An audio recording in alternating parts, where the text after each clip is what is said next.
This young man is chewing alive on a blue venomous red centipede known as the most poisonous in the world. Earlier, when Jin Gang and his mother were peacefully sleeping, he suddenly woke up to a strange smell. As he opened his eyes, he saw his mother foaming at the mouth, her eyes rolling back, clear signs of poisoning. Jin Gang was terrified, sitting up abruptly, shaking her, but she pushed him away, still stammering for him to run. But then Jin Gang realized he had also been poisoned, this time with scorpion venom. As he thought this, several blue-green scorpions slowly crawled out from behind his mother and charged straight at him. Jin Gang was also poisoned, his whole body paralyzed and unable to move, seeing those few centipedes give up and then crawl onto his neck. He could only scream in horror, unable to react until Z's venom once again pierced his neck, causing Jinja to writhe in pain. Jinja shouted even louder, but of course his mother could no longer save him. In his eyes was the image of his mother, exhausted on the bed. He wants to save his mother and himself, while that other spider still has its poison firmly embedded in his neck. Jinja Gang is furious. If you dare to bite me, I will also bite your mother to death. The disgusting, bitter taste floods into my mouth, but I have actually killed the aggressive centipede that was attacking me earlier. His anger over his mother being poisoned grew even more uncontrollable. He bit both of the attacking centipedes to death. At this moment, the door bursts open. Grandpa Jin Gang rushes in with a frightened face, even more terrified when he sees his grandson gnawing on the deadly centipede. What is going on? Who could have committed such a brutal crime? Grandpa Jin Gang shouted, then rushed to hug his grandson, pulling out all the venomous centipedes from his mouth and feeding him a pill in hopes of detoxifying him. But before he could finish, another person appeared in the small room. And this person doesn't seem to have any good intentions being here.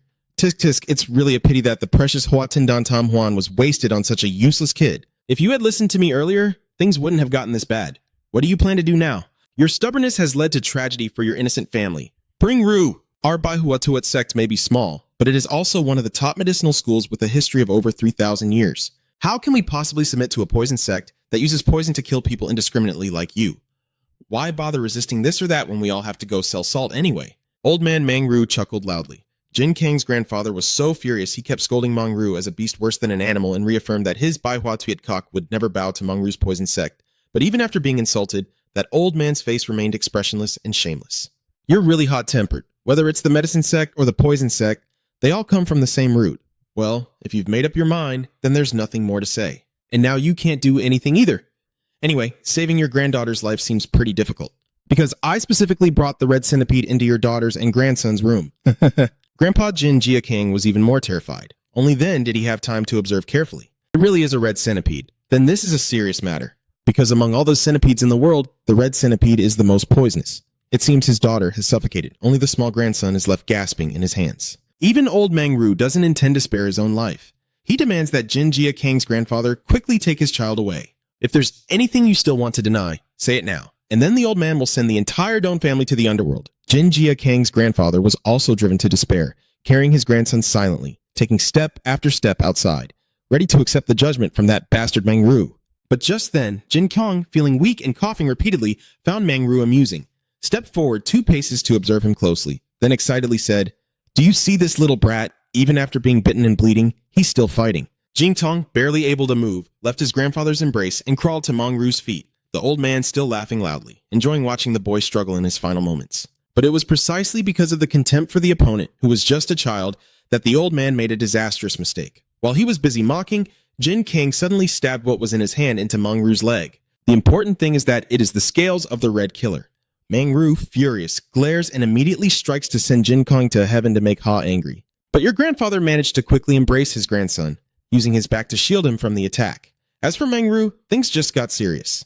The poison from the red spread quickly from the top of the foot up to the calf, and there is no antidote for it.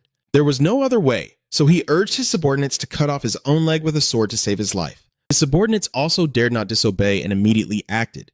The excruciating pain overwhelmed Mang Ru, and when the old man regained consciousness, Jin Gang and his grandson had disappeared. The old man was so furious that the veins on his forehead twitched uncontrollably. "What are you still standing there for? Follow them and don't let them escape. Grandpa Jin Gang took you to a nearby cave." His body was now severely injured from a fatal blow by Mang Ru, but he still desperately carried his grandson to escape. Looking at the pile of scorpion shells scattered beside Jin Gang, he suddenly remembered something. People say that if you swallow a poison bag, or the venomous creature's nourishing venom, you might be able to resist the poison. It seems that just now, when Jin Gang bit the attacking centipede with his mouth, he had a chance. Unfortunately, Jin Gang's grandfather couldn't wait to find out if his grandson finally defeated the red poison. He took his last breath right beside Jin Gang. Until his last moment, the only thing he worried about was your future when he was no longer by your side. It wasn't until that night, when the rain poured down heavily, that the people with Rue finally found this cave. Grandfather Jin Gang has passed away, but you are still alive. They viciously grab Jin Gang's hair and drag him up, and seeing him still struggling to breathe, the wicked man with Rue immediately reveals a terrifying, twisted smile. When Jin Gang slowly regained consciousness, the first face he saw was not his grandfather, but that old man with Rue. Then he realized his hands and feet were all tied up. Jin Gang's first instinct was to glance around for his grandfather, but there was no sign of him at all. I thought you would die right after being bitten and bleeding out, but for some reason you managed to resist the poison. You're quite something. Mangru looked at him with an interested gaze, like he was looking at a prize. Jin Gang ignored what he was saying, constantly calling out for his grandfather. Seeing his panicked expression, the other person couldn't help but laugh with delight. Heh, you mean that old man? Yes, that old man tried to escape, but he couldn't go far and was killed by my strike. After saying that, Mangru squeezed Jin Gang's face again. His eyes suddenly became truly terrifying. Mangru said that he originally intended to kill you because you caused the old man to end up like this. But a better solution was to use Jin Gang as a test subject. In his hand, he holds a black centipede, which is not as toxic as the red one, but still extremely venomous. After saying that, Mangru releases the centipede onto Jin Gang. Because your limbs were tied up so tightly you couldn't fight back, only wriggled desperately trying to throw the creature off, but it was no use. I thought to myself, how could I waste something as wonderful as you? A body that can survive after being bitten by a red is truly rare and hard to find. While Mangru is very excited, Jin Gang is in utter panic. That's understandable since he's still just a child right now. But Jin Gang kept twisting this way and that, which really annoyed Mangru. The old man then struck his right leg hard with a stick, causing Jin Gang's shin bone to break into 2 pieces instantly. He was in so much pain that tears streamed down his face, while Mangru enjoyed bullying a child like this as if it were a personal victory. You only stay still when you get whipped. Don't worry, it's just one leg that's broken. Then Jin Gang fainted from the pain and didn't wake up for a long time. Mangru was still there, and as soon as Jin Gang woke up, he forced him to drink a potion called the Smart Tonic. Jin Gang knew it was medicine to heal his illness, to forget and restore his memory. But you didn't lose your memory? Why did Mangru give you this? Why did you make me drink this? Jin Gang asked, trembling. It's because you kept fainting and interrupting my experiment.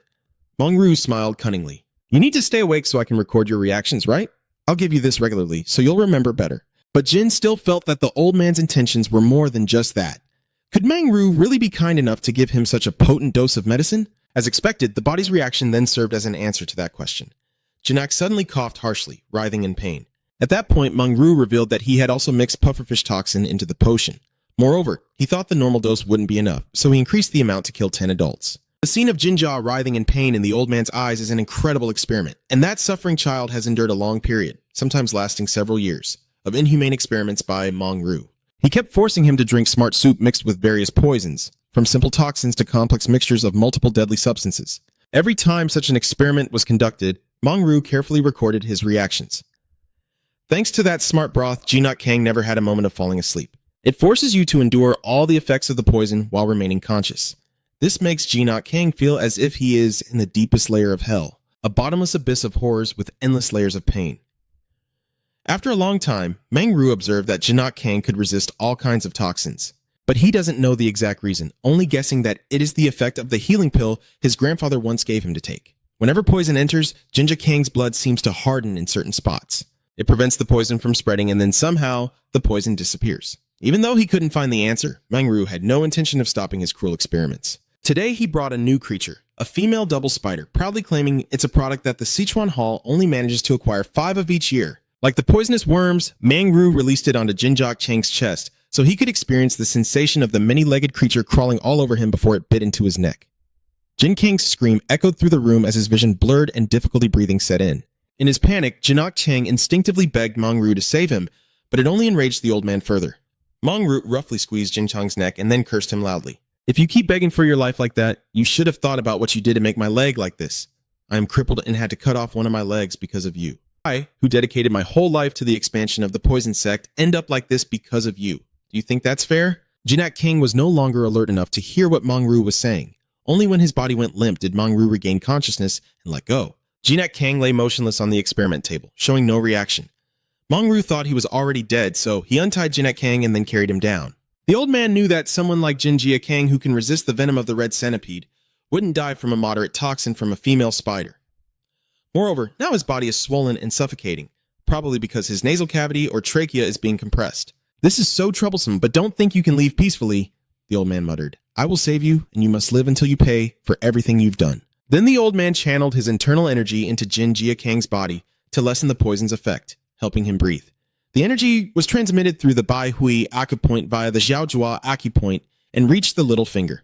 The old man also used the needle to prick your little finger, causing blood to flow out continuously and helping the poison to drain away, gradually reducing the swelling in Jinja's body. But even if he doesn't die from the poison, he will still need time for these complications to completely disappear. At this moment, someone rushed in to report to Mangru that he was urgently summoned to attend the Elder Council meeting, supposedly because someone from the Martial Alliance headquarters was here to inspect this poison sect. Hearing the name of the Martial Alliance, Mangru hurriedly left. Before leaving, he didn't forget to observe Jin Gang unconscious on the ground once more. He estimates it will be a long time before you wake up, so he doesn't plan to bind your hands and feet again. I will try to squeeze every last bit of your power until I am old and exhausted or struck down, or even after you are dead. You will never escape from my grasp. He said this, then smiled contentedly and left. But Mangru didn't expect that right after he left. The child he thought was barely clinging to life suddenly sat up as if nothing had happened. On the way back from the meeting, Mangru kept complaining about his status in the gang, which was no longer what it used to be. It was all because Grandmaster Mundu had oppressed him. The old man also swore that he would use the cauldron to create the best poison, rebuilding his lost power. When he reached the door of the laboratory, Mangru could smell a faint toxic odor and a foul stench. Clearly something has happened inside. The old man cautiously opens the door, and immediately a snake lunges at him. Unfortunately, this old man's reaction was quick enough, so the snake was captured alive before it could bite Mangru even once. What the hell's going on here? Why is this disgusting snake here? Mangru is terrified. Then he realized that his entire laboratory had now been ransacked, with the floor covered in the bodies of spiders, scorpions, and various other creepy crawlies. And the main character, Jin Gang, has disappeared. Damn it, where are you hiding? Mangru shouted. Is this how you repay me for saving your life? There was no response. Mangru forced himself to stay calm and observed from Jin Kang's side. Now his whole body was covered in wounds. Old man Dingnan believes you don't have enough strength to escape without leaving traces, and there are no signs you left through the front door, so it's most likely you're still hiding in this room. But even after overturning the entire room, the old man couldn't find a trace of Jin Gang until he saw the path leading to the dissection trough had been pried open. Mangru chuckled to himself, thinking Jin Gang was really an idiot. Since the drain exit was so small that no one could fit through, going in there would be no different than signing his own death warrant. Come on, you're just a naughty little boy. Go outside now. We should continue our work, right? You know hiding in here is useless anyway. The old man squatted down in front of the drain exit and opened it with a triumphant look. But as the cover was lifted, Mangru's face was immediately scratched by something sharp. When the old man examined it closely, he realized it was a bamboo leaf. But the problem was that it was also poisoned. Because of the wound on his face, the poison quickly weakened Mangru's nerves. The old man immediately crouched down, coughing up a burst of blood, still cursing Jin Gang for using such despicable tricks. Moreover, Mangru's symptoms proved that he was poisoned with more than one toxin, but he himself didn't know what poison was in the bamboo leaf, only able to drag himself inch by inch toward the antidote stored in the room. Until now, there was only some movement coming from the wooden box in the corner. Jin Gang calmly crawled out of it. He still held a venomous snake tightly in his hand, but Jin Gang remained calm, calmly removing it without showing any pain or emotion. Mangru's anger grew even more intense, his eyes bulging with fury. So Jin Gang hasn't left until now. During that time, he was inside that wicker basket, watching as the old man gradually fell into his trap. Mangru has been perfectly deceived by a kid, but he doesn't have time to settle the score with him now, because the most important thing is to identify the poison he injected into that bamboo leaf. Otherwise, he would be in life-threatening danger. And then Mangru quickly realized the answer to his question. Because he saw the bleeding puncture on Jin Kang's little finger, maybe he used the poison flowing in his own blood. Mangru felt his vision blur. If the poison was made from Jin Kang's blood, then there was no antidote. His body was becoming more and more wild. He watched Jin Gang open the door and prepare to leave properly through the front door, but he had no way to stop him. Even if Mangru screams wildly behind him, Jin Gang ignores him. He has waited a long time for this chance to escape. Jin Gang alone trudges his frail, twisted body deeper into the forest. After a short while, he collapses. Not from exhaustion or pain, but because all the pent-up emotions finally burst out. After months of being imprisoned in that hell by Mangru, Jin Gang finally defeated the enemy of Bai Hua Tiukuk. He always wished it was just a nightmare, but in reality, both his mother and grandfather, even Bai Hua Tiukuk, had to perish because of this deadly sect. Even though I've survived and sacrificed Mangru, I still don't know what to do next. Tears keep falling as my mind remains completely empty. What is that sound? A voice suddenly echoes from nearby, snapping Jin Gang back to alertness. I didn't hear anything. I just thought I heard a noise, but it's probably just wild animals on the mountain. That voice continues to echo. There's no time to pay attention to this anymore. We have to hurry. The master of the poison sect has summoned us to the main hall immediately. It seems like today all the distinguished guests are here, including the Grand General of the Martial Alliance. What? Why would someone like him come here in person? I wonder? I don't know, but someone definitely reported the poison sect to the Martial Alliance. He must have come here to investigate. So does that mean we're also getting involved because of her? Don't worry, it seems that Lord Mondu already has a plan. Jin Gang listened carefully to their conversation, along with the invitation Mangru received earlier, but not much important information was revealed. About the Martial Alliance, your grandfather also mentioned it to you before. It's a guild formed by members from all factions in the martial world. They decided all the issues happening in Gansel, ensured fairness for the sects, and established the rules. Jin Gang didn't know who had accused Mangru's poison sect, but he felt this was his chance. Just need to meet someone from the Martial Alliance and tell them everything about the injustice Bak Hua Tuitkok has suffered, and it's done.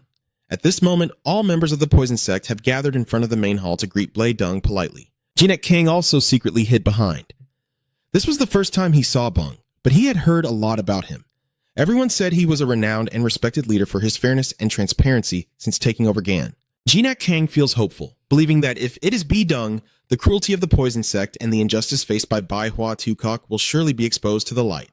After the grand reception for Bung ends, the disciples of the poison sect also disperse. Jing Tong used his small and agile body to sneak deep into the inner courtyard and successfully approached Beckel Dung's private room. Standing outside the window, he was overjoyed to see her room. Do you see? They are all carefully trained individuals who will maximize their abilities if they join the Martial Alliance, Mondu said proudly. Mondu kept rambling about the skills of his disciples and emphasized that he was constantly striving to bring the strongest individuals to the Martial Alliance, but Bichel Dung seemed completely uninterested. I just want you to do better for all of us. I never told you to cause trouble for us, she said coldly. After that, B. Dung reported to the League of Guilds about the poison sect's destruction of a small faction that practiced medicine, but some survivors remained. Sorry, but suppressing those from that sect was truly not an easy task. It seems that a few of them managed to escape amidst the chaos. This is my negligence. Mundu bowed his head in apology, just as Brad Twist took place after Blade Dung declared that he had eliminated the person who had accused them. He also entrusted the headmaster Mundu with the remaining task of dealing decisively with the surviving members of that medical sect because if their involvement in this matter were to be exposed, it would clearly cause a big problem. Jin Kung was so scared he froze in place. He never imagined that the person he admired so much, Bung, was actually one of the masterminds behind this scheme. So now if Jin Kang stands up and accuses Bak Hoa Tuitkok of the same thing, it will immediately reveal that he also witnessed the crimes of the poison faction and he will be eliminated next. Jin Kang keeps his mouth tightly shut. At this moment, Bung also heard a faint sound from outside the door. He immediately drew his sword and thrust it through the thin wooden door, then quickly withdrew. The tip of the sword was not stained with blood. Blai Dung let out a sigh of relief, thinking he had misheard. But he didn't know that someone was really outside, and that the sword had just narrowly missed piercing Jin Kang. After Blai Dung and Mundu left, Jin Kang sat down trembling with fear. He couldn't accept that the righteous and fair lord was on the same side as this cruel poison sect. Although the Martial Alliance already knew about Mangru's crimes, they not only failed to deal with them, but also helped cover up the aftermath. Just then, two guards approached, and Jin Kang quickly slipped into the empty room next door, his heart pounding with tension. Just now, Bung said he was willing to eliminate anyone who knew the truth and threatened the reputation of the Martial Alliance, which means Jin Jiakang's life is in great danger. The more he thought about it, the angrier he became. On one side, the cruel poison sect slaughtering innocent people indiscriminately, and on the other, the Martial Alliance always praised by others. But it turns out they are the same bloodline. The image of my grandfather and mother appeared once again, making my heart ache with pain. At that moment, Jin Jiakang made up his mind that he must survive and become stronger without relying on anyone else. He would walk this path of revenge alone. Then, within the poison sect's inner courtyard, a grand celebration was held to welcome Bung.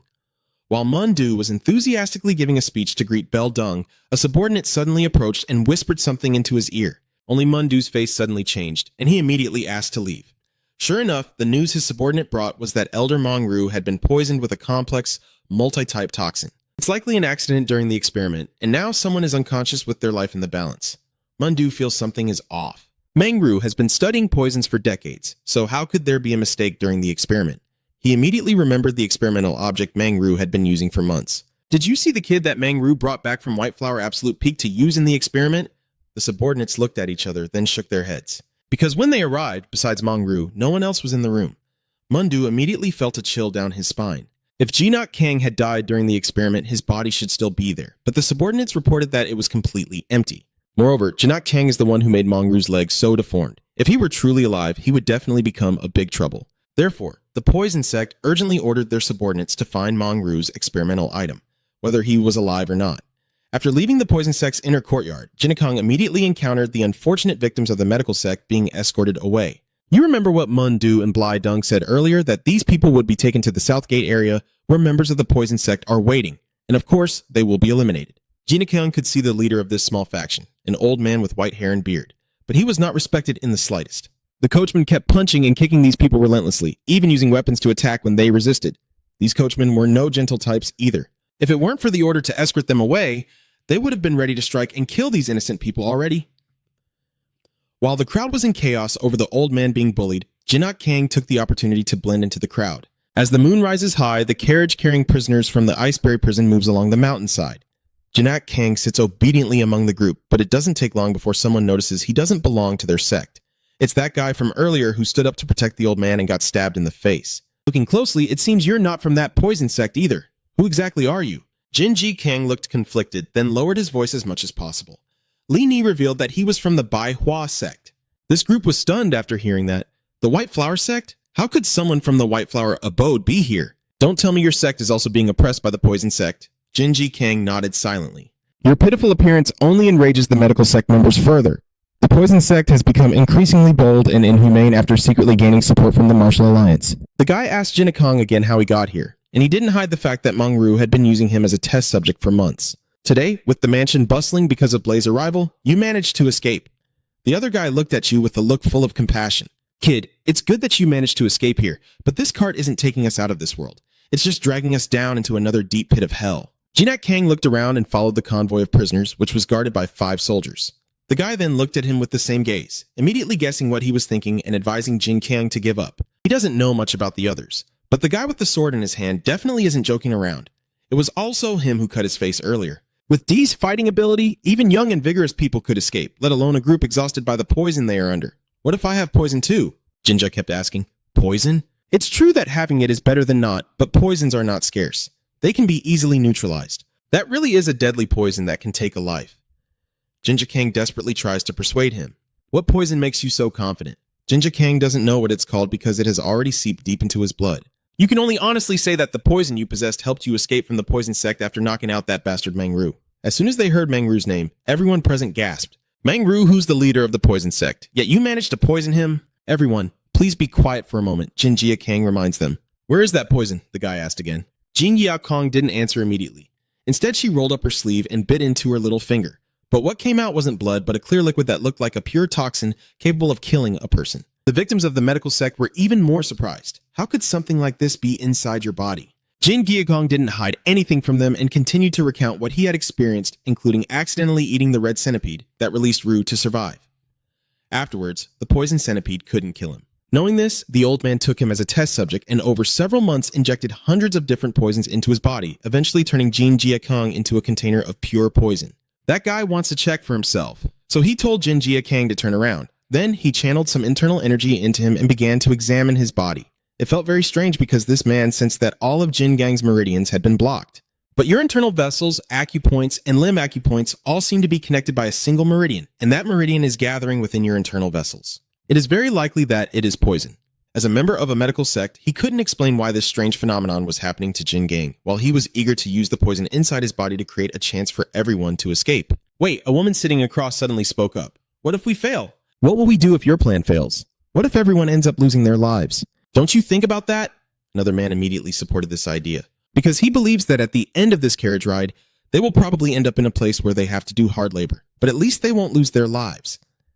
But Jin Gang knows that the poison faction won't spare the lives of those on the carriage. If we wait for this carriage to stop, it will be too late to act.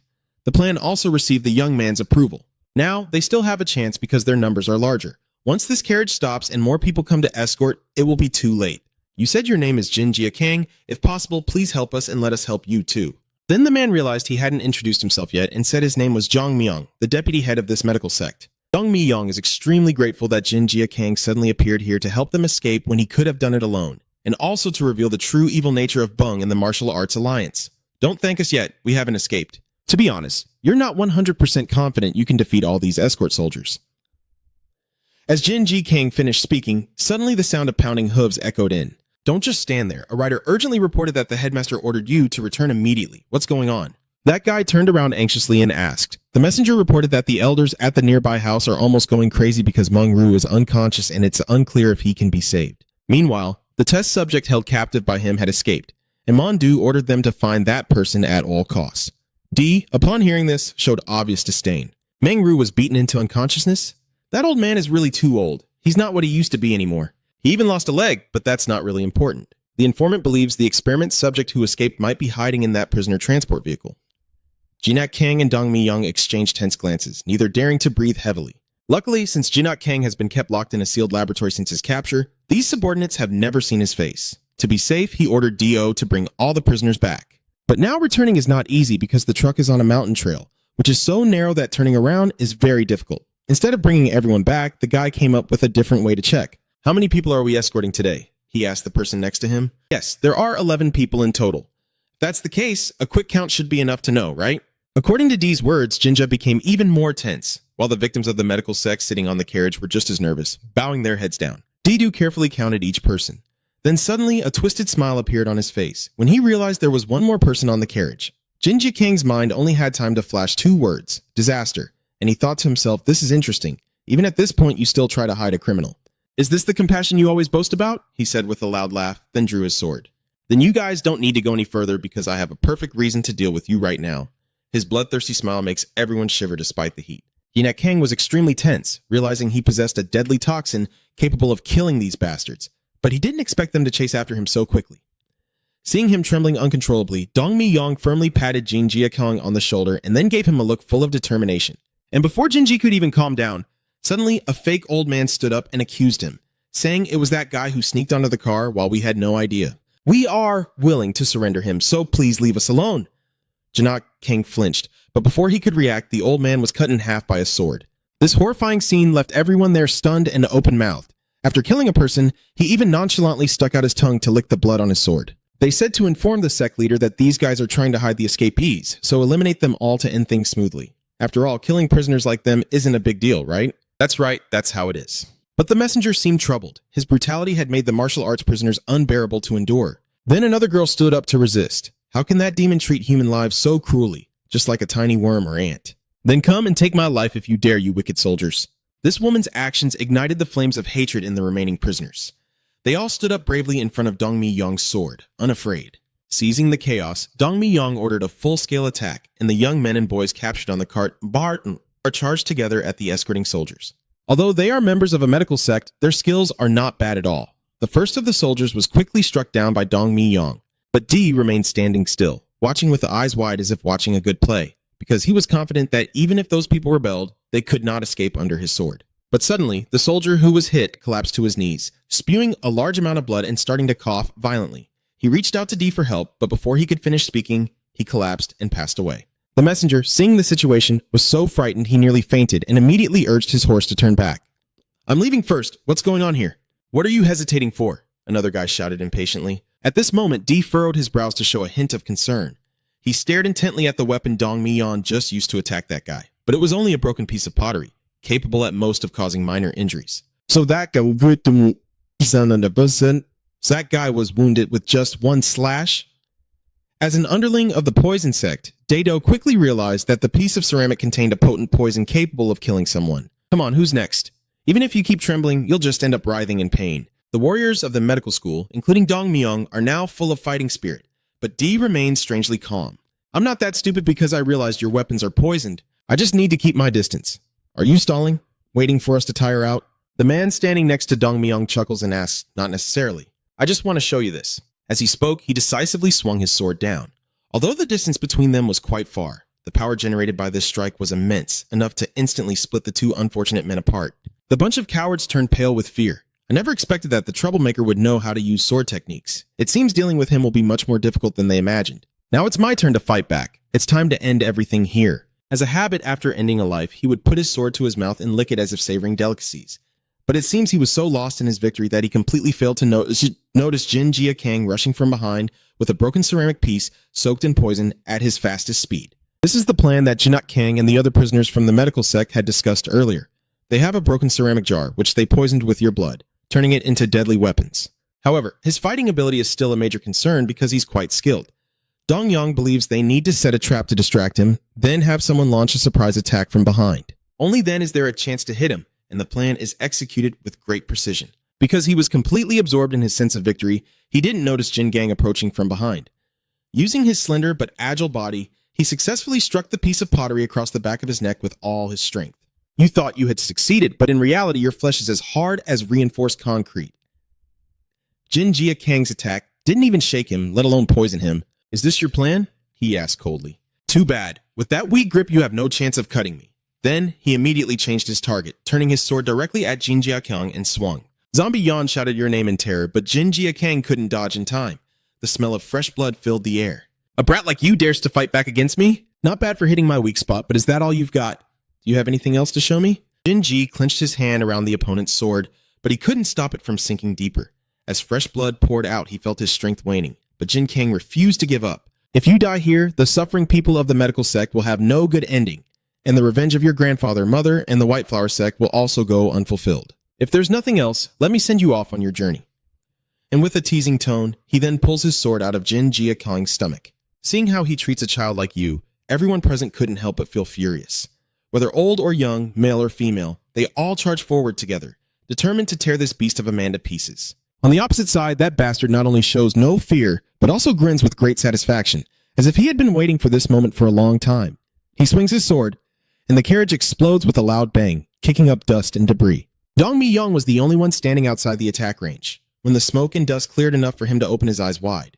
It was also the moment his eyes welled up with tears at the tragic scene before him. Nearly a dozen surviving members of the medical dissection sect have all been knocked down by Dio's attack. Some lost their arms, others their legs, some lost their heads, and a few are left only as a pile of bloody flesh. This scene is too much for someone with the responsibility of deputy head like Dong Yang to bear, and Daezo knows that, which is why he keeps trying to attack his psyche. You are the deputy head of the sect, right? How do you feel witnessing this? This is how the weak are doomed to die in pain. Daezo continues his habit of tasting blood. His provocative stance made my chest feel like it was being squeezed tight while he kept teasing my backside. Meanwhile, Jin Gang behind him struggled to stand up, muttering numbers from 1 to 10 under his breath. "What are you counting for? Are you crazy? Your time is up?" After counting to 10, Jin further concludes. "What nonsense are you talking about?" D lost all patience, took a few steps forward intending to strike him with another sword, but at that moment he suddenly froze, blood continuously pouring from his mouth. Then, Daedo felt his body rapidly losing all strength. He had to push his sword into the ground, barely managing to stand firm. He was both shocked and terrified, muttering to himself over and over how could this be, because clearly, just now Jin Gang hadn't injured him with a slash. "You swallowed this, didn't you?" Jin Gang raised his right hand, the palm cut open, oozing a liquid that was not blood, but poison. D's head exploded with a loud bang. He never expected Jin Gang to take such a step. He had secretly put the poison from his palm onto his sword earlier. Combined with his habit of tasting his enemy's blood, he gradually led him into the deadly trap. Now the poison had spread through his body, and with no strength left, he lay face down on the ground, yet he remained as proud as ever. "You really know how to plan ahead. I must commend you. It's not too late to reconsider now. What do you think about joining the poison sect? I will recommend you. Then, give me the antidote." Jin Gang found it amusing. This person is about to die but still has the nerve to talk back. "The poison sect has a grudge against you and wants to wipe you out, so how could you agree to his demands? And by the way, the person you should be begging isn't me." Jin Tong kindly reminds him to be careful. Only then does he realize someone is slowly approaching him from behind. It is Dong Yan. In his hand is a sharp sword. But even if I had realized, I was too exhausted to fight back. I just can't accept that I lost my life to these weak so-called healers. Everything that happened afterward, Jinja has no memory of at all, because he fainted right after Dong Yang drew his sword. When Jinja woke up, he found himself on horseback, with Dong Mi, the expert in medicine, sitting behind him, having first aided his wounds and temporarily saved his life. "Thank you. Because of you, I was able to avenge my medical sect," Dong Mi said, but Jin Gang felt extremely ashamed and guilty. He feels that if he hadn't tried to sneak into the carriage, the members of the medical sect wouldn't have all died like that. Zombie Yang doesn't blame him because he knows that the people who want to send him are not cowards, nor are they people who want to live a miserable life of slavery. Although it was very painful, they lived bravely until their last moments. As for Jin Gang, he still wasn't satisfied because even though Du was exhausted, he was only a small pawn. The poison sect still exists, and you know your revenge journey only ends when that cruel sect and the entire martial alliance are overthrown. That's right, you will be the one to overthrow the poison sect. After saying that, he took Jin Kang's hand and placed it on the horse's reins. "Someone will be chasing us, so don't stop. Please avenge us all." After finishing, his body suddenly felt weightless and he fell off the galloping warhorse. It turned out Dong Yang had been exhausted all along, just trying to hold on a little longer to ensure Jin Gang could run far enough and stay safe. Go forward, Jia Kang. Jin Tiang felt he would never forget Dong Mi-young's expression in that moment. Tears streamed down his face, and he dared not look back again. The warhorse kept galloping at full speed, while Jin Jia Kang continued to cry endlessly. You will never forget the crimes of those bastards, nor will you stop until you crush each one under your feet. Not long after, Mundu sent more of his subordinates to the scene. The scene here is extremely gruesome, with bodies piled up, including those from both the medical and poison factions, but Jin Jia Kang is nowhere to be found. When they returned to report this news to the sect, the old man was so furious he stomped loudly. This cannot end like this. Find that scoundrel for me at all costs, and you must absolutely not let the honorable lord be harmed. What did you hear about this? That's what you mean, right? Master Blai-dung suddenly appeared behind Mundu, causing him to startle in fear. But she didn't say much about Jin Jia Kang's escape, only subtly mentioning that the wine here is a bit bland and that she would leave soon tomorrow. Mundu, fearing to offend Beach Li-dung, hurriedly apologized and promised to fix the issue immediately. A large sect is only built from small details. Don't think a tiny flaw can't cause a storm. Beach Li-dung's voice was completely calm, but it made Mundu tremble with fear. Sir, we will do our best to catch that scoundrel. Please, give us one more chance. This will be your last opportunity. Bitch Cly's voice trembled coldly. Remember, if you cannot succeed, then don't expect the poison sect to have a future. The threat spoken by someone of Bung's high status created immense pressure on the sect leader Mundu, making him even more eager to capture Jin Jia Gang, and so he hurriedly dragged his fat body to White House. Mangru was lying here, still hanging by a thread. In fact, Mundu wasn't too worried about Mangru's life because for him, the most important thing now was to capture Jinja as soon as possible. After revealing the matter, he escaped from the Poison Dagger sect. Mangru, lying on the bed, gasping for breath, suddenly shouted out loud, "He is the person you brought back. Do you have any objections to catching him now?" Mundu asked. Then he heard Mangruo speak a few broken words, but it was unclear what the old man had said.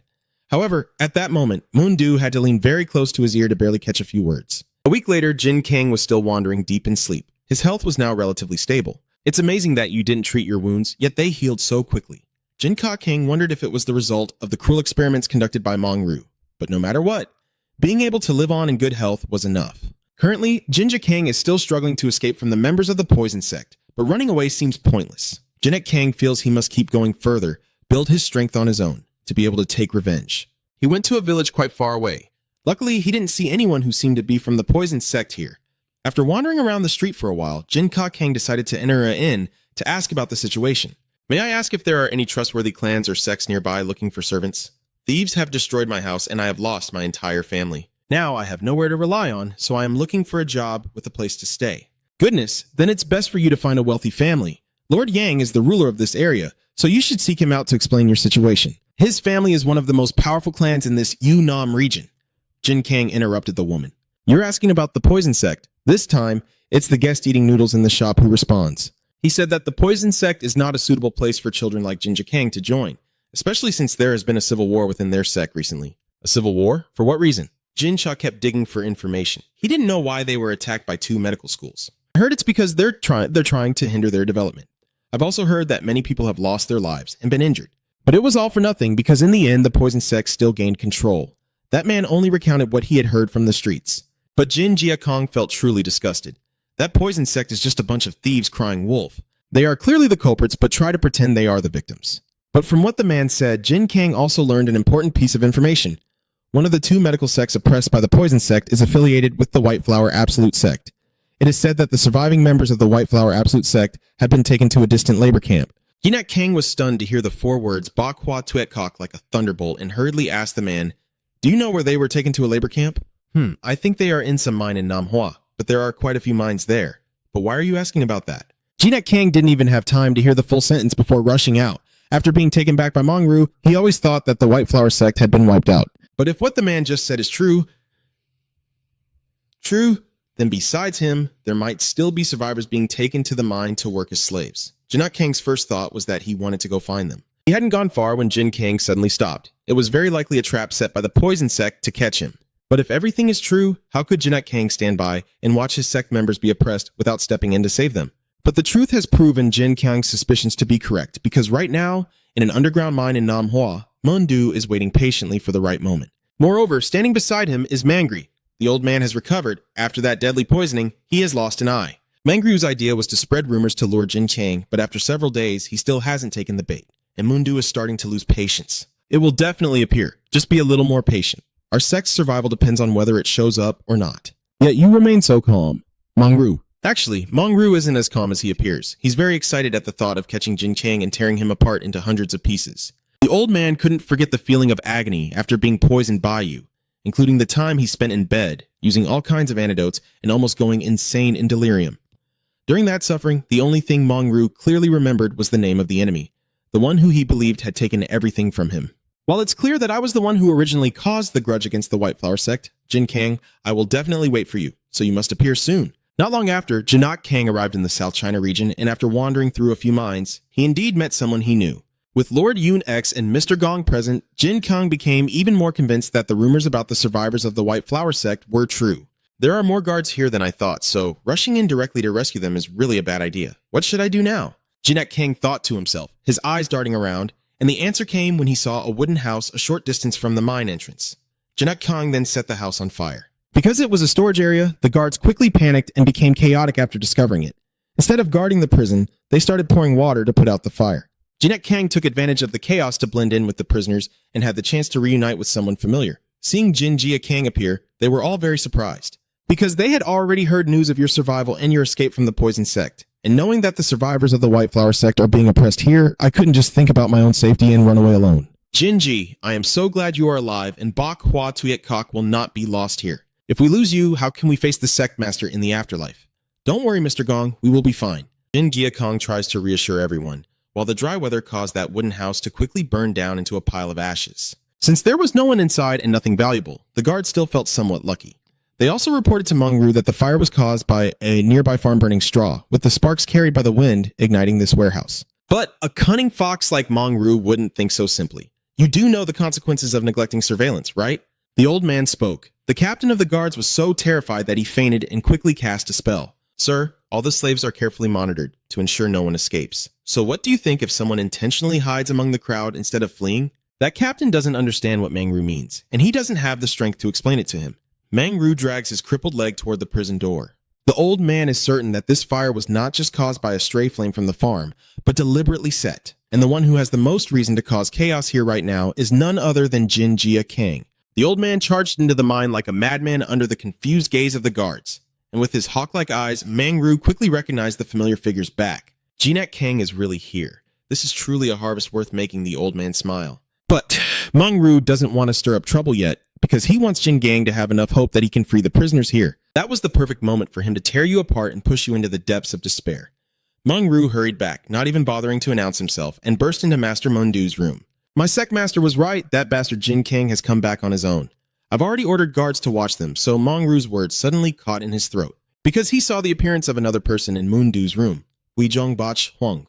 It's been a long time since he last met Mangru. It seems he's quite busy. Weijong takes a sip of a tea before politely greeting Mangru. Compared to Mangru's small poison sect, Weiyong's sect is much more formidable. He himself is a master alchemist capable of expertly concocting and using over 100 different poisons. But what is a figure like Weijong doing here? His appearance truly made Mangru feel extremely tense. It's been quite a while. Old Gu responded calmly, then asked, what wind brought you all the way here? Before Weijong could reply, Mundu spoke up first. It turned out he had proactively invited Weijong to seek advice on the current situation. But it seems Elder Mangru already has a solution, so I have nothing to do, right? But I still have a few things I want to discuss, so you came at the right time. Mangru looked at Weijong with a suspicious gaze. What do you want to discuss? Recently, I realized that Mondu's poison sect has been working hard to join the martial arts alliance. Just like us, our sect has secretly supported Bung and backed him to suppress the medical sects in the UN 5 South region. Recently, those who see poison sects as a thorn in their side have started infiltrating the martial alliance to break this agreement, and if anyone learns about the secret deal between them and Beldung, both his reputation and the survival of the poison sect will be in danger. What Weijong wants is to eliminate all those who might know about this agreement, including the 2 medical sects that Mondu's exclusive school once suppressed, so that Mondu's poison sect can officially join the martial arts alliance and become one of the 4 great poison sects alongside Weijong's sect. For Mondu, this is an extremely tempting offer, so he has no hesitation in eradicating the problem at its root. But Mangru wants to keep Jin Gang alive to seek revenge, because for him, killing you with a single sword stroke isn't enough. But in the current sect, Mangru's voice naturally doesn't compare to the sect leader of Mondu. So, the old man's ambitions were immediately set aside. Back at the mine, Yun X was still digging with one hand while talking to Jin Gang. Even though you say you have a way to save them, they don't really believe it. What can a tiny kid like you really do anyway? The poison is in his body. If we apply poison to the tools, it will become a weapon. Not only Yunex and Mr. Gong, but Jin Gang also recruits other prisoners. You play on their emotions, knowing they are also victims of the cruelty of the poison sect. So instead of suffering a lifetime of forced labor, it's better to start a rebellion and seize the chance to escape. Everyone, it's not too late. Let's leave here together, Jinja said more firmly. But those present were still doubtful. After all, it was just the words of a child. At this moment, a loud explosion echoed and the mine began to shake violently. The guards quickly ran outside, shouting to each other, "Hurry up, they're starting to blow up the mine." What do they mean? You plan to blow up the mine, but what about us? Take us with you. Don't bother us, you bastards. Just stay here and rot. The guards dodged them like they're the plague. It's the master's order. Don't blame us for being evil. The guards ran as if they had motors attached to their backs, while the prisoners, who had been starving, beaten, forced into hard labor and in poor health all day, were not as lucky. Another explosion echoed as rocks and debris rained down, sealing the exit and crushing their last hope of survival. Hearing the order to collapse the mine, Mangru hurried over in panic. The old man spent so much time and effort on Jin Gang, only for him to lose a leg and now an eye. He still wants to use him as a test subject for his poison-making experiments. So when I saw the mine entrance sealed with dirt and rocks, I almost lost hope and sank to my knees. Jin Gang, I should have been the one to end your life myself. I am the one who will take your life. Yet Ru keeps muttering like a madman. Meanwhile, inside the mine, people's hearts were as chaotic as swarming insects. They tried to clear the dirt and rocks from the entrance, but it was almost useless. Earlier, the guards' words were very clear.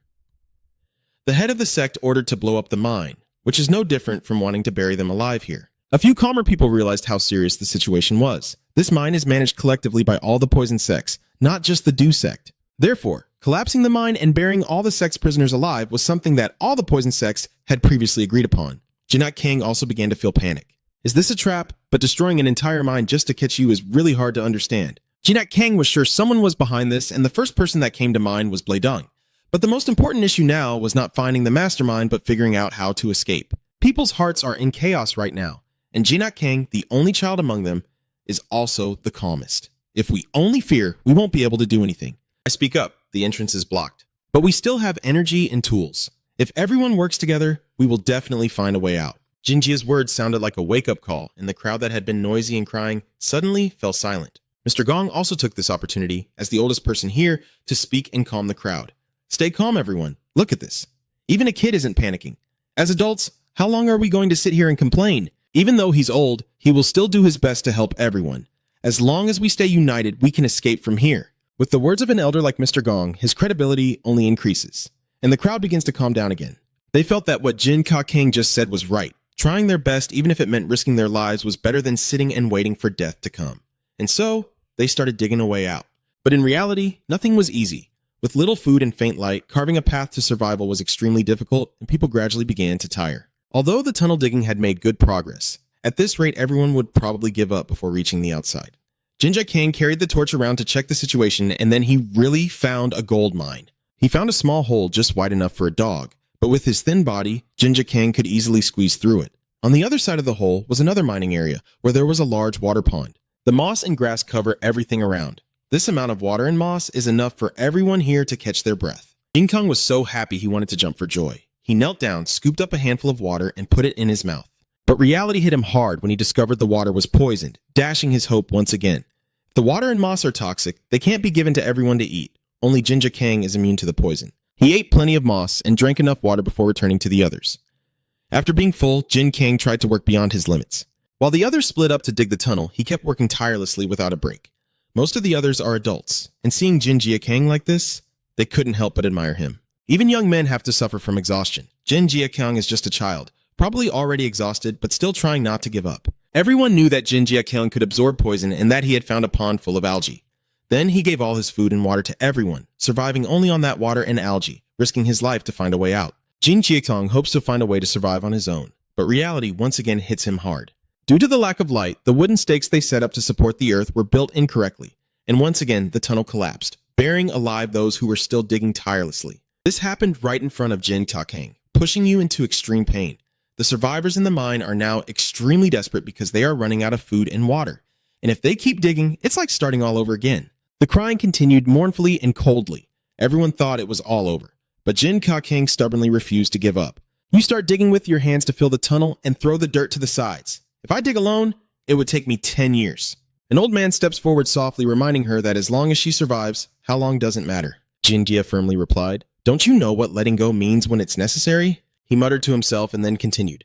I was once the head of the Tang Silkworm Palace, but I couldn't protect anyone in my family. Now I will also leave this place in a tragic way in this mine.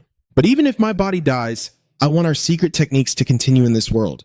I have been watching you since you first arrived here. With your current strength, I believe you can bear it. Mr. Gong knew he couldn't survive this crisis and wanted to pass on all the secret techniques of his former sect to Jin Gang. Some others saw this and also stood up to respond. They also wanted to pass on their sect's techniques. Everyone present there, whether little or much, wanted to entrust their sect's secret technique to Jin Gang, as a hope that their sect would not be wiped out. That's enough. He's just a child. The only one who spoke up in protest was Mr. Gong. If you are certain that your family's secret technique has been passed down, then you can rest easy. But this boy will have to live his whole life carrying the burden of that responsibility. Do you want to bind this child like that? Jin Gang knew that Mr. Gong was worried about him, but he understood that since losing his mother, his grandfather, and being turned into a test subject, this life no longer belonged to him. It also involved Dong Myung's life, his sect members, and those who would soon have to die here. You are willing to risk your life for those who sacrifice themselves for you, at least so that their sacrifices won't be in vain. You must fight until your last breath. I won't die here. I will get out safely, and I will make those who pushed us onto this path pay the price. If I can send them to hell, I will gladly accept everyone's offer. A series of loud noises rang out, and the wooden axe was quickly knocked away from the small hand. Run. Ish took a long, helpless breath. That's enough. You need to rest. Jia Kang, battered all over, firmly refused to go again. Seeing the boy's face, which was childish yet more mature than before, June couldn't help but secretly admire. That kid really has excellent focus skills. First mastering his hidden inner strength, then practicing footwork together, and finally moving on to attack techniques from close to long range. Jia Kang not only learns quickly, but also shows creativity. In June X's mind, he can fully utilize his potential in every martial art without needing rest. This child is definitely a genius. I remember it once said that taking medicine to suppress fire, but I didn't expect the effect to seem to influence even the willpower, enabling persistence and survival. Could it be that he's stronger now? Jun was about to continue the training when suddenly a call echoed from afar. Grandpa Gom has passed away. The unexpected event left Jia Kang a bit stunned. After a moment, he knelt before his immobile relative and whispered softly, I'm here, Grandpa. The man gently opened his eyes, mouthing, Jia Kang, are you there?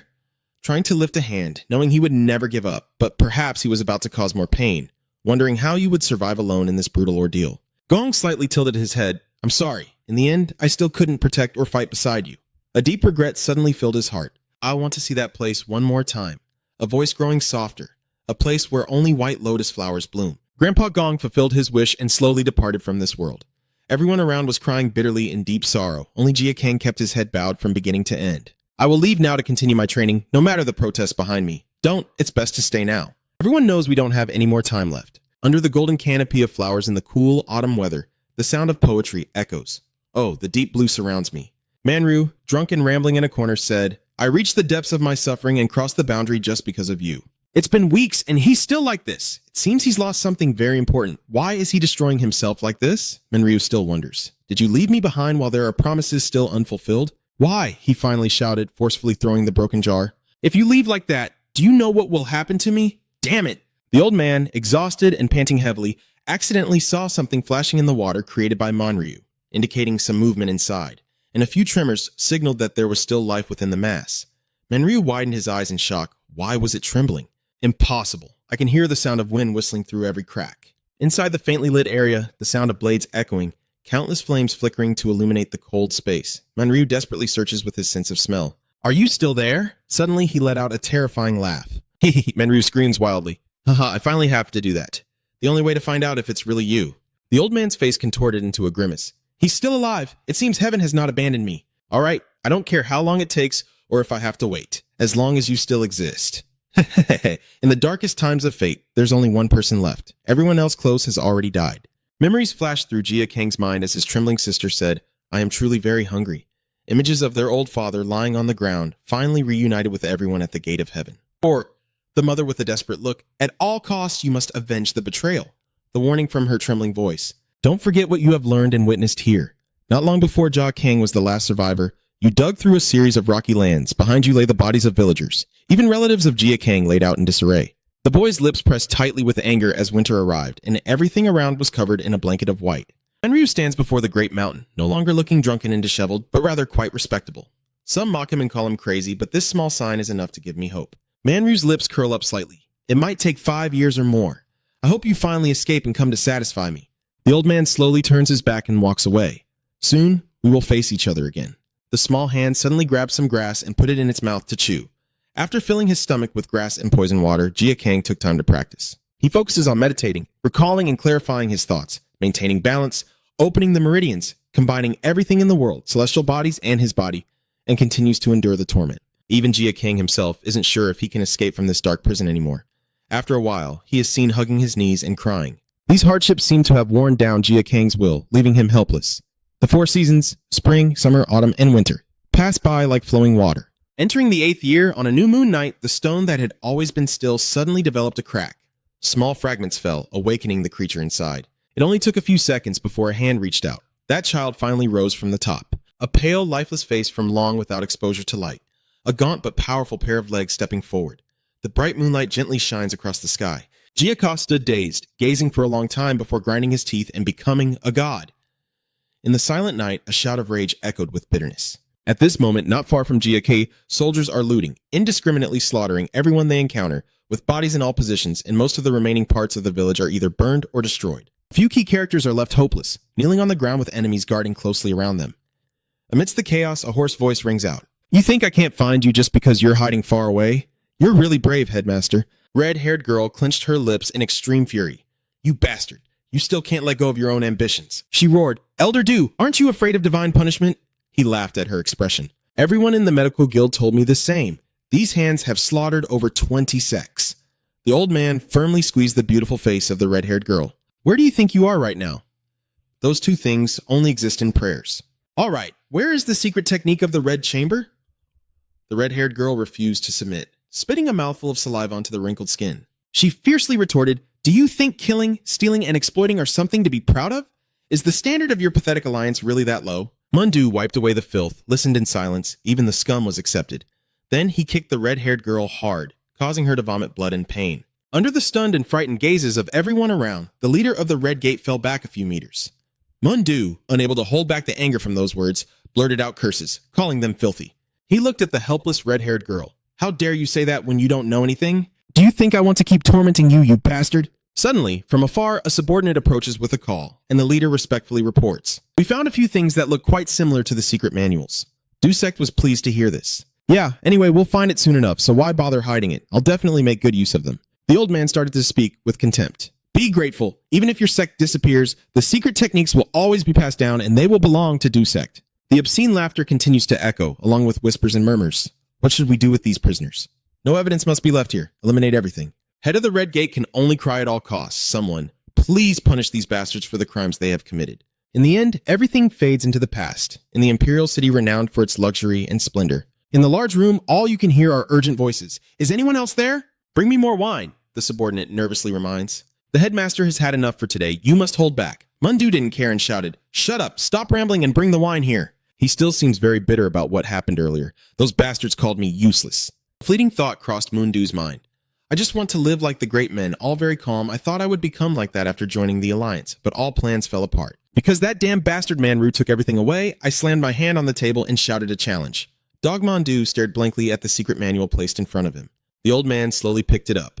"But I won't give up. I don't care what anyone says anymore. My brows are almost touching, but I will keep going until I achieve my goal.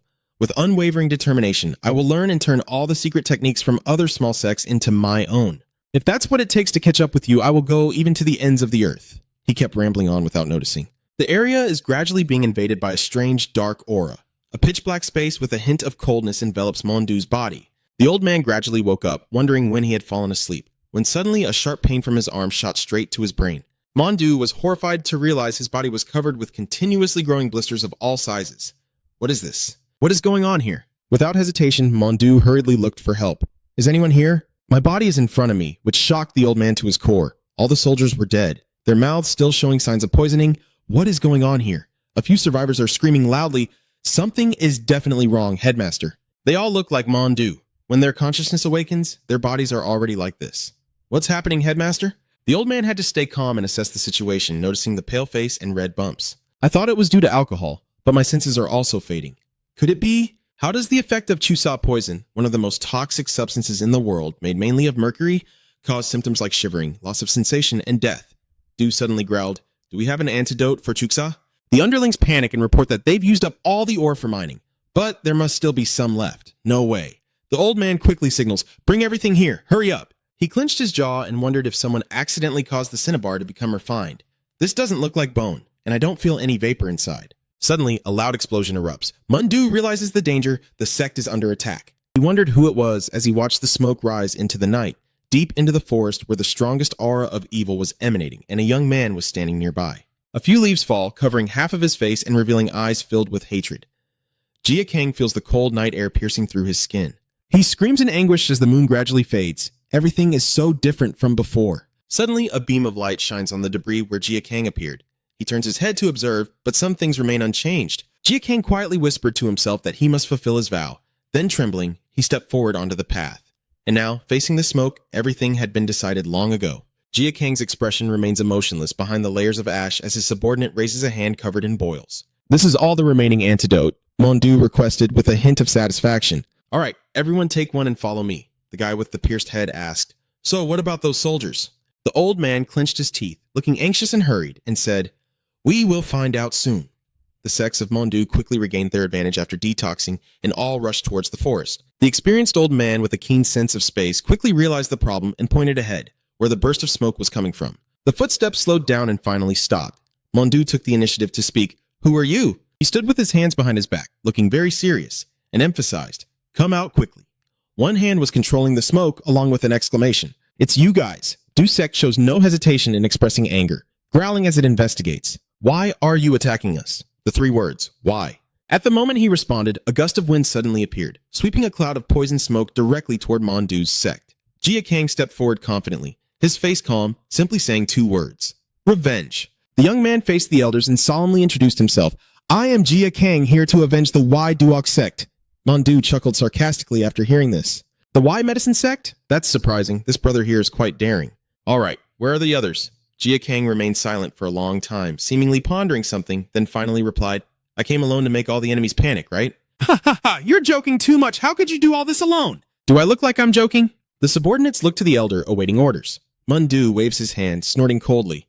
"Anyway, that's good news for us. We can mention it again after smashing him to pieces." The man in yellow praised, "You're quite clever to burn the Jusha and aim at us, but it seems you weren't properly taught." Now he continued, "This poison was once the most deadly of the Du Sect. Don't you think we can't make an antidote?" All of them rushed forward to attack. "I will make you regret coming here." Jia Kang stood in front of the curses and threats, unshaken, not showing any sign of fear. One of his friends sneered. Suddenly, the image in his eyes blurred with a strange sensation. Jia Kang dodged the first deadly strike and quickly pulled out the small dagger he had prepared in his shirt pocket. Seizing the opportunity as the enemy struggles, Jia Kang forcefully thrust the blade straight into his stomach. The comrade behind saw this and stepped forward, cursing loudly at the bastard. Jia Kang forcefully pushed the stunned enemy back and immediately shifted his focus to the next target. The two sides clashed with sparks flying and smoke billowing all around. At this moment, Jia Kang suddenly raised his left arm in a defensive stance. The enemy breaks out in a sweat, secretly thinking, does it know martial arts? In the end, it still gets defeated. Mandu realized the situation was unstable and fiercely ordered his subordinates to charge together. "Got it!" A wave of unspoken worry rose in his heart as he watched Jia Kang Thuan slip through every gap, defeating the mortals along the way. Mandu's mind is in chaos. Something feels strange. He is stunned, assessing that his swordsmanship or footwork is awkward and amateurish. Mandu concluded that he was not an experienced warrior and couldn't dodge every attack perfectly. His eyes widened. But why? Jia Kang stands surrounded. Though wounded, he grips his sword tightly and strikes fiercely. The thug realizes he's at a disadvantage but can't dodge in time. A cry of pain echoes through the vast forest. "Ah!" Jia Kang calmly turned his head to look, Mandu standing in shock. "Why is that? They can't catch that scoundrel."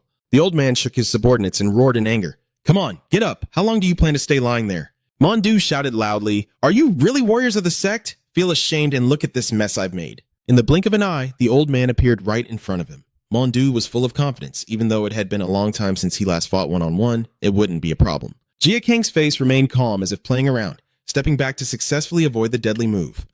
Mandu was stunned, not expecting to fail. The old figure collapsed to the ground in pain and all four limbs suddenly became stiff. "What is this? Why is my body like this?" Jia Kang finally spoke, his voice slow and steady as the anesthetic took effect. He coldly explained, "Poison Chusa will gradually paralyze your senses and cause them to lose their original functions. The skin starts to develop pimples and the pain worsens." "Do you think you've truly detoxed?" Mandu was so stunned he was shaken to his core. "What is this?" "We definitely took the antidote already," Jia Kang reminded. Try to remember? You said, when you find me, the thing burning isn't just green tea leaves. Mundu trembled. The first thing to remember when taking the antidote is whether your liver and kidneys are okay. If there's a problem, don't use it.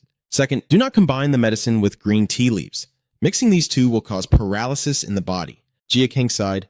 I am still weak. I never thought I could defeat you with my own strength, just trying to buy time for the poison to take effect. Mondu wanted to speak, but his throat was dry and stiff. Meanwhile, you keep asking, am I not properly trained?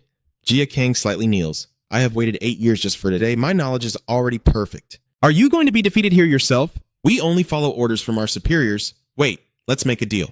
He explained that if you give me the antidote, the sect will support the revenge greatly, so please. Jia Kang replied casually, I don't carry an antidote because I am immune to all poisons. You emphasized the 5 lines of cinnabar saliva. The medicine sect, a child immune to poison. Remember? The Du sect is shocked about the mine? No way. Are you Mong Trung's child? Did you escape from there and survive? Jia Kang turned away and walked off. Why do Wukmon has disappeared? He calmly said, the people from the sects in the mine are not just one. They are individuals tortured by poison. And in the end, all poison sect members must be held accountable for the crimes they committed. The poison sect writhes in pain, and I, Jia Kang, leave behind the remnants. However, if no one punishes those bastards, I am determined to be the one to punish their crimes. Jia Kang returned to the main headquarters of the poison sect, silently passing by the remaining corpses that had begun to rot, then headed toward the main gate, looked up, and softly said, Mother, family, the memories from the past, the villagers or relatives, their words before Lam Trung flooded back into my mind, and finally, I have avenged everyone. The brutality of the poison sect has paid the price with death. Jia Kang carefully entered the large room, but the space ahead was cluttered with boxes and scattered books. Although the poison pine sect was destroyed, it doesn't mean everything has been resolved. Jia Kang pushed open the old chest, revealing several secret manuals seized by the poison clan. In the end, they are just front organizations for the Rotten Alliance. Small sects specializing in poisons in Unnam can abuse their power like this. Jia Kang turned each tattered page. Surely someone was backing them up.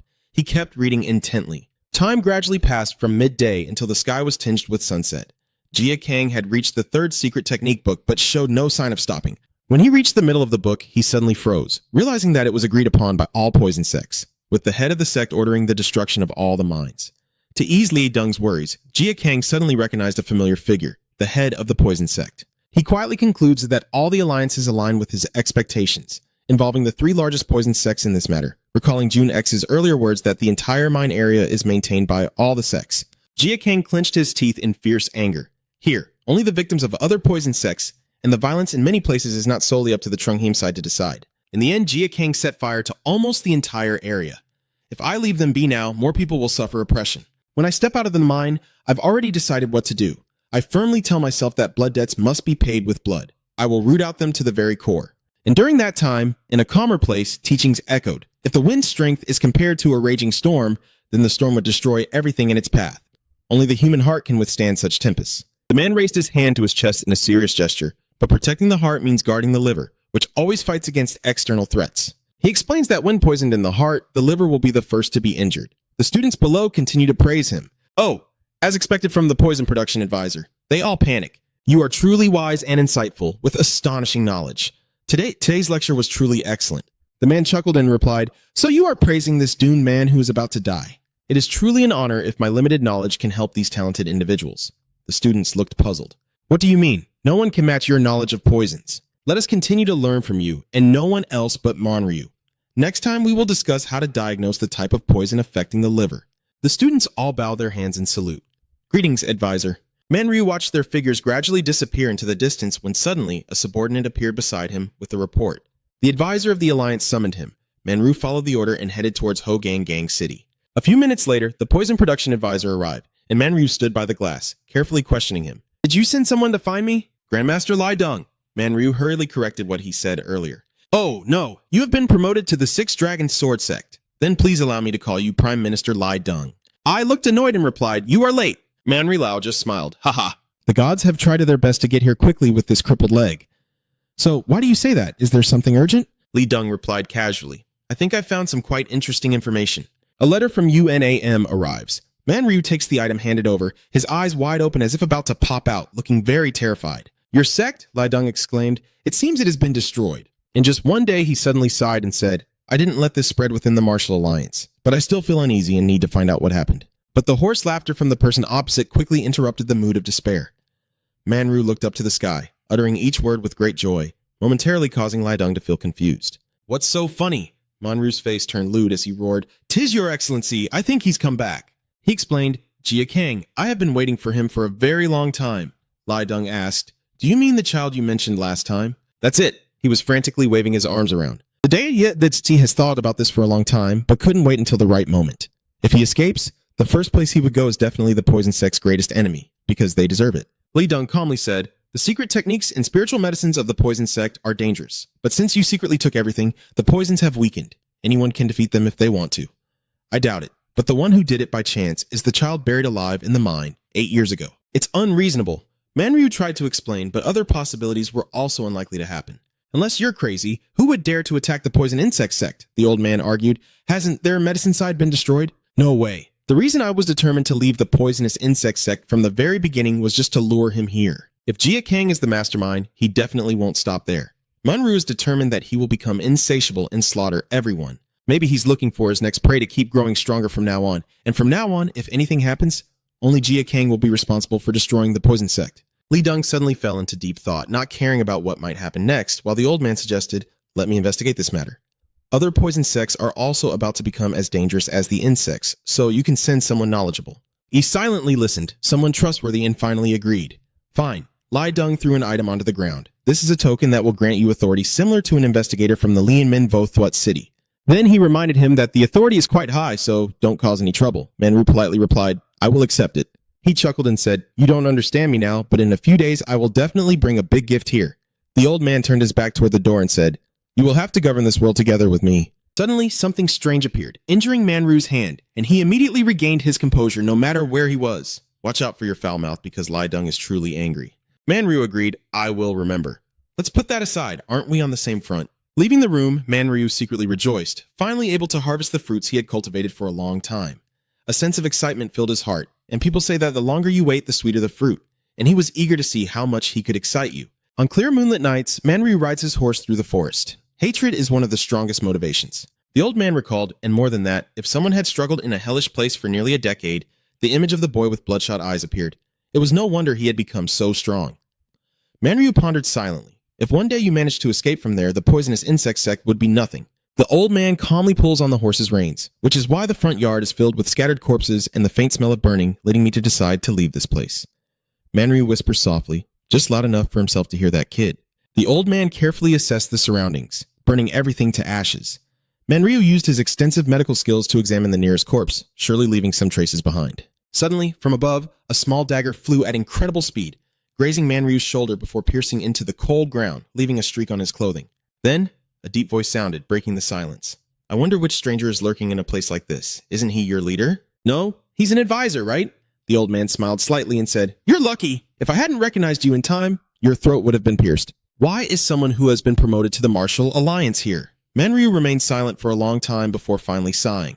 "Quite a few familiar faces, huh?" said the Iron Fan sect master. "It seems that the 3 largest poison sects in Unnam have already gathered here." "Huh?" The old man began to bow. "I am here. My purpose aligns with yours, and although I have left the Poison Worm sect, this place still feels like a second home to me. How could I ignore the changes within the sect?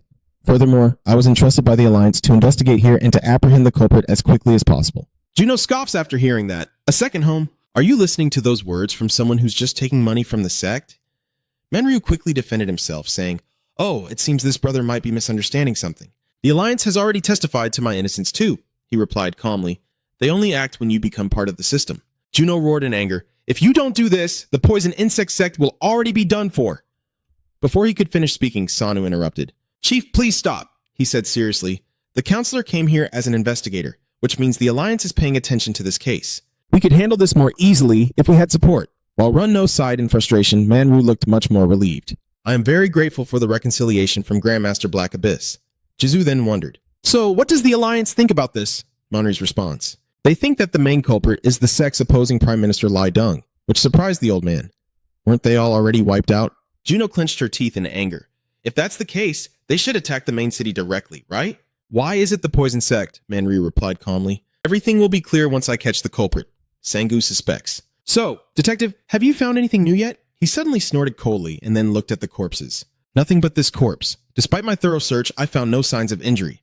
It seems the culprit assassinated them using a former member of the Insect Guild, and all I can say is that the enemy used poison. The issue is just the method. Sanu suddenly changed direction. I think we found some pretty interesting things earlier.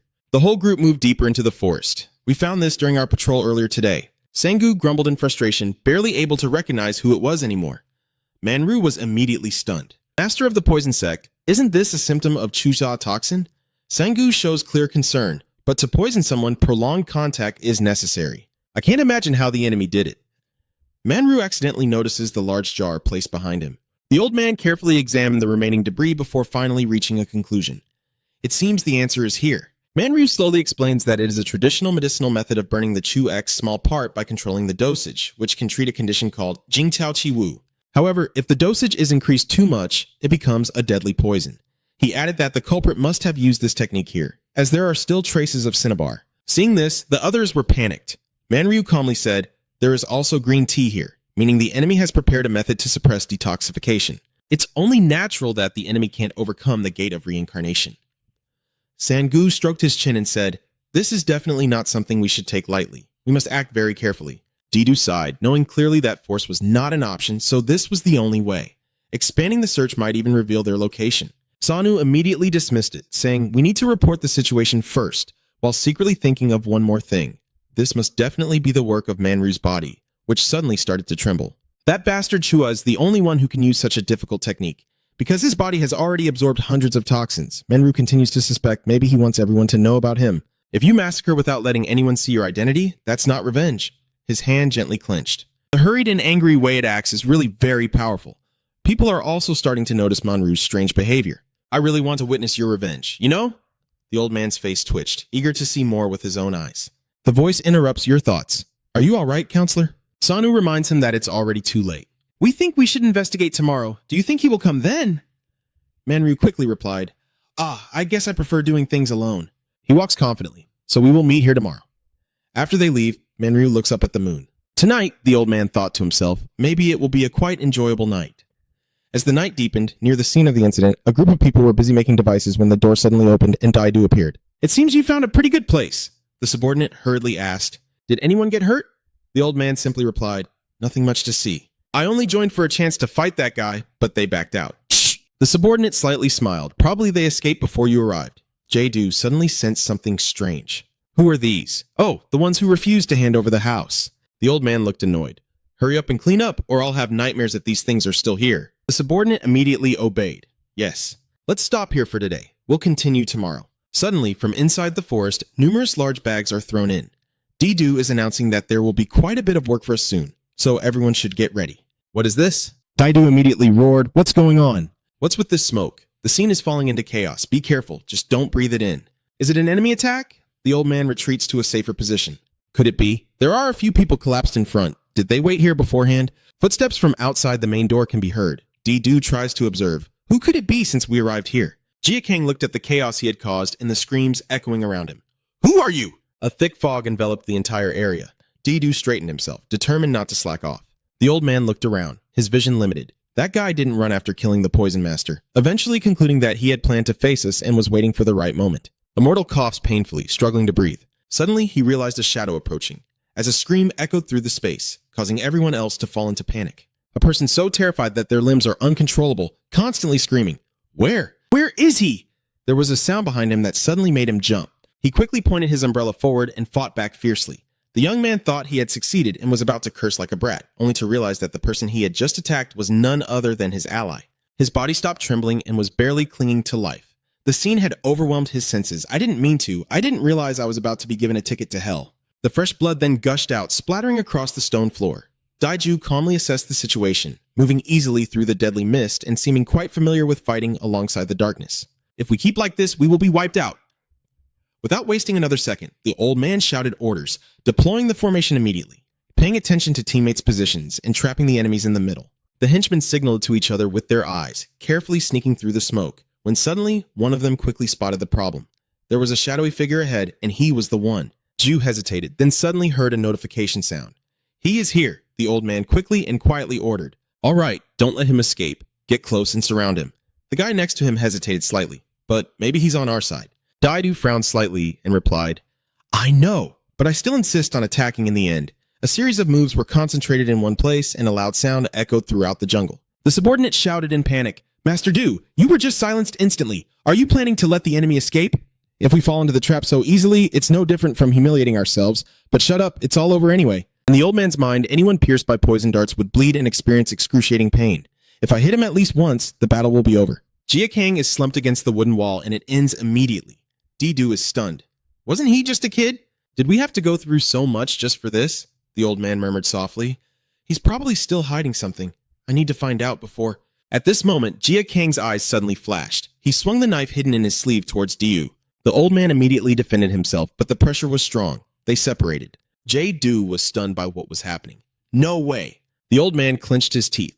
How could it be like that when hit by the hidden weapon? Did I miss? The subordinate hurriedly approached, puzzled. Grandmaster, what's going on? The two are stunned when suddenly the subordinate falls, releasing the poison needle back. Du must dodge at all costs. Suddenly, the old man realizes he cannot move his body. Du's face shows clear worry, his eyes shifting from panic to horror. No way! A dart is flying straight at him. Du remembered that he might have inhaled some poison gas at that moment, and the old man couldn't accept the reality, shouting two words in anger. Damn it, the tiny needle just happened to fly over and pierce into Jin Gang's shoulder as he watched the old man helplessly lying on the ground. Hawk, how could someone as skilled as me, Du, fail against a little kid like that? He reached for the dart, saying, I can't let this happen, and quickly drive it into Jin Gang's leg. The space in front seemed to freeze solid as Du's eyes widened to their fullest. Kim Doc, they are strong but can't do anything to me. Who are you? A monster? Just those 3 words about the winged sect made Du stunned. Why would someone from that place come here? Jin Gang, with a face devoid of any emotion, straightforwardly replied, You only need to know that. My story is long. His words cut deep into Ju's already desperate mind. You won't hear the end of it. In the end, the old man left this world. Tonight's moon is brighter and more beautiful than ever. A call from Lord Run. No echoes through the forest, summoning him here. He muttered in surprise. This is the place where the destruction sect resides. The anxious messenger from the enemy delivers a message to us. It seems like there are some issues happening in that area. Runo ponders. The assassin group is probably on their way there. Did they get attacked by the enemy? I have a bad feeling about this. Footsteps echo from afar. We will go tell everyone to get ready. Juno stands silently. I never thought Namjizu and Sangu would fail. But since we don't know what kind of enemy we're facing, we can't be careless. They're rushing from that side. Hurry up. Are you planning to let other sects take all the credit? He was about to turn away when he suddenly looked surprised. Juno asked loudly to the person in front, Why did you come here? Advisor brings the head of Manri. Juno looks puzzled and curious. Aren't you listening to me? Why did you come here? The old man quickly explained, I have some matters to attend to here. After hearing that, he lost patience and shouted, What do you mean a matter that needs to be done? We are in a hurry. Your matter will have to wait for another time. Manryu sighed softly and replied, I'm afraid that's not possible. What do you want in front of the unfriendly looks from those people? What exactly is the matter that needs to be done? The old man simply exclaimed, Oh, my beloved family of poisons. Manryu's lips curled into a bright smile, but the meaning behind his words was the opposite. Perhaps I need the senior brothers to die. The entire sect was bewildered and confused, unable to believe what they had just heard. Jun-No glared and took the initiative to speak. What are you doing? Are you crazy? Manryu still kept his lecherous expression, even complaining. Maybe you're too old and deaf. I want everyone to die. Juno, furious, veins bulging on his face, seems to have lost his sense of self since joining the alliance. That arrogant bastard, why would he want us all to die? Manryu carefully observed each character's expression before explaining. It's just some personal reasons. That bastard probably doesn't realize how much of a dog he's talking. Fine, I was also planning to deal with those traitors someday. Because you were the one who started this first, even the alliance can't defend you now. Manryu stood silently, watching the enemies rushing toward him. A fierce battle broke out immediately after. Dig your own grave, you bastard! Just then, urgent voices echoed from a nearby area. Everyone rushes in together. Countless assassins in black suits and iron masks hurriedly infiltrate. Suddenly, from beneath the ground where the toxic smoke is spreading, a groan echoes up. One of the assassins notices the danger and panics. Hey, are you okay? He immediately alerted his ally. There's still survivors here. Same goes for this place. As I struggled to help the man up, I suddenly heard some words but couldn't understand them. When the assassin tried to get closer, he suddenly felt a sharp pain spreading from his chest to his arm. He was terrified and wondered silently, is this poison needle? In just a few seconds, both of them collapsed. Did I miss something? The blood flow starts to heat up like lava and my throat begins to stiffen. The scene gradually descends into chaos with screams and cries echoing throughout the area. Sangu stands above, silently observing, using the survivors as shields before launching attacks from blind spots. That person can also skillfully dodge our weapons. I heard he defeated Namdi-Du, so I thought he must be a master. But I was completely wrong. If this had happened, we would have faced each other from the start. His eyebrows furrow slightly as I recall his position after that last attack, finally deciding to use the secret technique of the Dark Sect. In a blink, Sanu was gone. Below, the smoke still shows no signs of dissipating. Amid the open courtyard in the area in front of the main hall, a tall figure with a spear appears. "I found you!" Sanu looked smug. "I deliberately missed the heart. You'll die instantly if I pierce you a little more. If I don't answer this question, before I can finish speaking, both sides will panic and pull away from each other." Sanggu was stunned to realize that the body he had just attacked was none other than Ju, the enemy. The mask suddenly loosened, just as he blurted out a curse at the bastard. Sanggu instinctively jolted in surprise. Jin Gang stands tall right in front, wielding a weapon, a massive lightning bolt erupting directly at the tip, forming a straight line. Sanggu, unprepared and overwhelmed with surprise, is momentarily stunned. He dodged the attack, then was thrown far away and rolled dozens of meters across the wet ground.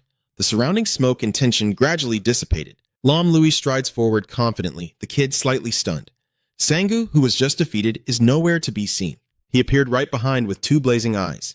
"Do you think defeating me is that easy?" Bak Cha clenched his teeth tightly, a stream of fresh blood spattering everywhere, returning to the fierce battle at the poison sect. Bruno couldn't understand how he froze in place. Manryu just crushed the subordinate's arm and sighed. How pathetic, attacking me immediately without understanding the opponent's strength.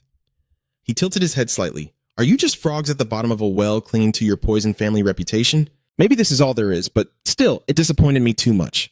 Tanchi Duno went crazy, but for a moment, I couldn't see what he had done. "Is there any trick here? Why don't you attack me now?" Manryu is provoking.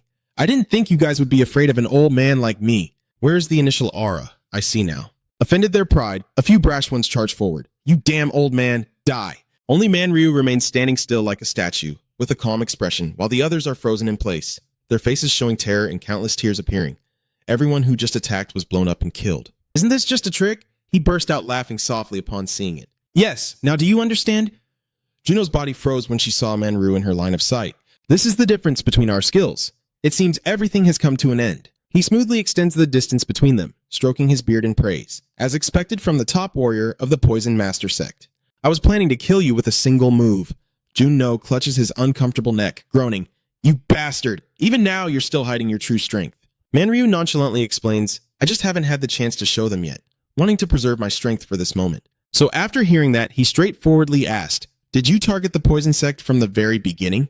The old man suddenly closed his eyes and said, "I don't care about the Poison Sect. Everything is aimed at one person only." His hand holding the dagger trembled, although he acted faster than I expected. It seemed he wanted to gain as much advantage as possible before the sects gathered. So I might as well help out a bit by taking care of one of the three. "Manryu, I knew you would figure out who the culprit was," Juno wondered. "How do you know about him?" Manryu hesitated for a moment. "It's a story from a long time ago. To me, he is an enemy, a child, and my aid in perfecting myself. After leaving the secluded sect, I have lived like a beggar. The two traitors, despised until they reached their current position, suddenly raised their hands, craving revenge and all the preparations for what's to come. No words can fully express the resentment within me. The only motivation to keep going is the obsession with you. My legs are trembling with excitement. You are the only reason I exist now. Right now, my heart is filled not only with anger, but with many other emotions as well. How can I let go of it so easily?" Do you know on the opposite side is confused. "I really don't understand what you're talking about." Manryu regains his smile. "Haha, I guess I spoke too soon. It's just a personal matter. You've built enough houses, right? It's better to finish this quickly. It seems like Lord No here is also ready." The old man still comfortably mocked. "Is that yellow color your special skill? Make Do No furious and shout, you bastard. He put all his strength into this attack." The two sides are about to clash, and you probably know how powerful it is, right? The smoke rises and then dissolves into the air. Bruno was stunned to realize he couldn't even touch the enemy, let alone break free, as he was grabbed by the head. His old face showed a cruel expression. "Then farewell." Juno only managed to roar out a few desperate pleas. "Don't stop." The sudden cracking sound of the spine echoed. Manryu lands safely, stretches a bit, and brushes off the dust from his clothes. Now he quietly gazes toward the distant poisonous smoke. He probably finished his job too. The hand holding the dagger loosens, while the other grips the weapon tightly. Jin Gang aims at Sanu's chest and launches a fierce attack, then pulls out a dart already coated with deadly poison. With extensive combat experience, Sanggu quickly realized the problem, hurriedly opening his umbrella to defend, and only revealing his face once everything around him calmed down. Sanggu, losing patience, pursed his lips and said, "Shh, how long do you want to keep playing hide-and-seek with me?" Jin Gang hides behind the dust cloud, listening silently. "But your plan will not succeed. The knife that just cut into your hand was poisoned, and although it only grazed your shoulder, your body will soon be paralyzed. You frown at the bleeding wound, but prolonging the time only works against you. Sang-gu moves through the disadvantageous situation, trying to focus on his surroundings. Suddenly, he is startled as a fierce gust of wind carrying Jin Gang rushes toward him. Yes, right here. The two flaming swords clash as Sanu leans forward to strike. The deathly force of power is evident. Sang-gu whispers a quiet assessment. Although you're still young, you have a good grasp of the basics and don't seem to favor close combat, right? He immediately spread his 5 fingers wide. Jin Gang successfully dodged the sneaky attack and retreated to the beam. Sang-gu sighed in frustration, feeling quite annoyed. I was planning to capture him alive and get more info about his accomplices, but it doesn't seem easy anymore. Why don't you give up? You can't win alone. Jin Gang stands before the smirk, just wasting time. If you're willing to reveal your accomplices, then go ahead. No, now it's my turn to strike back. What? I just saw a small figure appear right in front of me. He was momentarily stunned, but his quick reflexes successfully saved his life. Sang-gu gritted his teeth and growled, swearing this bastard was about to swing his knife to cut when he realized the front was empty and Jin Gang was right behind him. Sang-gu is panicking because he's so fast that the situation suddenly turned on a knife's edge. He's fighting with all his might, hiding his skills all this time. How could it be like this? All of their moves prove that the opponent is not an ordinary person. Sang-gu seized the opportunity to punch. A loud explosion erupted, and all the surrounding dirt and rocks shattered. The toxic smoke dissipates quite a bit. Sanu, feeling exhausted, suddenly hears a question. Do you think I suddenly became faster? Jin Gang coldly said, I don't possess any martial arts skills. It's all just your imagination. The veins beneath the skin started to bulge. Sanu only just realized it was brushing past him. A wave of worry rose in his heart. He hasn't actually become faster. Maybe he's just slowing down. Are you directly switching to close combat to spread the poison throughout my body? That's right. Jin Gang agrees with the above. You really are a dangerous person. So I won't prolong this battle any further. He immediately unleashes all his strength. Life is not a dream. Just after boasting, his eyes turn white and his body reaches its limit. Jin Gang was slightly surprised, thinking everything was over. But no, this was just the preparation for Sang-gu to unleash his soul recovery ability. A thought flashed through his mind. Damn it, my main target will be the enemy's left arm. The poisoned flesh turned pale and uncontrollable. Sang was about to carry out his plan when he suddenly froze. The arm he thought was completely paralyzed held against the enemy's chest with the knife, and with a determined gaze, the sharp tip pierced through the heart before finally letting go. Sang-gu's sudden death signals that everything is approaching its end as he staggers away from the world step by step. Jin Gang just silently watched him, unaware if the poison still worked on him, and didn't use his left hand just to wait for the right moment. He sighed softly and said, should I keep going when there are still many enemies, but my body is exhausted? Maybe we should stop here for now. Something strange appears from afar. Jin was stunned. I can feel the killing intent coming from here. Is it the leader of the Poison Master sect? Now, facing him is too much, so I quickly change direction. Feeling embarrassed, but I have to escape.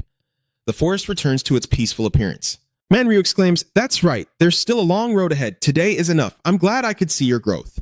The old man whispers to himself, I look forward to our next meeting. Sitting on the rooftop, gazing at the moon, Manryu looks satisfied. Tonight, the wine is truly good. The old man said drunkenly that if he knew the truth about what happened that day, his anger would surely be directed only at the family.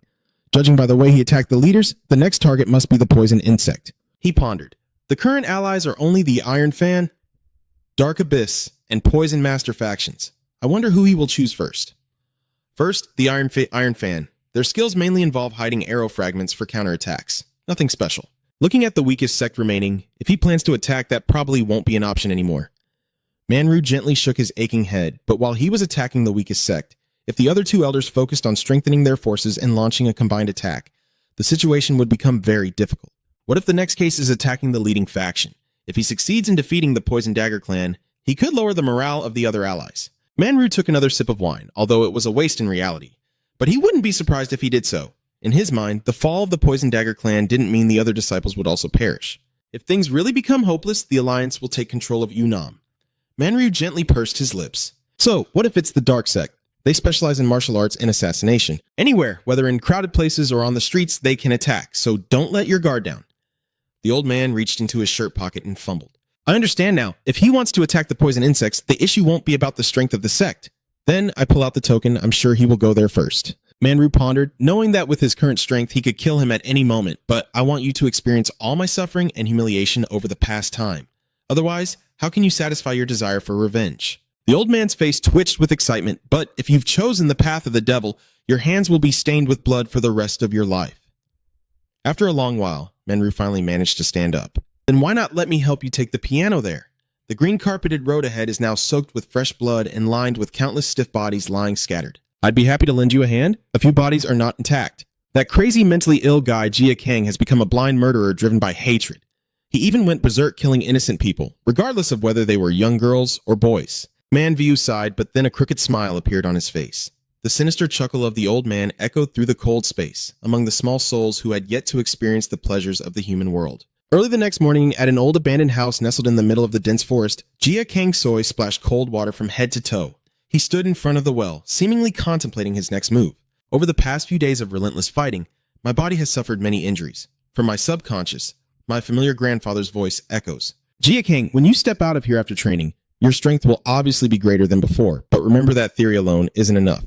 Learning must go hand in hand with action. Currently lacking real combat experience, the boy wondered, what should I do then?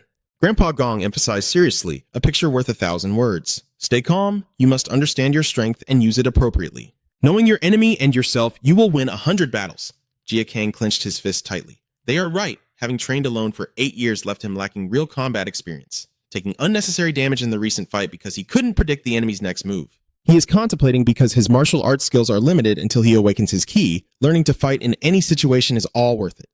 Jia Kang puts his clothes back on, silently vowing that he will face even stronger enemies and must prepare thoroughly for that moment. Observing a few traces of poison on his fingers, Jia Kang was very determined that when facing a formidable enemy, his strength would be even more reinforced. My gaze grew more determined than ever.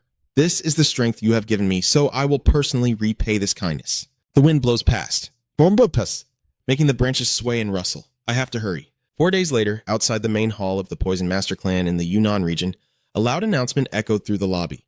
There is news from the clan leader. This man is Wyan, a master of Bokto, giving orders and speaking. The subordinate looks anxious. The investigator leading the case against the poison sect attacker was shocked to find the body at the scene. What? The subordinate respectfully reports. Not only that, but the investigation characters from the Dark Sect and the Iron Mountain faction were also found dead nearby. Why is suspicious?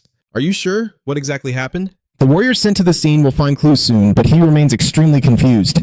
Although the sect has lost its standing in the martial world, defeating them all in just one night would even defeat Juno. The Wujong carefully strokes his white beard and considers. Could the culprit be someone with a grudge against all the sects? It seems the situation is more serious than I thought. Without hesitation, the old man said, I will go there myself. The exclusive sect meeting is coming soon, and we can't let the problem get any more complicated. At that moment, a voice intervened. You don't have to go there alone. The enemy will come here soon. Why, a bit surprised, said, I don't want to face you here. Martial arts advisor Man Ryu bowed gracefully and bid farewell.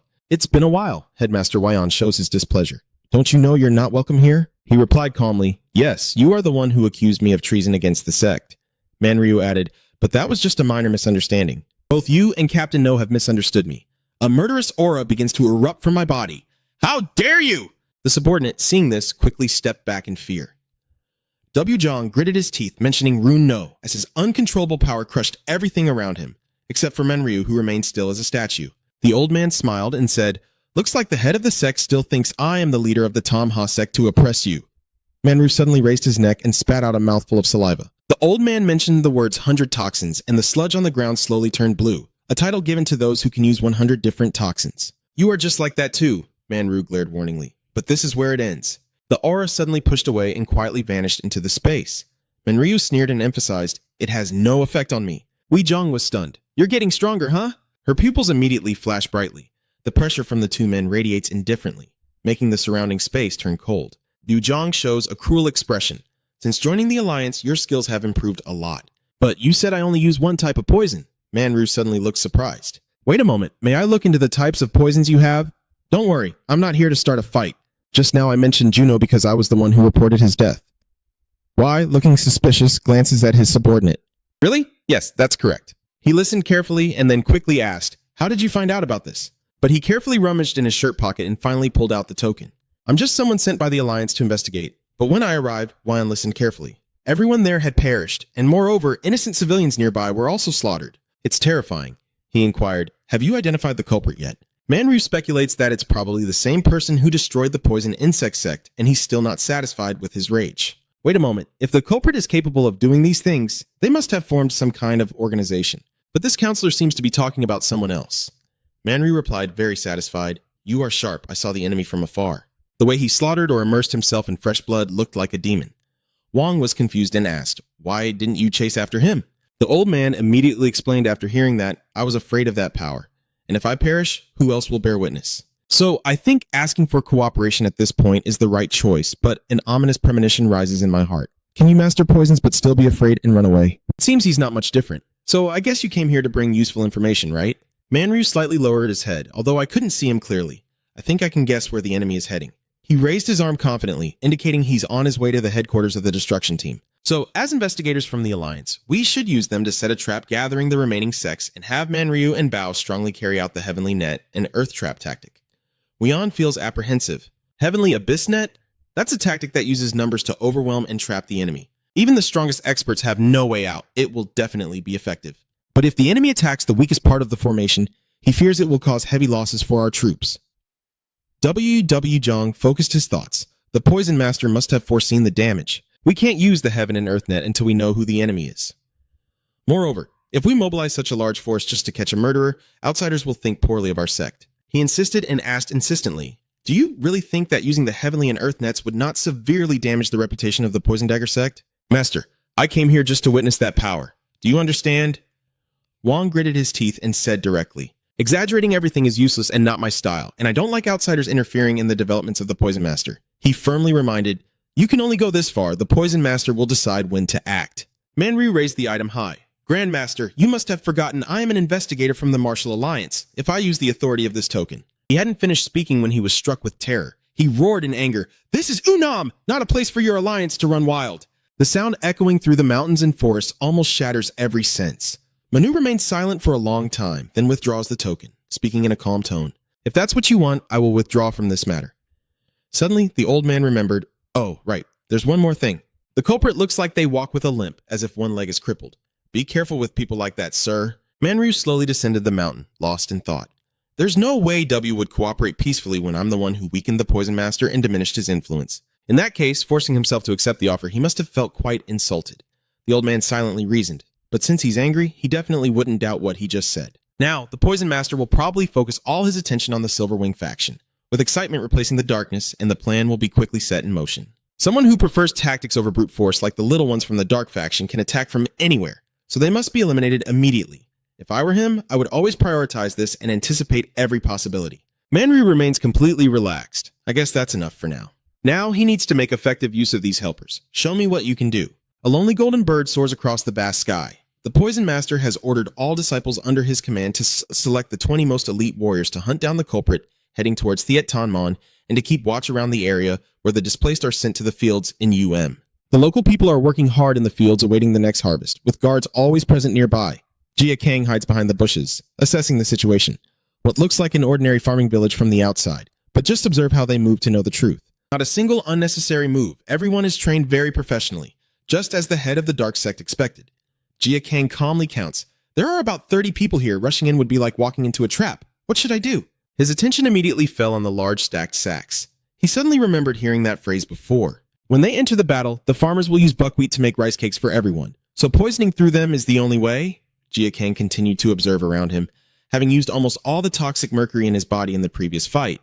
He kept glancing around and had nearly used up all the poison from the Trungmon last time, so he needed to find a way to stockpile more. Suddenly, Jia Kang was surprised to see a forest of peony flowers in front of him. This brightly colored herb can detoxify the body through excretion, but an overdose causes diarrhea, hallucinations, or death. Jia Kang thought, a few flower trays can't kill a person, but if I accumulate enough toxin and swallow it, 30 people will be nothing. A few days later, beside a clear stream, some villagers whispered that I would follow after finishing washing this spot. Alright, see you later. The man dipped the basket filled with rice into the cool water and cheerfully said, there's a cake party tonight. Heh, so engrossed in work that I didn't notice the shadow lurking behind me. The man jolted in surprise when he felt the pain and hurriedly looked at the needle prick into his body. There is a soft footsteps approaching. Jia Kang Duong observes with an expressionless face. An alarmed voice breaks the calm, and a member washing buckwheat by the stream has been found dead there. The soldiers shouted, and the sect leader believed this was the work of the assassin from the rumors because our members had died from poison. So, except for a few who stayed behind, everyone else followed me up the mountain to hunt down the culprit. He also emphasized that this was an order from the sect leader. A bearded man immediately became suspicious. Didn't the Poison Master mention that the enemy was heading to Iron Mountain sect? Could there be some mistake? But in the end, I dismissed it myself. There shouldn't be any problem. I should be glad that he led himself to his death here. Sangu, I will personally avenge you. A few flickering flames in the dark forest. Jia Kang looked up without care and continued his journey, heading toward the old house. Placing the rice bag in front of the well, Jia Kang thought to himself, "This is the remaining poison, I will use it too." Suddenly, something flashed past too quickly for Jia Kang to react, and his left arm was pierced instantly. Poison vials spilling onto the ground as a voice echoed, "You cowardly bastard! Did you think we didn't know you were hiding here?" The group surrounding Jia Kang dares to venture into the dark sect and try to poison our well. But this is as far as you go. You've fallen into our trap. Roya's face twisted in anger as there was nowhere left for you to escape. A look of worry gradually appeared on Jia Kang's face. You hold your injured, bleeding arm tightly and face the strangers bravely, secretly feeling terrified inside but trying to hide it outwardly. The rogue looks serious, wondering why we found you, right? The East Sun, West Attack plan really isn't bad at all. He added, "That's only before you were informed of our presence. Since you stepped in here, you've already fallen into our trap, kid." Jia Kang clearly showed his surprise. Whatever you do now, you will only face failure. Long silently thought, presence? I should have dealt with that aura first before confronting him directly. Before I die, I want to ask, are you the one who killed the poison sect members? You calmly admit, yes, and is the culprit also the one who murdered innocent villagers? Jia Ka, upon hearing this, was confused and said, "I did kill the poison sect leader, but this is the first time I hear about the villagers." What are you implying? R. Radia frowned impatiently. "Stop pretending. I know you are the one who killed the villagers to cover your tracks." A sense of foreboding rises in my mind and soul. What could he be talking about? I know the villagers lived nearby, but were they killed? What happened while I was away? Jia Kang helplessly sighed. "But it's okay. What's more important is that I have caught you." While he's rambling, first, who are you? Why attack the secret sects? So Jia Kang quietly prepared a poison needle behind his back. Rhea stared in shock as he recognized the small object rushing toward him, fiercely grabbing it with his large hand. Still not willing to give up, Jia Kang seized the opportunity, grabbed the cloth bag, threw it to the ground, creating a thick wall of bones that instantly caused chaos. A few subordinates clutched their chests, coughing as if their lungs would burst.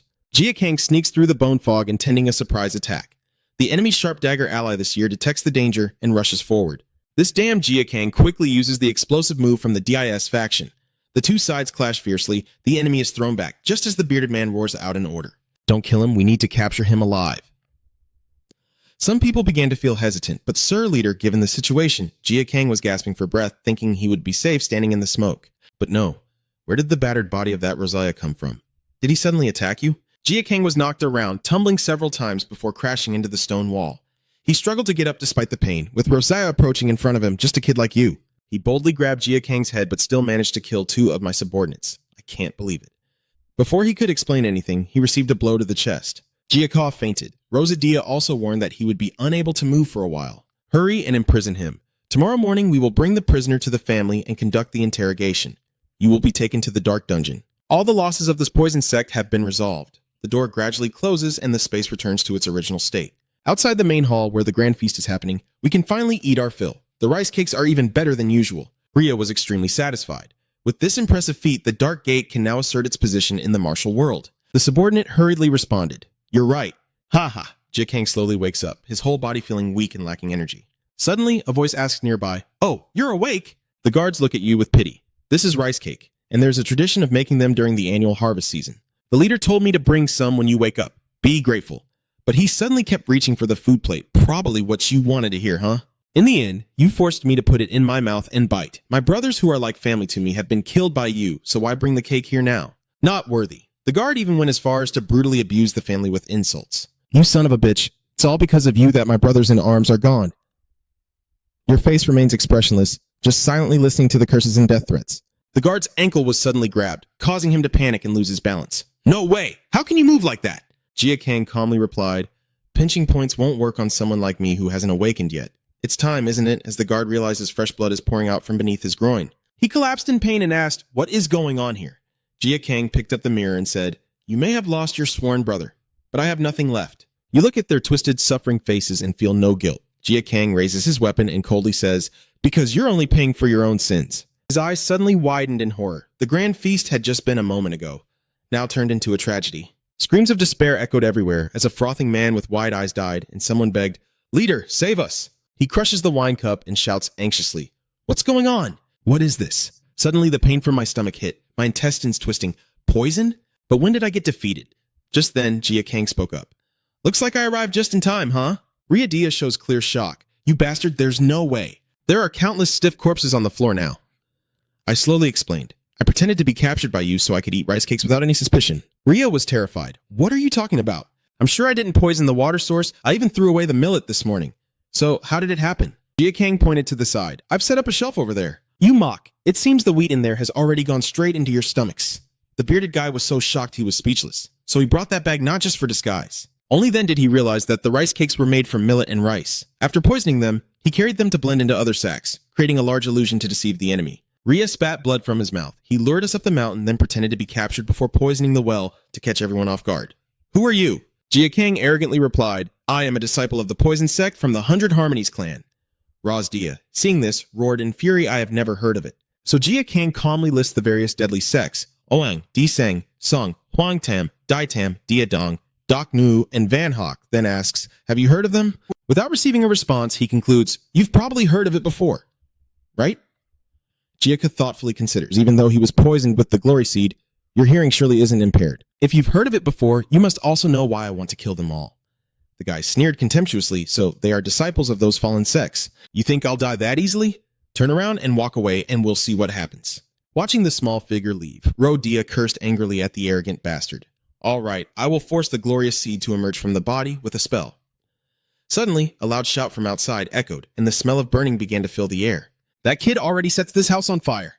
Rodea gritted his teeth in frustration. We need to evacuate quickly, but if I move my body now, my rage will reach its peak. Jin Gang hears the screams and suddenly stops, turning to look behind. In front of the door, where the flames are engulfing, the bearded man is standing there. His voice shifts from normal to hoarse and gruff. I will kill you, and his face looks more ferocious than ever. He screams, I have to kill you! His bearded eyes widen in shock. Why is it like this? An involuntary thought flashed through his mind. He's not skilled in martial arts, nor does he carry any superior bloodline or belong to a top-tier faction. Rao always asked himself, why are there scenes of burning houses and lifeless bodies lying on the ground? Everyone wants to embed it deep into Rao Dia's mind, drowning him in the depths of despair. How could the Dark Gate be slaughtered by someone like him? Do you feel it's unfair? Because you've lost everything? He emphasized. Why should you have to die at the hands of someone like me? The beard ruffled as he punched so hard that the wall cracked. I can't let this end like this. Damn it, that comment seems to have touched his pride. Do you think I will be killed? Jin Gang, move quickly and dodge. The rage ability is about to erupt, the bearded man roars loudly. Because of someone like you? The stone wall is shattered, but there's no sign of Jin Gang. Where did you run off to? Come here, you little brat. That Rose guy even went crazy, smashing everything he touched. Jin Gang sat on the rooftop, carefully watching the situation below. He nervously thought that even after being poisoned by the glory seed, he's still so strong, truly worthy of being the leader of the dark sect. I shouldn't face him. As he was hesitating, he accidentally saw something. Amidst the thick fog, a man's figure appears with a weapon beside him as a large stone suddenly crashes down onto the wet ground. The rogue, after causing chaos for a while, started to tire and could only sneer and curse at the little rat. Suddenly, a sarcastic voice rang out from behind. The dark sect, a cult that only hides like rats, and yet they dare to criticize others? There, the rogue notices a figure lurking in the dust. This time, I pressed my legs down hard to strike. I immediately recognized that figure as Jin Gang, and Hung Dung charged forward. I won't miss this time. The enemy is in front, but is he just standing still? Flashes of light flicker as countless needles fly in, piercing his chest or abdomen. He immediately widened his eyes in surprise. Each one? This way? His teeth bared in anger as he clenched his huge hand around the enemy's head. If I go to hell, I will take you with me. A big explosion followed, and it took a few seconds to regain clarity, and the bearded man was stunned. The corpse he just crushed was not Jin Gang, but an ally from the sect. Rodia's face showed clear panic, and his massive body staggered in fright. It's not him. The blade pierced through, spilling fresh blood everywhere. Jin Gang, with his devilish eyes, coldly said, The feud between the Poison Sect and the Dark Clan is over today soon. Others will follow you. Farewell. Jin Gang only managed to hear the last words, go to hell, before he left this world unwillingly. Jin Gang looked up at the night sky, contemplating silently. With this commotion, the other Poison Sects would arrive soon. Not far away, a few people are shouting loudly. Wait a moment, I think there's something over there. Everyone, the neighboring village is on fire. They are carrying buckets of water and rushing to help. How are the people inside? This way, quickly. Jin Gang left early to avoid being detected, bringing water here quickly. The villagers watched the flames helplessly. Oh, divine spirit, this can no longer be extinguished. A strange voice from afar echoes in agreement. That's right, there's no way to save it anymore. Everyone's attention is focused on the direction of the sound. A few hours later, the heavy wooden door slowly opened and Jin Gang entered the dark room filled with herbs and medicinal formulas. Suddenly, there are whispers outside among the leaves. Jia Kang thinks to himself, with these continuous battles, I've run out of poison and can't always rely on finding medicinal herbs on the road, like glorious seeds. He considers that the dark sect is also part of the poison sect, so he should bring all usable finished products. Jia Kang reaches for the brown potion bottle. It says here that it's the venom of the divine snake. If someone drinks this, their body will immediately become paralyzed, their heart will stop beating, and it will lead to death.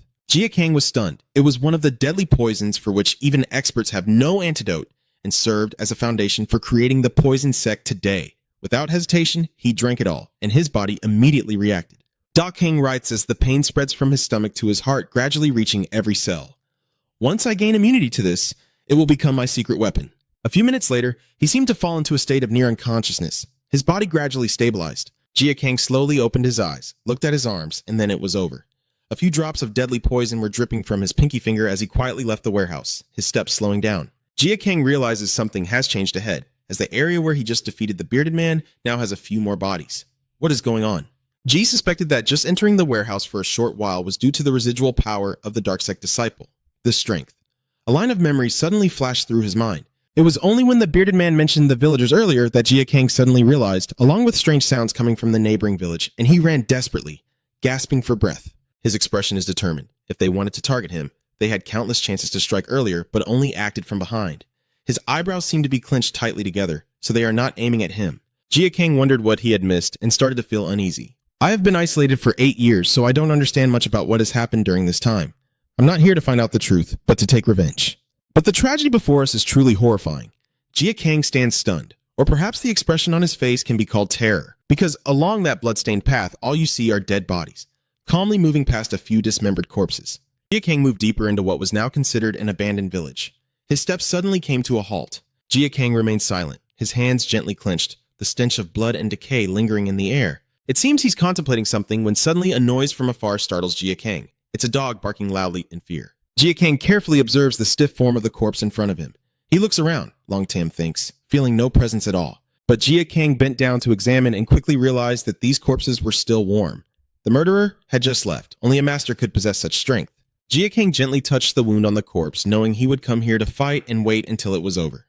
He pulled at the man's corner of the mouth, realizing that once he left, he would slaughter those innocent villagers, just like the deadly trap of old. My mind is overwhelmed with conflicting thoughts. Why do you want to blame me for all these sins? You could have just come here to kill them all, so what are you hesitating for? Jia Kang's eyes flickered with a faint sadness, pitying those whose fates never had a chance to enjoy happiness in this world. In the end, Jia Kang left this place, staying optimistic. No matter how complicated things get, his goal remains unchanged. He always tells himself to keep revenge going, but if someone takes advantage of this, Jia Kang's face unconsciously darkens near the Keikok area of Luang Nagan. Under the romantic moonlight, the young couple chat animatedly, when suddenly a deep, husky voice of a man echoes. You two really suit each other. After hearing that, the couple blushed shyly without needing to be reminded. What is father doing out here so late this time? This is the head of the Luang Hu sect. Because tonight's beautiful scenery has enchanted me so much, my daughter-in-law's belly is like this bright moon. She slightly bows her head and gently replies, yes, the baby is growing quickly. Will it be born soon? Yes, father, Hu Chu said happily, feeling reassured. I just hope the child grows up strong. If Sanin can take over the sect, I will be truly happy. The young man respectfully replied, it's still a long way off, father. You're still leading well enough. Hu Chu clasped his hands behind his back. I'm only doing it temporarily. Now I don't think I'm worthy of this position anymore. Sanj with determination, I only wish to build a stronger Keikok Long sect with my father. As the conversation was becoming very lively, Hu Chu suddenly felt a chill run down his spine. All three looked towards the strange appearance. Hu Chu proactively asks, who is there? No response, only the bushes in front gently sway.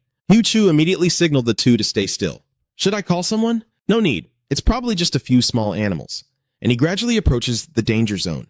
Hu Chu was momentarily startled because there was a pool of fresh blood scattered on the ground. The stranger turned his back to Hu Chu, head bowed as he fiddled with something. He quickly grabbed the sword at his waist, ready to attack. That person must have also realized the problem.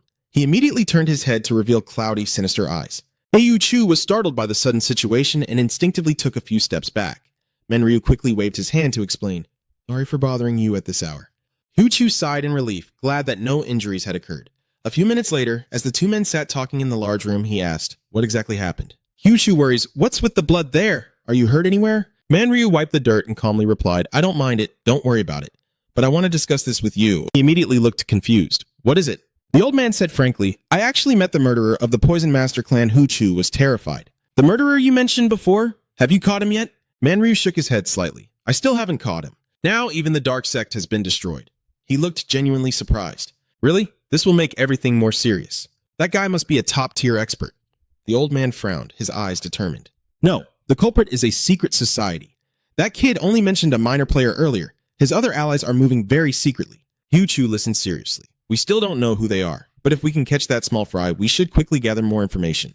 Manryu sighed. They are targeting all the poison factions, and next it will probably be the weapons sect. Seeing this, he was stunned, so it must be correct. He emphasized that the guy will pass through this Kekok Luangmon to get there. Now you understand why I appeared on the scene. Hu Chu nervously wondered. Do you want me to support you? But how can we fight so many experts like them? Manryu exclaimed. Just take out that cripple's name and it's done. The others will scatter and wait for the signal from him. He pursed his lips, his mind in complete chaos. Manryu tried to persuade him. I'm quite disappointed.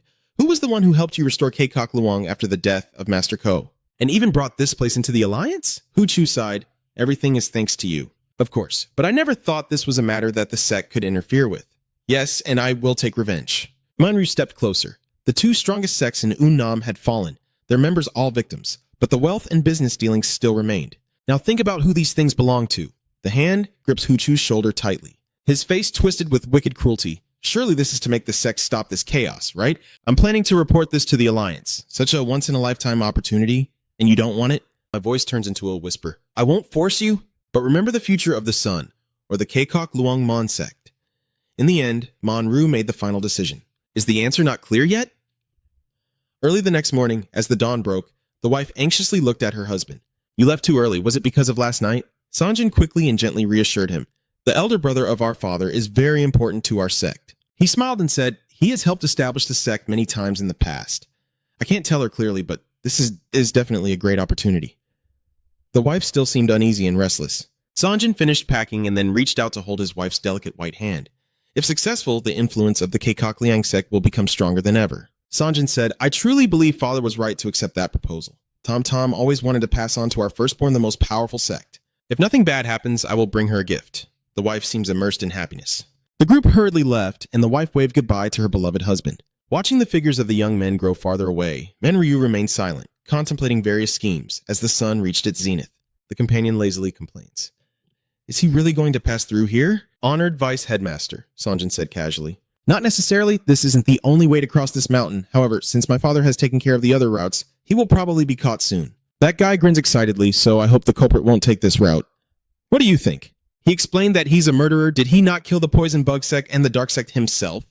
Sanjin let out a sigh. They say it's not just the cripple doing things. Even so, if it's related to dangerous groups, it must involve high-level experts. The other guy couldn't hold back anymore and said, kids these days are afraid of everything.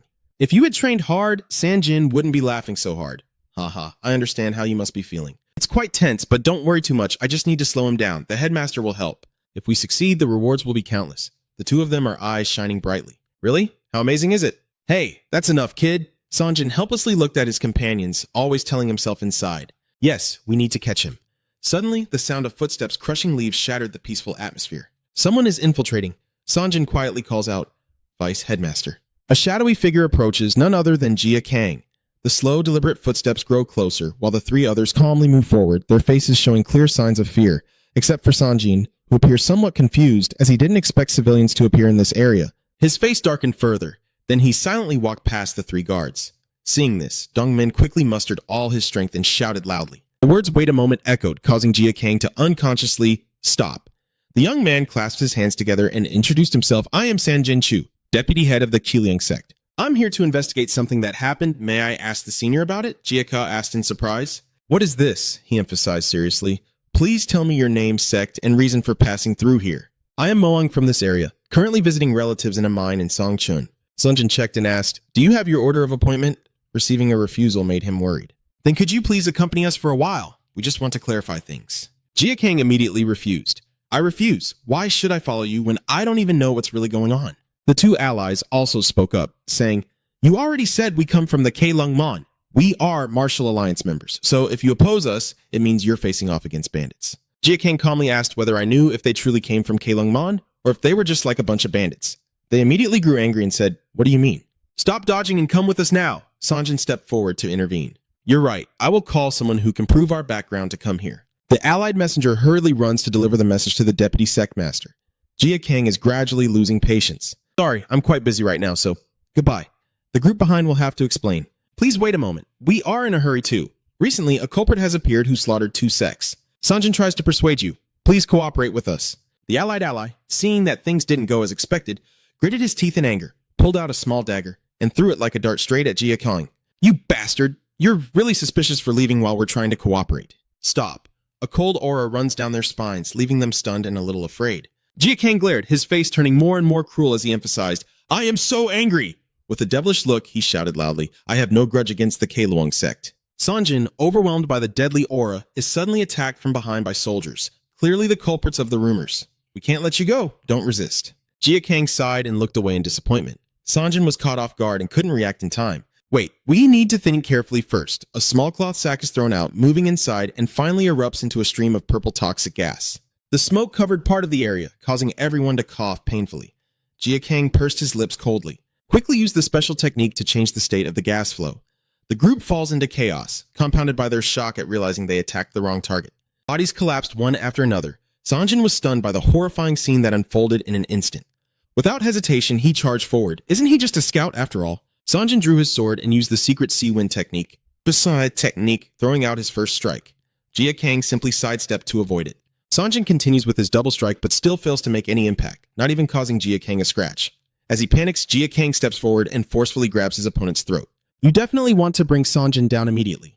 The frightened allies shout out, Vice Head of the Sect. Sanjin's back hit the ground and the intense pressure almost shattered his spine.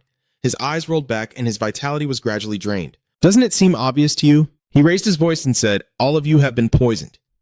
In the enemy's shocked eyes, Jia Kang explained, the bomb I used is a potent mixture of rare herbs and toxins, enough to cause extreme pain to anyone who inhales it. You can't kill us, just control the poison to leave your body and don't follow me anymore. But as I turned my back, I heard a warning. Wait a moment, Sanjin still insisted fiercely. Even though his life was about to end, I can't let you go like that. I already told you so, didn't I? I hold no grudge against Keiluang Mon. How much hatred do you have that you risk your lives just to catch one person?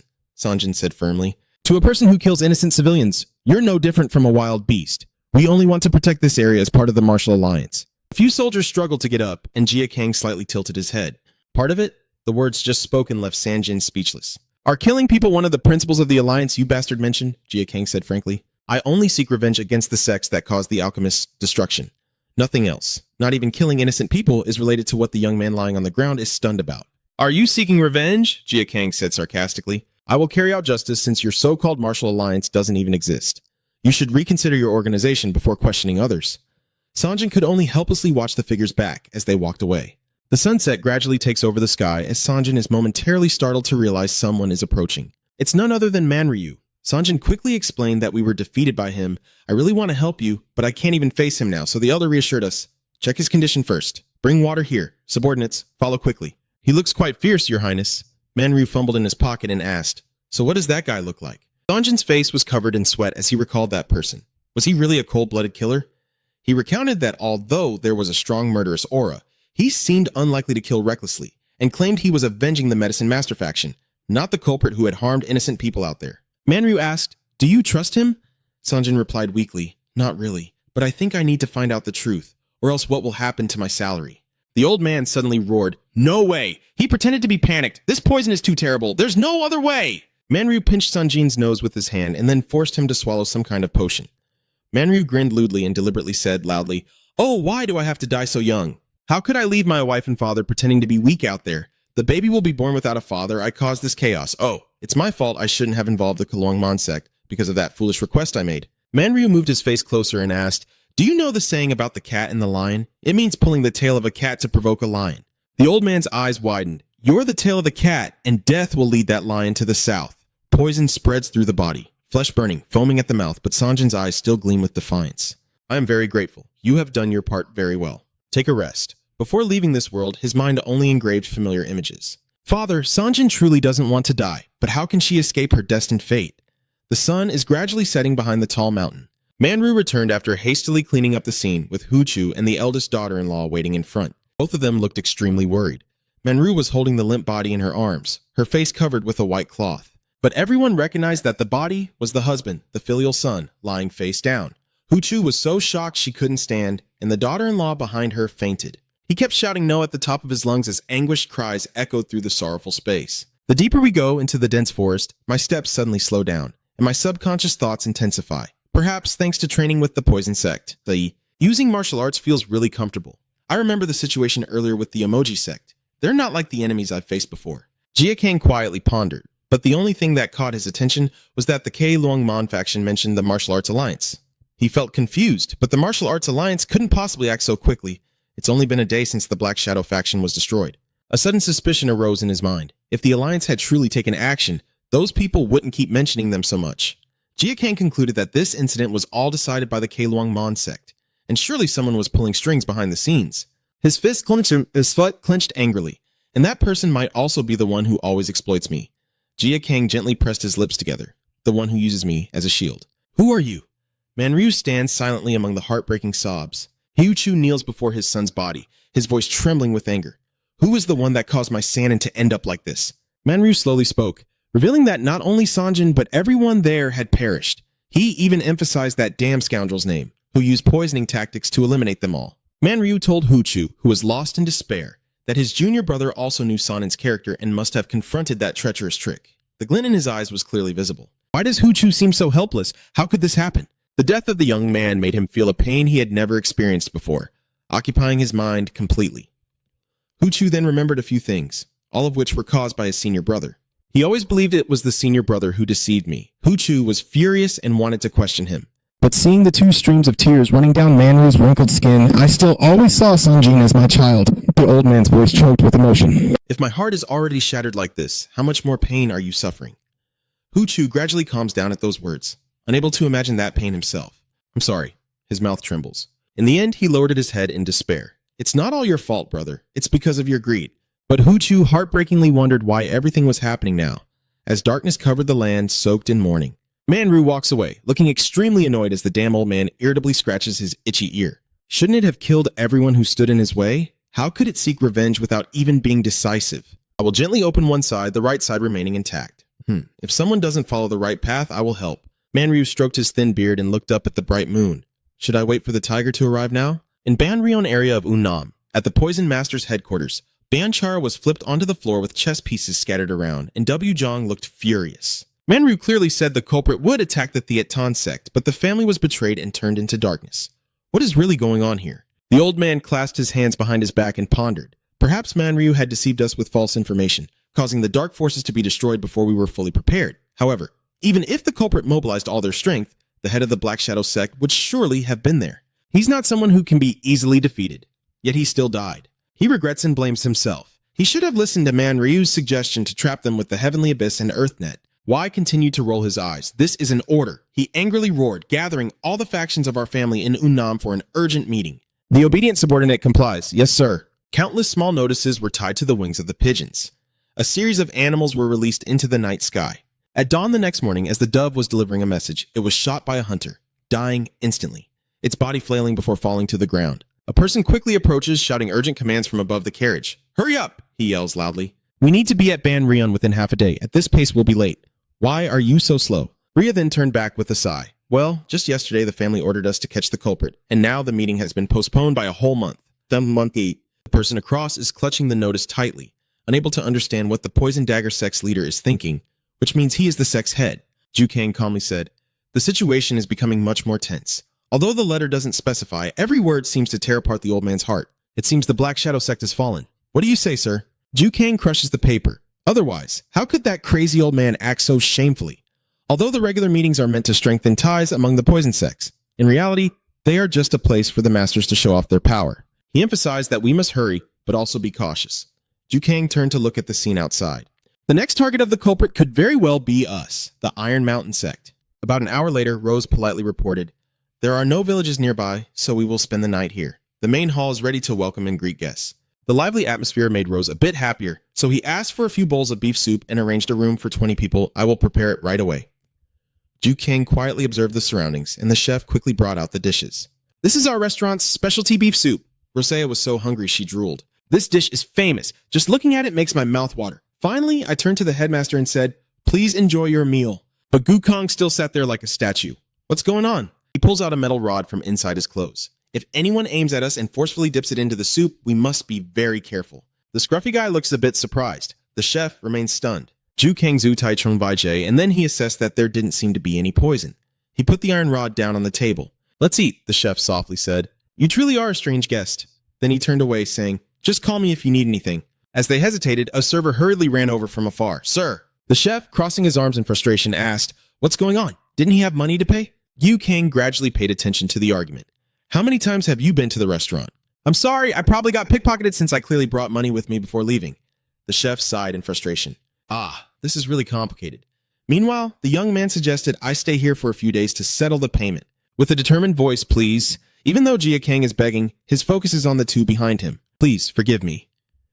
When I arrived at the dormitory area on Monday at dawn, Guy Kang stepped out of his room and was surprised to hear a strange sound. Down in the main hall where the tables for passing guests are set up, Jia Kang is diligently cleaning. A fleeting thought crosses Gu Kang's mind. I started noticing him since yesterday. His limping legs make walking difficult, but he doesn't seem to be disabled at all. But Gu Kang slightly furrowed his brow, wondering if he should try or not. He decided to approach with a friendly, smiling face. "You're probably the one who ate without paying yesterday. Do you work here now?" Ju Kang Tiang was a little surprised, but politely replied, "Yes, I understand. It seems I made myself look a bit foolish. You might as well explain further." "I got pickpocketed when I wasn't paying attention." Jia Kang had to sigh in sympathy. "What a shame." Right after that, he got straight to the main point he was curious about. "Do you practice martial arts?" Jia Kang looked down, diligently cleaning, and smiled as he said, "Of course not. I am just an ordinary person." Ilu's face darkened with murderous intent. "Well, it seems living in Murim would be difficult," he calmly agreed. "Yes, I always hope that nothing will happen." His hand slightly clenched, but he continued to advise, "You should train yourself maybe through martial arts sects, or find some kind of weapon." Jia Kang paid no attention to the strange expression and kept chatting happily. "I'm sorry, but I don't dare to touch things beyond my reach." Ju Kang pursed his lips and suddenly fell silent, unable to sense any murderous aura from him. Maybe I was too suspicious after all. I finally felt relieved and turned away. "You shouldn't limit yourself like that because anything can happen in this world." Ju Kang waved goodbye and gave some advice. "Please ask the shop owner to prepare some food. We will leave once everyone wakes up." The sun is gradually rising behind the mountain.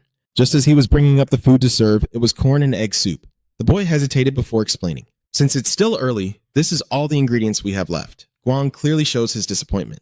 "Too bad. We already said we would leave early." Josiah looked at the owner's actions with a sigh. "If they tried to poison us, they would have done it yesterday." He argued angrily, but still had to check. The sharp tip shows no unusual signs. Gu Chung examined it for a while before the question from the bearded man arose. "So you're reassured now?" "All right then." Both of them began to eat. Jia Kang stood quietly beside, watching Gu Chang slowly bring the spoon to his mouth. His pupils widened with arrogance before finally heading into the kitchen.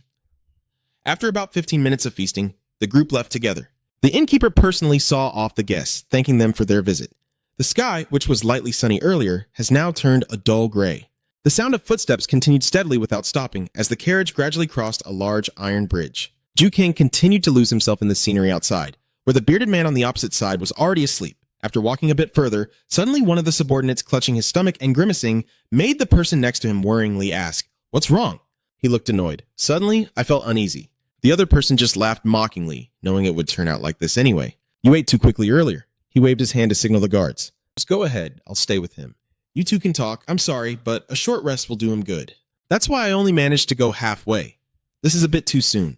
Suddenly, the guy with the stomach pain lifts his face, but strangely, blood is pouring out rapidly from his eye sockets, nose, and mouth. "What's wrong?" The other person was stunned, with a dry throat. He asked again in confusion, "Are you really okay?" The guy with stomach pain was also surprised. "What's going on?" Something hot suddenly rose from his lower body. The stomach ache guy vomited uncontrollably, causing the other to panic. Something is not right with him, but then he gradually realized he was no exception either. The screams outside the carriage suddenly woke Jiu Kang. He looked at the struggling, pleading man with the beard in front of him, just as he expected. All of the subordinates were slaughtered in a brutal manner. Jiu Kang Chan could only sigh in disappointment, as if his advice had been in vain. He clenched his weapon tightly, facing the poison sects with that small body. "I should have known you never limit yourself." Jiu Kang calmly raised his voice, sarcastically wondering what kind of crazy things could happen in this world, as Jia Kang suddenly appeared as if he had been waiting for a long time or had been following the group all along. "Your expression is emotionless, but the evil in your eyes cannot be hidden." Jiu Kang sighed. "Looks like you're not lame at all." Jia Kang replied, "I found that poison sects believe the suspect has a defect, so they always know what their enemies are looking for and can pretend to be unwell for a while." Jiu Kang calmly said, I understand. I will ask a few questions. When did you poison us? I myself am not sleeping, and there is no poison in the food at all, Jia Kang said smugly. Or rather, from your utensils. As soon as the answer was finished, Guyu Kang was surprised. Are they really? Is that why I haven't tried poisoning the food? So you intentionally did this to achieve that? Excellent, Jia Kang said calmly. A poison is a dark energy residue that melts the intestines and causes internal bleeding after some time. Guawang looked up at the sky and suddenly burst into laughter. So I guess my time is almost up, huh? Jia Kang was about to agree, but as soon as he thought he was right, he quickly realized the danger and his expression changed instantly. You dodged to the side, but the assassin's weapon still grazed your face lightly. Ju Kang roared wildly. So, I should have ended this earlier. Jia Kang slips away like the wind, moving ahead as the target. Ju Kang feels a bit amused and praises. Quick reflexes, your blood is starting to flow out, but there's still time. You are stabbing repeatedly with a dagger, but still accidentally get hit yourself. Ju Kang wants to deliver the final blow, but suddenly the poison takes full effect, causing him to vomit blood and collapse. At this moment, Jia Kang sees the opportunity to rush forward, blood splattering onto the surrounding trees. Guang, before passing from this world, always smiled and said, I guess dying like this is better. He gasped and muttered his last question. Who are you? Jia Kang, descendant of the medical clan, fiercely attacked with your poison dagger, leading to the destruction of the innocent medical family, then took everything to expand power and influence for himself. So he had to. Then, Tanyan drew his sword, took responsibility for his actions, and turned to leave. A few steps later, Jia Kang suddenly heard a strained laugh. You're really quite foolish, aren't you? Jiu Kang gasped and said, Do you really think that medicine should die uselessly? Do you really think they are innocent? Jia Kang questioned. What are you talking about? Jiu Kang decided to reveal the truth, and Jia Kang gradually became more and more shocked by the shifting tides of the medical factions. An unavoidable event. I asked, What are you talking about? Jiu Kang bowed his head sadly and said, Without fire, how can there be smoke? Everything has its cause. He spoke everything with determination, and the guilt is not only on the poison sect, but also on you. Seeing this, Jia Kang couldn't hold back anymore and immediately grabbed Gu Tang's collar in warning, saying, Don't play with me. He was so angry his face turned red. There's no way my family and everyone in the poison sect should suffer the same fate as they did.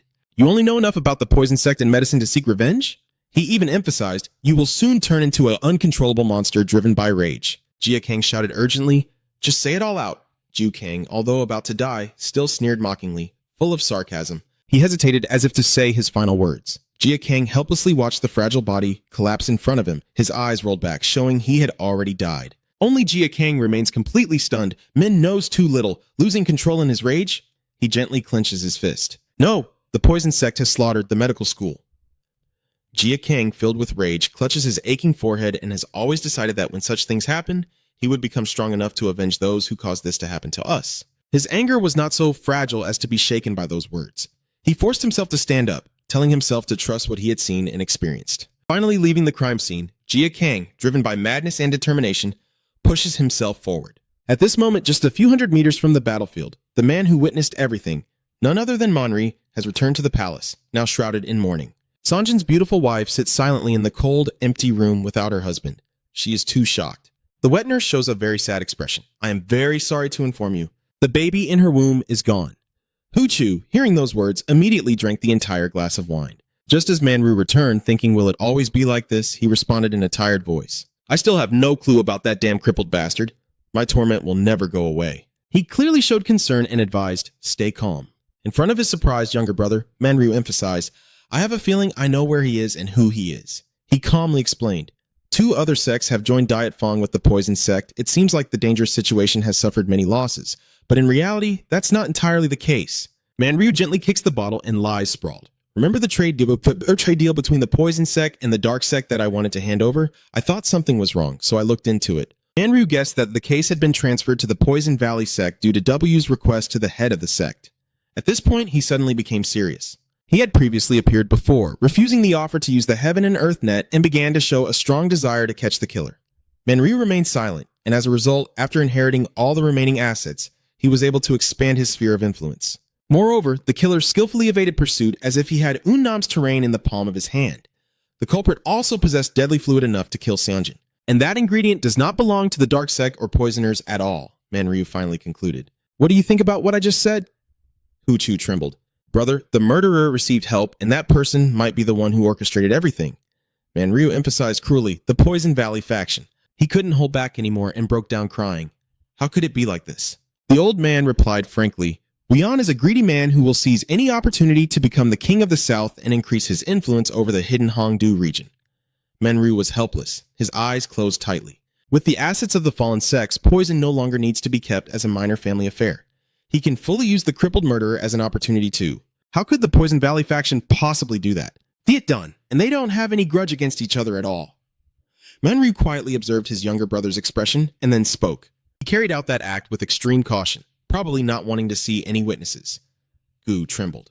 Even so, why does it have to be my only son? The desperate crying grew louder. And my grandchild too. After a long time, Hu Chu finally glared in fury. Since everything has come to this, I can't stay silent anymore.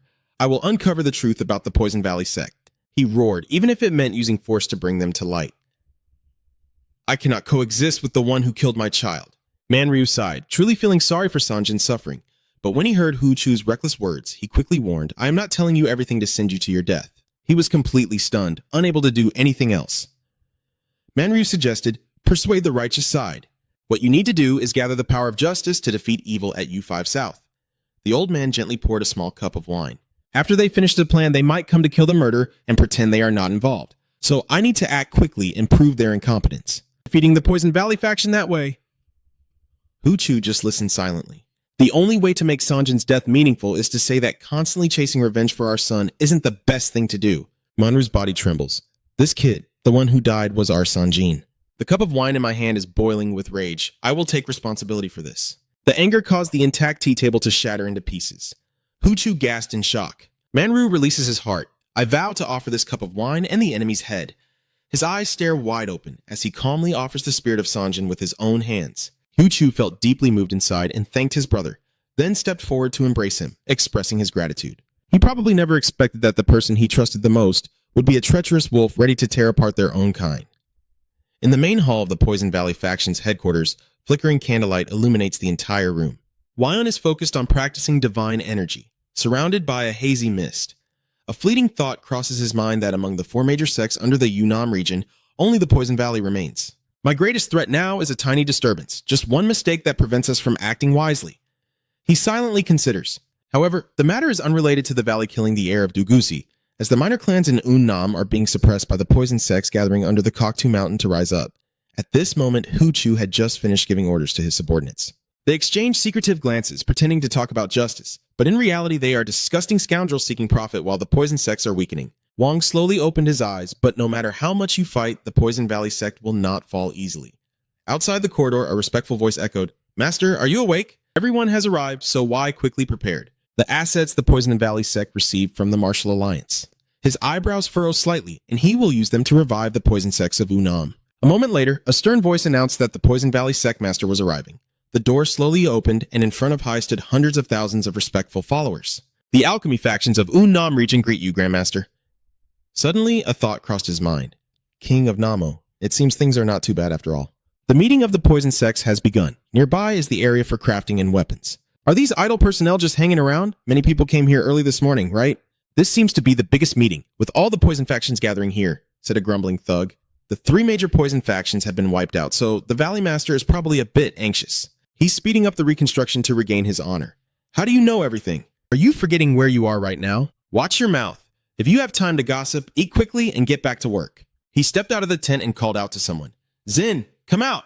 The young man sitting on the rooftop listens quietly. Eat something or you'll be hungry. You blurted out a refusal. No, it was none other than Jin Gang, who successfully infiltrated. I'm fine. As time quietly passed into late afternoon, while the team was diligently working, Jin Gang happened to notice that in the distance, the sect leader Wei Zhang was talking with a few juniors. Let your mind drift with wandering thoughts. Suddenly, a deep voice of a man sounded from behind. I think you haven't eaten properly yet. The guy with the bun enthusiastically raises the cloth bag. You should take better care of your body.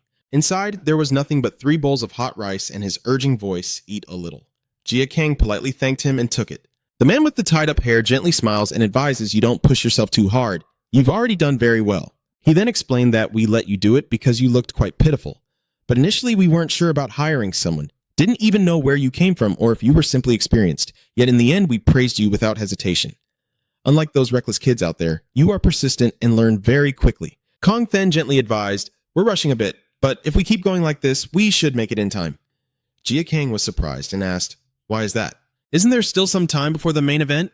Kong-du cheerfully replied, yes, because the season is about to start, and usually it rains all month here. Jia Kang listened seriously. Rain makes it hard to work. The plan is more complicated because the Poison faction meeting was moved up a month. Then he nodded and said, I understand. Kong-du finished the afternoon meal and waved his hand. Just finish eating first. The sun is about to set anyway. Jia Kang nodded and calmly arranged the remaining tasks for today. Kong-du's words like pins deeply into Jia Kang's mind. Rain? Suddenly a gust of wind blows in, making the branches rustle. A few yellow leaves drifted toward Jia Kang, surprising him. The sunset cast a glow over the scene, turning the melancholy into something poetic and awakening the senses. Jia Kang quietly observes, seemingly beginning to realize something about the plan. As he heads back home after a long, bitter day, he suddenly hears someone calling his name. It turns out Kong-du and a few drinking buddies are inviting him for a drink, and before Jia Kang could refuse, they cut him off. Forget it, he doesn't want to hang out with us. The two drunken buddies sneer. How could someone inexperienced like him understand the taste of alcohol? Kong-du likes to meddle in other people's affairs, huh? What's wrong? Does he look like you when you first started? As soon as he finished speaking, he saw Kang calmly sit down right beside him, with a determined look on his face. The drunken crowd looked confused at first, but then suddenly burst out laughing. See, I told you he would come in no matter what. These little brats are very proud. Jia Kang lifted his bowl and announced arrogantly, And I also happen to be quite tall. The whole group cheered excitedly after hearing that. Now you're starting to look like a real colleague. As night falls, the lively sounds continue. If you're over 20, don't even think about escaping. All right, cheers. After a long while, Jia Kang helped Kong-du stumble home. You're quite something, kid. I don't know if it's because I'm young, but I can drink a lot without it affecting me at all.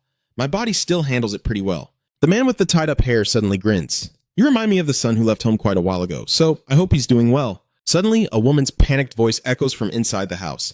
Oh my god, why did you drink so much? The wife hugs her husband and thanks Jia Kang, who politely replies, You're welcome. I should be going now. Kong-du, even though he was very sleepy, still suggested go inside. We still have space. Jia Kang keeps refusing, while the other side tries to persuade him.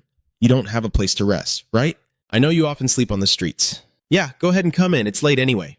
Jia Kang nodded slightly, a bit hesitant. Kong sprawled on the bed, quickly falling into a sweet dream. The wife, covering him with a blanket, cheerfully said, He's never brought anyone home before. He seems to like you a lot. Then she turned to ask, Your name is Jia Kang Rin. The wife is very thoughtful. Then let me prepare some water for your bath. Lord Jin makes Jia Kang feel uneasy. You don't need to do that for me. She insists. Don't worry, just feel at home. Jia Kang was surprised that he was being treated so well. It's okay, I'll bring some clothes for you. Steam rises from the hot water as Jia Ka sits in the bathtub, looking contemplative. Wang's eyes are filled with sadness.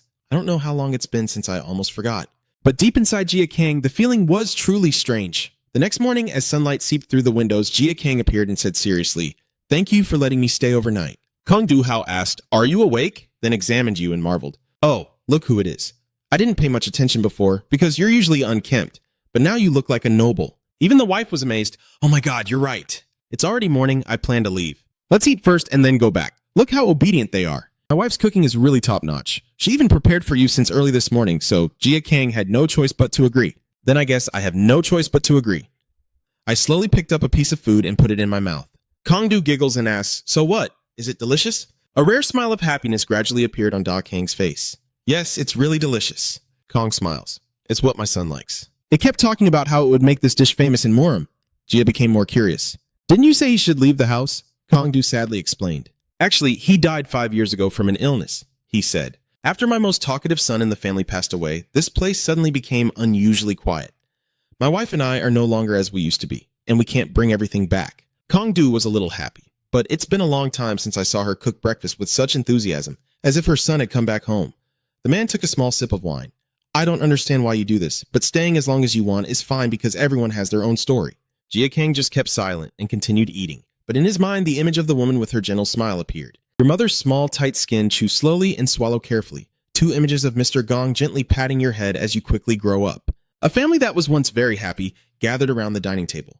Little Jia Kang eagerly ate each big spoonful. The smell of delicious food filled the air. Then the boy suddenly realized the surrounding scene was quiet and shrouded in pitch-black darkness. Pulling Jia Kang back to reality, he pursed his lips, looking forlorn, then suddenly set his chopsticks down on the table. I'm sorry. Jia Kang lowered his head, his voice hesitant. I have them too. Memories that come back during meals are too late to forget everything and move on. But I've always carried too much responsibility to carry out. Jia Kang regained his original cold demeanor. Peace doesn't suit someone like me. Kong-du nodded and said, I understand. He pondered. You must have your own circumstances. As I work, I close my eyes and think of the 100 Flowers Valley in the south, but when I cover my ears, I hear their false words. You had a light lunch, but no matter how tightly you pin your nose, you can still smell the stench of death, and the blood on your hands will never wash away. Jin Gang pushed the leftover food out from between his teeth. Even now, I am still haunted by the past rather than looking to the future. The deadly play slipping from my little finger and peace do not suit someone like me. Kong Du is working below but is very grateful for what you said to him. Jin Gang smiles kindly. The food is delicious. A few days later, drums echoed throughout the valley and hundreds of people lined up neatly. According to the leader's order, with Gahu, the head of the Gain sect present, all the poison masters of the UN region are gathered. And now W loudly announces that we will begin the U5 sect meeting. After settling into his seat, he was the first to speak up. Our poison faction is facing its biggest obstacle since its establishment on this tense land. Wang solemnly stated that the 3 factions within our bloc have been wiped out by a mysterious entity and external forces are eyeing to take advantage of the situation, aiming to seize our influence in this region. Everyone listened calmly. Although the southern region has not yet been heavily affected due to the significant distance from Hongduan, if the situation continues, our faction will no longer have the strength to withstand this power. Therefore, we must strengthen our alliances in the valley and prepare thoroughly. We emphasize to be ready to face any upcoming threats. However, just tightening alliances is not enough.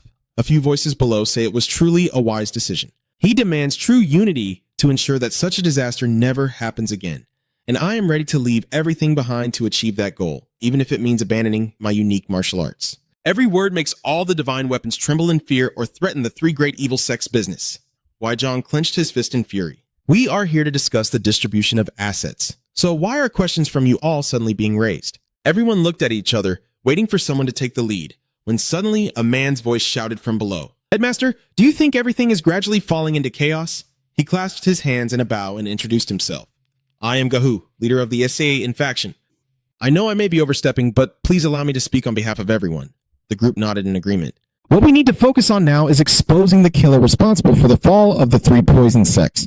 There's no reason for us not to unite even before we do that. And above all, Gahu said firmly, there are rumors that the culprit responsible for the destruction of the sects is none other than the Valley, so we should prioritize investigating this matter first. Wai closed his eyes tightly and gestured with his hand. I agree with you. Bring them here. A total of 3 white-wrapped corpses are laid out before all the witnesses. Take a look for yourselves. Gahu suddenly shivered in surprise when he realized that the corpses obtained from the poison users had been eliminated. W. Zhang straightforwardly said, Juno, my trusted right-hand group members are also among them. Feel free to examine those corpses carefully until you have no more doubts. He frowned slightly, but if there are still suspicions, I will take responsibility. And I, Wei Zhang, will take my own life with poison in front of you all. Everyone focuses intensely on the bodies.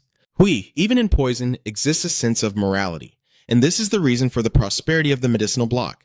But the murderer uses poison arbitrarily in many different ways, even resorting to violence and brutality, to such an extent that he cannot imagine how low those actions are. Gahu suddenly turned to look at Wang, and if you consider yourselves part of the poison block, you would surely realize it. His face showed no emotion, as the killer's way of acting was completely different from that of the Valley. In the evening, inside the large room, voices whisper and talk softly.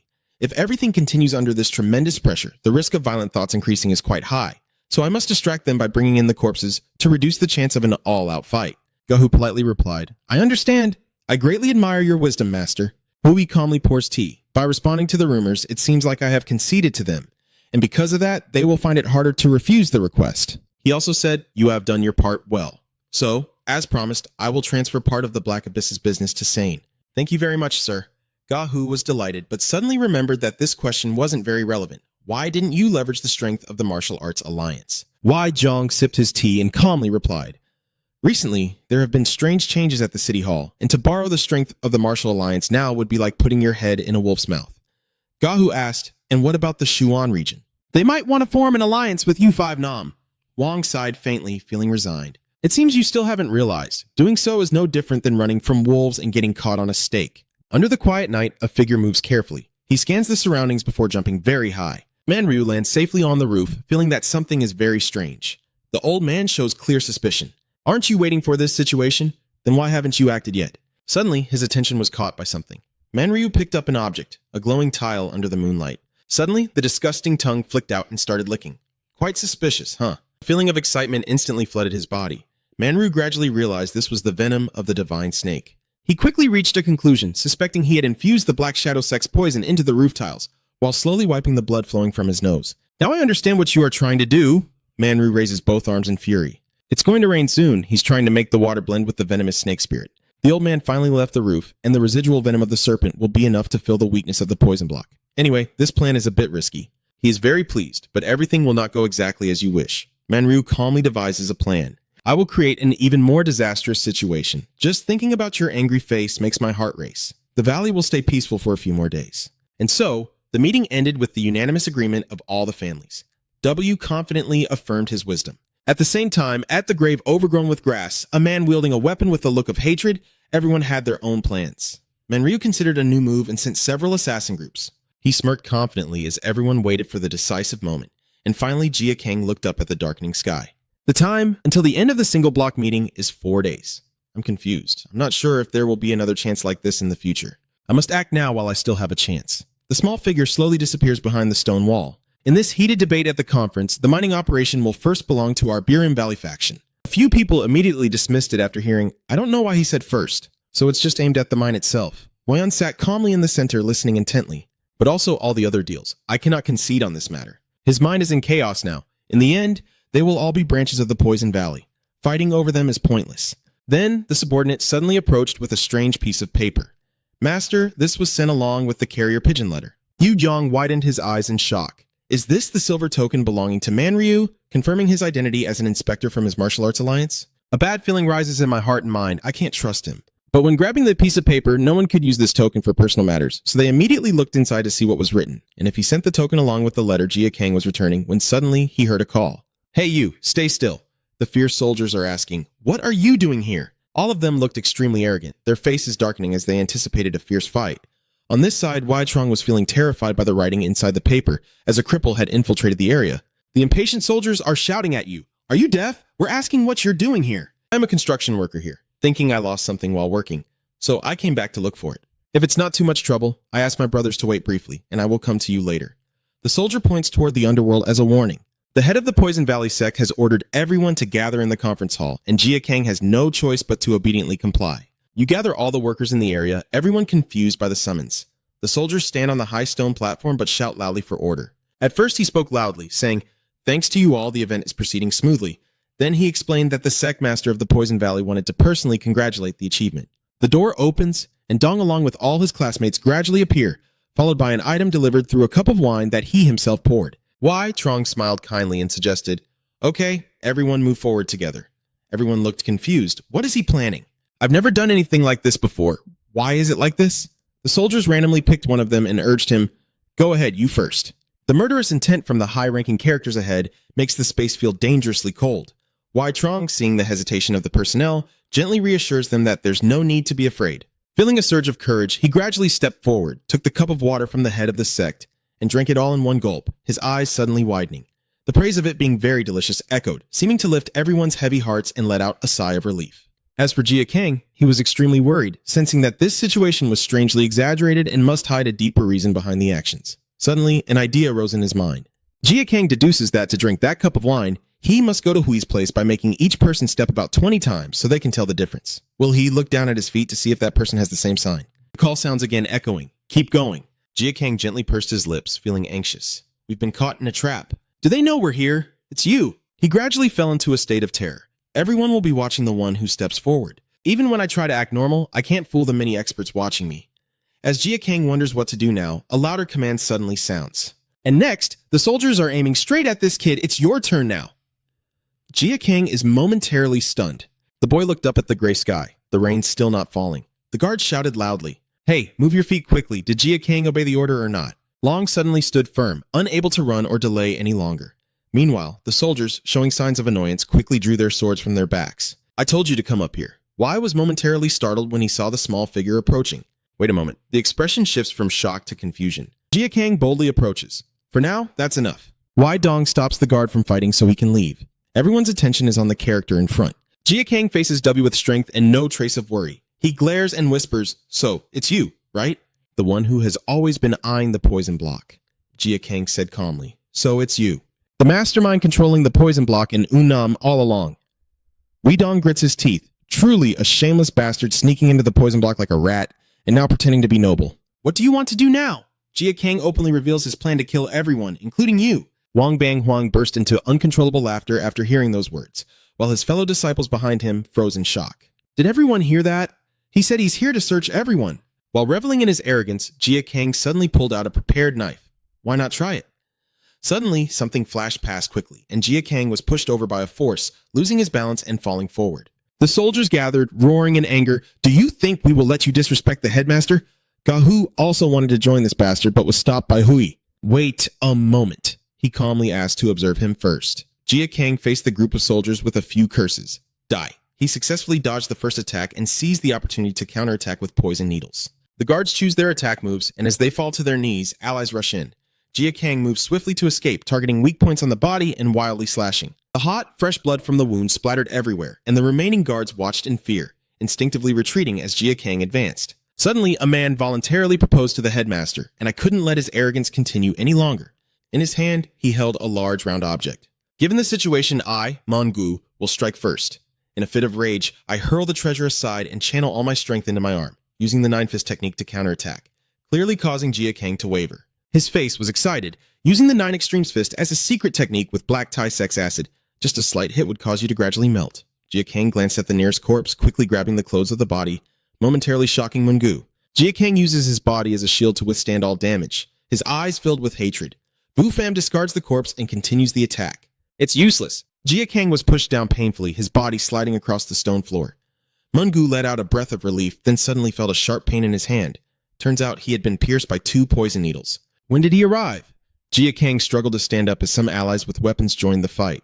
Grandmaster, we will support him. Wang frowned slightly. Strange indeed. Jia Kang, small but determined, continues to attack with only a dagger and poison, his gaze steady and expression cold. The battle erupts, shattering the space. After a moment, Wang finally speaks. I feel strange. You're not bad. The old man clearly shows suspicion. Your skills are actually much worse than I thought. Jia Kang was restrained by 3 men, but his eyes remained strangely calm. Who exactly are you? Wai approached the boy being forced to lie down, grabbing a handful of his wet, sweaty, and dirt-streaked hair roughly. With just a little mastery of martial arts like this, are you already strong enough to tear your enemies apart? Weon remembered the hard days gone by and roared in anger. No way. This isn't something someone like you could do. Who are you anyway?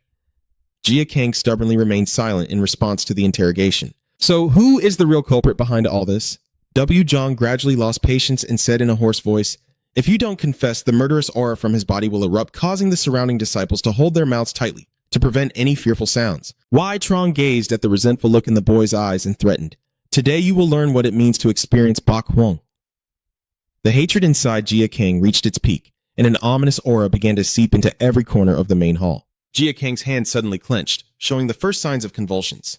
A few of the juniors tried to hold back the nausea deep in their throats. Wai smirked triumphantly. So what? Now you want to speak, don't you? Fresh blood is flowing from Jia Kang's eye sockets, but he remained silent, not revealing a single word. Meanwhile, the 2 purple eyes remained wide open, filled with deep hatred. Wai, furious to the point of madness, cursed at this stubborn brat. Suddenly, a frantic guard runs in from outside the main door calling out, that then, and Master Hai, annoyed, questions him. What's going on? He shows clear signs of worry. It's urgent. According to the guard's report, a group of strangers is forcefully entering the valley, led by a false senior. He sternly shouted, I, Hu Chu Peak Master Dao Guzi, have come to meet you Hui in the Poison Valley. The wind howled through the silence that was almost deafening. It took a while before Wuzong appeared. The blacksmith from the Hu Chu Sword School and the people behind him included the head of the Phi Long, Mi Am Song of Lam Sword, and Morat from Lai School, all prominent figures of Unam. But this act of bringing troops here, fully armed like this, Huaidong frowned suspiciously. How am I supposed to understand this? Some straightforwardly said, we came here to restore justice for U5 and demand that the Poison Valley reveal the truth about recent events. He listened and dismissed it, saying, I don't know what you're talking about. Hu Chu drew his weapon, his voice firm. You hired skilled assassins to destroy the 3 poison sects, creating an excuse for the sects to gather at Unam, and during that process you killed my son, the heir of the Daokok Tu Phi, grinding your teeth in injustice, which means nothing. Are you trying to say that I am the one behind everything? Hu Chu raised his sword forward and said, that's why we came here to find out the truth from the cripple. The focus shifts to the chaos behind you that you are about to silence, and Hu Chu is extremely furious. My son died from a deadly poison while being chased. If the culprit is truly not connected to the Poison Valley, then hand him over to us. He is like a mad beast, struggling in despair. I want to find out the truth, even if I have to tear his mouth apart. Hui, lost in thought, seems to be contemplating something. His mind is in turmoil as the hidden truth about this crippled man remains unclear to him, until finally he sneers contemptuously. Hu Chu, seeing this, grew even more annoyed. What's so funny about that?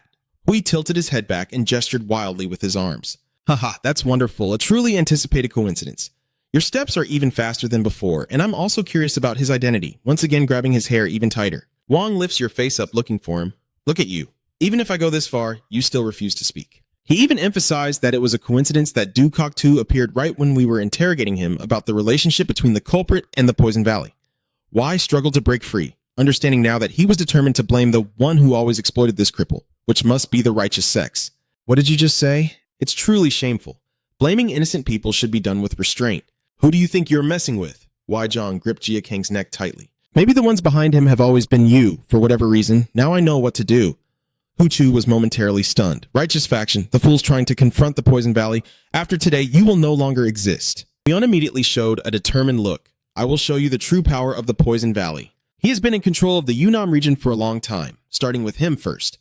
Hu Chu sensed the danger and shouted to alert. He's trying to destroy the evidence. I need to stop him. He ordered the guards defending in front to get out. Du sighed and said, I have to thank Hu Chu for this. He has gathered all the trash that needs to be cleaned up in one place. Jia Kang's eyes gradually become overwhelmed by suffocation, faintly hearing a distant voice. If not now, then later they will block my way. I must clear out every obstacle. Deep in his heart, he recalled the cold ice cave from the past, for the sake of the Solitary Valley's career. Gakung fell into a trance, then suddenly snapped out of it. Wai was surprised as he felt the power coming from the arm. Gakung looked at him with a complex expression. A thick black liquid suddenly shot out. Half of Wang's left face was eaten away. The deadly toxin turned into acid, quickly corroding the flesh. The screams immediately caused the chaos below to stop. W. Zhang was rolling on the ground, shouting, My face! My allies are completely panicked. The head of the sect was just attacked. What's going on? Is that his own dark poison technique? How did he do it?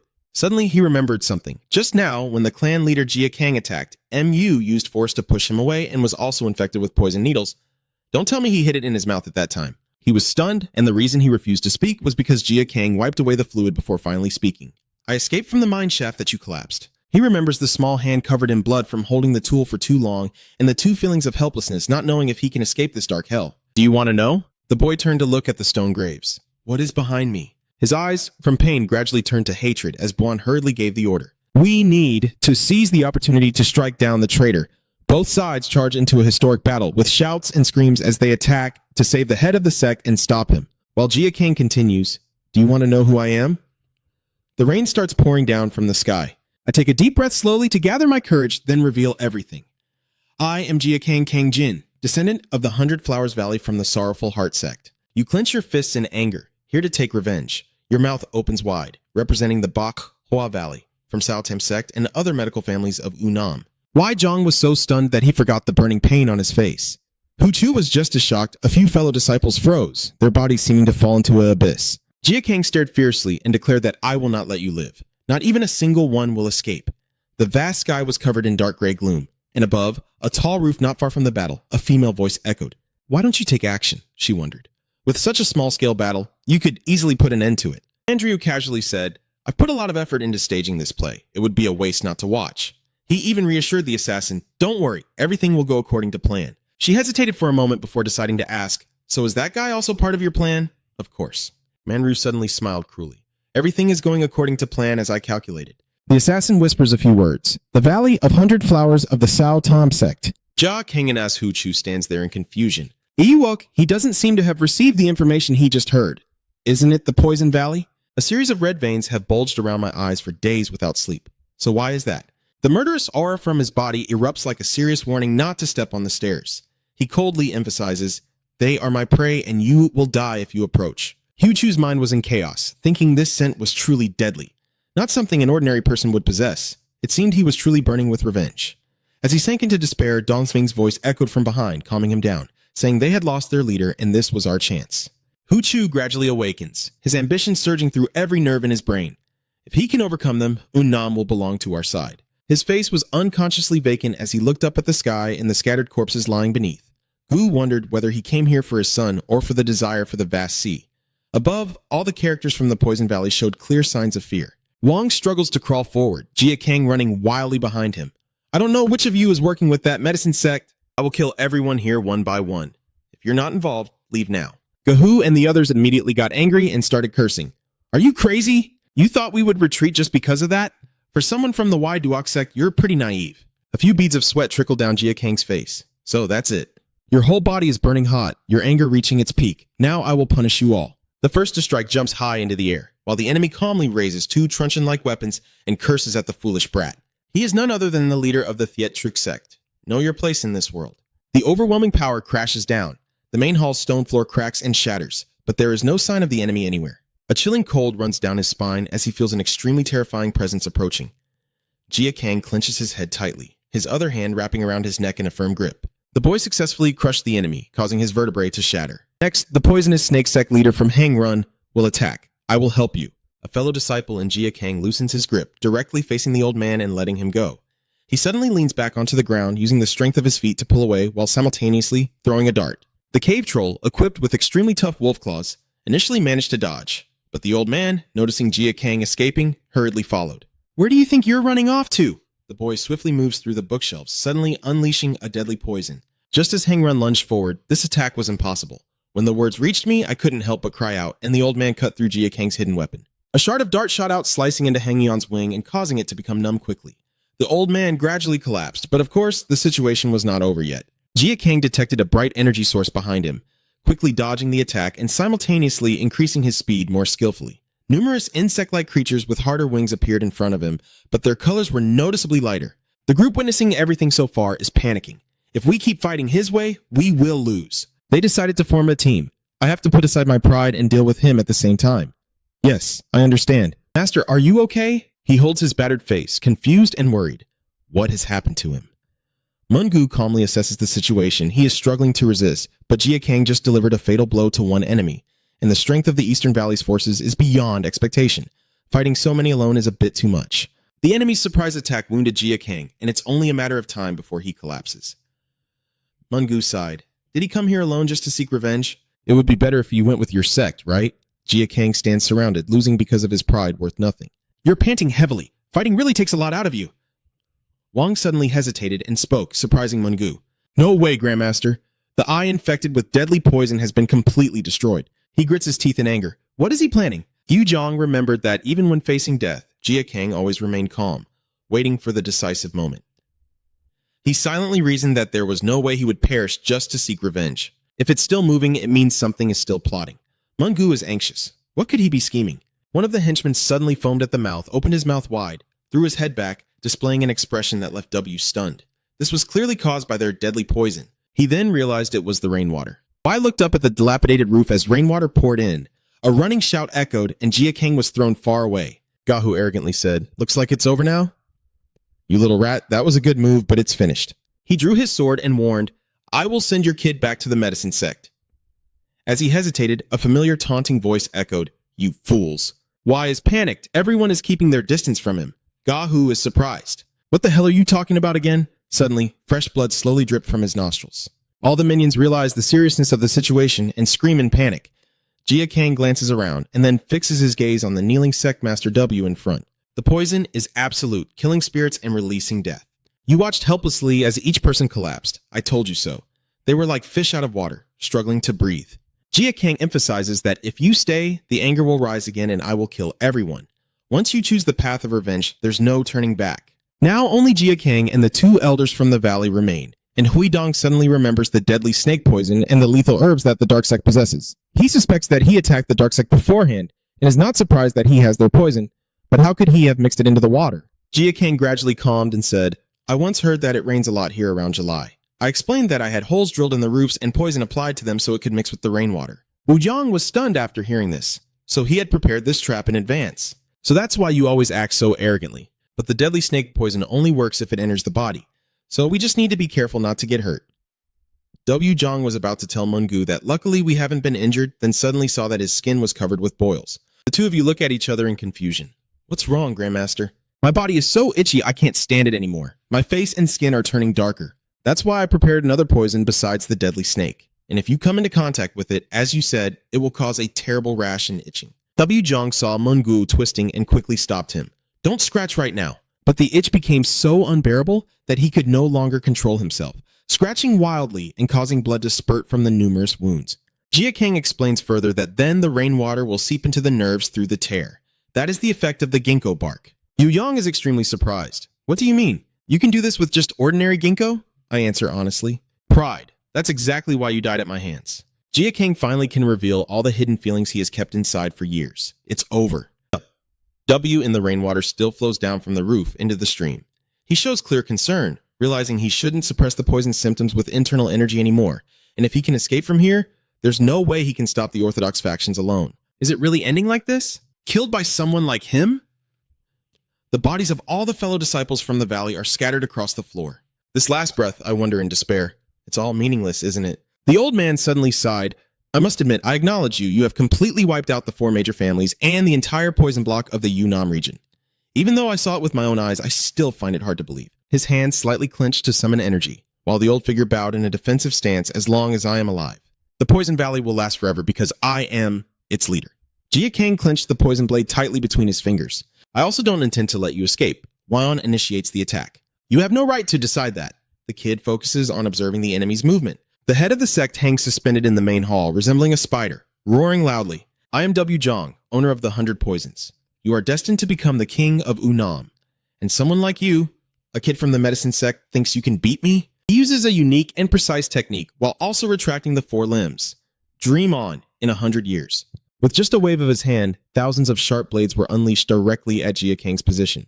He immediately became terrified as his psychic power formed an enormous net that both trapped him and prevented escape, even emitting billows of scorching smoke. Jin Gang resigned to his doomed fate, only able to brace himself against countless sharp fragments. Deep inside, he also realized this was a soul-destroying poison, killing people by destroying their internal organs.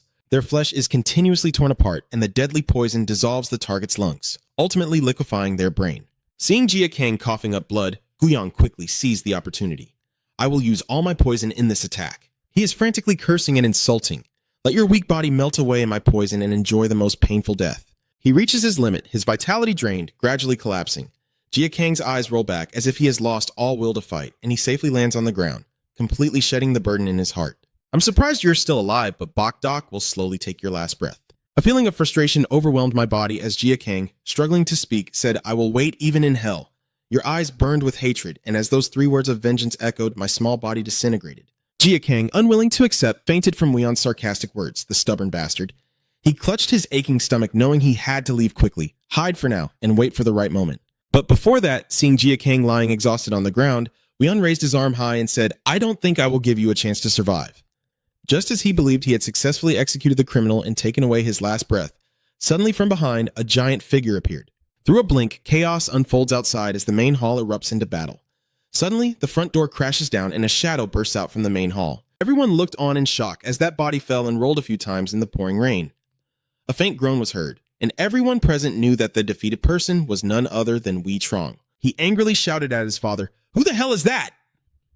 Hu Chu was stunned, suddenly hearing a familiar voice. You still don't understand? Dressed neatly, with a tidy black beard. I don't understand if you know how to read the situation. Why, trembling? Or is it just because you are too stupid? He looked stunned. You don't mean to say it's you, the one behind everything, and who killed Runo? Hu Chu seemed unable to stand any longer. The bastard exploiting righteousness to attack the poison sect, of course, it was none other than Manryu. Yu Zhang is filled with rage. You bastard, what grudge do you have against the poison sect to do such a thing? Not satisfied with eradicating the family line, Manryu replied in a calm tone. A grudge? Of course I have one. Didn't you already take what I wanted most? What the hell is Wyon trying to complain about? Then suddenly the old man interrupted. I want to talk about that bastard. Manryu emphasizes, he's the one who caused these eyes and legs to become like this. 5 years ago, under your orders, we buried him alive in the mine. Do you still remember what happened during the interrogation? Wai is extremely confused. The mine? Don't tell me he suddenly shouted out loud. No way. That doesn't make sense. That means it's him. Manryu sighed gloomily and replied. Just as you guessed, the old man explained indifferently, driven by the desire for revenge more than anything else after 8 years of digging underground. So the kid became a living monster just to take revenge. The entire Annihilation sect must have been obvious in the palm of his hand. Manryu's lips curled into a smile, and I am the monster he created. A life full of rage and hatred, surviving until now solely for revenge. He even sneers at it. In that case, you blocked my path not just once, but twice. How can I not take revenge? W. Zhang's body trembled violently after hearing this. Are you crazy? Destroying the poison block just for that reason? Manryu clenched his fists in excitement. He still can't die. I had planned to grant him the most hopeless death, so he wouldn't survive and be killed by someone like you. Their eyes gleamed with cruelty, and beyond what had already happened, the destruction of the poison block was only the beginning. Wai, stunned to the point of a dry throat, stammered a few words, but was suddenly stopped by the approaching assassin. She calmly reminded him, "You've talked too much. It's time to end this." Manryu was slightly surprised. "Oh, sorry to keep you waiting. I just got a bit excited. When did W start quietly observing us from behind?" The assassin's hidden weapons are faintly detectable. Wait a minute. Even with this level of internal energy, the strike is concealed but still somewhat perceptible. It's not something that exists in the Yunnan region. Wang realized, that's right, even when Manryu goes crazy, he can't do everything himself without permission. Then he asked, "Are you the one? Who was the one standing behind him from before?" The assassin seemed quite annoyed by the request. "Identify yourself. Do I have to do that?" Wai Trong roars arrogantly. "You are standing before the master of the Poison Valley. State your identity now." The assassin remained silent for a long time before unleashing a power even more overwhelming than the old man's, even questioning if Nam's #1 master was only at this level. Wai was forced to vomit blood, speechless. How could this happen? They are overpowering my poison aura? Manryu looked up at the rainy sky. "I don't think you need to draw your sword. I will end him myself." Wuyong immediately realized with shock that the poison was this sharp. "I have no doubt now. Manryu, you truly are the most despicable scoundrel. Not even respecting your parents." His teeth clenched tightly, grinding with a screech. "Someone born and raised in Yunnan, yet your family."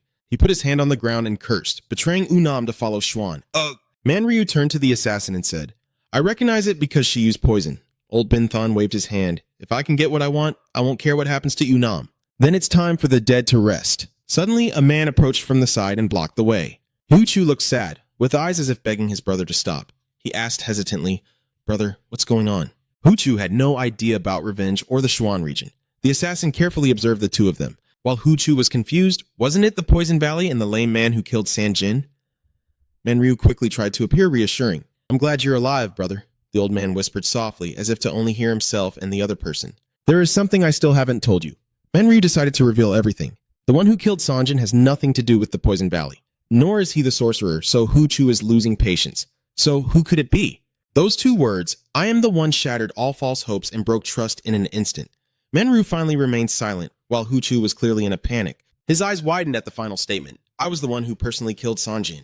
Some fellow disciples are also very surprised. "What do you mean? Did you really kill him?" One even more annoyed disciple scolds. "So what's the point of fighting in the Poison Valley? Are you joking around with no limits?" Manri blurted out that you came only for the assets. Seeking revenge for Sanjin's death is just an excuse. Bitter tears streamed down Hu Chu's gaunt cheeks. His voice sounded hollow from the pain. "Is what Hyung said really true? Please just say it's not true, that this is all just a joke. It's too late for threats now.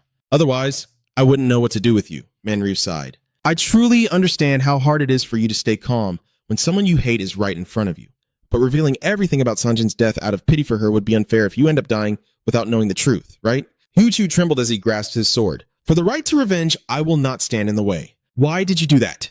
Manryu said loudly. "That was part of my plan." The old man leaned close to his brother's face, smiling maniacally. "The prosperity and decline of the Dogok sect are all part of the plan." Hu Chu, overwhelmed with rage, attacked, but before he could even draw his sword, Manryu treacherously crushed his helmet, blood splattering and staining his clothes, his head torn apart and hurled into the middle of the room. The horrifying scene stunned everyone. When the fragment of the headmaster's body fell onto the cold ground, they finally snapped out of it. All of them simultaneously pointed their swords at Manryu. "You dare to do this!" The old man listened calmly. "We will not forgive you." The fierce battle continued, and suddenly a massive explosion erupted in the pouring rain. Manryu took out all the enemies and started to retreat. Now he stands proudly with his hands behind his back. Only the person remains. Master Shu. The howling wind blows toward the mountain. The assassin remains silent the entire time, only breathing heavily. His mind is in chaos. All the righteous and evil sects of the south have fallen here, surely causing a terrible chaos in the capital. I can't imagine what he will do with this. The sound makes Manryu seem momentarily surprised. "Are you going crazy because you're about to die? Why are you laughing like that?" Weon seems to have fallen into the depths of despair. "I never expected this to be the way the Poison Valley brings about destruction. Truly despicable and shameful." "You crazy bastard!" Manryu straightforwardly stomps on the head of the headmaster. The old man chuckled and asked, "You just found out?" The chaos finally came to an end. The assassin turned his back and announced, "Everything has been confirmed. I'm leaving now." Manryu smiled contentedly and replied, "Very well. Make sure to report the story well to the bandits." She hesitated slightly when she heard the next words. "I will also report to the royal castle." His response surprised Manryu. I'm sure the advisor wouldn't do something crazy like leaving a dangerous source, right? Manryu glanced toward the main hall and concluded, "You don't need to worry about that. I'll handle it myself." The assassin nodded slightly and was gone in the blink of an eye. Manryu wondered, source of danger? He stepped up each stair. Only those still attached to life would fear such a thing. Standing before the frail little body, I no longer have any worries from 8 years ago. Manryu sighed softly. It's been long enough. The old man gazed intently at Jin Gang's features and said, "I have always been waiting. You still don't know life or death because of you." Manryu muttered to himself, "You've come so far. 8 years ago, you were just an ordinary child, but after finding your way out of that terrible cave, you succeeded in avenging the 4 great sects, the masterminds behind your destruction." He praised you without holding back, saying you completed a mission that seemed impossible for an ordinary person, and he paused silently as if reflecting. Manryu continued, "How have the 8 years underground been? Are you doing well? While you were there, I explored many areas. This world is vast and extraordinary. I want to drink and talk with you about everything that happened over the past 8 years, but it's also very sad because it's impossible." Then Manbao aimed straight at Jin Gang's head and stabbed down. "The sharp tip is poking into your brain. I'm sure you're feeling it too, right? That the poison still lingers somewhere." Manryu grabbed a few strands of Jin Gang's hair and held on tight. "Your revenge is not over yet, and to finish it, you must become stronger." The technique the old man used is called the brain opening meridian opening technique. The burning sensation from the brain spreads through the body, causing convulsions. Gok kept shouting loudly, but remained unconscious. "Your meridians are now blocked by fire detoxification powder combined with poison from the 5-colored kill. And with the auxiliary meridians I have previously unblocked, the kid can only maintain a small amount of internal energy." Manryu clenched his fists. "What I am doing is opening the meridians and forcing energy in to unblock the locked organs." The old man tries to focus. "The blocked meridians have been sealed for 8 years. Even with my strength, I can only open half of them, so the effect will surely be significant." After about 15 minutes, the lingering aura surrounding the main hall finally dissipates. Manryu pushed Jin Gang back to his original spot. "This is the gift I have for you." The old man wiped away the streaks of sweat on his face from exertion and advised you to grow stronger to achieve your goals, to fight bravely with all your might. He pretended to leave this place, and once he reached the top, it was him who would push you down. Manryu laughs triumphantly. "It will be me." Ha ha. The sound of laughter echoes through the valley tinged with sorrow. Manryu screams as if to remind that little kid not to die. Until that day.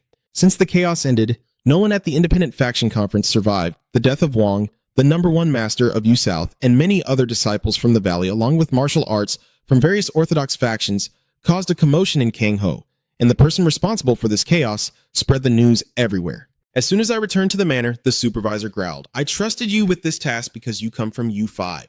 Advisor Lin Lam Sim is scolding angrily. Although on the surface it seems like a conflict between the poison sect and the righteous faction, there are many rumors that the one stirring up trouble is the killer QE. They say even small mistakes can lead to big trouble, and this is exactly one of those cases because you couldn't even catch a kid. The old man is extremely anxious. He must take responsibility for the Yunnan region. You have no idea how other branches will mock me for handling the issue by letting him go, do you?" Manryu patiently reassures and calms the advisor. "It's not like we've gained anything from this yet," Simha stubbornly argued, "but we still haven't caught the murderer." The old man spoke calmly, and more precisely, "I should let him go because it would be better if it were a live trap." During the heated argument, "What is this nonsense? Haha, if you still don't understand, you'll be interrupted soon enough. That's enough, both of you." Li Deng sat calmly at the tea table and said softly, "Maybe I have overestimated Advisor Mang, and with Simha agreeing, you are right." The old man looked quite uncomfortable. "I can't imagine what this guy has done. Why does the Lord trust Advisor Mang?" He sighed, but what's done is done and can't be undone. Li Deng could only helplessly suggest that the advisor consider how to avoid being mocked by the rival branch, leaving Simha completely confused. Watching Liang Shuang walk away, Manryu wondered, "I still don't understand why you keep someone like him around and give him the position of advisor." Li Deng forced herself to stand up and coldly replied, "He's just a tool of mine to understand the perspective of ordinary people." The slow footsteps approached, and he slightly smiled, saying, "Well done, I will reward you." Manryu was a bit surprised. "Are you sure?" As the advisor Sim said, rival factions always try to humiliate people over this. And the Lord's influence in this region will surely decrease. Li Deng seems quite calm. "I didn't think something like this could happen to me," Manryu quietly praised. "So the Lord has understood the bigger picture. You have a good eye. I told you I would give you a gift." The old man analyzed that Unnam doesn't actually hold much value for the Martial Alliance, and is considered one of the weakest regions on the outskirts. However, the conflict between the Dak Koi and the main faction led to both sides being annihilated. "I will gain a lot from this." Then he glanced with curiosity. "I wonder which guild he's thinking of. Small sects or the demon race?" Li Deng concluded that in this situation, smaller sects would fare better than the demon race. Manryu burst into laughter upon hearing this. Unfortunate for those sects, their fate was decided by the Lord's decision. Even though he was an outsider, he was blamed for everything. Haha, both sides make a deal, and to get started, I will need someone to sacrifice. Lord, feel free to choose. Li Deng remained silent for a long time, deeply conflicted, wondering if choosing one of the 3 divine dragons or the 4 great birds would be acceptable. Manryu instinctively remembered that they belonged to the 7 largest martial clans in Kangho today, descendants trained with many divine herbs and secret techniques, and unless something major happened, they would always lead the future generations of martial arts. The old man silently sighed, and I keep sacrificing again. As expected from the Lord, you're very bold, and one of us is more than enough. Turning my back with a message, I will consider it, Li Deng quickly said.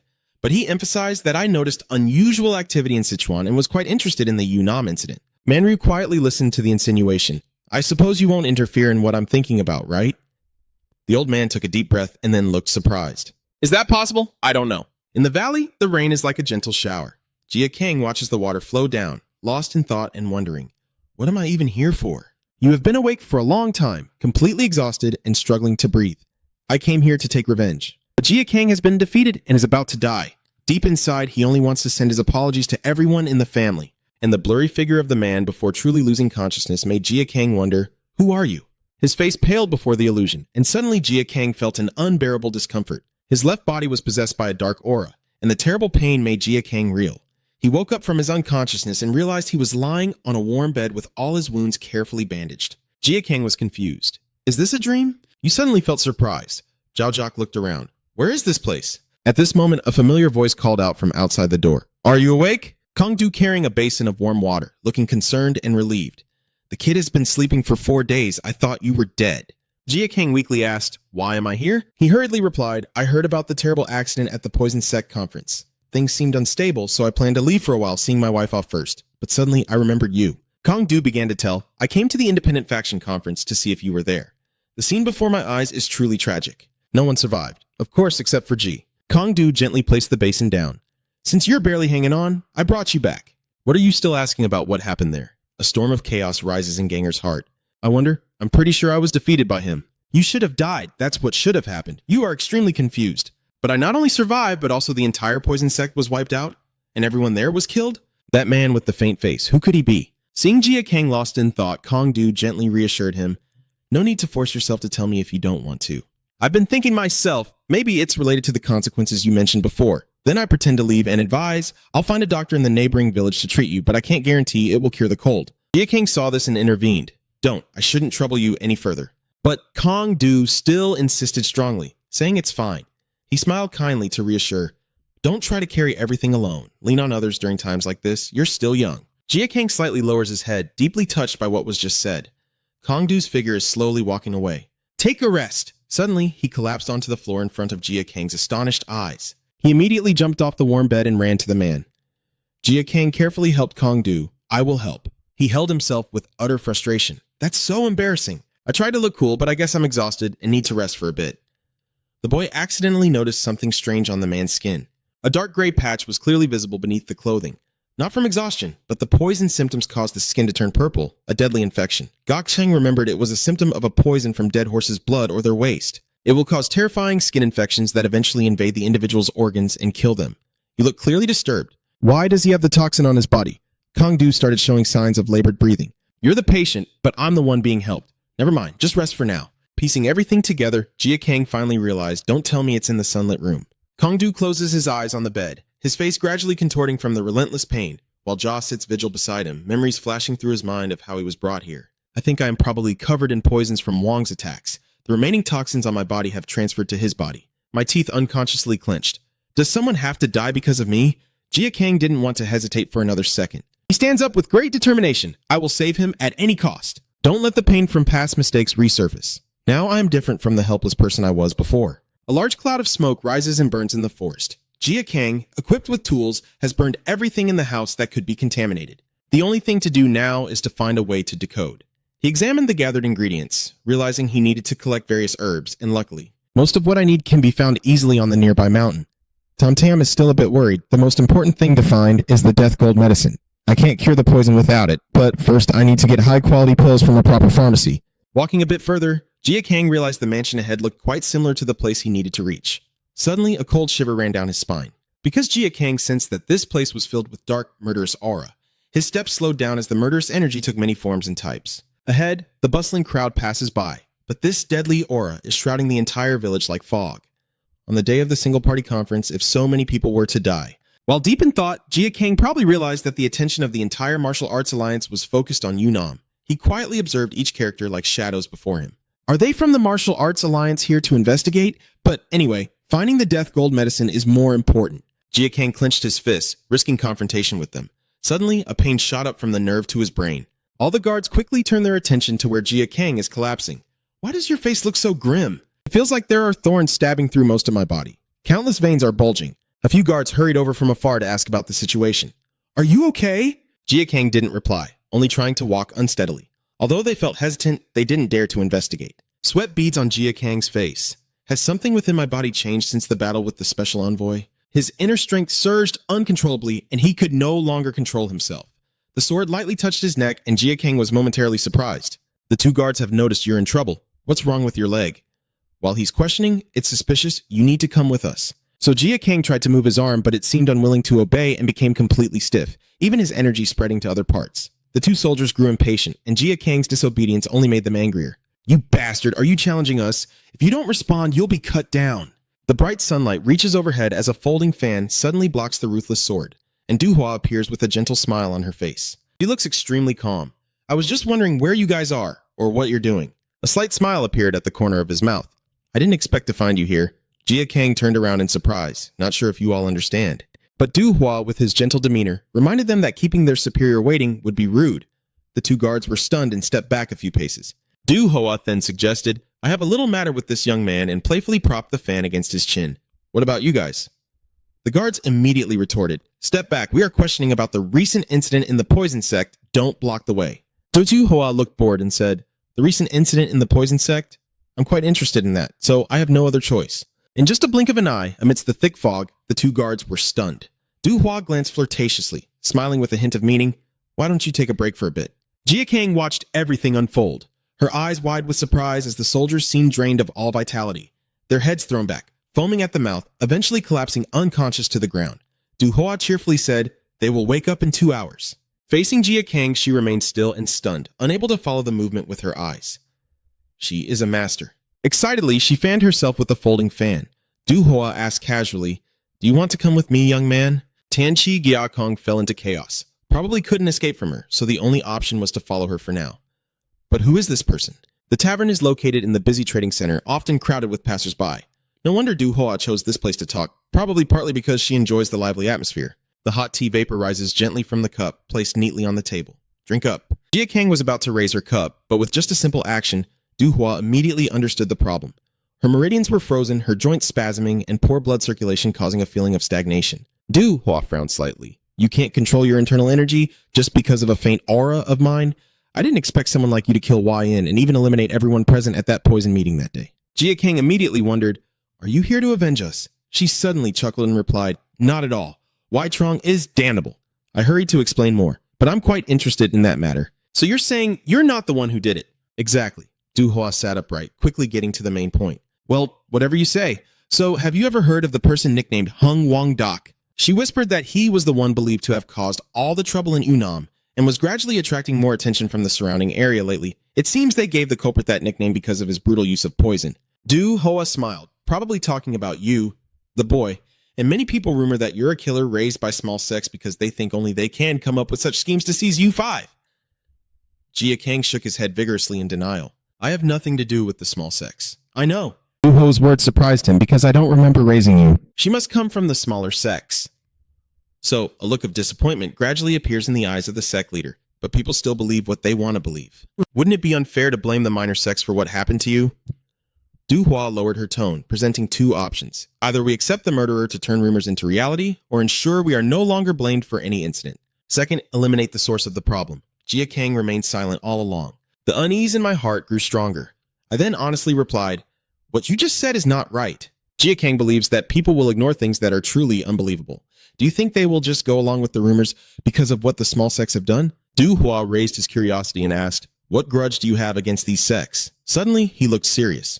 I've heard that small sects exploit the world for their own benefit. turning areas into chaotic places despised by many. Do you think that righteous people and those who look down on these small sects truly act according to their conscience and the laws of this world out of good intentions?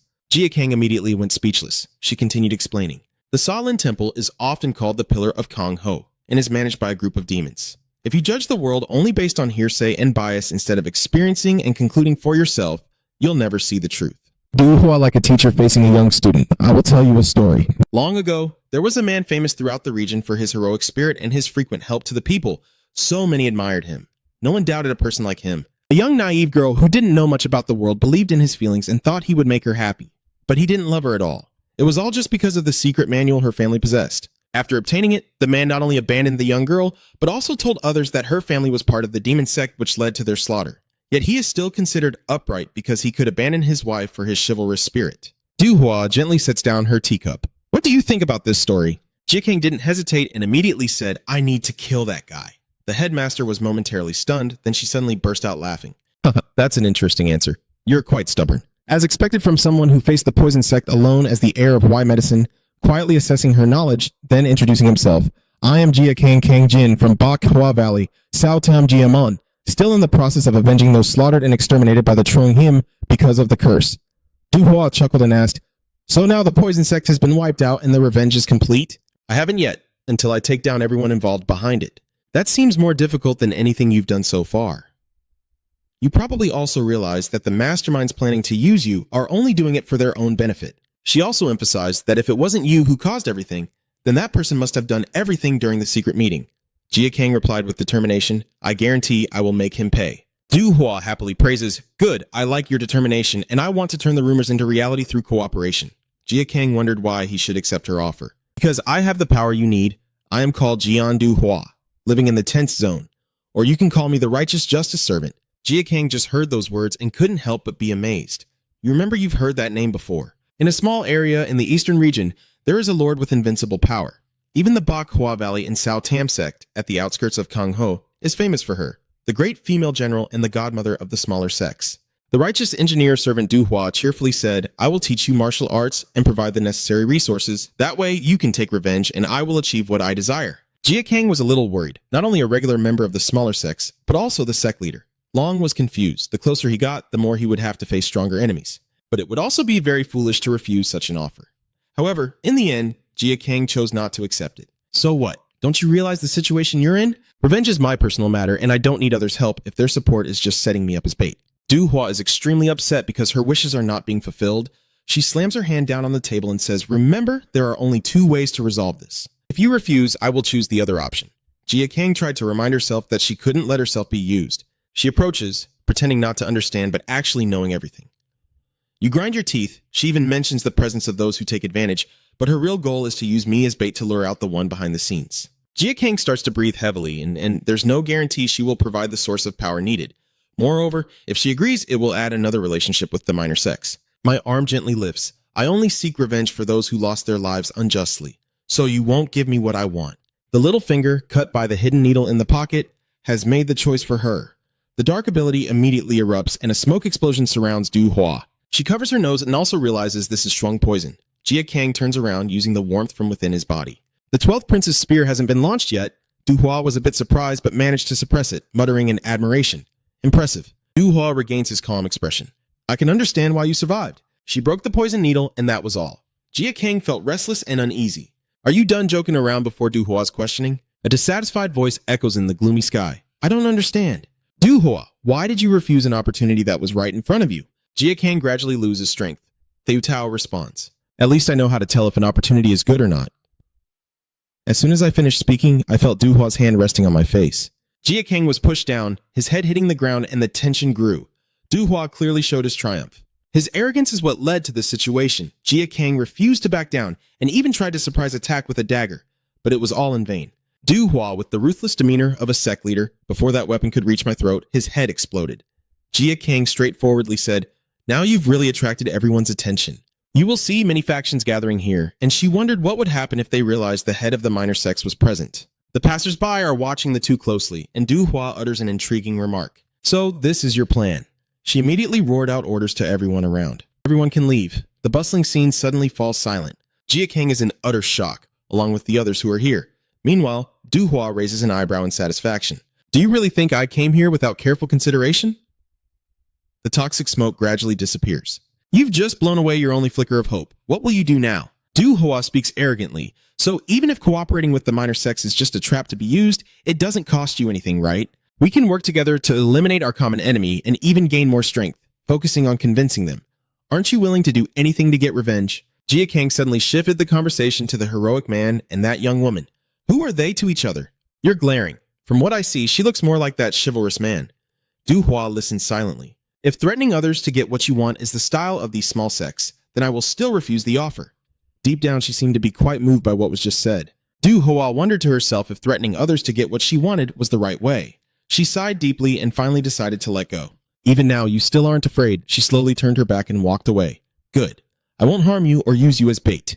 Du Hua emphasized, if my actions don't align with the values I stand for or haven't proven my integrity, then the small sects will become just stories people tell. The smile on the headmaster's face softened. I realized that Jia Kang was momentarily at a loss for what to do. The hot teacup now lies overturned on the ground. Times have changed, even among the members of the small sects.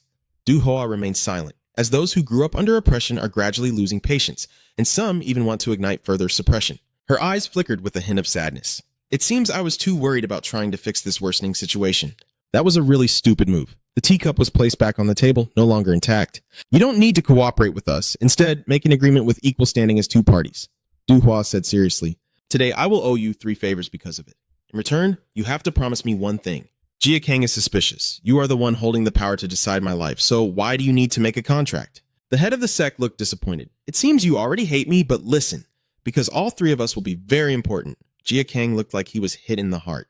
I assume you're looking for the Tsu Kim herb to cure the deadly poison, right? But what you diagnosed isn't the Bima. Du Hua smiled and said, so, make a contract with me.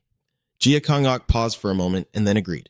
I agree. The agreement was made, and Du Hua looked much happier. She added, Weon, Master Ba Kuang used various elixirs and herbs to hide the deadly poison, which actually targets the heart and stomach, draining their blood to cause death. Searching through her shirt pocket, the first gift I gave you was the antidote for that poison. Jia Kang quickly took the bag, called the spirit injection. Mixing it with a liquid and giving it to him to drink will improve the situation. You are focusing on memorizing, then comes the second blessing. Du Hua calmly says, it is power. Because you refuse to learn martial skills, I won't teach you that. However, it would be more beneficial if you accept this. The circulating airflow glows brightly beneath the ground where she stands, and her right side begins to transform. You purify your internal energy, from your toes, elbows, and knees, through the central part of your body or your shoulders, all the way to your hands, sensing the flow of energy with your fingertips. Jia Kang watches intently as Du Hua concentrates and pulls up with her fingertips, then releases, her supernatural power like a storm, stirring the space. The headmaster explained, this martial technique is called Zi Feng Jian Tuo, simple but requires following the steps in order. Do you remember? Jia Kang immediately agreed without hesitation. Yes. Du Hua glanced briefly, and the reason I taught you this is because it is related to the 3rd grace. Information. Jia Ka is surprised. Just as I found you, others will be able to do the same. The critical condition of the wandering spirit has been unconscious for several hours. There are a few guys in the room patrolling. They probably found your location, and that group includes a very dangerous person. According to Du Hua, a famous figure in Kang Ho and also one of the legendary 4 divine beasts. She warned you to prepare yourself first. They are much stronger than the poison sects you've encountered before. Jia Kang looked at his hand, wondering if he could survive facing such a master. With his current state, while Du Hua continued, if danger arose, remember the combat techniques I taught. You will need it to defeat her, especially with your current body. Jia Kang shows a patient demeanor. So now tell me what you want. Du Hua softly pursed her lips and said, if I ask in the future, forgive someone, even if it is a person Jia Kang desperately wants to kill. You wonder, that's all? Yes, the atmosphere between the two sides froze for a moment. With Jia Kang's approval, Du Hua finally let go of the heavy burden in her heart. Very well. She changed the subject and stopped chatting. Sorry for being so rough with you. Young man, I hope you will definitely survive and wait for the day we meet again. As soon as I said goodbye, Du Hua disappeared. Jia Kang silently sighed, a righteous servant of justice, feeling truly helpless before her. His unconscious hand clenched tightly, as if only now realizing the reality. When facing masters, there are too many dangerous enemies waiting on this path. Jia Kang is determined, but I cannot stop now. I have to sacrifice everything to pursue it, just as I am now. And the next opponent is none other than the great bird of extraordinary power. My lord, we respectfully report that we found a man who seems to be his teammate and have begun to detain him, but I don't think that man is here, Dion asked coldly. Is that all? He sighed in disappointment, probably having run away. But escaping is useless anyway. Do you, I will personally catch you. A scream echoes through the vast forest, with hurried footsteps never stopping. Jia Kang returns to the resting place, but everything around is strangely silent. The bed is now empty, no sign of the man anymore. Remembering Du Hua's previous words and how I found you, it shows that many others could do the same. Jia Kang, panic-stricken and terrified, wondered if they had already arrived. Something caught his eye. A piece of paper on the table stabbed with a sharp blade. Jia Kang approaches, draws his weapon, picks up the notice, and begins to read. Inside the area, near the mountain's mouth, whispers and murmurs can be heard. Will this lure him in? I've heard rumors that he's very cold-blooded. John assesses that the guy is poisoned and looks like he's being taken care of. He might also be part of the smaller sects. She questions whether he cares about his teammates or not, but this isn't the worst idea. Even if the culprit disappears, I might as well kill this guy. It seems On is quite eager. This is the perfect chance to prove that I am superior to those 3 big shots. My eyebrows unconsciously want to furrow tightly together. This plan must succeed, both for my guild and my brotherhood. Recalling the past, beneath the lush canopy, a young man's voice echoed. Dion, I have good news for you. He looked excited as he recounted, I'm sure you've heard about the recent incident in the southern region. Obviously, the Alliance is looking for someone to handle the situation after that incident. Lai Quan, one of the 3 divine dragons and 4 great birds, smiles happily. And the master called you late. I think he has considered your promotion. Yes, he probably is acknowledging our relationship. She even started crying. Master is very influential in this guild. If he supports us, I will feel at ease. Lai Quan looked at her and softly called out, little sister. The two embrace each other tightly, lost in happiness, as he comforts her, who is overwhelmed with emotion. You've endured a lot of pain lately, but now there's no need to worry anymore. The grand, luxurious gate closes and anxious voices echo throughout the room. I am Jago, requesting permission to pay my respects. The person outside the corridor loudly says 2 words, welcome. Li Deng smiled and said, extraordinary bird.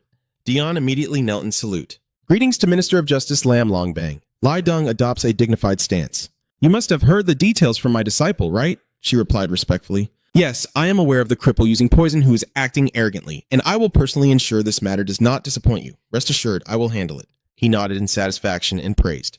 Very good. John looked a bit embarrassed. He agreed. I will let you handle it. And the guild wants to connect the army with the disciple of the Ice Queen of the White-Bone Great Bird. But I think this is a great opportunity for you. Li Deng glared and reminded her. In the end, we should value emotions more than power in relationships. If you succeed in completing this mission, there will be a reward for you. So make sure not to fail, John shouted loudly according to the order. Yes, sir. Returning to reality, she sighed that even though the whole world is talking about that murderous monster, he's just a person with some fame in the Yunnan region. Then he sarcastically said, it's nothing compared to me, one of the 4 great birds. Suddenly, the sound of dry leaves snapping interrupted the conversation. Jia Kang appears. He has arrived. His face is dark, his eyes sharp as if ready to kill. The subordinate stepped forward and asked, are you the Hung Dok Wang? I thought you'd be older. Jia Kang simply replied, where is Mr. Jiang? Dion was momentarily surprised. Then she gestured with a nod. Are you talking about that guy over there? I chained him up to prevent him from escaping. I didn't expect the cold-blooded sects to care so much about their comrades. The subordinate gruffly reminds, don't do anything unnecessary, Hung Dok Wang. We come from the gang and are here to complete the mission from the Martial Alliance. He listed the people, the righteous sects, and the poison sect of the Yunnan region. We are here to bring you to justice for slaughtering hundreds of lives. This is your last chance. Surrender now or both you and that kid will die. Jia Kang honestly explained, I am not involved with the small sects and do not know who is behind the massacre. I only killed those related to avenging the Y Duok family. The other 2 gradually felt confused. What do you mean? Jia Kang sternly said, I am a descendant of the 100 Flowers Valley of the Sao Tam sect and only seek revenge against the 4 great poisonous insects, the ones responsible for the destruction of my entire family and Y Duok sect. So why do you say they are innocent? So you turned to revenge and became the mastermind? They looked at each other in confusion. I don't quite understand what he's talking about. What is the 100 Flowers Valley of the Sao Tam sect? One of the medical sects in the Yunnan region. I heard it collapsed 9 years ago after a power struggle. John hurriedly questioned, so it was the poison sect that did this, and that's why you took revenge on them and you're not the one responsible for the massacre? Jia Kang nodded in confirmation. Exactly. Inside her, doubt grew. So how can I trust you? Both sides started arguing. Why would I lie? Of course it's to get out of this situation. Then why not find a more convincing excuse for that? John suddenly had an idea. No, wait. If I take advantage of this situation, I might be able to catch him easily. She immediately resumed a calm tone and said, all right, I will trust you. However, I need you to repeat what you just said to the Martial Alliance. The members will investigate and determine whether you are truly guilty or not. Jia Kang calmly objects, I will have to refuse. What do you mean? You try to explain that nothing will change, even if I join the Alliance, because someone among them is colluding with the poison sect to destroy our medicine family, Who would do such a thing, huh? Veins bulged with anger, the unbreakable holy sword. Jia Kang emphasized each word. Bung. John couldn't believe it and burst out laughing mockingly, realizing there was no point wasting time on a disciple of a minor sect. She clenched her sword and asked, "Who you think I'm talking about? For those disrespectful words, I must execute you here and now." Jia Kang gently lowers his head. Look at the world through your own eyes, instead of through preconceptions. From what we see, Bung is nothing more than a con artist. Dion tried to suppress his anger. The great wisdom of Zhou. Jia Kang recalls that Chola's wisdom reached the heavens and used it to achieve great accomplishments. That's what I hear about the guild. He sighs. So you were deceived by a bastard like this and even took an innocent person hostage? In the end, you don't deserve the reputation of the Jago Guild, so shut up and attack. The space was torn apart by a sword, and an explosion erupted violently following the power of the supernatural. John, filled with rage, said, "You are just an ant from a small sect, not worthy to stain the reputation of the gang. I guess you'll be more rational once you're freed from your limbs, right?" Jia Kang sneered. "You're getting angry a bit too early, because today I will use my familiar weapon to defeat Jago clan. Jia Kang is determined and will no longer exist." John has always thought this was ridiculous. She snapped, "How dare a petty disciple like you talk about destroying the Jago clan? You're being too arrogant." Jia Kang suddenly remained silent. Seeing that, the subordinate quickly stepped in to stop him.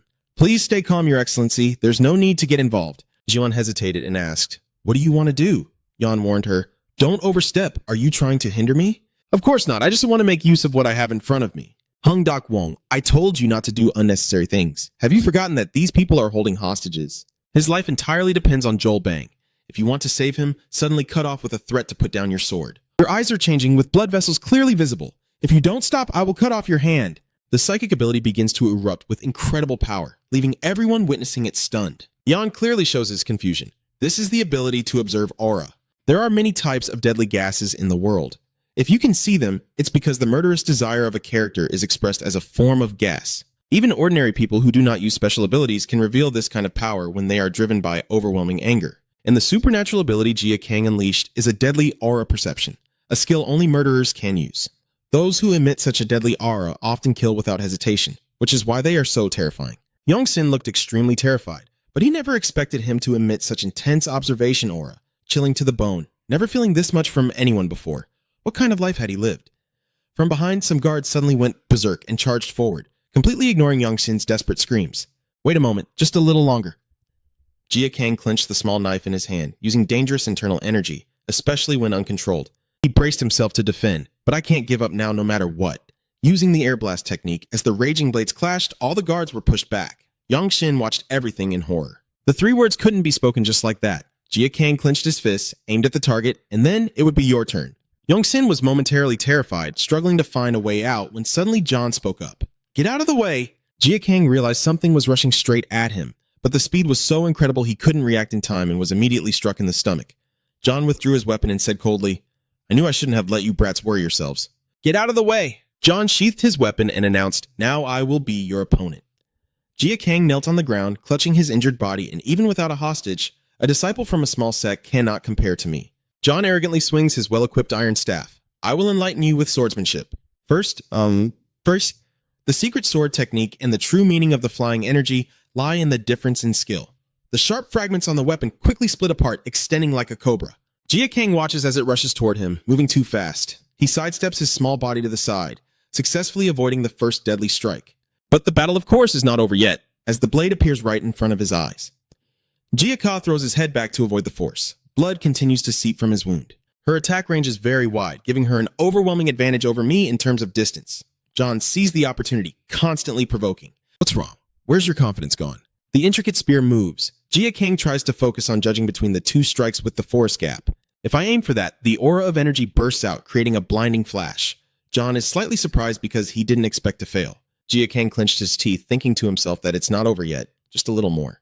The 12-5 banner suddenly launched 2 poisoned arrows, making it seem like all plans would continue as expected. And then she regained her composure, smiled faintly, and asked, "Is that all?" She skillfully manipulated the iron bar supporting the 12 arrows, causing Jia Kang to fall into a state of panic with ease. The iron tongue suddenly wrapped around your body and finally slashed brutally, causing your skin to tear and you to collapse bleeding. Dion sneered, only proud of being arrogant. "Doc Wong!" She raised her voice as if asserting to everyone. "This is the power of Bang Jago, and it's not something you can dream of possessing.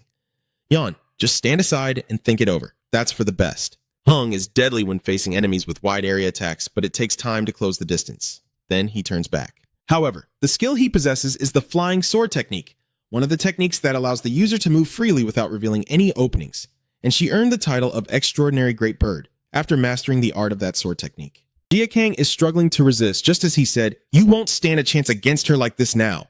Lei steps away, trying to find a way to escape. John saw this and mocked him. "Oh, now you're running?" It's quite pathetic. He urgently reports to you that he seems to have sustained serious internal injuries, bleeding from the mouth every time he uses his technique. She calmly replied, "I also heard of a technique among the smaller sects that boosts strength by accepting damage to the meridians." The subordinate looked worried. "I think he's trying to recover. If he doesn't want to abandon the hostage, he'll attack again soon," John concluded seriously. "Then, I won't give him that chance." Jin Gang leans against a large tree, looking at the blood on his hand, as pain gradually takes over his body. Jin Gang gradually felt hopeless. If this continues, he will die before acting. There are no more chances left. He must find something to defend himself in case they attack. Suddenly, a spell chant echoed from afar. The secret skill Flying Sword.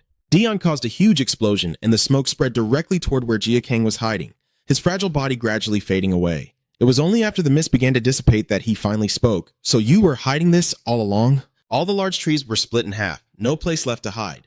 Sweat poured down, soaking Jin Gang's close-up face. "All right, Duong Wong," he raised his eyebrows calmly. "This is the end." She points her sword at Jin Gang as if accusing him. "You have nowhere left to run. This is the end." Hung Dok Wang Yong quickly added, "You were still bragging arrogantly about defeating the gang earlier. Look at yourself now. You're just a cowardly mouse hiding away." Seeing that the kid still stubbornly refuses to back down and dares to touch the sword, it seems you don't know what shame is. The spear reappeared before Gang's eyes, and he had no choice but to unleash all his energy to resist with a mighty roar. The force was so strong that he lost his balance and fell to the ground, and the wound in his mouth, already torn open, now throbbed even more painfully. Jin Gang vomited a large amount of blood, his right arm stiff and seemingly unable to move much anymore. He struggled to breathe and now had to endure more taunts. "Do you want to know why you can never defeat me?" John said with a very confident smile. Our difference lies in our fundamental principles. I thought Jin Gang would lose, so I explained it as a rare blessing. The Faikin Sword Technique. I have always practiced since I was young originates from 100 years of development by Bangzhou, the top group in the martial world. You just stay silent, not replying at all. Using this technique, I have become part of the 4 great divine dragons. What is your ability then? John raised his voice, dismissing all those cheap and petty tricks, which are even considered basic principles by small sects and looked down upon with arrogance. Destroying Bang Jago with such mediocre martial techniques is impossible, no matter if you come back to life. Jin Gang was provoked by those words, and the strength deep inside him began to waver. Just as she said, the gap in our existence has always been too great. Jin Gang, aware of her own abilities compared to those who have crossed the gates of hell, is still protected within a perfect development environment under the Bang's shelter. She has always trained in the highest level martial arts, but does that mean her abilities are inferior to theirs? You look up at the darkening sky without any hesitation. John taunts as he observes your reaction. Have you already given up? All right, then pay the price for your arrogance earlier. She boldly swings her sword again with her life on the line. A strange aura appears from beneath the ground where the family is standing, though it might not be called great. He stared wide-eyed, but I had also been taught a little. Du Hua's words echoed unconsciously in my ear. When facing danger, remember what I just taught you. You need it to defeat her, especially with your current condition. Jin Gang tries to steady his mind, focusing his energy from his toes to his heels, then to his knees, passing through his core and reaching his fingertips. As Jin Gang is unaware, his body gradually begins to change. The meridians that had been sealed for years, once unblocked by him, caused the toxic flows to surge through his veins, completely tearing apart Jin Gang's body.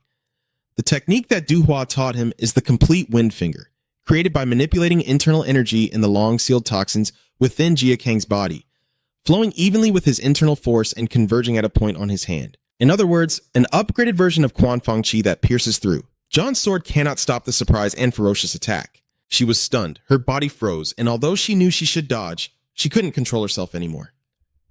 Yan Xin nearby shouted urgently, "Miss, fresh blood is spraying out immediately." He charged forward, determined to block her fatal blow. John only then snapped out of his shock, and seeing Yan Xin sacrifice himself for her, he couldn't help but panic. Despite the pain, he still smiled reassuringly and said, "Don't let your guard down, young lady. I'm fine. It's just this much." Suddenly, blood oozed from the corner of his mouth, feeling something was wrong.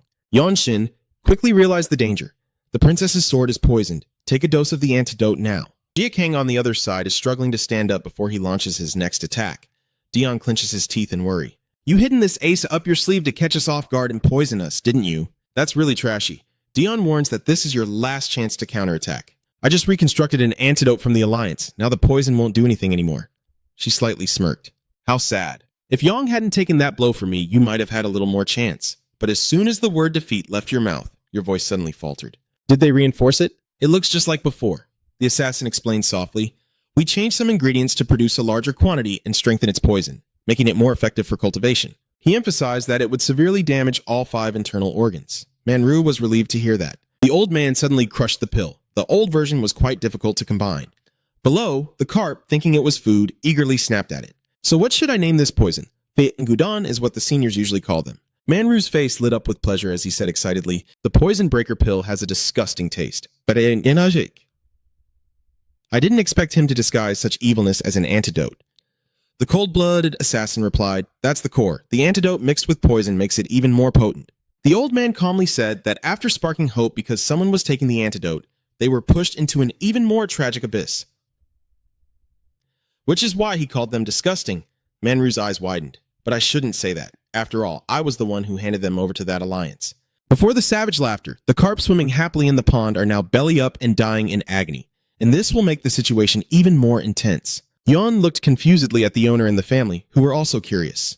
A few drops of fresh blood dripped onto the grass. John covers her mouth, but the trembling makes her feel uncomfortable. Her hand is stained red. What is going on? John is extremely confused. What is happening right now? John has no idea why he is losing control of himself. Her face started to be covered in sweat. I already administered the antidote. Suddenly, her skin turned pale and cold rapidly. Why? Finally, collapsing in confusion, Yon exclaimed in shock and called for the servant. He is so panicked that he is trembling and even forgets the wound on her shoulder. Please wake up.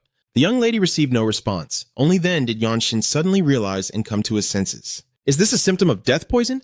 In just that brief moment, he used a different kind of medicine. Jin Gang approached from behind like a shadow, a terrifying aura of killing intent that instantly made one feel even a faint breath of it. Seeing Jin Gang stare intently without showing any emotion, Yanshin clenched his teeth and desperately begged, "Can you spare us?" If Bang Jago is still alive, he would definitely give up everything. Jin Gang, seeing this, considered doing something quite shameful towards someone from the Martial Alliance. He sighed in despair and replied, "My mission is to protect the young lady, not to take your life." He frowned. "If the situation were any worse, I would have already been killed. And yet, you hope I will let you continue living regardless of all risks in the future?" Yan suddenly regained his serious demeanor and quickly retorted, or perhaps it was to prevent potential dangers in the future. He explained that if she dies now, Bang Jago will stop at nothing to hunt down the culprit, and when that happens, you'll have to face thousands of people. Do you really want to experience that? Jia said with a tone of hatred, "But you think I never prepared for that? Those meaningless words are useless anyway." Yan raises his weak arm as if to plead. "Please think again. Are you really going to take a life?" Although he's about to die, he still chooses to sacrifice himself. At least, please spare the young lady. Then, in front of Jin Gang, Yang suddenly collapses. Standing between two choices, his hand tightly grips the knife. After everything, do you still hope I will be merciful? Anger gradually spirals out of control. Don't joke around. I will never forgive Jin Gang for holding a wound in one hand and raising a blade with the other for destroying the peace of my life. Suddenly, a familiar voice rang out, awakening the cold heart of the boy. Kong woke up just in time, successfully extinguishing the hatred that was beginning to flare up. The warm sunlight gradually seeped over the mountain. Kong Du lying on the hospital bed, each breath ragged and strained. Jin Gang was always by his side, suddenly feeling regretful and apologizing. His face looked incredibly sad. I know I shouldn't have come here just because of that. He always carries a lingering disappointment in his heart, feeling he has caused trouble for others once again. Unable to face it anymore, Jin Gang decided to leave. "You have drunk the essence extract, so you'll be fine soon." Kong Du had to use his weak voice to stop him. "Every time I see you, it feels like you're carrying the burden of hundreds of people." Kong Du now is like a kind father giving advice to his little son. Don't forget what I've told you. If it's too hard, just rely on others. And if you don't want to trouble them, just become stronger. Jin Gang's eyes suddenly welled up with emotion as he sincerely thanked from the bottom of his heart and then decided to say goodbye. The dense forest remains as peaceful as ever, and I keep walking slowly, still pondering the reason why I have always wanted to become stronger. Jin Gang thought to himself that it was always for revenge and not to help others because there was no one left to protect him. Wang's expression was a bit sad, but he had always survived thanks to others' help and didn't want to cause them more trouble. He decided he had to become stronger no matter the cost. After moving forward a bit, Jin Gang stopped in front of the dark, deep entrance of a large cave. Tss. A faint voice from inside calls out, "You're here?" Hong Dak Wang, Young Sin sighs in relief. "I thought you would abandon us." The boy introduces coldly, "I am Jin Gang Jin, not Hong Dak Wang." Young Sin silently memorized this name in his mind. As he was pondering, Jia Kang approached and said, I brought some medicinal herbs. Using this will help soothe the symptoms. Young-sin stands up carefully and accepts it. Jia Kangin, thank you for saving me and the young lady. You remained silent for a long time before reminding them not to misunderstand. I have no intention of showing mercy to you. Yon-shin is putting medicine into his mouth and looking up to listen. I just don't want to be misunderstood. Jia Kang unconsciously thought of the villagers, or Dao Guzi Jia sect, and the righteous paths. Everyone in the world believes he is the one behind everything.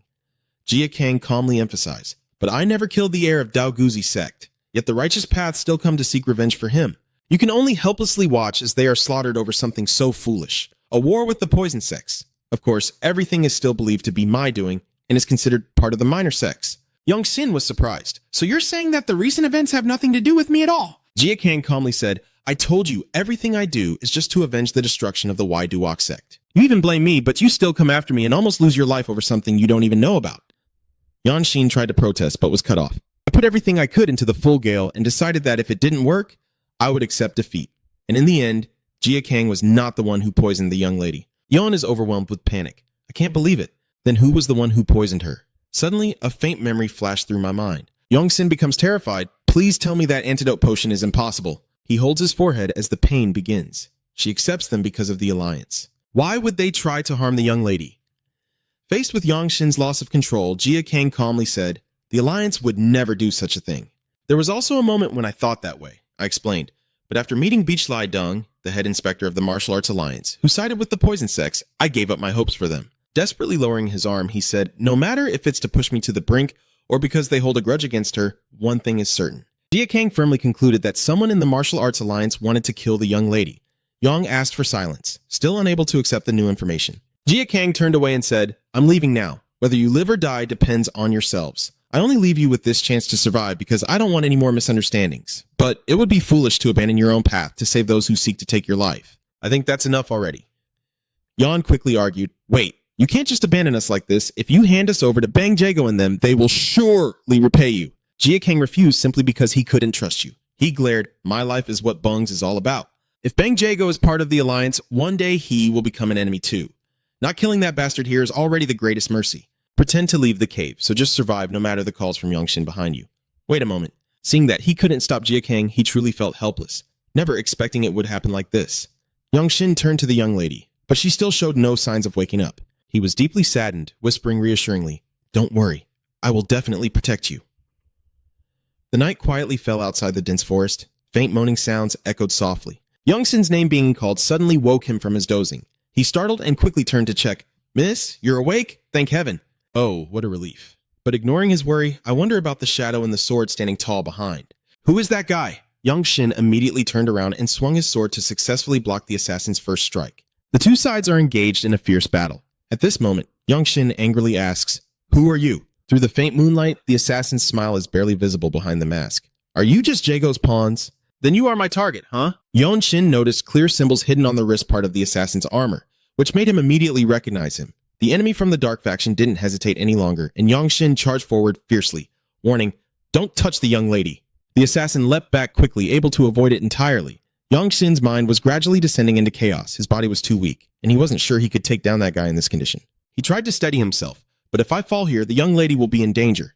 The assassin facing him snapped sharply, I wasn't told to kill you all, but even if he shows mercy by warning, using internal energy in this state will kill him. Young-shin paid no attention, determined to roar out. Dying alongside his master was every guard's wish. Do you think you can surpass me? Suddenly leaping high, Young-shin used his long vu technique to slash fiercely at the assassin. He still appeared unfazed, calmly dodging each powerful strike. The poison still hasn't been released, and the days of hunger and thirst have unknowingly drained Young-shin's strength. The assassin doesn't even leave a tiny wound. He still seized the opportunity, but Young-shin ignored it and moved closer. You're too slow for your own arrogance. Only his eyes are wide open. The sword is knocked out of his hand, spinning in the air. Young-shin staggers, his body shattered, falling backward as if about to collapse. The assassin's voice trembled with rage. It's over! A long slash cuts across half of Young-shin's face through the eye, blood splattering everywhere, and his agonized scream echoes even louder inside the cave. He writhes in pain on the gravel in front of him. The assassin begins to change his target. Now I want to step forward, but a hand stops me. No. Yon, even though badly injured, insists on sacrificing himself. I can't let you go to the young lady or the assassin will lose patience. This guy can't change anything anyway, he announced loudly. It's all over for you and your family. Jago suddenly interrupted amid what seemed to be the end of the battle. You're the one who is wrong. Jia Kang suddenly appeared, holding a venomous needle, ready to strike, and if the reckless assassin made a move, he would be killed instantly. He glanced over, very surprised. Yangshin also looked confused. Since Jia Kang clearly left this afternoon, why is he here now? The small needle has a few drops of poison. This needle has been infused with spirit snake venom. Jia Kang whispered loud enough for everyone to hear. Everyone. Assassin must have heard about it. I won't repeat it. Lower your weapons. The enemy obediently put down their swords and asked, Hong Dok, are you not leaving yet? Jia Kang replied coldly. I just pretended to leave so I could catch those trying to exploit the situation. The assassin was forced to kneel. What do you mean by exploiting? I only received orders to eliminate Jolien. Yon, after hearing that, immediately got furious. What do you mean? Who dares to give your scoundrel the task of harming the heir of the gang?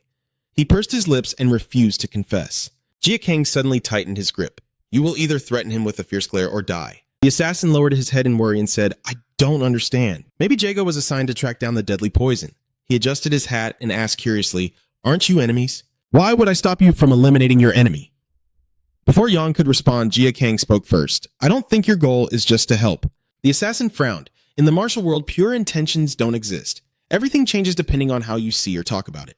If you can't change anything, it's better to just profit from it. Jia Kang adjusts the poison needle touching the enemy's cheek. Do you think I want to hear those meaningless words? There are two choices. Reveal the master or face death. The assassin closes his eyes tightly, stubborn and unyielding. I have no other choice left. John then suddenly stood up, listening intently to find and kill the extraordinary great bird. The one hunting the Wong clan is the order I received. The assassin tried to explain that he had no knowledge of the client and that people like us only follow orders from above. I remember the day I received the summons, when he was kneeling on the ground trembling, and a voice spoke from above. But one thing is certain, he has striking orange hair, though not very neatly trimmed. If he fails, the leader with piercing eyes will emphasize that he better not survive to come back. The assassin suddenly awakens, knowing that no matter what, he is doomed to die. He quickly and lightly hit Jia Kang in the face with a metal helmet. Yan watched in shock, his mouth agape. John, still unconscious and unprepared, suddenly struggles and pulls his arm free from the kid's grip, despite Jia Kang shouting, Stop or you'll swallow the deadly needle. The assassin quickly counterattacked, throwing a dart like a gust of wind that plunged into her chest. And as she gradually realized where she was, she felt the pain surge through her. Yan was so stunned he went speechless, only managing to shout for the young lady before she fainted. On this side, Jia Kang and the bastard assassin both agree that his failure is unacceptable. His eyes bulge white, deadly poison spreading through his body as he whispers his final words. This is our rule. Jia Kang let go and quickly turned to assess the situation amid the screams. Miss, Yan tries to comfort you. You must not faint, but you are too weak. Tears streamed down her pale face. Am I going to die? I can't let that happen. Yan could only cry out in despair, still remembering him to this very moment. My brother is waiting for me. Yang Shin helplessly turns to beg Jia Kang. Please save him. I beg you. I will do anything. You just stand there silently enduring all the pleas. I will give you everything, so please. Yan Shin kept repeating those two words, please, over and over. John's breath grew weaker.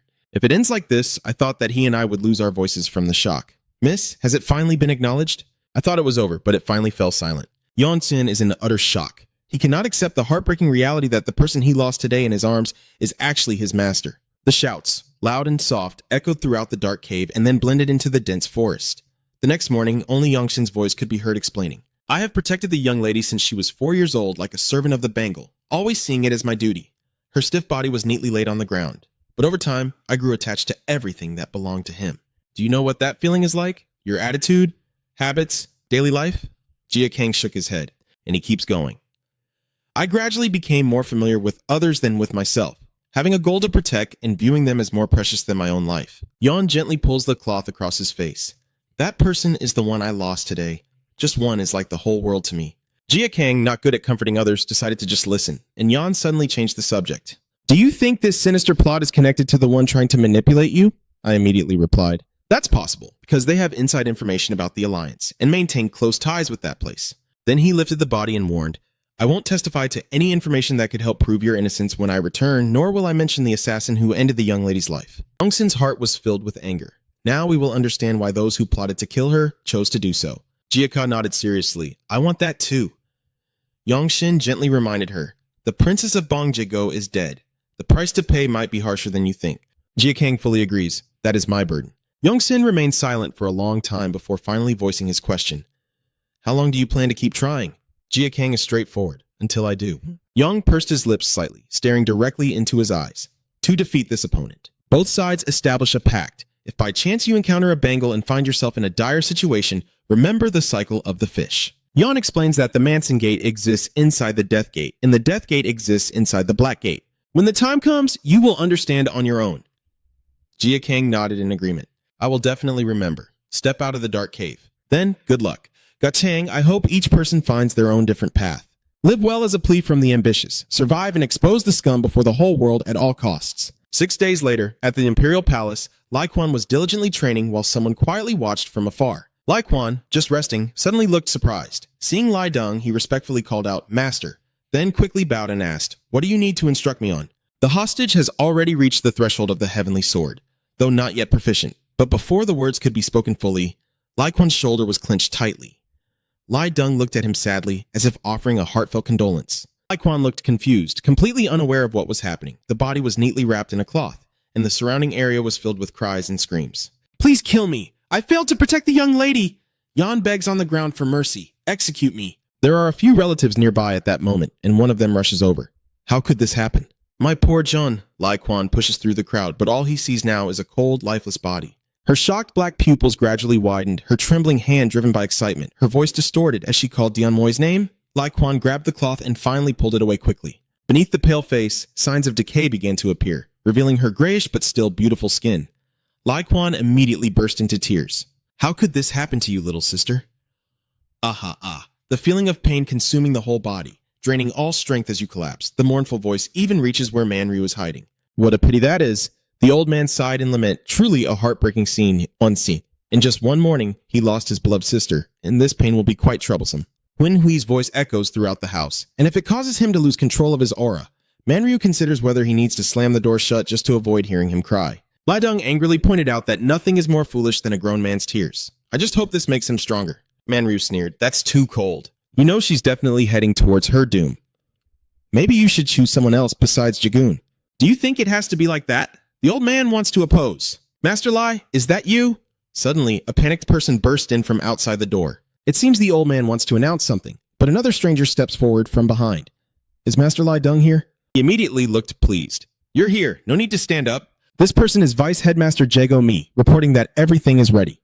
With hurried footsteps, he slams his hand on the tea table, and we will head to Yunnan immediately. Li Deng calmly replied, I understand. I will pass this information to the Alliance. Watching Manga walk away, Manryu suddenly felt surprised. What is this? Below is an old map. Somehow, Manryu slowly realized this was Zhou's 9-altar 8-point formation, and then he suddenly tensed up in shock. No way. The Heaven and Earth net? The old man looked clearly confused. Headmaster, what are you planning to do? Why did you arrange things like this without telling me? Li Deng's calm voice, destroying Unam's poison sect and defeating one of the 3 divine dragons and 4 great birds. His reputation as the poison master grows more renowned. Although he could still be exploited, I must eliminate him before he becomes a major threat. Manryu, upon hearing this, roared in anger. The sect's master quickly reminded him, You ignored my warning. Li Deng glared and said, I warned you not to set foot in Sichuan. Manryu was speechless at the accusation, thinking, I didn't know you had been there. The old man quickly apologized. I was only working with them to develop new poisons. Advisor Sim, proceed with the plan. The old man was surprised to hear his name mentioned. A plan, huh? Li Deng suddenly fell into deep thought. The engagement between the Ice Skeleton Grand Envoy, a disciple of the Sword Queen, and Lai Quan made Manryu panic immediately. Have you been aiming for this from the beginning? A faint smile gradually appeared on his face. Manryu was only then stunned, realizing that Beach Li Deng had intended to bring the Sword Queen to his side by connecting the 2 disciples. Then, Jago Jian, who is very close to Lai Ku, is an obstacle to this plan. Although people say the gang is no longer as strong as before, they are still very noteworthy. Li Deng pretends to give her a chance, but actually wants to eliminate her. And in doing so, he also brings the entire gang to his side. Now, they will try to avenge the minor sects as their main allies. Manryu concludes that by doing so, he who helped eliminate Jago is now falling into a trap. The old man gritted his teeth in fury. Damn it, I never expected him to be so ruthless in destroying everything I've worked on for so long. The sect master's rage reached its peak. He is truly more despicable than I am. Li Deng cast a confused glance at the angry man and was forced to coldly warn him. You have crossed the line twice already.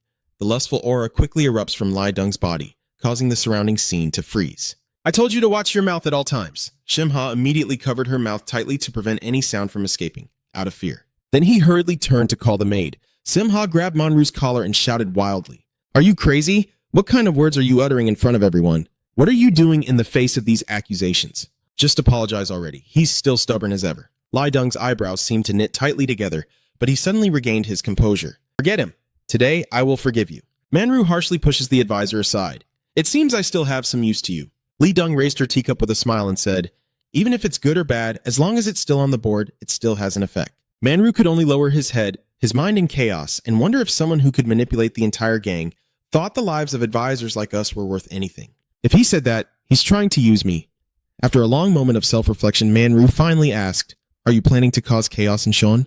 Li Deng did not respond, simply bringing the teacup to her lips as Namni enjoyed her tea. As expected, Manru, though reluctant, had to admit, a true master is indeed a master. Thank you for this lesson. Shimha, despite witnessing everything from the beginning, still seems very confused. While Manru tries to explain, is it too hasty to kill him now? We still need a few things. Then the old man angrily shouts, why worry about the top rank when we're preparing for a full-scale battle against the minor sects? Manru shows clear suspicion. Full combat strength? Are you aiming for the position of the team's commander-in-chief? As soon as the words finished, Li Deng immediately froze, as if caught in a dark secret, and forcefully crushed the teacup. No, that's not even close to my real goal. Suddenly, a window burst open, bringing with it a series of loud noises. The coffee table and pile of documents were thrown into disarray, and Li Deng's serious face lit up in the sunlight. I will rule the entire world. Manru listened silently. So put aside those reckless thoughts and follow my orders like a loyal subordinate, Li Deng harshly emphasized. Then when I take control of the entire world, I can give you a city. Manru laughed. With an annoyed tone, I will accept your generosity. Finally, I turn and walk away. Even if I am alone, I have no choice but to accept it, right? The sound of footsteps echoed through the empty corridor. The fortress? The world? I'm not interested in any of that. Manru is extremely resentful because he only needs him. A fierce red glow flashes in his eyes. Jia Kang's in, as long as I have him. Failing with the initial plan, Manru now has to find his own way out. In the dense forest, his hand kept opening and then clenching again. Jia Ka sat by the stream, trying to practice. He unconsciously remembered what happened before. Since using the wind snatch arrow in the battle with John, something had changed in his body, and he no longer felt much pain or resistance when manipulating his energy flow. And suddenly, a rustling sound came from the bushes nearby. Jia Kang immediately becomes alert and uses the long resisting technique to counterattack, gripping the snake's neck so tightly that it opens its mouth in pain, revealing two sharp fangs. Jia Kang looks at the creature, silently analyzing that he can harness the accumulated energy from 60 years, not only connecting with Sobi's flow, but also utilizing all sources of energy within his body. If I come to this conclusion, then I can use secret techniques from the Wi-Fi that I could never access before. Could it also be because of Tuok Fong's departure? Aang the snake looked bewildered as it examined the object ahead. I've never heard of Feng only being able to boost internal strength, but Jia Kang gently released it. The righteous engineer's servant might learn something when she teaches me this martial art technique. Seeing the happy look of the snake as it leaves, Jia Kang thought to himself that he could. He stood up, his attire becoming more formidable. Continuing the unfinished journey, the ominous shadow gradually disappeared behind the mountain, moving northwest of the U5 South region. According to the map, the only way to reach Hoa Huang City is by passing through Sichuan. The final destination of this revenge journey is where Bung is residing. Jia Kang quietly observes the distant fortress. This is probably the final path to Nanji Village in Sichuan. The whistling wind rustling through the leaves creates a whispering sound, and Jia Kang froze as a chilling aura ran down his spine. He glanced briefly behind him and asked loudly, "Who are you?" Instantly sensing a man with both hands on a large rock, he said, "Come out now." His upper body was dark and shadowy. Jia Kang had to squint and look carefully. It turns out that this time the enemy is none other than Jago Mi. His dark pupils seemed to be possessed by some strange power. The boy immediately panicked, as the aura emitted by the demon was incredibly powerful and dangerous. Jia Kang's whole body stiffened. The discomfort multiplied many times over, and he couldn't move. His right arm bulges with veins and clenched teeth, blood vessels standing out as the energy around me intensifies and shows no signs of stopping. Jia Kang frowned and lightly pressed his lips together, focusing intently on every subtle sign of the enemy. Mi Ong suddenly closes his eyes, sighs in admiration, and says, "Truly a shallow person. It turns out he already knew what Jia Kang wanted to do. Are you planning to wait until I lose my temper and rush over, then use the poison you've prepared behind your back? I won't play such a dirty trick." Mi Ong opened his paper umbrella, covering almost half of his face. "Even a scratch. The blood is nobler than your filthy blood. If I kill someone too easily, I wouldn't be worthy of the crimes you caused," Jia Kang wonders. "So what do you plan to do now?" he said casually. Bang Jigo has his own way. The Demon King directs attention to the distant area to see how you are standing here. It seems he just passed by Nanji Village and was heading to Sichuan, but he'll never set foot there. He suddenly swung his fan fiercely, his expression turning extremely angry. "If you leave Nanji Village, this world will become hell." Something falls right at Ji's feet, a thin yellow paper with red characters like blood, and before Myung's request to take it, Jia Kang calmly picked up the object and observed it. Based on his warning, this is the death sentence from Bang Jago. "We only give it to those who have sworn to kill," Mi Ong said angrily. We will imprison the culprit at the Jago headquarters. You can't beg for life or death there. Jin Gang simply listened in silence, knowing he would die a painful death. Mi-ong turned his back. Be prepared when you arrive there, so that your despair will be multiplied many times over. Finally leaving, Jin Gang firmly informed Nat, all right, then calmly put it to his mouth and chew loudly. I will accept this invitation. Nan village is hidden behind a few large mountains. Jin Gang surveys the busy road around him. He was planning to go to Sichuan to meet Bong Jago, but they moved faster than I expected, and a few are quietly watching me from behind. This time will be completely different from the old battles, as I can set traps in advance. Even the scruffy beggar never takes his eyes off Jin Gang, instead focusing on how to counter the enemy's tactics. Your instincts also tell you something's wrong, but they have the advantage in numbers and location. You're like a bird trapped in a cage. The stall displays numerous weapons and some crude tools. While Jin Gang was deep in thought, the gang didn't pursue immediately, and let me go to Nanji village. Then the shop owner greeted the customer upon seeing him. The boy looked around the shop like a vagabond, probably for a reason. He was forced to ask directly, "Are you looking for something?" A careless dagger caught Jin Gang's attention. I can't afford to waste time. You approach the hanging rack and ask, how much is this? I need to stay focused. A sudden move could change everything. I must create countless variables to keep my enemies guessing. His silhouette became increasingly clear, standing near the small camp, deep in the mountains. Mi-ong was sitting and calculating when he suddenly spoke to inquire. The scouts had returned to the camp. The guy next to him, also from the gang named Sony, replied coldly, they'll be back at the tent soon. Here's the report. So, what's the situation? He clasped his hands respectfully and explained, nothing unexpected has happened so far. It seems the culprit will leave Naji village soon. Since the day he bought some weapons, he hasn't done anything except train every day. Training again? It's really funny. No matter how hard he tries, he can't do anything.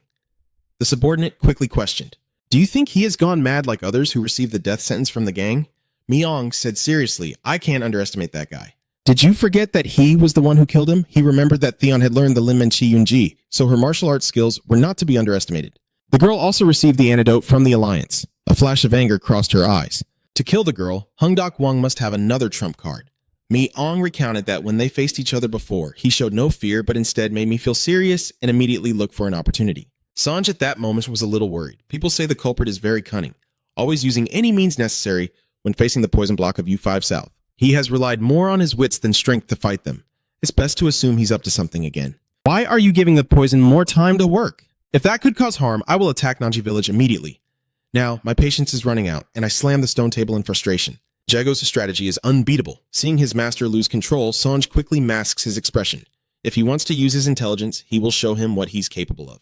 Subordinates should kneel down. That's how the gang operates. Yes, I am at fault. I swear through clenched teeth in hatred. If I only kill one to sacrifice, the whole world will mock the gang. He is just a living trap. The dove spreads its wings across the vast sky before finally landing in the trainer's hand. Just in time, my friend. He eagerly unrolled the scroll tied to the bird's leg to see what was inside, and what was written was truly astonishing. A deafening roar echoes through the cave.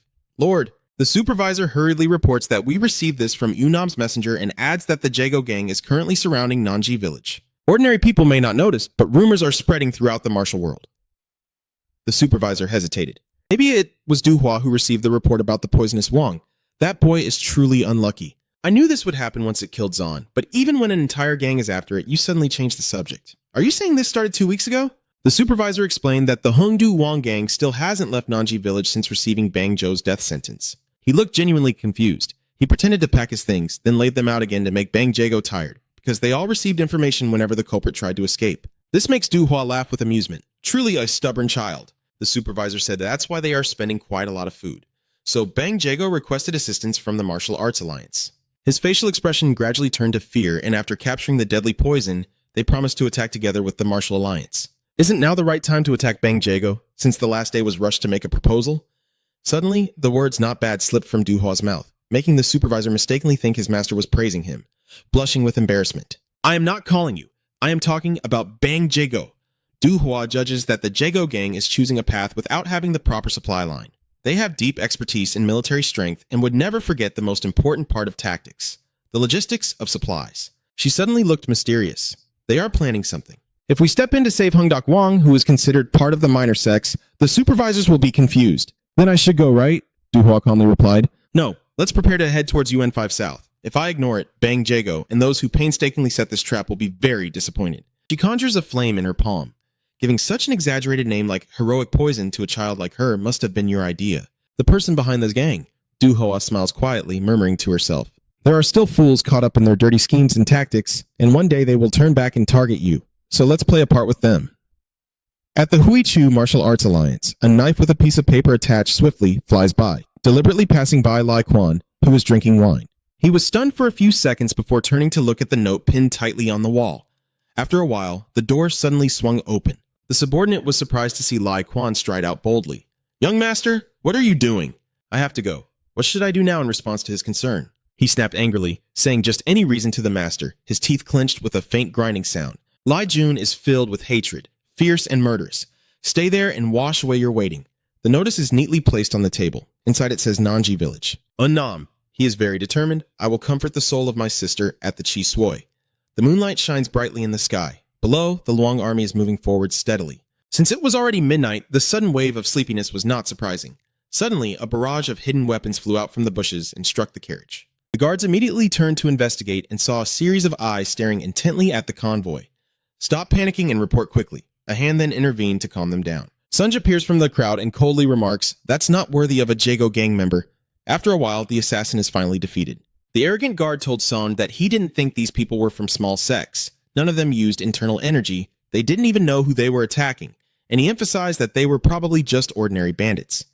He crossed his arms and frowned, saying, "No, not everyone knows this route. They attacked as the cargo carts passed, pulling their swords out forcefully, so maybe they were acting on someone's orders. I must uncover the truth at all costs." The assassin kept shouting, "Please spare me. I was just following orders." Sun. Dai presses the blade against the enemy's neck and asks, "So tell me, who gave the order?" The execution took place in the quiet forest.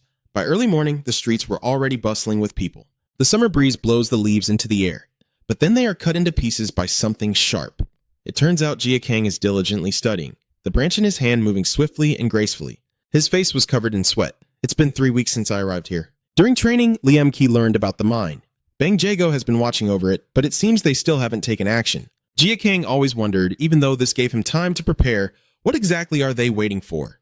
The sun was already at its highest, and Jia Kang was on his way to find something to eat when suddenly a voice called out from beside him. The supervisor under Du Hua's command is now playing the fortune teller, kindly inviting them. "Why do you look so gloomy?" "Shall I do a fortune telling of heaven and earth? Just 2 coins. Jia Kang also seemed unsure if he had ever met him before. He subtly glanced at the two tailing him, and despite their suspicious appearance, he thought it wouldn't hurt to try. So he finally decided to sit down. "I want to see my lucky fortune. Got it." The supervisor shakes the cup vigorously and sings loudly. "Here are your hands. Dance for mom to see." Jia Kang watched silently. "Your hands like 2 pretty butterflies." Suddenly, he pulls out a piece of wood out of nowhere. "This is your lucky break." Jia Kang carefully took it, but the writing on the wood immediately made him gasp in surprise. Inside, it read that Jago was planning to deploy the 9 Palaces 8 trigrams formation. The supervisor continued to ask, "Do you want to hear a fortune telling?" Jia Kang quietly looked around and whispered, "I should go somewhere else." The supervisor stood up after hearing that and led the boy through a small alley. The weather was perfect, maybe even more peaceful than in Sichuan. He suddenly turned around and assessed, "Looks like this place is good enough, right?" Jia Kang hadn't even had time to understand what was happening when the supervisor suddenly threw a hidden weapon. The 2 tailing men collapsed in front of the surprised look on his face. He must have seen something more than just an ordinary fortune-telling, right? Jia Kang wondered. Did John Du Hua send him? He placed his hand on his shoulder and replied, "Yes, Lord Tai ordered me to help the kid, the one who's chained up in Nanj village or something like that." The boy was confused. "It's strange. She has no reason to help me. The supervisor is feeling around for those 2 tailing us." I said the same. Why would the Lord be kind to someone who refuses help? It seems like the Lord truly likes you. He emphasized that if it's unfavorable for us, it will only be better for Bang Jago. Jia Kang was more worried. The reason they haven't acted yet is probably because the supervisor, excitedly holding up the gold and silver cords, is waiting for us to jump in and dance along. Since everyone believes that the poison comes from the minor sects, they think we will come to save you. Jia Kang just heard this and argued, "So if you don't help me, doesn't that prove the rumors are true?" The supervisor sighed and said, "Whether you do it or not, people still see you as part of the small sects," then threw the 2 corpses into a corner of the empty wall. "Oh. The Lord thinks that instead of waiting for Bang Jago to act, rescuing you first and then figuring out the enemy's intentions is better. He recalls last night, when we planned to help you escape while distracting them. Sun was directed towards the base deep in the forest. This won't be easy, because we're up against Bango." The large wooden door was kicked open by some guards, and Sun showed clear anger. Because inside is completely empty, they will soon realize what we are trying to do. The voice of the supervisor remains calm. "So, you probably understand what's happening now, right? Let's go." The next words will shock Jia Kang. Soon, a massacre will sweep through this southern village. "Isn't Bang Jago targeting my life? Then why is everyone being attacked?" the firm supervisor explains. Not clear, huh? That only makes it easier for them. Rumors that Bang Jago is capturing Hung Do Kwang have spread across the entire land. Based on what he said, many people have gathered here to watch this. If a massacre happens in the village, who do you think they will blame?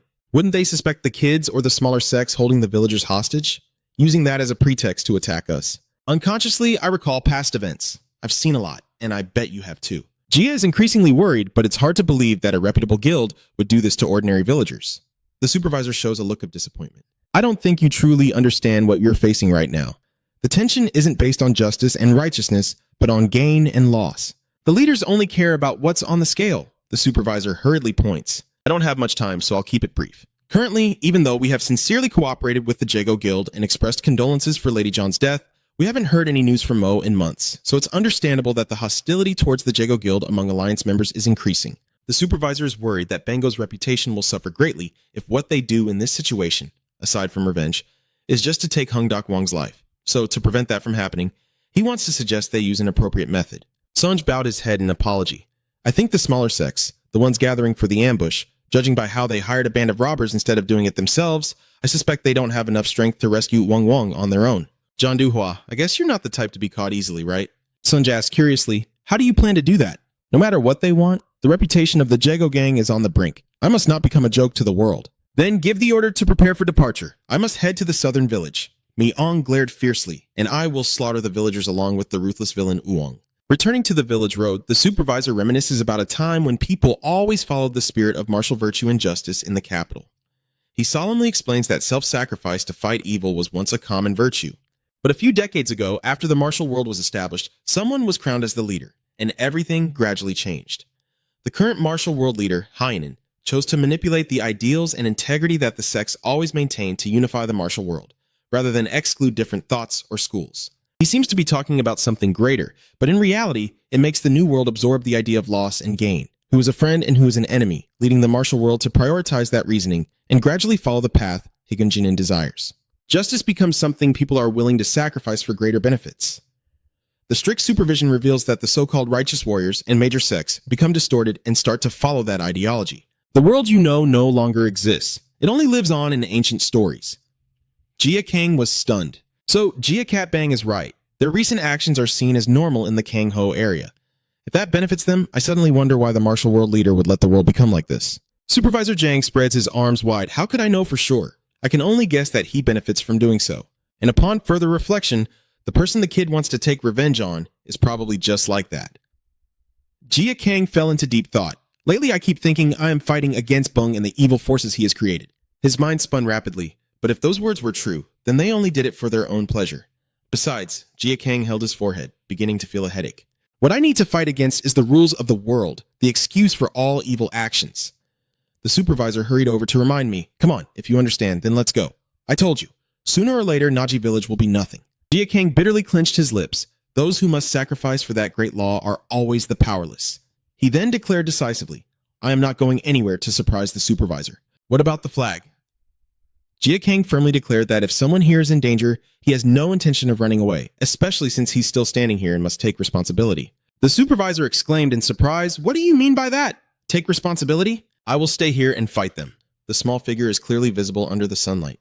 I will witness the twisted world you speak of with my own eyes. The supervisor shows clear panic. What? Are you crazy? This isn't something you can just do if you want to. Are you planning to face the cat army alone? Jia Kang calmly explained, I never thought I would win. I just had to do it. I added, but that doesn't mean I waited for the Jia Kang gang all this time without considering what needed to be done. I don't want to keep on existing. I have long told myself to pass on my gratitude to Huang Sak Tai Nuong for her help.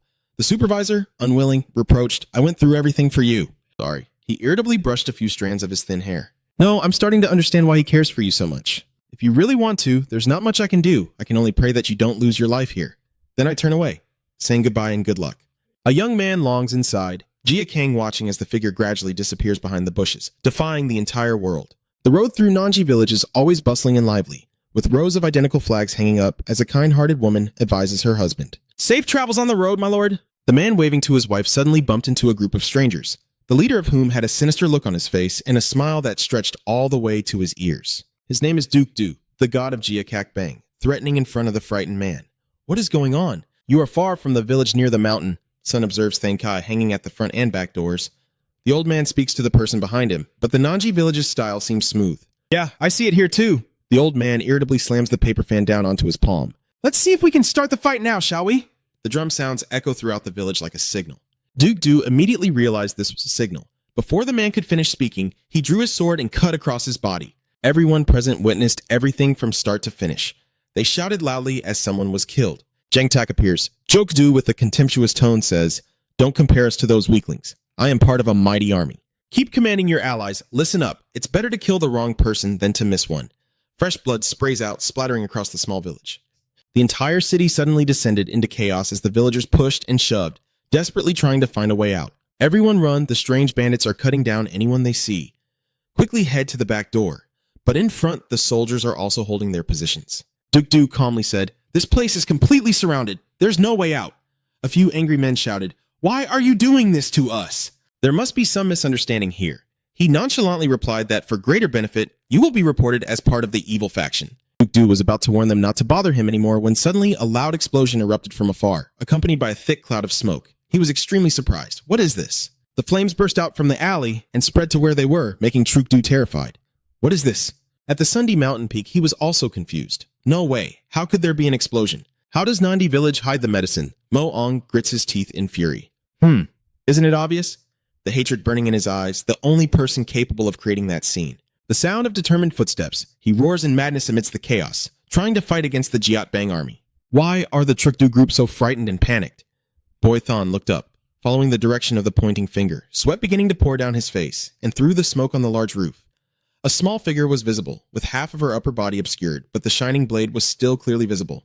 Jiak Du quickly realized it was him, the one who killed the young lady and defamed our sect. Jia Kangan, the crippled poison master. Jia Kang silently observes the battle below and quietly laments that even after the fall of the poison sect, so many people still lost their lives. A few even died in agony, their eyes wide open. Jia Kang looked at the innocent bodies scattered on the cold ground, amid screams, pleas, and sounds of suffering and rage. This is the chaotic world we live in today. Your hand instinctively clenches the weapon. Then you summon all your strength and shout as loudly as you can. Listen up. Everyone's attention is focused above. Jia Kang announced that the Nanji village gate is under siege. If you want to survive, evacuate from outside. I've made a path there. The villagers looked at each other in panic. Who is that? From outside? Isn't that where we usually fertilize? They finally start to realize. So what if the explosion earlier triggered a trap? Usually it's a dead end, and they could kill us all at once. Jia Kang lost patience and, with time running out, had to urge them on. There's no time to hesitate. If you stay, you will die. Du helps grit his teeth in fury, momentarily at a loss for what to do. All the villagers raised their hands to listen. Go. And the two words survival spoken by Jia Kang fully awakened everyone's instinct to live. The people were stunned for a moment, then they started to rebel. Yeah, if we stay, we'll only be waiting to die. There's no other choice, we have to go now. Hurry up. The guards saw the civilians changing course and immediately ordered to catch them. No one must escape. Ju Du cursed irritably, veins bulging on his face.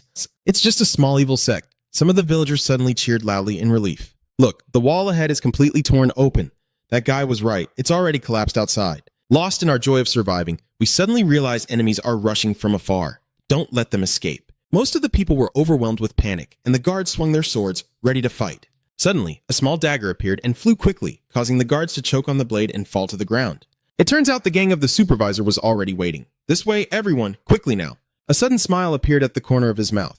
Jia Kang was always busy doing something before Jia Cat Bang arrived. So this is what he was preparing for. The kid saw through Nanja's area and we evacuated the villagers using his intelligence. Sanj, worried about the villagers fleeing, turned to suggest to the old man, "Big brother, we will catch them too late. But if things continue like this, our plan will fall apart." The deputy head looked extremely angry. The explosion earlier was witnessed by too many people, and he appeared on the roof. Besides our allies, there are countless civilians watching. The two sides begin to argue.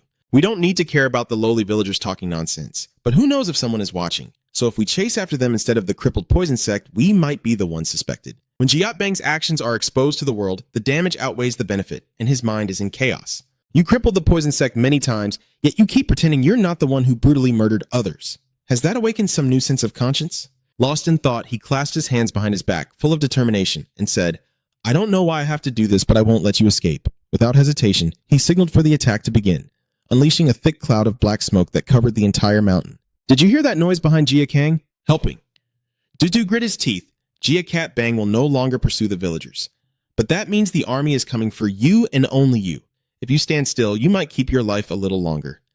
Jia Kang turned his head slightly, but helping the villagers escape is really not like your name at all. You are worth it, he said firmly. When I first met you, I thought there was some misunderstanding. Maybe the martial world had given her the wrong information. Jia Kang emphasized that when the person claiming to be her uncle blocked my way, I understood what could happen because Zan's death was rumored to be caused by him. He glanced down below, but the people here had been slaughtered so ruthlessly. The murderous aura from Jia Kang's body erupted. How fallen has Jia Cat Bang truly become? Duke, upon hearing this, was furious and said, "What? You are the one who started it? How can a murderer who killed the young lady lecture us?" Jia Kang coldly explained, "It wasn't me who did it, and even if it was, there's no reason for innocent people to suffer such slaughter." He argued back, "Are you lying? The demonic sect supports you, and the young lady died because of their conspiracy. This is a battle between the demon sect and Jia Cat Bang." The next word slightly surprised him. Collateral damage is unavoidable in war. So what? Jukdu laughed cruelly. Yes, it seems the demon sect wants to cut ties with you, but we won't let that happen. If they don't appear, he will create a false body. Jang spreads his arms, and the person here must die to serve as a stepping stone to purge even greater evil forces. Jia Kang shouted angrily, "You can't erase your guilt by just confusing yourself. Your eyebrows seem to be clenched tightly. We are just soldiers following orders, so why do you care about them?" The hatred inside Jia Kang grew stronger, even though he had never met them before. He glared and replied, "I was once like them." Jukdu suddenly realized, "So you're no different from a pawn either. I understand now." Behind Jia Kang, a terrifying pressure radiated out, so I might as well ignore the guilt of killing a pawn. Dukdu suddenly snapped his fingers, but it was too late. Countless allies waiting nearby immediately charged straight at Jia Kang's death. He first calmly observed, then softly recited the 3 words of the Koh-Nuit technique. With the 4 moon slash, he successfully broke through the enemy encirclement. Fresh blood splattered, spraying towards Dukdu, Jia Kang like a demon moving through the chaos. His eyes gleamed with intense fury. Jiukdu tries to fight back with his sword but gets caught and tightened by the iron chains from Jia Kang's weapon. He quickly used the Broken Destiny Fist to seize the opportunity, causing Du to lose his balance and push him down with Longsat Cone as the surrounding space seemed to freeze. His voice trembled. Indeed, it is a weapon of the demonic sect, but Help Du, even though it's almost done, still stubbornly refuses to admit it. It's already finished. A row of flags fluttered in the wind, marking the battleground of the Jia Cat clan, with a giant yin-yang symbol looming in the sky. Jukdu arrogant. "Even if you kill me, it won't matter. I'm completely trapped. This is an inescapable maze." Of course, Jia Kang didn't let him finish. He forcefully lifted his weak body to clarify everything. "I am not trapped into the formation. It is you who are caught in my trap." The helper's face turned pale from suffocation because I had to respond to the invitation as a learned person. Jia Kang releases his grip, prepares to let Du fall from hundreds of meters high, then slowly turns his back, his purple eyes suddenly widening as he looks toward the aura on the mountain at Cat Bang, where the demon is waiting. The flames engulf the fortress, and inside there are screams. "Hurry this way!" The soldiers are standing in a circle looking around. Where is that spear? Suddenly, Jia Kang jumped down from the roof, causing a series of loud noises. The guards immediately shouted to alert their allies, and the first enemy, a poison master, was quickly defeated. The other 2 witnesses, Caltron, felt terrified and cursed, damn it. Fresh blood splattered on the bearded man's face, causing him to temporarily lose focus. Jia Kang seized the opportunity to cut down the man beside him, and when he opened his eyes, he saw a sharp sickle appear right in front of him. A loud thud echoed, accompanied by a splash of bloody mess spilling out from the body. The flames are still burning, and around the band of soldiers are still searching tirelessly. He can't go far. Father quickly realizes Jia Kang is hiding behind a small alley, seemingly plotting a plan. He quietly observes the group of villains, assessing the situation while hiding in the smoke. But there are countless pursuers behind him. The heat causes sweat to continuously drip, soaking his clothes. The enemy is a well-trained army, so I need to break their formation to defeat them. Without hesitation, Jia Kang carefully approaches. No matter how perfect the formation is, it must have a weakness because it was created by humans. The guard has no idea he's about to be given a one-way ticket to hell. Jia Kang covers his mouth tightly, preventing him from struggling and alerting the remaining allies, then uses the sickle to cut his throat, leaving a long clean wound and killing the guard. Jia Kang throws his body into the flames to erase all traces. Continuing the attack, he must defeat each one individually and find the common pattern. His thoughts are suddenly interrupted by the sound of steel. A soldier has been killed. Jia Kang is startled to realize someone is approaching from his left. He quickly and quietly struck, but of course it alerted the other enemies. They whispered to each other and chased in that direction. In the midst of a life-or-death situation, Jia Kang suddenly hears a sound like a flute. Only then does he realize that this is how they find his location. On the mountain, he silently activates the 8 trigrams formation to lure enemies into an endless circle of fear. The formation is created based on the enemy's actions, like a constantly changing maze. The 8 gates of this formation are not fixed in position. By By continuously deploying troops according to the movements of the defenders, the 8 gates will naturally form, and they will keep creating themselves elsewhere to divide, clash, and encircle, like 2 fish swimming in circles.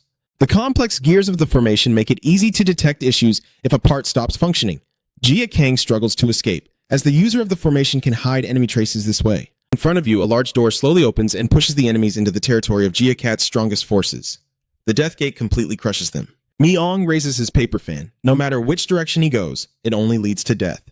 Jin Gang spots a soldier attacking from behind and immediately uses a chain to block the weapon, creating a terrifying clash of sparks. Jin Gang used his blood power to strike the guard, causing him to stagger, then drove the sickle into his lower body, destroying most of his internal organs. The guard collapsed, surrounded by fallen bodies, and the hot, oxygen-deprived environment made Jin Gang's skin peel and crack, leaving him feeling betrayed like a beast. You grind your teeth tightly. If you keep moving like this, you'll fall straight into their hands. But you can't escape the formation. You need to find a way to break the 9 gates 8 trigrams array. Suddenly, Yongxin's voice echoes in Jin Gang's ear. The only way to survive when facing Jia Catbang is to remember the circle of my 2 sons. You recall the past. Simon was 4 cities and 2 mon in the shadows. Seeing the white flag discarded on the ground, Jin Gang suddenly shivered. Thousands of arrows are now shooting down from the sky, heading straight for him. Jin Gang was terrified because it was already too late to escape. The barrage of arrows was approaching and began to attack. Jin Gang was forced to use the enemy's arrows as a shield, but the sheer number of arrows was beyond imagination, gradually wearing him out. On the other side, Sonj was reporting that he had passed 2 gates and was now at the upper gate. "We have to order the missile launch now," Mi-ong replied coldly. "The culprit is not dead yet. He is definitely still alive." He emphasized that we need to lure him into the Black House gate. Jin Gang moves through the thick fog, with a barrage of arrows behind him and a strange sight ahead. A guard ready to swing his sword but failing. Jin Gang immediately kills him, the stench of blood filling the air. Mi-un frowned as he arrived at the Black Clan gate and was led to the Death Gate. Jin Gang was rummaging in his shirt pocket when suddenly he saw a figure ahead. He pulled out a few small poison darts, and when the enemy was close behind, Jin Gang calmly let them fly to the ground. All that remained beside the wall was a blazing fire as he entered the Death Gate, with 2 men standing silently watching and Sondai full of excitement, hearing that the Death Gate had been completed. After hearing that, Mi-ong smirked triumphantly, his life ending here. The guard team, carrying a mission, knew they had to lead him to the Death Gate. They secretly coordinated, surrounding and attacking at the same time, but suddenly something appeared that made the soldiers terrified. Amid the encirclement, where they thought Kang was completely defenseless, a few confused soldiers looked at each other in disbelief. "Isn't he here?" A major fire has broken out in Nanji village, and those trying to kill Jin Gang are now desperately searching for him. "That bastard has disappeared. Isn't he at Tumon? Is he not in the underworld?" How is that possible? How could he escape when so many people surrounded him? And after hearing the report, the man furrowed his brow, thinking that several powerful martial artists had escaped the formation with incredible strength, but no one had ever disappeared like this. How could he? Suddenly, his face darkened as if struck by lightning, as if he had just realized something. He opened his mouth but couldn't get the words out properly. What's wrong with him? Then, he looked down at Naji village, gritting his teeth and saying, "No, it can't be. A petty evil sect not belonging to Jia Catbang. How could they know about the existence of the Shengmen within the 8 gates array?" The blazing fire is burning fiercely. At this moment, Jia Kang is hiding in a corner, deep in thought. "I understand now. You found the answer through your reasoning. The birth gate is inside the death gate, and the death gate is inside the dark gate. I finally understand what that means. Right now, you are inside the life gate." The scene unfolds in Zhang's mind. In the illuminated and shadowed areas, there are subordinates of Bang Jago standing at the death gate, and the blind spot of the formation inside the death gate is actually the birth gate where you are hiding. If you keep hiding, you won't be able to escape. At this moment, Jia Kang's face is covered in sweat. You have to find a way to escape this formation. Jia Kang recalls Yang's warning from that day in the cave. The only way to survive when facing Gat Bang is to remember the fish's swimming circle. Jia Kang is thinking of the image of 2 black and white fish swimming in circles. The fish's swimming pattern is a metaphor for the yin-yang circle, so the trap you're caught in must be spinning in a circle to survive. Jia Kang, after thinking, looked at Jago's group outside constantly searching and thought to himself, but they have lost track of him. They can't focus anymore. If that's the case, Jia Kang silently makes a decision. One of Jago's subordinates curses, "Damn it, the fire is getting bigger." A teammate next to him asks, "Are they really asking us to find him in this condition?" At Anmen, 2 subordinates are talking, but their superior doesn't know what's happening down here. That guy replied, "I agree with you." The subordinate, wrapped in a white cloth, looked at the one next to him and asked, "Do you think it makes sense that the crippled assassin is at the death gate? He's probably already dead somewhere, so why are we wasting our time like this?" The subordinate, hearing this from his teammate, replied, "Yes, I understand, right?" At this moment, both subordinates are moving forward without noticing the sharp metal fragments scattered on the ground. When his foot steps on those shards, he cries out, "Ah!" Then he quickly lifts his foot. What's going on? Before he could finish speaking, his face darkened, a large amount of white substance flowing from his mouth. He coughed once, then collapsed to the ground, dropping his sword. The teammate next to him shouted in panic, "Hey, what's going on? Get up!" After a moment, he seemed to notice something unusual and stood still for a few seconds. Then he placed his hand on his fallen teammate's shoulder, examined his face carefully, and gradually thin blood threads began to appear from his neck up. His eyes are now only white and his mouth is foaming. He stammers as he shouts, "Is this poison?" Then he looked in another direction and shouted, "It's him!" Then he grabbed the small whistle, ready to put it to his mouth and signal. The crippled poison master is here. Amid the smoky chaos, the signal horn sounds. Mi-ong and Sanj are standing above, watching, and when they hear the signal, Sanj speaks up. "Is that the signal at Anmon? Is he there?" The old man then looked towards the camp and ordered his subordinates to set up the formation around Anmon. The subordinate received the order and replied, "Yes." Sundio took quite a while to say something to the subordinate, then the subordinate turned and hurriedly left, while Mi-ong remained silent, pondering. "Anmon?" His face darkened and he frowned. Strange, so he didn't enter the mortal gate. Because it was closed, the subordinate received the order from above and reported, "The enemy is at Anmon. Everyone move quickly. Let's set up the formation again." "Are we at Anmon? How did that guy get here from Tumon just now?" The teammate behind, wiping sweat, replied, "He's probably hiding in the smoke. He's not an ordinary person." Suddenly, a rope stretched across their feet, and the sweating teammate shouted, "Ah!" Something hit him right at the neck. The front teammate looked confused and asked, "What's wrong? What's that?"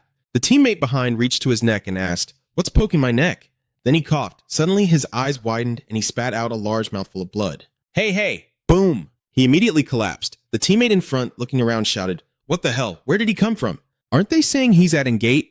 The man finished speaking and immediately put the whistle to his mouth. Then the long sound of the whistle echoed through the flames at Blackgate, and the two subordinates, hearing the whistle, asked, "What's the signal at Bygate? What's going on?"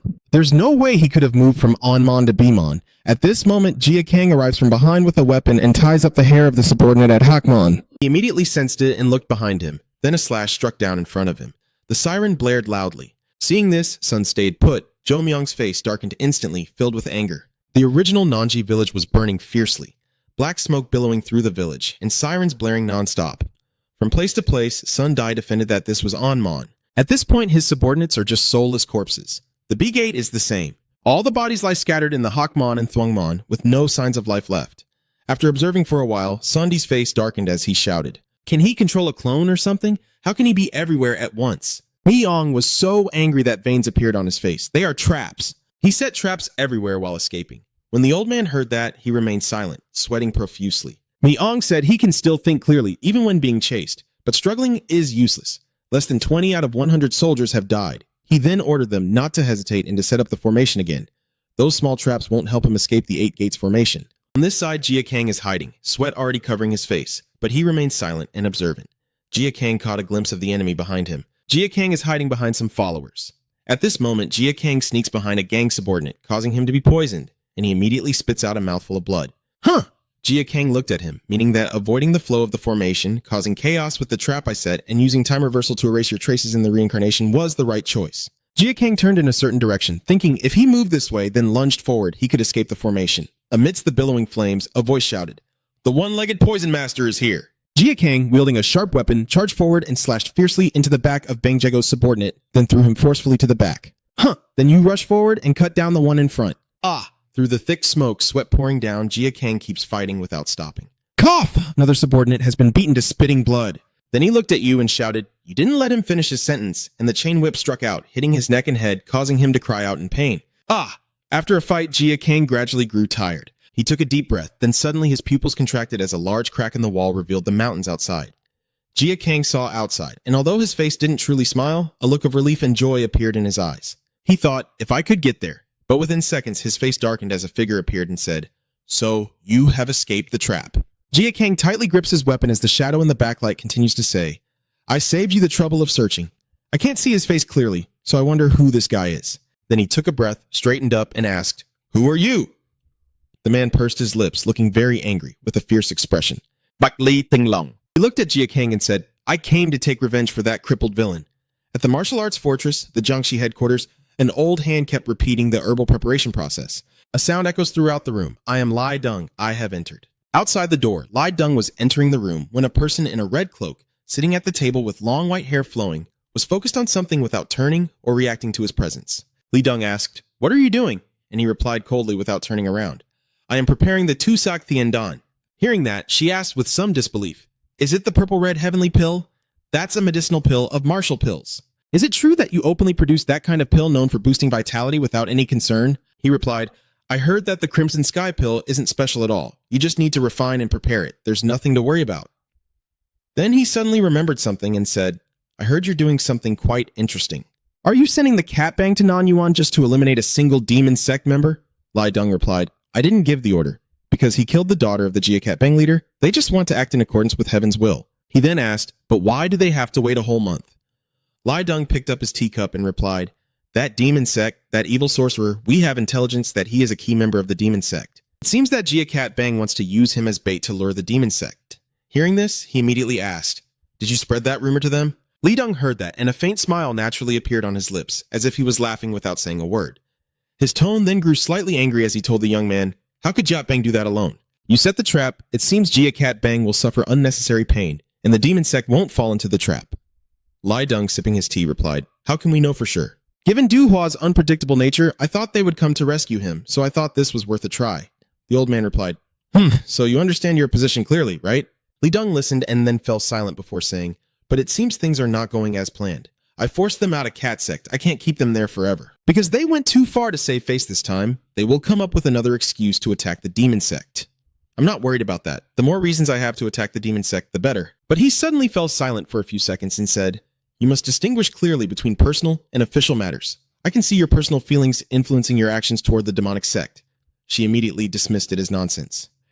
Before he could finish speaking, he told Vo Song Kim, do you think you can deceive me? And finally revealed his old face with a long silver beard and eyes shining brightly at him. Is he none other than the leader of the martial world or Gun Jinin? His eyes radiated a great force, and the relentless surge of power overwhelmed Lai Deng, forcing him to call him the leader. However, the source of the power kept emanating strongly toward me. Feeling it cut into my body, I clenched my teeth and endured, sweat gradually appearing. At this moment, Gun Jinin finally spoke. Well, I was just worried. Then he retracted his strength, smiled, and said, arrange your own affairs properly. You're quick at handling these matters. Then he opened his eyes to look at him and said, next time, let me handle it. It seems you have something to do. He furrowed his brow and sighed deeply as a loud call and hurried footsteps echoed from the hallway. Master, master! Then a figure appeared outside the door. The subordinate shouted, sorry, leader, I need to report something, but he stopped talking. Li Deng saw that and looked over, saying, don't worry, just speak. The worried and sweaty subordinate replied, I received news from Kui Chao. The bond has been broken. The subordinate stopped speaking and fell silent for a few seconds. Lai Deng's expression now also changed a bit, then ordered to go to Unnam. Amidst the blazing fire, the Bok Li army advanced toward Jia Kang with murderous intent. His appearance now, illuminated by the firelight, made him look even more terrifying. Jia Kang, standing opposite him, was sweating profusely, muttering to himself. Tinlong? Jia Kang looked straight at him. Tinlong is one of the 3 dragons and 4 guardians, like the brave phoenix. Why is he here? Bat Li Quan saw you looking at him like that and said, do you not know why I am here? Do you think only her faction is here to seek revenge? Bat Li Quan gritted his teeth in anger. Sister Dion, the person you callously killed is someone I love. Dion, you insisted on resolving the incident in Yunnan, hoping to prove our relationship to your sex so they wouldn't oppose us anymore. Bat Li Quan recalled the day he held her and said, I hope so too. Then, he said I should say goodbye to her and wish her well in my heart. But she has become a prisoner in a faraway place, so far away she can never return. At that moment, Bai Li Jun saw her corpse with a vacant expression. I was the one who suggested the mission to her. At this moment, his bloodied hand clenched tightly and kept trembling. If I hadn't sent her away, she wouldn't be like this. The more I think about it, the more I can't forgive myself. So I tried to follow Beach Li Quan, who was sitting in the room, and put the sword to my neck. But he paused for a few seconds and said, if I leave like that, who will eliminate the hatred of the innocent, huh? Returning to the present, Bok Li Quan's bleeding hand slowly lowered. Thinking that I could take revenge with my own hands, Beach Li Quan's expression gradually turned wild, insisting I should be grateful to you in heaven. Hearing Bok Li Quan say that, Jia Kang looked at him and said, you may not believe me, but I still have to say I did not kill Dong Feng. Before he could finish speaking, BCH Lai Quan rushed toward him.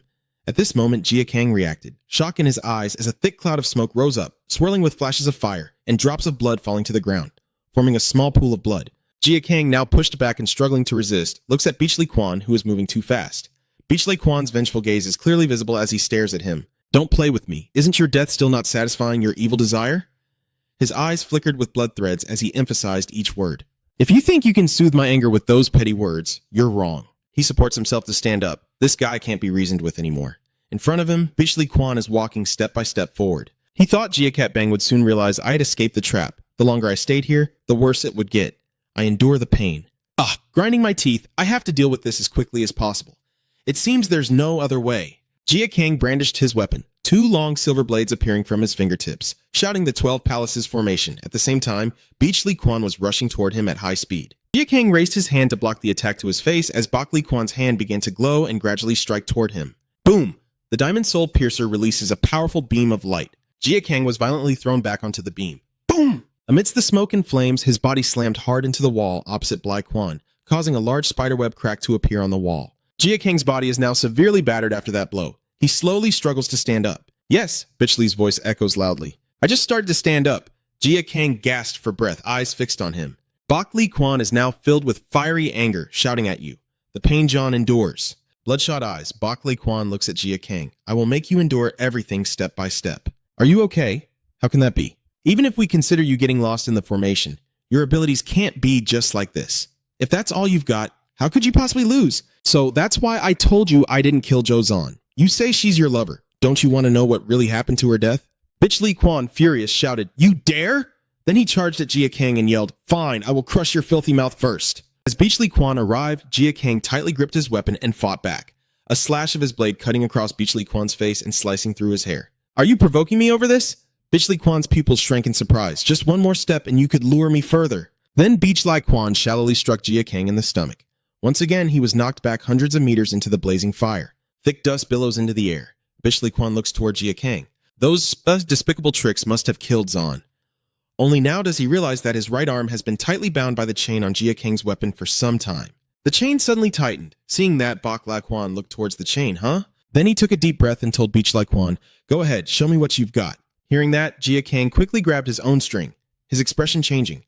Bichli Quan's arm was suddenly pulled forcefully, catching him off guard, but he made no resistance. Suddenly he shouted, 12 flying needles, 2 of which shot towards Bichli Quan.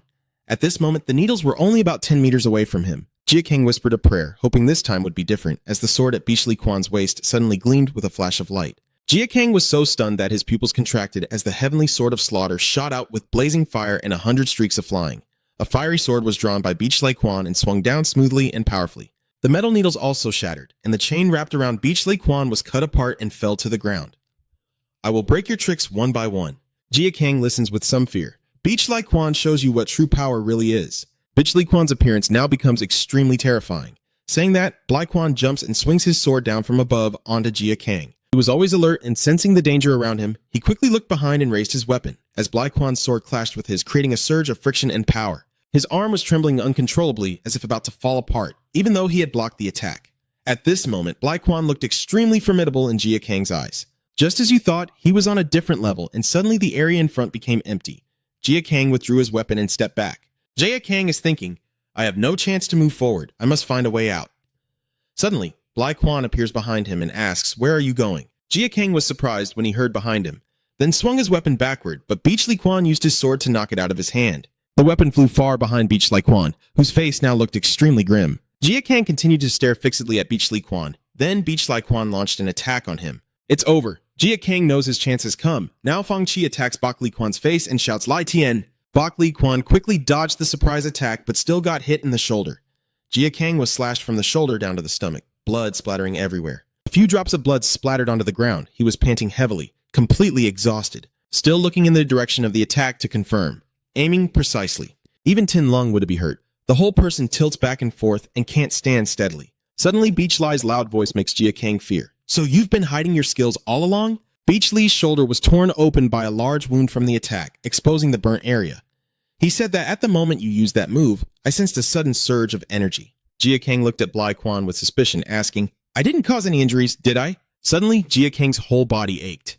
Ugh! Tendons and blood vessels kept bulging all over Jia Kang's body. This is Jia Kang remembering the pain symptoms from back then. Why am I experiencing these symptoms again now? His hand trembled and sweat poured down his body. Ah! Bichli Quan looks at you and says, if hiding your strength is part of your scheme, then you're too proud. Do you think Tin Lung will give in to that petty power? Bichli Quan says, let's fight seriously from now on. The lame and evil sect leader. Jia Kang clenched his teeth and endured the pain as he looked at him. Yu Nam Li Dong looked seriously at his subordinate and asked what he meant. Nam, what about it? Then he shouted, "I already forced it out. I blocked all possible information from reaching him. How could he find out?" The subordinate hurriedly searched through his shirt. Wow. Then the subordinate handed over a report slip saying it was left in the disciple's bedroom. And then we received dozens of reports of that disciple being seen in Unam. Lai Deng held the paper in her hand, lost in thought. Is there no explanation in the letter? But trapped in despair, he must have been delusional. Who would do such a thing? Thinking of this, he clenched his fists in anger and crumpled the paper in his hand. Then he asked where this information on the paper came from, and the subordinate replied, "We couldn't find him." Hearing that, he immediately turned and left. "I am heading to Unam now," the subordinate called out in surprise, but the chief disciple is Tin Long, considered a pillar of the 3 dragons and 4 phoenixes. Even if Deng Feng is gone, I don't think he would lose to that cripple from the evil sect. He immediately shouted, "I'm not afraid of that kid. If she finds out my adopted son is there," seeing how worried he looks, with his brows furrowed, she will definitely appear. In the wind, 2 pieces of yellow silk flutter gently in the middle of the scene. The woman intends to overthrow what I have built. Du Hua stands silently on the cliff, observing the scene of Naji village.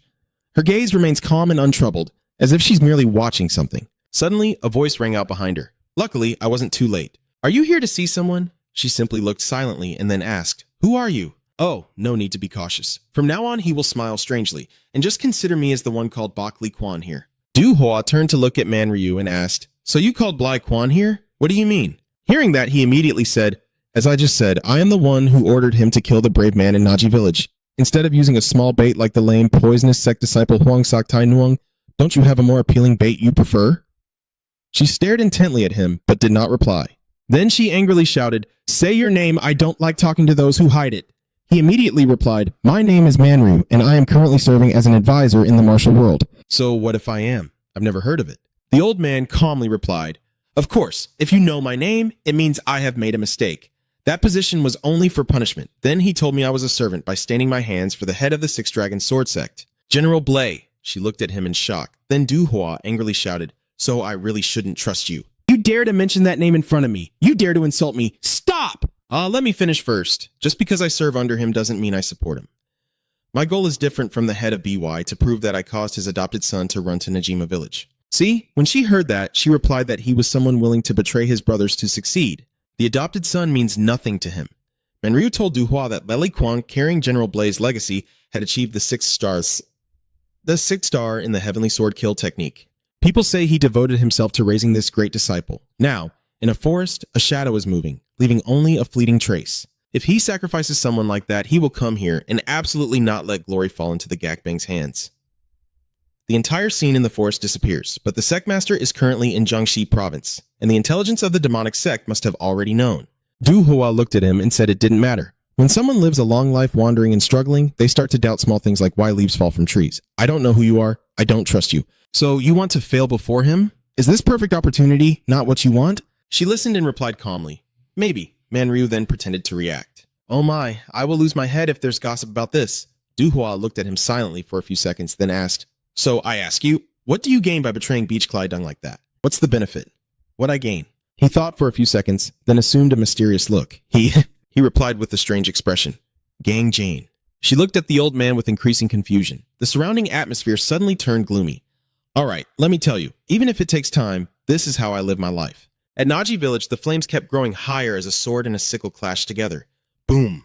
A burst of light enveloped the 2 people inside the circle. Suddenly, Bak Li Jun seemed to sense something, and once again Jia Kang charged forward with a fierce look in his eyes. His face was covered in sweat, his eyes appeared exhausted, and the meridians in his body were screaming, as if his body was being torn into 1,000 pieces. But in the pain, Jia Kang could still see Beach Lai Quan.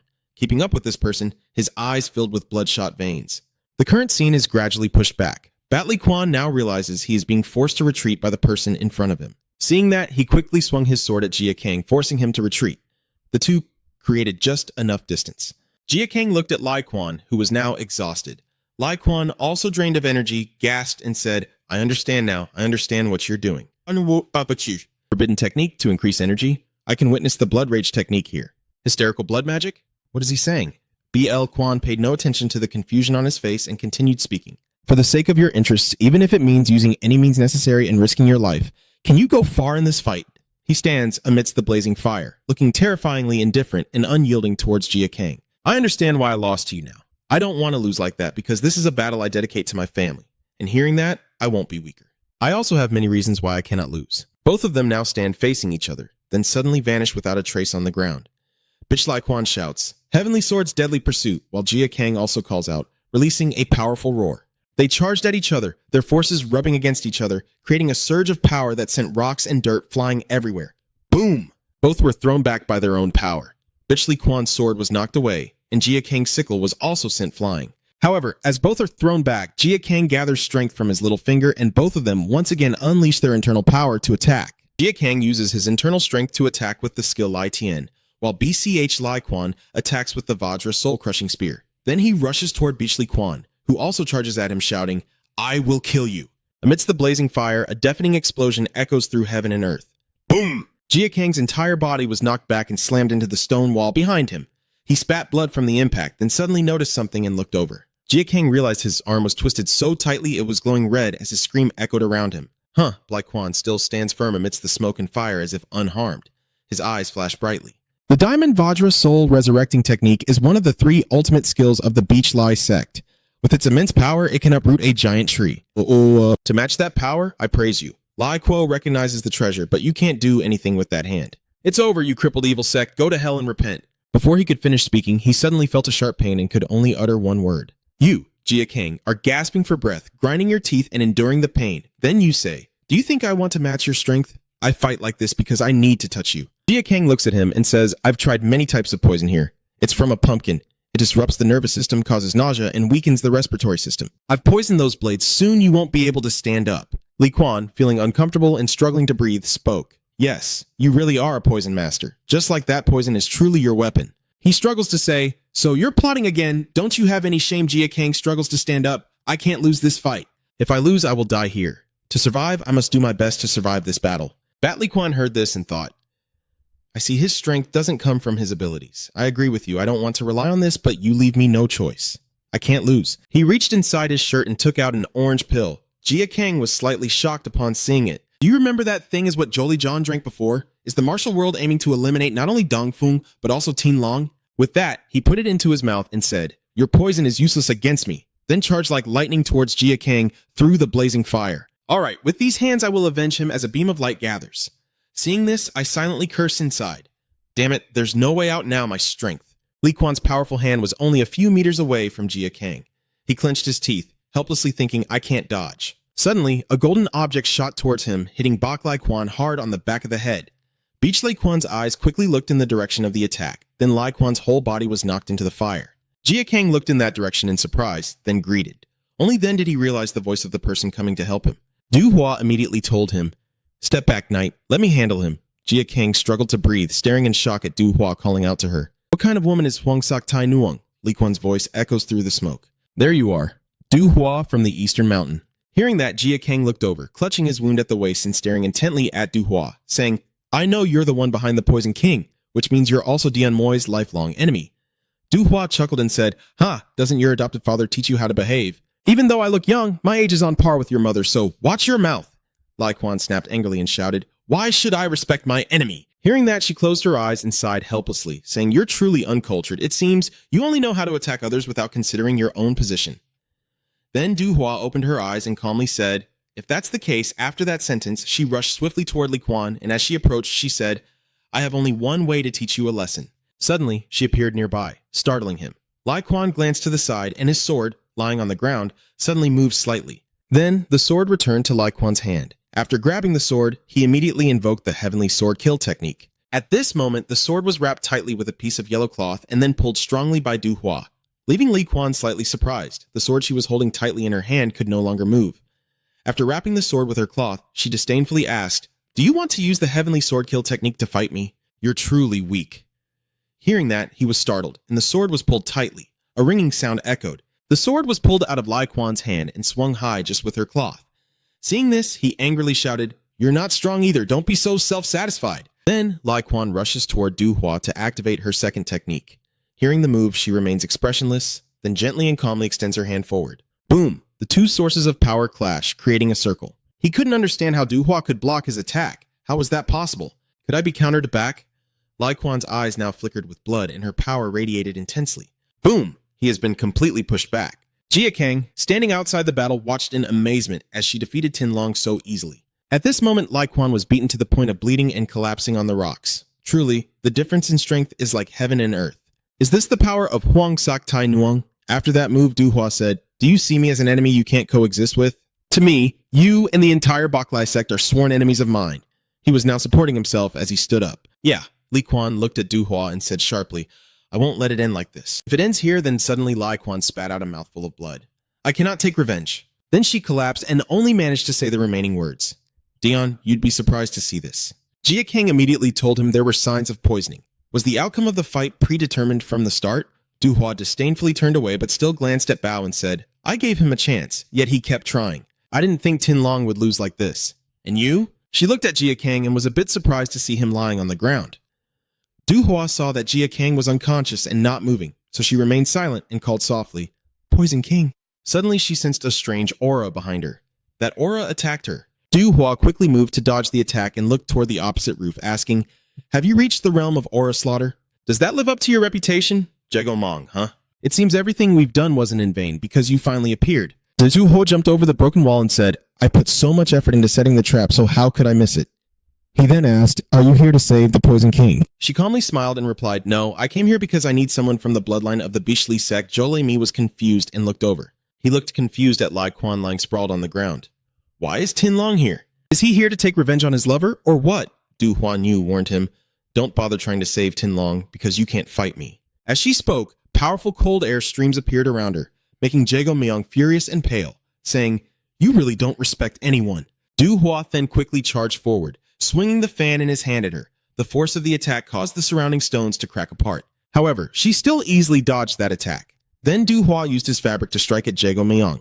The fabric strikes the roof hard, shattering tiles everywhere. He's not far behind, so he flips the fan back around. However, her vines quickly wrapped around Jago Myung, forming a cocoon that stunned him. Du Hua shouted, "You're just a strategic advisor, yet you dare to step onto the battlefield? Daydream, you're no match for me." Then her yellow silk wrapped tightly around his body, forming a shape like a mummified corpse. Du Hua pulled the yellow fabric tightly and said, "If you block my way, I will crush you." He struggled inside the fabric, but couldn't say anything. His entire body, now obsessed with him, kept moving. Suddenly his body was tightly wrapped and his eyes flashed with a sudden light. Du Hua was slightly surprised, her face flickering with shock as a beam of light cut through her body, and an explosion erupted amidst the flames. Boom! An E-light. "Isn't it true that I am no match for you? Do you want to crush the Jia clan? Who do you think you are?" Jago Moong, furious, with a murderous glare and veins visible on his face, said, "Jia Cat Bang has been chasing you for many years, and the traitorous faction was destroyed a long time ago." Du Hua at this moment looks at him silently, her expression unchanged, her hand gently twisting his wrist, while Jago Gomi keeps rambling. "You still cling to the past." After a few seconds of silence, Du Hua then speaks. "The vice leader of the Jia Cat clan should know the tragedy of my family, right? Why would you say that when you know what happened?" "Of course I know. Your family made you like this because of greed." She was stunned and asked, "What did you say?" "And the one who did the right thing was Lord Bitchley. Even though he was involved with someone like you, he firmly decided to uphold justice, but you joined the demonic sect out of hatred." She looked at him with fiery determination, as if she wanted to pierce through him. Jago seemed to sense something at this moment, a hint of worry that was hard to forgive. Du Hua's eyes now show threads of blood as suddenly both of their gazes look up towards a certain direction in the sky. A shadow descends from above, causing the ground and rocks to tremble slightly. That person stepped forward and then said, "You're more battered than I thought." She had just blocked the wind and sand with her hand, and upon hearing this voice, her eyes looked on guard. Should I pretend to be calmer when I see the person coming? That person is Manryu, the old man with the strange smile, asking if I need help. "Are you one of Lord Blaze people? Why are you here, huh?" Du Hua listened to the conversation, but remained silent. Manryu chuckled happily and replied, "What should I do? I may not be as strong as you two, but I am sure that just by helping one side, there will be a big difference." Jago Mieo then said, "So you want to take credit for this mission with us? That's truly shameless." Manu then looked at him and said, "I'm not talking to you. I'm talking to her." He then pointed his thumb at her. Jago was stunned to hear that.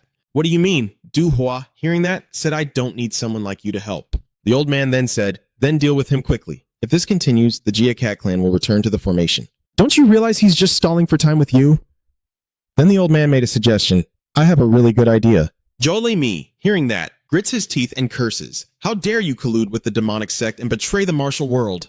Manryu then looks at him calmly and asks, "Betrayal? That bastard Beach was the one who betrayed me first. I'm just returning what he did." The old man stepped forward and said that if he took something valuable from someone else, then...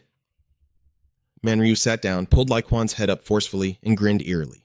I should also make his loved one face a setback. Jago, hearing that, looked at the old man and scolded, "You coward! Do you want to take Tinlong hostage? If you care about your niece, then you won't just stand by and let the man come here to take revenge for her, right? Besides, he's the most talented disciple of the sword school." Hearing that, Jago immediately understood and asked, "What do you want?"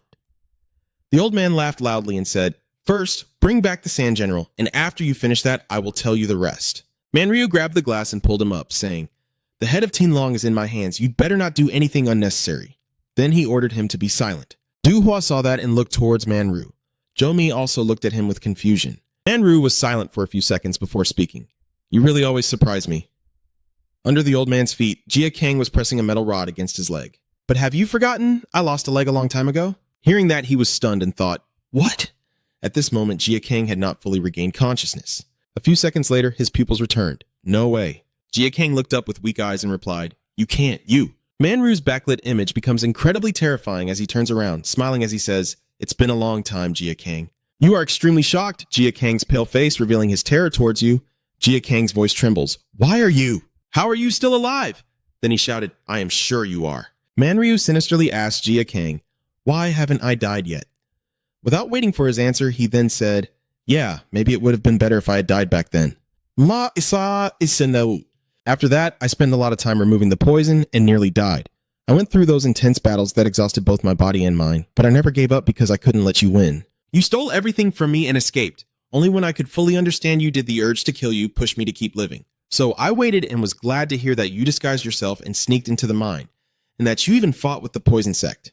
Jia Kang then asked, "Are you the one who did all those things behind my back until now?" At that moment, before Jia Kang could say more, he confidently replied, "Yes, it was all me." He laughed maniacally. You've been completely in my grasp all along, and it's all so you can understand despair. Do you see? Are you suffering? Are you surprised?" At this moment, Duhua listens to the entire story and feels extremely uncomfortable. Jago Mayo on this side frowns slightly. "That's right, that's exactly it." Endure a little more. The old man laughs louder, even more desperate. "So you can go through all of that. I really did sow it." Suddenly, his voice rang out again, and the old man's eyes stopped reading. At this moment, Manryu looked down, a bit surprised. "What do you mean?" The silver blade pierced into his waist, and Manryu's pupils began to fill with blood threads. "You are truly lucky because I haven't lost to you, so I will make sure none of you live." Jia Kang gritted his teeth and glared at Manryu. "No one else is such a bastard!" His face darkened. Then he shouted loudly, "Go away!" Then Manryu kicked you away. Jia Kang was sent flying backward towards Duhua. "Your body is now crippled." The old man panted angrily, "You won't be able to stand up." But despite that, I am once again lying motionless on the ground now. Manryu struggled to breathe and thought, "I planned for you to survive this endless battle because I want you to suffer during the relentless fight." But at this moment, the old man's hand clenched the metal rod on his hip, pulled it out, and threw it forcefully to the ground, causing blood to splatter everywhere, with only one meaning for everything. You suffer in silence, and abandoning you gains nothing. You have lived in darkness, merging with it. After saying that, the old man suddenly seemed to realize something and said, "Yes, I showed you the light. I have to give you hope instead of despair." Then he chuckled to himself, followed by a loud laugh, haha. After finishing his laughter, Manryu falls silent for a few seconds. "I've changed my mind. I will take Tinlong with me." Duhua, hearing that, asked, "Do you want to interfere?" The old man denied it. "No, listen to me first." Then he struck Li Quan hard in the chest, causing him to cough violently. "Sir, he keeps coughing up blood, now turning purple." "Sir, Sir Jomi," shouting now. "What do you want to do?" Tinlong has been poisoned. Manryu saw this and said the only one who can cure him is me, so I want to borrow Tinlong for a moment to heal him. She angrily said, "I don't trust you. Why should I believe you and let the bloodline of the Bly sect be taken away right before my eyes?" Manryu heard that and said, "Tai Nuong, your goal is not to kill him, but to threaten Lai Deng. If so, his survival benefits you more than his death. I will return him to you after I finish healing him. What do you think? When I am done, please take care of Jin Jiaqiang and use him to exchange for Tinlong. You don't have to trust me, but since you know how important Jin Jiaqiang is to me, you also know my weakness, right?" "What scheme is this? Do you think I will just let you two go?" Manryu looked at him and said, "If you follow me or block my way, I can't guarantee I won't kill Tinlong, because he shouldn't be here, right? If he dies because of you holding me back, can Jia Bang take responsibility for saving him?" Zhou Mong clenched his teeth and said, "If you are loyal to the BY sect, why don't you return to your original goal? I'm taking Tinlong for treatment. Jia Bang will continue fighting Huang Sak Tai Nuong. Tai Nuong will bring Doc Long and exchange him for a surviving, healthy scroll leading to a perfect ending for everyone. All right, if there's nothing more to say, I take that as your agreement. I'm leaving now. You two take care of the rest. Neither of you can say anything more, so just stay silent." The old man left after speaking, leaving only the sound. The cry of the fox echoed around. At this moment, after a few seconds of silence, he asked, What is your relationship with him? Du Hua replied, we have nothing to do with each other. That guy is just doing whatever he wants. He sighed in relief after hearing that. Well, capturing Tin Long has nothing to do with us because our original goal was not to let you leave here. She replied, because Lai Quan is no longer here, I don't need to stay any longer. Diệu, mẹ ông nghe Du Hoa nói vậy thì khó hiểu. Những luồng sấm sét vang danh xuống rệt rệt. Ánh mắt có lóe sáng, những luồng sấm sét bao bọc lấy Du Hoa. The bright 9-colored shield activates the 5 thunder summoning spell. I will end this right now. At this moment, the smoke and fire around gradually diminish and the houses are now just dust. Zhou Myong's face also darkened. So, you're that powerful after all? His whole body was torn and collapsed among the debris of the destroyed buildings. Is this your ability? Then his whole body collapsed. The surrounding scene gradually quiets down, leaving only Du Hua and Jago Mei lying face down on the ground. She, having used a great amount of energy, now takes a deep breath when suddenly 2 figures descend from the sky, asking, Master Minton, are you all right? They are the Shadow Sect brothers. When they saw Du Hua look over, they reported, we came here after sensing the energy of the 5 thunder technique. Hearing that, she replied, I'm fine. Report the situation on the battlefield. The Jyat army is advancing now. We are about to hold them back so they can't go any further. Please prepare to leave immediately. Du Hua looked in another direction and replied, all right, but take him with you first. He will go with us. The Dark Sect Martial brothers responded, yes, Lord Minton, and she left with them, thinking to herself, I don't know what you're planning, but you'd better not deceive me. That's right. In a room, sunlight streams in through the window, as if signaling the start of a new day. Jia Kang lies on the bed in pain, frowning, sweat streaming down his face, his body tightly bandaged. He gradually closes his eyes tighter as Manru's voice echoes in his mind. I am the one pulling the strings. The image of the old man has been imprinted in your mind all this time. You have always been within my hand. You will never escape from me. Manru's large hand reaches out to Jia Kang. He looks so small right now, as if it was all predetermined. When Jia Kang saw that hand about to touch him, he clenched his teeth even tighter in suspicion, and the old voice echoed and always will. Forever like that, at this moment he is gasping for breath as a gentle hand reaches out. When the hand is about to touch Jia Kang's face, he opens his eyes wide in suspicion, and then forcefully pushes the hand away. Seeing Jia Kang's reaction, the small hand froze. He gasped for breath. Panting, he stared intently at the strange girl standing next to the bed, before asking, Who are you? You? He remained silent for a few seconds before asking where he was. The girl, understanding what Jia Kang wanted to know, raised her hand to introduce herself, but no sound came out. A voice from nearby now speaks. We are in a large town about 200 li from the capital of Sichuan, at a secret base of the Black Path. Du Hua then looked at him and called out, Young warrior, there's no need to be cautious. This place is safe. Jia Kang was a bit surprised to hear her voice. Huang Sak, is she a talented woman? Du Hua replied, yes. Since Manru took Tin Long away, what village is that? Those people owe you their lives. The Black Society is helping the rescued villagers resettle. Don't worry about them. Jia Kang denies that. No, if I hadn't been there from the beginning, they wouldn't have been in danger. She immediately denied what you said, saying, it's not you who did wrong, but that corrupt martial world. The martial world and its factions have caused the destruction of thousands of villages for personal gain, and now Naji Village is their target. But I can sense that you were dragged into this and fighting them alone, which is what I felt when watching you. Hearing that, he immediately shared his thoughts. At first I thought I only needed to take revenge on the Poison Sect and Li Deng, but as I learned more about the martial world, I no longer knew who the enemy was. Moreover, the one I sought to avenge appeared right before my eyes again. Du Hua then spoke up. Since we are discussing that matter, it seems he has an obsession with you. Did you cause him to lose his leg and his right eye? Jia Kang explained when she asked. Manru is the one who slaughtered my family and the Bai Sao Hua sect. But with Manru, you seem to be even more than a sworn enemy. You mean more to him than to anyone else. He was the one who sent Tin Long to see you and asked me to save you.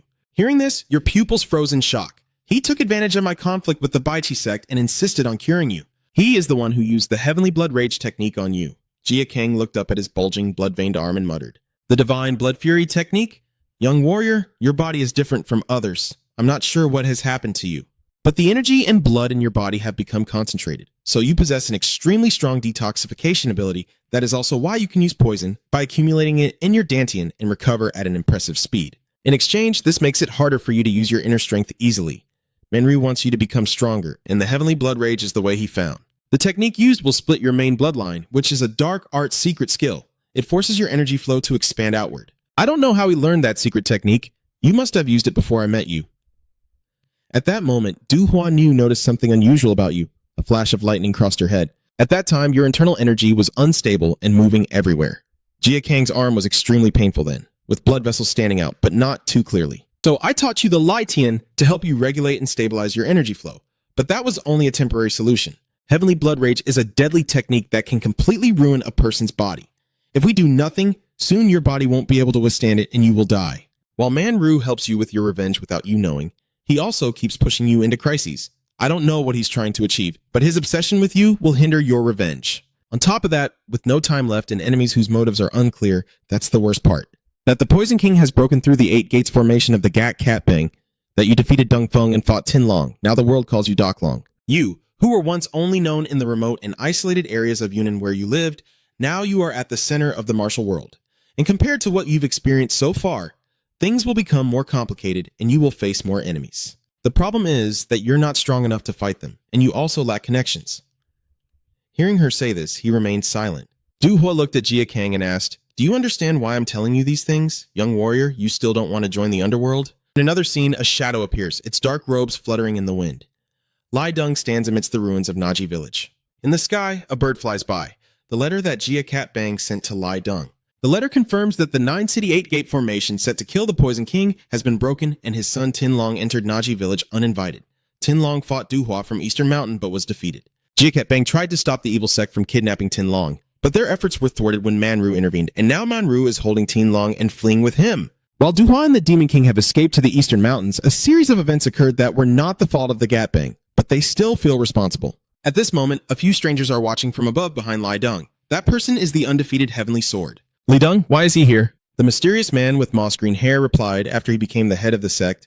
"I heard he no longer involved himself in field affairs." The man with the cloth on his head then voiced his concern. "Is he looking for Tin Long? It's too late to return him now." So the leader then said, "This is our chance." When he warned them, the person next to him with moss-green hair immediately reminded him, "We are here for the Naji village, not to assassinate him." He turned back and shouted at the green-haired guy, "Do you forget what Lai Dong did to the Black Path? Do you know how many of our brothers have died at his hands?" The moss-green-haired man then said, "I understand how you feel, but it's very dangerous." He then said, "If we succeed, the battle between the cults and the martial world will change the current situation. Since our master has taken us in, we must eliminate him. If you won't go, then I'll go alone." Hearing that, the moss-green-haired man silently looked at Con Van, and when he was noticed, he immediately cursed, "Damn it, Jia Cat Bang will support the Sword Sect's headmaster as he requested." Lai Dong stopped reading at that point. At this moment, the 3 guys from before suddenly launched an attack on him. Lai Dong was furious and clenched his teeth, shouting, "These bastards!" tearing the paper in his hand. "Just a bunch of useless fools who don't know their place." The ones who had just rushed down suddenly felt an overwhelming surge of power. Their pupils dilated, blood flowing from them. They were stunned. How could it be? Booming! Along with their shouts, their bodies exploded into pieces, and the 3 of them were defeated. "I will tear apart the martial world if it's necessary for you to understand the consequences you must face." Lai Dong's eyes now looked like those of a bloodthirsty beast. "If you touch my belongings within the Sichuan capital area at the city gate, the Tu family will respond, and the elders have granted permission to let you in." After entering, Manryu placed Lai Quan on a cloth stretcher and had his subordinates carry him inside. A soldier approached, gesturing inward. "This way, please." The old man followed and asked, "Is this the main residence of the Tang family? I heard that this place has been inviolable for hundreds of years, truly deserving of its reputation. In the front hall of the Tu family, the red doors are sealed shut, very ancient and luxurious. Inside a medicine room, this time you've made a real mess. What are you thinking? Or maybe you don't want to think at all." Advisor Manru asked, "So, a mess?" The man administering the treatment needle then said, "Besides, I heard Lai Dong is suspiciously increasing, so why bring Tin Long, who's about to die, here?" Li Quan, sweating and in pain, replied, "If this gets out, we'll be in big trouble." Manryu said then, "They should be grateful. So from the beginning, you should have followed the poison." "What?" The old man just now in Kim turned around and shouted, "You're not angry for him, but you're very confident in the 5 wood pills or something similar. But the poison didn't fully take effect on Dung Feng and Tin Long. That's why we are facing this situation. If it had ended Tin Long's life right then and there, we wouldn't be involved in this mess. Why should I take the blame for the monk's mistake? That person was so angry he couldn't even speak clearly. Have you forgotten where you are? Keep your mouth shut." Manryu said, "Did I say something wrong? If Lai Dong brings Tin Long from Naji village back, he will surely find out the truth about Wu Tsudan and Tongra and Sichuan being the mastermind. If that happens, wouldn't it be a huge problem?" The man, upon hearing that, angrily said, "You should have chosen the right person to use it from the start." He explained that both Dung Feng's and Tin Long's families have dedicated themselves to raising them. At this moment, Lai Quan cried out in pain, Neither of them has realized yet." That man continued speaking, saying, "With that foundation, the poison cannot fully activate, and therefore its effect is also diminished." His eyes opened, shining with a purple glow. "Poison King, he's really talking nonsense too much." He rushes forward fiercely in unconsciousness. Seeing that, he placed his hand on his shoulder, pulled him back, then pressed his palm firmly onto his face and pushed down. Boom! A powerful push immediately pushed Lai Quan back onto the bed. After releasing his hand, he once again fell unconscious. Honestly, he's talking too much nonsense. Think about what we're going to do next. Those excuses won't hold up. If we can't handle the 3 dragons and 4 phoenixes, how can we defeat the thousands of martial artists out there? The old man said as he turned his arm and looked at the man from the sect. The man from the sect nervously avoided eye contact and replied, "We will improve it. Those things will be a mirror for us and help develop the poison. Please remember that we are mass producing these elixirs." Manryu let out a sigh of relief upon hearing that. So bringing him here was a good decision. While we're at it, let's examine B's internal energy training technique more closely. The man from the Tang family nodded and said, all right. Manryu left, muttering as he went, "I'll try to build a closer relationship with the Tang family." "Why haven't I had the chance to meet the head of the Tang family yet?" The man replied, "It's hard to meet her. Meeting the young lady would be easier. After the incident at the poison shop, she really wants to meet Advisor Man. Hung, even though she is of Tang family bloodline, I really hate getting involved with women." "You still don't want to join the demon sect, do you?" Jia Kang remained silent without replying. After Du Hua finished speaking, she looked at him and waited. The girl with her hair tied in 2 buns beside her also silently watched Jia Kang. Seeing that, he remained silent for a few seconds before speaking. Du Hua, knowing she couldn't persuade him, sighed and spoke up. "You probably need some time to think about the proposal you previously refused. No need to rush your answer. After all, your body also needs time to recover, so just stay here and rest." Then she stood up. Jia Kang looked at her and said, "I can't exploit you anymore." She turned towards the door and, hearing that, replied gently, "Forget it. Consider it the demon sect thanking you for the things we couldn't do for the living, but you managed to do. Right now you need an ally. You are not strong enough to overcome what you are facing.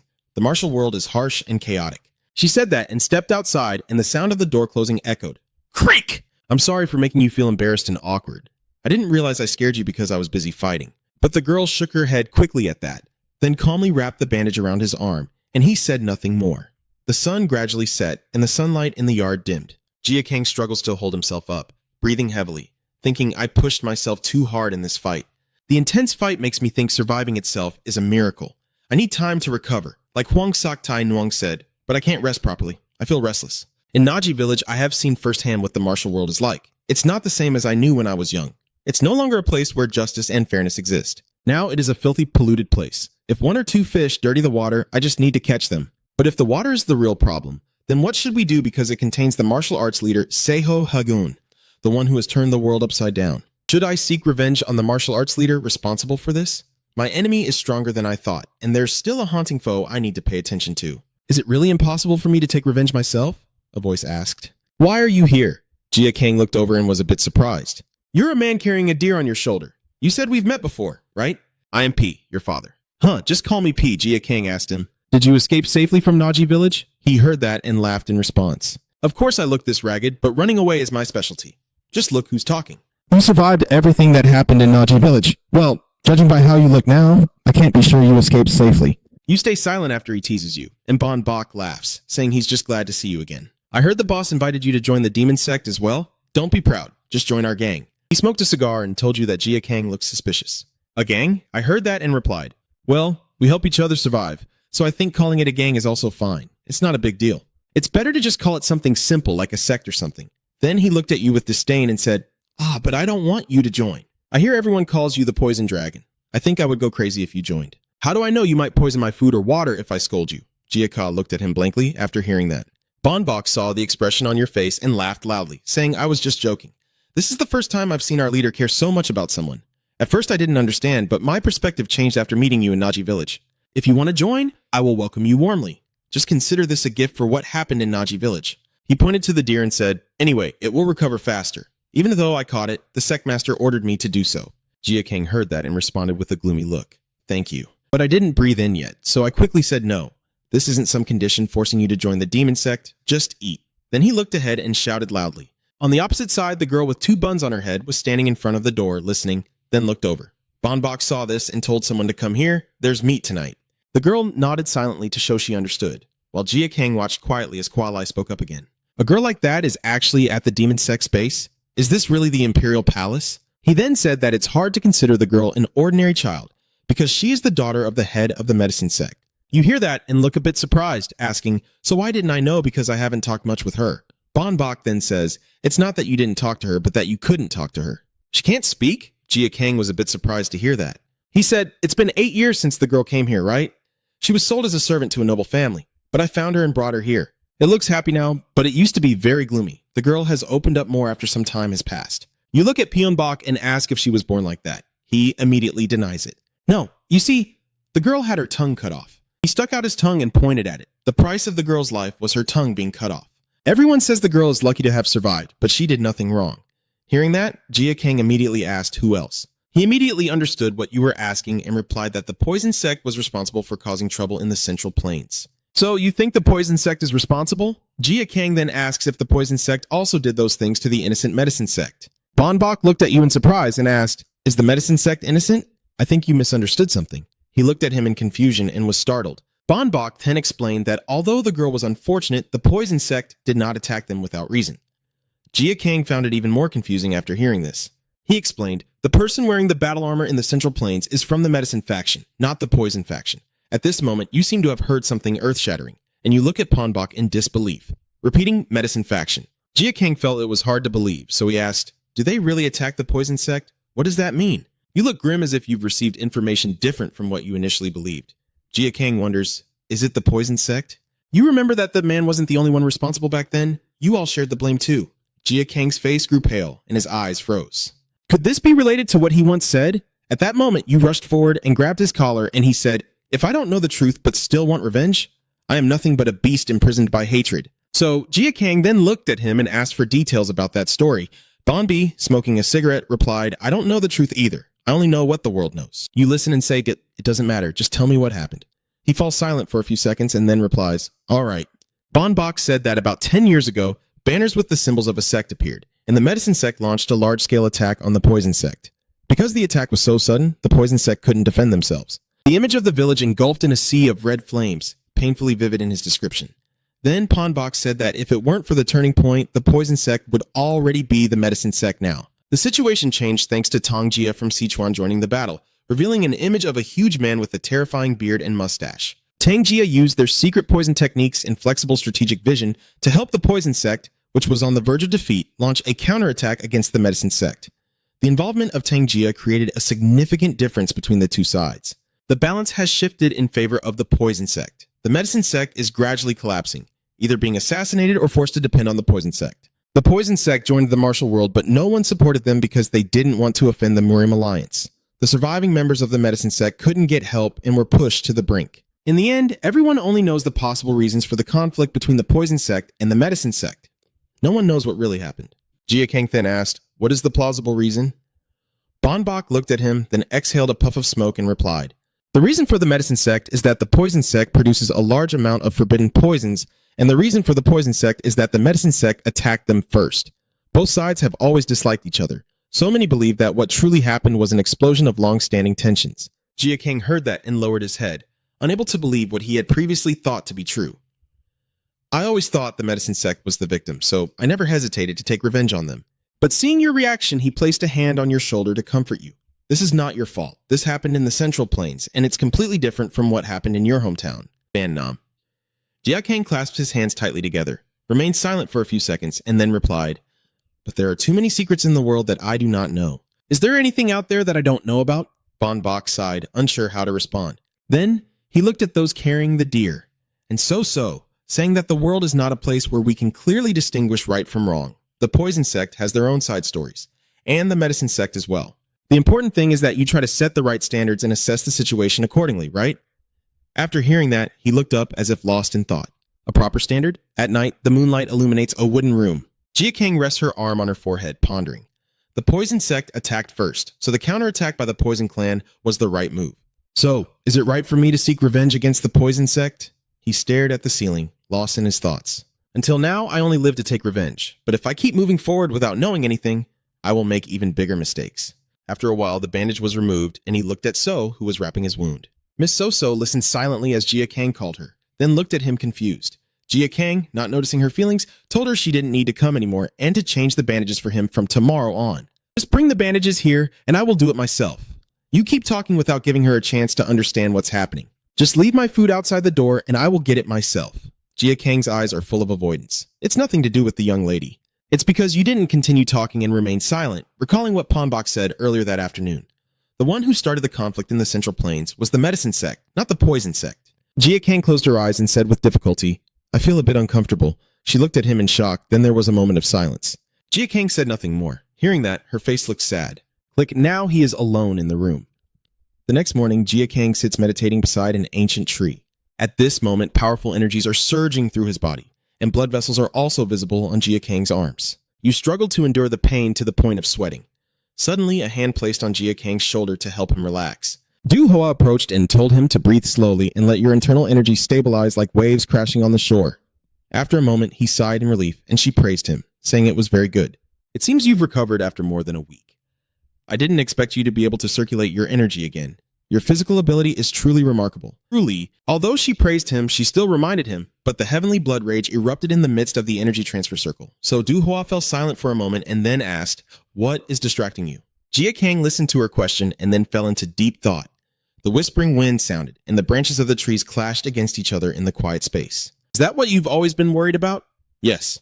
Jia Kang realized he couldn't stay silent any longer and replied, "I have only viewed the world from the perspective of the medicine sect for the past 8 years. But I have come to see that many things in the world are different from what I thought. I don't believe I can seek proper revenge in my current state." She then folds her fan, lifts it to her chin, and says, "You are only 20 years old. You've already been through a lot in life. But if you knew what was happening, you would hesitate to seek revenge, and that would put you in danger and cause you to make mistakes." He didn't deny it, only remained silent, then spoke again. "Even so, I believe revenge must be just. Otherwise, the wishes of Bakhua Lung from Maxao sect and the medicine sect will be corrupted." I understand now. I have mentioned something similar to you before, haven't I? That you see the world through your own experience rather than judging it based on prejudices, that also applies here. She gazes into the distant mountains bathed in sunlight, suggesting you can temporarily set aside your revenge. Then Du Hoa pointed the fan in her hand forward, telling you to stop and look around, to see what was happening and observe how things unfolded. Your journey of revenge may take a long time, but it can also give you new motivation to find a clearer path. You hear her say that and start to wonder, a clearer path for revenge? Is that also why you don't want to join the demon sect? From afar, Ponbok shouted, "It's just because I think you have prejudices." He awkwardly scratched his head and said, "Everything is fine. Nothing's wrong. But remember that there are people who feel hurt by those who keep their distance. I don't know who cares for me." "No, it's not me. I'm talking about Zoso," the boy asked with some confusion. "So-sao," Bon immediately explained. "Yes, you told the girl to stop taking care of you and not to look for you anymore. The girl believes she's a bad omen because she couldn't do anything when each family member fell, and she only wanted to help you because your situation resembled her family's past." Standing somewhere in the yard, tears welling up, sweeping the ground in despair. He then pointed angrily at Jia Kang and said, "But after hearing that the pharmacy might be the victim, you started to have your own prejudice. Even if the pharmacy is the victim, what mistake did that child make, huh?" The boy was a bit confused. Then, Jia Kang just lowered his head and listened to Ponbok say, "It's good that you want to stay strong, but you can't see everything as a collective, because within that collective are individual people." He didn't deny it and continued to remain silent. That evening, as the sunset was fading, she hurriedly carried a covered tray of food and placed it on the ground, her face full of sadness. Jia Kang approached from afar and called "So Ko Nuong," causing her to startle and then turn around nervously to look at him. Jia Kang looked at the covered tray of food on the ground and then felt truly terrible about himself. Finally, he bowed his head and spoke seriously. "I want to apologize for what happened before. You probably did these things out of kindness, but I never thought it was out of good intentions. I have gone too far and created a distance between us." Hearing this, the girl's sad expression slightly shifted to happiness. "I never thought that you could be hurt by what I said. I am sorry. I am haunted by something, so I can't see what's happening around me. Kindness from others is something I am not familiar with and find strange. You might see it as a weakness of mine. So as you speak, I feel the small hand grasping mine." Jia Kang opened his eyes to see, So smiling happily at him as if to say it's okay. Jia Kang was so surprised that his eyes widened completely. Then his face softened as if he had taken down a barrier. In the evening at Tang Raya City, a voice called out, "Counselor Man." The man working in the pharmacy chased after Manru and asked, "Where are you going?" "I told you you're not allowed to wander around this area because you're an outsider." The old man ignored the man and indifferently replied, "Don't worry, I'm just taking a walk because the room is too crowded." The man knew he couldn't stop Manu now. By the time he called out, he had already gone far ahead. "Where are you going?"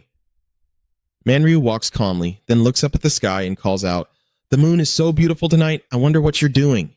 Suddenly something rushed at him, a rope tightly wrapped around Manryu's arm and raised high into the sky. The back of a person dressed in Tang family attire appeared, asking with an annoyed tone, "Are you just gazing carelessly now?" The old man replied without a hint of fear, "That's considered rude greeting, even though we haven't known each other long. I wonder what's causing the young lady to be so distressed." Miss, at this moment the figure dressed in Tang family attire is clearly Tang Heron. Her eyes look at the old man with sharpness and strength. The Tung Raya city wall at night, Manru's voice echoes. I wonder what has made her so resolute. I already told you what to do to avoid causing trouble in the future. She looks very uncomfortable right now, but given the current situation, what has happened up to this point? Dongfeng, Jiakat Bang, and Tin Long have all lost to him. He's really fragile. Too fragile. Can't Advisor Man foresee that things might get out of control? The old man didn't look at her, but stared intently at the rope tightening around his arm. Tang Heron's eyes slightly changed, as if I have to kill you now. In her mind, she recalled the image of that day. He was one of the survivors from the rural area of Yunnan. Deep down, she could sense that he was dangerous. That guy is a disaster. The scene from that day, with his murderous gaze, flashes through Tang Heron's mind. If we leave him alone, he will obstruct us with whatever he says. And now the people even call him Poison Dragon. Manryu then let out a strange smile. Ha, that title of Dark Dragon is more than he deserves, but everything is within my control. Tang Heron was stunned and exclaimed, Did you foresee this? Weren't you also the one who said the same at the Poison Sect? The old man said as he unwrapped the rope tightly wound around his wrist. Look beyond, Miss Tang Heron. That brat has unlimited untapped potential. If we can use him, it will bring great benefits to your family. Manryu assumed a profound look. When the fire is extinguished, it will be a disastrous move. He just rotated his wrist and said, A master would think of the plants that grow in the fire. Isn't it natural for someone destined to inherit a high position in the sect to think that far ahead? She was a bit shocked to hear that. I have already made plans, so even if Lai Dong wants to investigate the Tang family after this, it won't be a problem. Tang Heron also retracted his whip and then said, I don't know what you're trying to achieve, but you should act soon. Before my grandfather said much, her eyes looked warningly at him. I don't want to let him down. Manryu then said, I am ready to act now that the time is right. And since the young lady is under pressure to do well, I will do my best as well. She listened and felt a bit satisfied, turning to leave, but still felt a little uncomfortable and let out a soft, Suddenly, the old man remembered something. Oh, but aren't you curious about how he is? Tang Heron glanced at the old man, the one who faced the Tang family and was called the Poison Dragon. Her eyes seemed to pierce through the old man, yet she said nothing. The clear morning sky, a bird flying overhead before landing on Du Hua's arm. She took the letter from the messenger bird's leg and fell silent for a moment. Suddenly, Du Hua sensed a sound and then turned back to look at her. He takes a gentle breath, a hint of a smile appearing in his eyes. Jia Kang and So walk over from afar. Suosio looked at her with a cheerful expression while he nodded slightly in greeting. Then a voice rang out. Jia Kang, standing beside Du Hua, looked into the distance and said he would walk his own path. Following your advice, I will go explore the world for a while. I will travel the world to see and experience it myself to confirm whether what I know is true or not. If I encounter things I don't know during my journey, I will face them directly so I can truly take revenge without becoming a monster. She listened in silence as he spoke, then spoke up. I understand. I also thought you would do that. It's a pity. Then Du Hua advised that giving advice on what to do is easy, but walking that path is difficult. So I hope you won't follow that path. XOSO is sitting far away, waiting for them now. She looked at him and then said, maybe people's hearts are already decided. Jia Kang replied, I have decided that this is something I have to go through. Du Hua said what she was thinking. I guess you've decided to go all out for revenge no matter what happens. Okay. Then she said, I hope you can see the world with different eyes. He looked confused and turned to her, but Du Hua simply said, I wish you luck on the path you choose. Jia Kang nodded in response as a sign of gratitude. In front of the gate, Du Hua's group was standing to see Jia Kang off. She told him this is where they say goodbye. Bon Bok, seeing that, pretended to be annoyed, scratching his head and saying, well, you're as stubborn as a buffalo, really. We've tried everything to change your mind, but it was all for nothing. Even though I know this is your nature from the first time we met in Naji Village, Jia Kang held onto the two bag straps and softly said, I've learned a lot from you despite our short time together. Pion, you recall the days of winning here with him, and I learned many things I couldn't when I was in the abyss. That day, Pion Bok was a bit shocked and hugged his head, saying, you're good at fighting, but you don't know basic martial arts, do you? Thank you for patiently teaching me. He heard that and looked away, replying, I just thought you would join the demon sect. If I had known you were leaving, Du Hua would have seen that and let Kang handle him. She smiles happily at the little boy, but on the outside, he's a very emotional person. Pion Bok, hearing that, then adopts a terrifying look and thinks to himself. Despite how I look on the outside, Jia Kang saw them joking around and also smiled softly. Then suddenly, it was as if he saw something. So what if I look like this? I'm still very famous. Then, Jia Kang saw Zoso nervously standing behind him, staring intently as if she had something to say. Jia Kang noticed her fumbling behind his back as if trying to grab something. Then she pushed her scaly bag toward him. Jia Kang was a bit surprised. What is that? Over here? Pyeonbok felt helpless and tearfully said, I may not be handsome, but I have a beautiful soul. Meanwhile, Du Hua also noticed Soso beside him. She saw the yellow pills inside the bag and said, Rejuvenation circulation pill. Then she explained, I heard this is made from a secret technique of the medicine sect that has miraculous effects on maintaining energy and blood circulation. The girl spent many nights making this. So this is what it was meant for? Du Hua gently patted the girl's head and said, looks like she wants to give it to you before you leave. He listened quietly, then gently placed his hand on her and accepted it. Jin Gang sincerely replied, thank you. Then he told the girl, I hope the day we can go for a walk together will come soon. Bon Bok and Du Hua both looked at the girl, then Jin Gang waved goodbye to them. Thank you all. Du Hua's group also waved goodbye. Bao Trong, remember to eat well. Is it okay to just let him go like that? You already knew that, didn't you? Even though I want him to stay because of the current situation, I have no intention of keeping him if he doesn't want to. He immediately thought with some admiration. Yes, a brave little guy. I wonder which path he will take and what he will choose. Then he turned to look at her and asked, what are you planning to do? Are you thinking about ignoring the letter we received? At this moment, she held the letter in her hand and remained silent. 2 lines appeared on the letter just as we were about to arrive.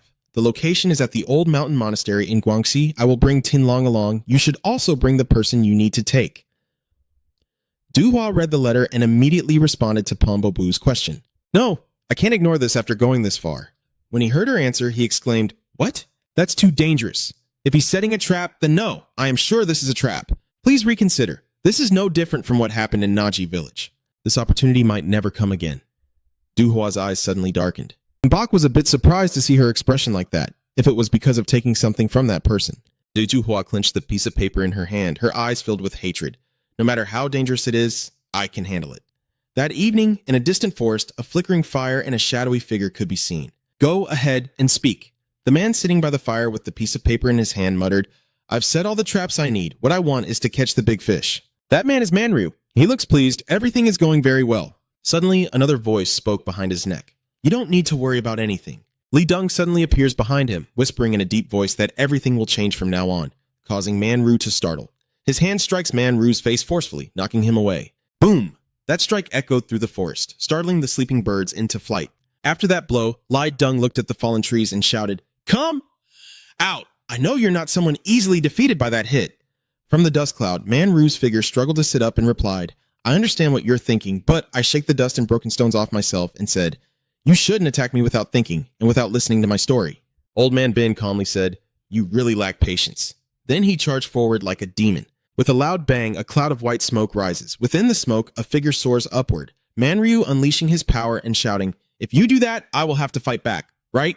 The poisonous hand, a purple hand, rushes toward Li Deng. She also doesn't fall behind and quickly draws her sword from her side. Tian Jan, the slashes shot fiercely toward the old man. Tien Tram saw the sword rushing toward him. Manru stepped on it with his foot and then spun around to dodge other attacks. Suddenly, his pupils contracted as only a layer of smoke remained on the ground, with no sign of anyone. Manru wondered where he had disappeared to. Suddenly, the Diamond Soul burial spear appeared behind him, and only then did he realize there was someone behind him. His palm slammed hard into the back of the old man. Boom! The surrounding trees were snapped, and a painful sound echoed. Yeah! Manryu, now beaten to the point of immobility and lying battered on the ground, said, I guess I can't fight you anymore. Before he could finish, Li Deng appeared suddenly from above, startling him. His entire body, like death itself, towering over Manryu, causing the surrounding rocks to shake with his power. After that blow, the old man immediately vomited blood. Li Deng looked at him with a fierce expression and asked, So how is that bastard doing? Manryu, panting heavily, replied, I have no intention of hiding this. Tu Long is still safe. He is with the Tang family in Tu Shuyan. Li Deng looked at the old man with a somewhat puzzled expression and asked, How is he with the Tang family? Manryu noticed a slight change in his expression and quickly seized the moment to say, Please don't misunderstand the situation. Tinlong was severely poisoned, and it was very difficult for me to treat him myself. I took him to the Tang family and asked for their help. Do you think I would kneel and thank you if I didn't bring him there? You were the one who provoked him to go to Naji village from the start, and you let Du Hua reveal herself and then escape. The old man immediately denied, I have no idea Tinlong went there. How could someone like me oppose Du Hua? I dare not do anything except let her go. I thought I just needed to bring Tinlong back, and then Jia Cat Bang would deal with her. I didn't expect them to let her escape. The more he listened to the old man, the angrier he became. His eyes bloodshot as he cursed. You bastard! Li Deng, now like a demon, raises her hand high towards Manryu. I was wrong to think I could tame the stray dog and use it. His raised hand begins to curl back. Manryu, held down on the ground, starts to suffer pain, blood streaming across his face. Huh! The old man, knowing he couldn't say more, raised a blank piece of paper and said, I will prove to you that I am still useful. The hand that was slowly moving also froze. He asked, What is this? The old man replied hesitantly, The weapon will prolong my life. Manryu turned the message to Lai Deng and asked with a smile, Do you know what this is? Of course you must know. It's the handwriting of your wife that you'll never forget. Lai Deng took the piece of paper from Manryu's hand and asked, What are you plotting? The old man wore a sinister smile and replied, I will eliminate Duhua from the Shandong mountain area, and this time I swear it. In a forest, Jia Kang was limping along the dirt path when suddenly a figure with a blue sleeve appeared behind him, watching. Jia Kang was still limping through the forest when suddenly he sensed something unusual. Before that, Duhua had warned him, You will be watched soon after you leave here. Who will do that then? She replied, The three great regions of the four crossings, they still have a huge influence in this area. So, the three greats of Tu Shuyan? Duhua, hearing that, realized you didn't understand and explained. They are the Tang family, the Ngami sect, and the Than sect. The Tang family is also one of the most well-known families among the martial arts clans. The Ngami sect is considered one of the two major Buddhist martial arts schools alongside Shaolin and the Than sect, a Taoist martial arts school established by a separate entity that does not participate in the martial world. Sichuan has been under their control for a very long time. The map of Sichuan with 3 different colored regions managed by each sect. Blue for the Qingcheng Mountains, red for the capital managed by Tongjia, and yellow for the Nyami Mountains. They established their influence in each region over a long period and grew their power by maintaining a balance among the 3 sects. Because of their solid system, even after the martial world was established, they still retained the title of the 3 great powers of Sichuan. They are now called the 3 kings of Sichuan. Like most people living in Sichuan, they are very independent, stubborn, and not good at communicating with outsiders. Then she looked at the older brother and said, You have caused quite a stir in the martial world, and you probably won't be welcomed in Sichuan. They will definitely scrutinize every move you make. The level of Sichuan is different from Yunnan. Duhua warned him, Be careful. At this point, Jia Kang thought the closer I get to the Tushuan capital, the more I feel like many eyes are watching me, which means they all know I'm here. If they keep following me, I won't be able to move freely. Thinking that, he reached into the bag on his back. Then he looked into the brown cloth bag in his hand, deciding to let them go. Jia Kang walks while brushing a layer of white powder onto the ground. His footsteps leave imprints on the surface, and after a while, a layer of powder forms. Then his limping footsteps appeared once again, with a long trail of Jia Kang's footprints in the deserted forest. At this moment, a small foot appears and jumps up, shouting Primordial Heavenly Lord Spirit, Treasure Heavenly Lord, Tao Virtue Heavenly Lord.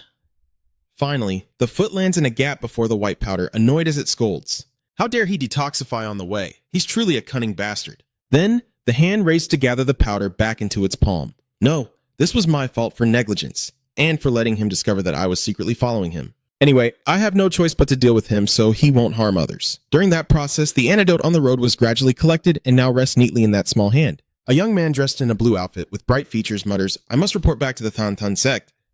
Half a day ago, Sichuan Ten Mountain sect Ten. And Dong, who was sweeping the yard in his blue outfit, looked sleepy and yawned loudly, as someone approached and called, Come here for a moment. Yes, master. After a moment, a surprisingly surprised voice sounded. Yes, is that so? And Dong looked at the man in front and asked, Is it the poison dragon? The man facing him replied upon hearing that. That's right. He is an assassin from the demon sect, and his activities began in Yunnan. He has slaughtered the villagers and killed the martial artist sent to interrogate him about his crimes.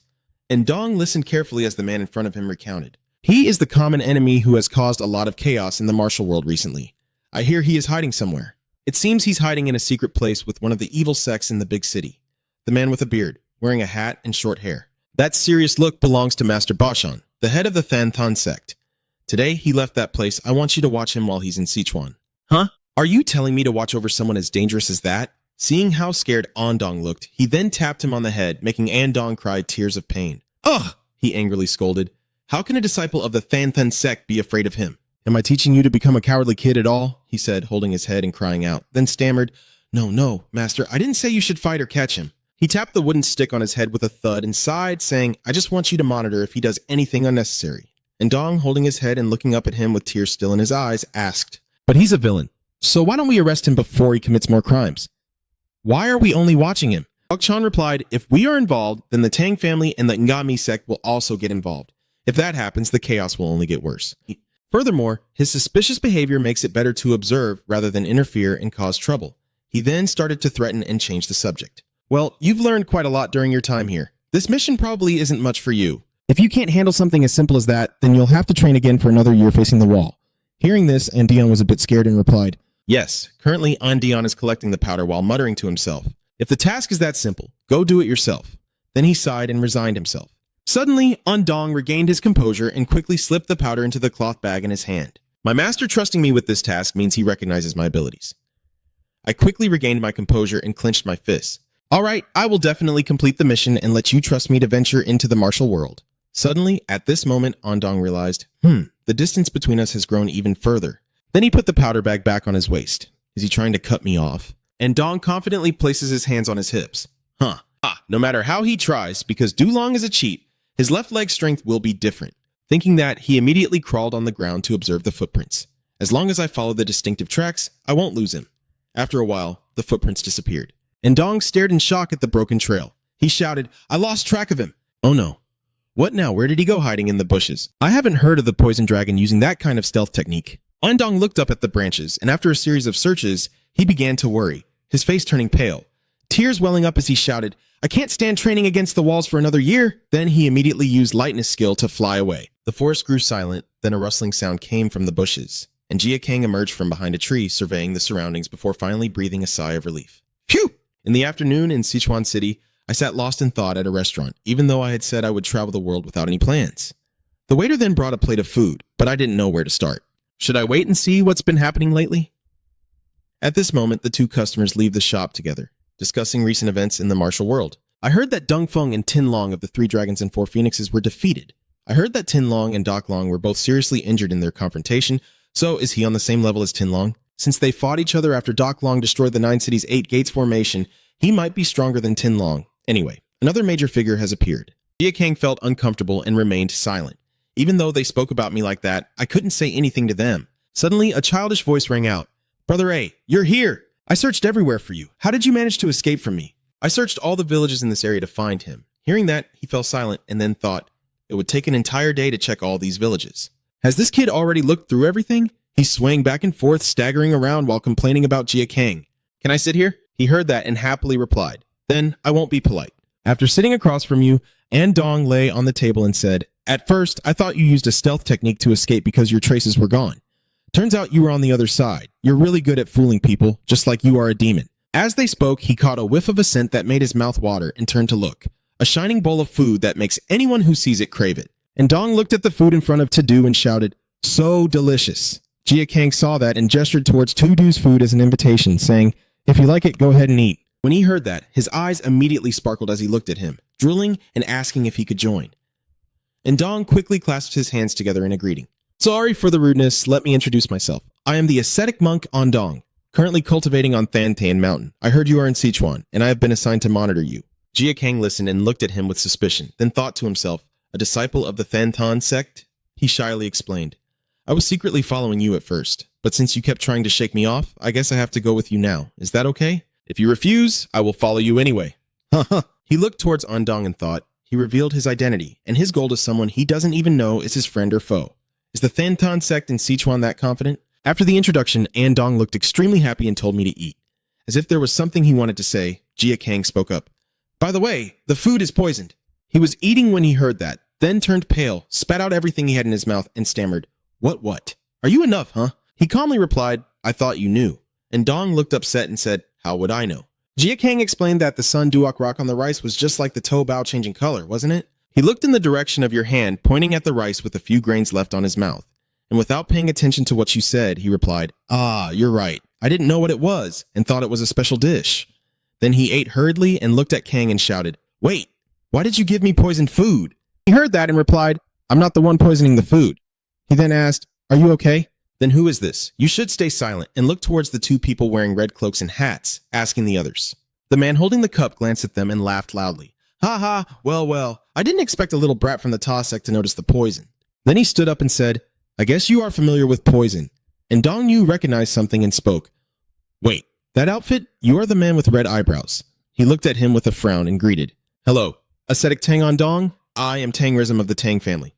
Hearing this, he looked at him, then spoke with a displeased tone.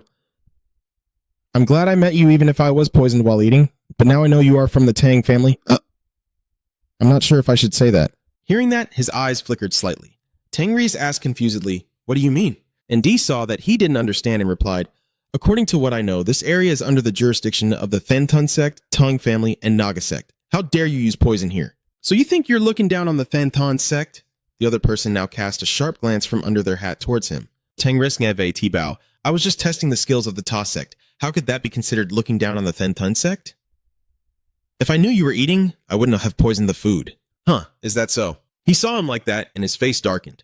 And Dong also did not fall behind, glaring intently at Tangris.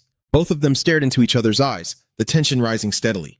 Jia Kang saw this and stood up, saying, I can't even have a peaceful meal anymore. I'm leaving now. If you two have any issues, just settle them yourselves. When he sees you ignoring him again, Tangris looks furious and grits his teeth.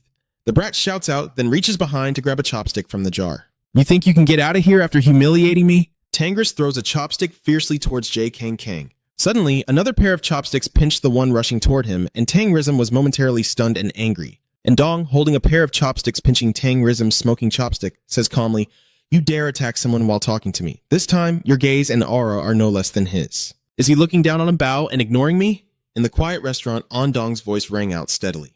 The three factions respect each other and do not attack one another. That is an unwritten rule my master taught me. Tangris felt a bit uncomfortable, and Bok's imposing figure appeared behind him. And Dong said that not only did you use poison, but you also used a weapon to assassinate right in front of me, which is like insulting my master's teachings. Hearing that, he immediately got a bit angry and shouted, Even though you're young, I still try to respect you, but you've been circling around and protecting that guy all this time. Are you planning to obstruct the sect's work? And Dion, hearing that, also refused to be outdone and said, You are the one obstructing me. I am the one approaching Du Long to talk first. You can take the chopstick he just grabbed and get this back, then throw it toward Tangrism. At this moment, the broken chopstick rushes right in front of him, just a few centimeters away. Suddenly, a red string flew over. Thud! The red string broke the stick flying toward him. Tangris, still stunned, dropped the broken pieces of the chopstick with a loud sound. Bang! And Dong was a bit surprised and let out a small sound. He and Tangris both looked at the person who had just made a move behind him. And Dong said, You're quick. Seeing that, he said, I can still continue. Suddenly, An Dong broke out in a heavy sweat and looked extremely uncomfortable. Ugh, my stomach hurts so much. He looked at them and said, Can you give me the antidote first? Tangrism then made a confused face, and Jia Kang, who was standing with his back to them, also spoke. You can stop causing trouble now. If there's anything you want to say to me, just say it directly. Hearing that, both of them looked at him at the same time. Tangris gritted his teeth and warned, This is a warning for you. We are retreating today because of the Thanthan sect, but if you keep wandering around this area, you won't have a good ending. Jia Kang nodded as if he had understood clearly. I understand. Thank you all for your reminder. Huh? You want me to wait for you? And Dong called after Du Long. Jia Kang still showed no sign of stopping, his limping steps continuing forward. Stumbling, and Dong, now detoxified, hurried after him shouting, Doc Long, wait for me! Jia Kang at this moment felt a bit helpless and let out a long sigh. Yes. And Dong finally caught up, walking beside him with her hands on her hips and calling out, Long, I didn't mean to get close to you at first. I just wanted to stay with you until you left Sichuan, because if I didn't watch over you, I would have to train while facing the wall for another year.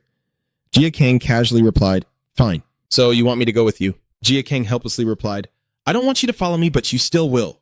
Then he thought, it's better to have the kid walk beside me than to have him spying on me from behind. If something like what just happened occurs, maybe it can help. After thinking for a while, Jia Kang said that if it were me, I wouldn't want to face Tuang Luyan's martial arts for a year either. He listened and replied, That's right. Suddenly, he went off topic as if he remembered something. The events today surprised me. Seeing him stare at you and noticing that you suppressed your anger and didn't react to him, it seemed you had no intention of fighting. So I stepped in. I thought Du Long was just a temperamental and arrogant guy. Jia Kang didn't deny it, he just told the truth. My arrogance earlier doesn't matter. If we really fought, that shop would suffer heavy damage. And Dong looked at him with admiration upon hearing his response. He thought about that. Oh, then he immediately told Jia Kang, but his voice was a bit uncertain. You're a good person, aren't you? Then you seem a bit contemplative. So, since you detoxified on the road, you're not necessarily a good person, right? Hearing this, the boy muttered, I wanted to see who was following me, so I dissolved some 5-grain powder. He was startled and asked, What is it? Jia Kang then explained, You looked in the forest for footprints on the ground to track me, right? That's where I neutralized the poison. A bit of white powder was spread over the footprints you left behind. It's a toxin made from various poisons and starch from wild ginger. Even though it doesn't kill, it affects a person's decision-making ability within an hour, making it harder for others to find me. And Dong then adopts a detective-like pose and responds, Father Henry, my mind was hazy and I felt stunned, so I couldn't find you. Then An Dong smiled innocently and said, But you use poison only to distract others rather than to kill. You are very different from what I've heard. Haha, you look so innocent, An Dong, that it makes me fall silent. Then Jia Kang asked, Are you always like this? Are you two putting on an act? He looked confused and turned to look. Huh? What do you mean by that? He replied, I know well that the world calls me a heartless killer. He looked at Jia Kang and replied, Yes, that's why I am watching over you to make sure nothing happens before you leave. Then I ask casually, is there a problem? You seem to let your guard down around me, like when you eat food that might be poisoned. Even if someone with malicious intent approaches you, does Andong seem to understand something and come to me? Then he denies that it ever happened. Jin Gang looked at Andong with confusion, and when he saw her look like that, she explained that no one in Sichuan dared to harm the disciples of the Thun Tan sect. Jin Gang was a bit surprised to hear that. If someone tries to cause trouble for us, they should be prepared to face the Chudiju clan. So hearing this, you don't know what else to say. In my thoughts right now, I have endured 8 years of hellish life and only think about revenge. Everything that happened to me and the medicine sect is due to my own incompetence. And Dong looked confused when he noticed something unusual on your face, while Jin Gang was still lost in his thoughts. But for the person in front of me, everything is completely different, like a mother protecting her child, and your sect and master will protect you. So he's so carefree that he doesn't even realize what's happening around him. Hearing that, Jin Gang felt uncomfortable and closed his eyes. I envy him. At this moment, Andong knelt in front of him and looked up, calling, "Are you okay?" He asked, "Are you worried about me? Do you think someone will attack me? You're truly a good person." Then Andong laughed loudly. "Haha, Jin Gang vẫn giữ im lặng. Một lúc sau, cậu lấy lại tinh thần và nói với cậu ấy, mặt trời sắp lặn rồi, chúng ta phải nhanh lên." From afar, the Tang family members are still watching them. Ch, the sound coming from there sounds quite unpleasant. Tang Risk gritted his teeth in annoyance and said that the young man from the Than Tan sect seems to be watching over the Dragon Guard closely. Tang Heron also spoke up, saying if we do nothing about him, things could get very bad. Even though we are not the main branch of the family, they have trampled on the name of the Tang family. After that, hearing this, he looked at her and scolded, "Haran, what are you talking about? I didn't interfere earlier. I've done what I could." When Tang Heron heard Rissim's accusatory tone, her eyes turned red with anger and she asked, "What are you talking about?" Seeing her react like that, he fell silent and stiffened. Then he let out a soft and walked away. Meanwhile, Tang Rism continued to stare intently at the two of them. In southern Guangxi, on a mountainside, there is a pavilion called Guilin Laoshan. From the sky, a swirl of yellow fabric appeared as if it was spinning. After landing, the yellow cloth gradually dispersed to reveal the figure inside. A foot steps onto the ground, then her entire body is revealed. It's none other than Du Hua. Two more beams of light appeared in the sky, shining down fiercely behind her, accompanied by a loud rumble. It was the two hidden martial artist brothers who appeared behind Du Hua. At this moment, a figure dressed in brown spoke inside the pavilion. "You're here?" Manryu said loudly, sitting comfortably. "I've been waiting for you for a long time. I was so eager for this exchange that I couldn't sleep. I have prepared the goods as promised. He has been drugged and knocked out. He will be able to move once you wake him up. That's because I'm not here to trade with you. I came here to take what you have." The old man looked at her with a clear smile of amusement. Manryu then said, "I am sure that the agreement I proposed was to deal with Tin Long in exchange for that petty arrogant brat. But now you say you came here to take him from my hands? Weren't the other terms we agreed on completely different? Beauty and talent, thinking about it. Someone like you would easily betray your words, which is truly disappointing." Du Hua, standing afar, replied, "I don't know if you still remember, but I would never agree to your negotiations." Manryu laughed loudly. "Haha, are you planning to do that? Are you obsessed with that kid or what?" She immediately replied, "He has decided to follow a different path from ours. I can't let someone cause trouble for us." The old man then asked, "So you let him go?" Du Hua calmly replied, "I don't know what happened after he left." Manryu suddenly smiled in a strange way. Hee. The old man started to think that Huang Sak Tai Nuong was someone who didn't follow the path of our demonic sects, even though she was one of us. She knew that the bastard would be in danger if handed over to him, so she didn't do it. "Just as I thought," Manryu said loudly, his face also contorting. "I was right to let Huang Sak Tai Nuong take him away to save his life." The old man bowed his head, chuckling softly, then said, "Take Tin Long away." "Right now," she asked, somewhat confused, "do you not intend to resist?" Manryu stood up, gestured with his hand, then stepped aside to leave a path and replied, "I am not like someone who can oppose you. I only came because I believed in the reputation of John family's beauty, talent, and wealth. If you're going to break that trust, then there's nothing more I can do." "Are you trying to humiliate me?" he said. "Looks like you know you've made a mistake." Manryu crossed his arms and looked at her, saying, "Hurry up and take him away because I still need to figure out how to survive from now on." Du Hua snorted softly and then stepped forward. She stepped in front of Lai Quan, who was sitting motionless before her, and reached out her hand toward him, but remained cautious. Suddenly, he spoke out, "Sun Dong." Du Hua was a bit surprised. Lai Quan's eyes opened as he stared at her. Then he shouted loudly, "Du Hua!" Seeing that, Du Hua quickly raised her hand to block Lai Quan's face. Thud! She pressed her hand firmly on his head, slammed Lai Quan to the ground, then looked back, gritting her teeth and cursing, "Manu, you bastard!" At that moment, a pair of shoes appeared in front of her, and Du Hua raised her hand to block the shoe's sole. She struggled a bit with both hands busy, but still taunted the old man. "Ha! Are you that weak?" Manryu looks at his with amusement, saying she only has a little strength. At this moment, a bit of black smoke appears from his heel, and she also notices it. Is that gunpowder smell? By the time Du Hua realized, Manru's prosthetic ankle had opened, revealing the sharp object inside. 2 sharp objects are now thrown towards her. Du Hua stares at them in shock. The hidden martial artist and poison master shouted, "Sect leader, they are in pain," realizing this was a trap and calling for help. At this moment, a group of archers appeared, raising their bows to prepare to shoot. The 2 brothers immediately turned to look when they sensed it, as arrows flew to block their path forward. Behind the thick fog, dozens of figures with bows appeared. Is this an ambush? The smoke gradually clears, and the figures become clearer. Leading the group is Sanj. Are they from the Jago sect? The old man, looking furious, shouted, "The demon sect, you guys. This time we won't let you escape." The martial artists hiding their weapons and brothers looked at her and asked, "Sect leader, are you okay?" Du Hua is now sweating profusely and looks a bit distressed. They said this place has been surrounded. You need to escape now. Sect leader. She angrily looked at Manru and asked, "Did you plan this from the beginning?" The old man grabbed the smoking prosthetic leg and replied, "Yes, but I also don't need to feel guilty because you haven't kept your promise either." Then Manru charged toward Du Hua. Seeing that, she scolded him sharply, releasing a powerful surge of energy from the top of her head. Boom! A fierce collision erupted, filling the air with dust and smoke. Boom, boom, boom, boom! The old man keeps attacking Du Hua. Manru shouted, "What's wrong with you? An old man like me and you still can't fight back?" She was a bit surprised and thought, what is going on here? Does he have this much internal strength? Du Huani saw something and realized it, so Manru shouted loudly, "He's not the only one who swore to do anything to take revenge. You know that, right?" Hearing that, she shouted, "Are you talking about Jia Kang? Is he the reason you keep living even if it means destroying your body? You're crazy." At the same time, both hands slammed together with great force, causing the ground to shatter and debris to fly everywhere.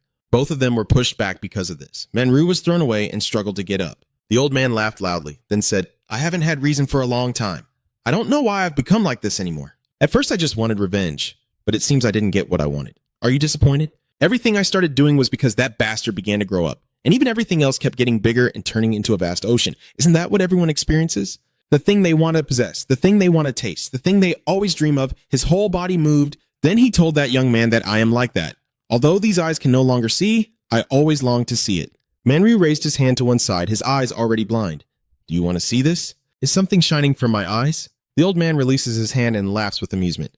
"Yeah." A flash of golden light shot into her eyes, making her quickly raise her hand to block it. Du Hua thought, a bronze mirror perhaps? At this moment, Manruo's figure gradually faded away, and she muttered to herself, "Damn it, my vision." Manruo's laughter continued to echo. "Ha ha, I didn't expect you to be so easy to trap." Then the old man rushed forward, shouting now. Behind her, Li Quan also soared up, raising his sword high. He shouted, "Is this for you?" Du Hua from Sundong is now caught off guard, with attacks coming from both the front and above as she shields her eyes with her hand. She immediately summoned her techniques, the 9 colors of light and the 5 thunder spells, causing lightning to strike Li Quan's entire body and also hitting Manru, who cried out in pain. Ugh, he also endured quite a bit of pain from above. At this moment, Du Hua could clearly see in front of her that Manru was lying on the ground, still holding her spell with her hand. Then Du Hua said, "If you can withstand my attack, you're pretty good." Li Quan angrily shouted now, "Is it because you still haunt me? My fiancé died because of that damn murderer your demonic sect raised. I will take your head and also the head of that evil poison king so your sister's soul can rest in peace." When she heard this, she looked up in anger. "I didn't want to take your life, but since you want to get past this, I guess I can end it if I don't kill you." Suddenly, Du Hua noticed something unusual. In her blurry vision, she saw Manu once again using the same move, and the sharp needles shot toward her again. Du Hua silently cursed, "Damn it, I need to block this." Without giving her a moment to think, he immediately executed the Heavenly Devastation sword technique, chopping down hard and severing Du Hua's arm. Li Quan's cold gaze was clearly visible in her eyes. Du Hua is now completely on the defensive, while the old man watches her with a mischievous smile. In the dark space, the Amkat Thok brothers face Sanj rushing toward them. Sensing something, he dodges to avoid Sanji's attack. Then the old man seemed to notice a weakness and aimed his sword at the dark cloth warrior, but was blocked by a punch and pushed back. Sundai muttered, "So Du Hua's people really are as I suspected. I guess they are not your ordinary guards." Thok Quinn, with a fierce aura, said, "I won't let you get close to the sect master." He replied, "Hung, I don't know if what you said is true." Suddenly he sensed that something was wrong as the energy of the 5 thunder technique gradually weakened. Brother Thok quickly turned his head to look, his furious eyes beginning to show strands of blood. He shouted, "Sect leader!" Du Hua, in pain, held his arm tightly and coughed softly. Master Thok was furious and scolded angrily, "How dare you!" A sword streaked across. Sun Di seized the opportunity and struck at him. He chuckled and asked, "What are you looking at?" "On this side," Monrelay slowly said, "that was the right decision to cut off my legs, even though there was nothing wrong with them and I replaced them with a prosthetic." The old man stood in front of her, smiling eerily. All the strength, beauty, and talent are kneeling right before me. Then, Manryu looked over at Lai Quan and said, Tulong also did well. When he was about to say more, he saw that he was sitting silently and motionless, so he said nothing further. He's unconscious now, then he can rest in peace. Then Manryu looked at her and said, I believe Lai Deng will be satisfied with the main item, which is you.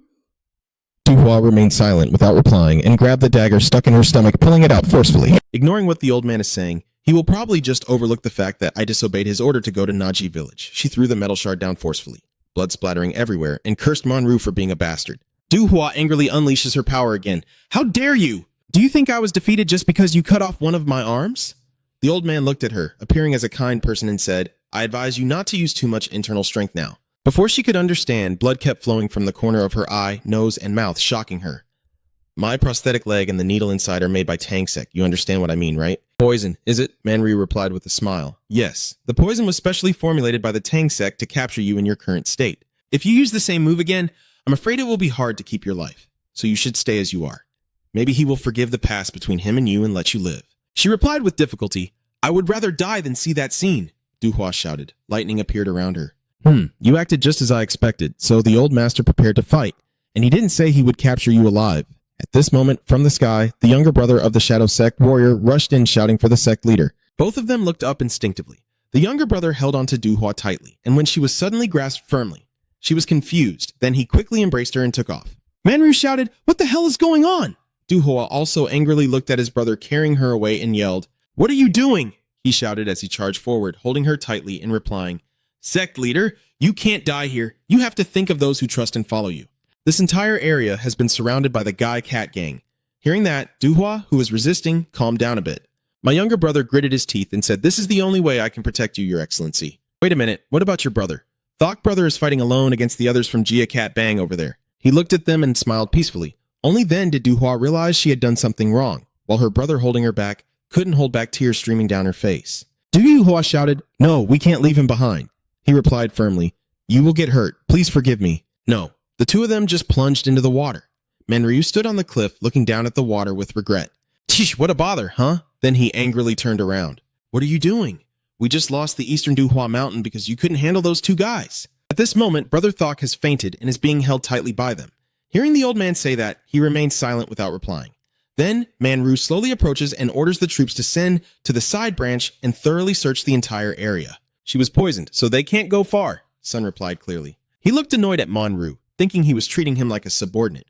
Weren't they the ones causing chaos in Naji village from the very beginning? If it weren't for those incidents caused by that swordsmith's master, right now Manryu would be looking down at something with a strange expression, muttering to himself. Even if you escape and survive miraculously, in the end, you will only dance in the palm of my hand.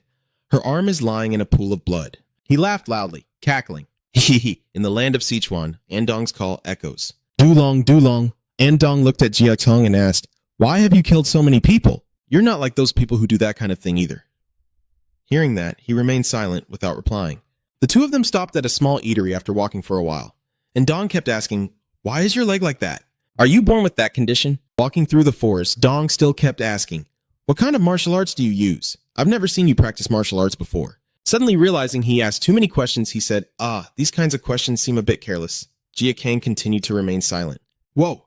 You let out a long breath, and Andong, seeing that, felt a bit embarrassed and smiled, saying, I'm sorry, I really am quite talkative, aren't I? I was truly captivated only by a member of the demon sect. This is the first time I've spoken to someone. Jia Kang heard what Andong said and immediately denied it.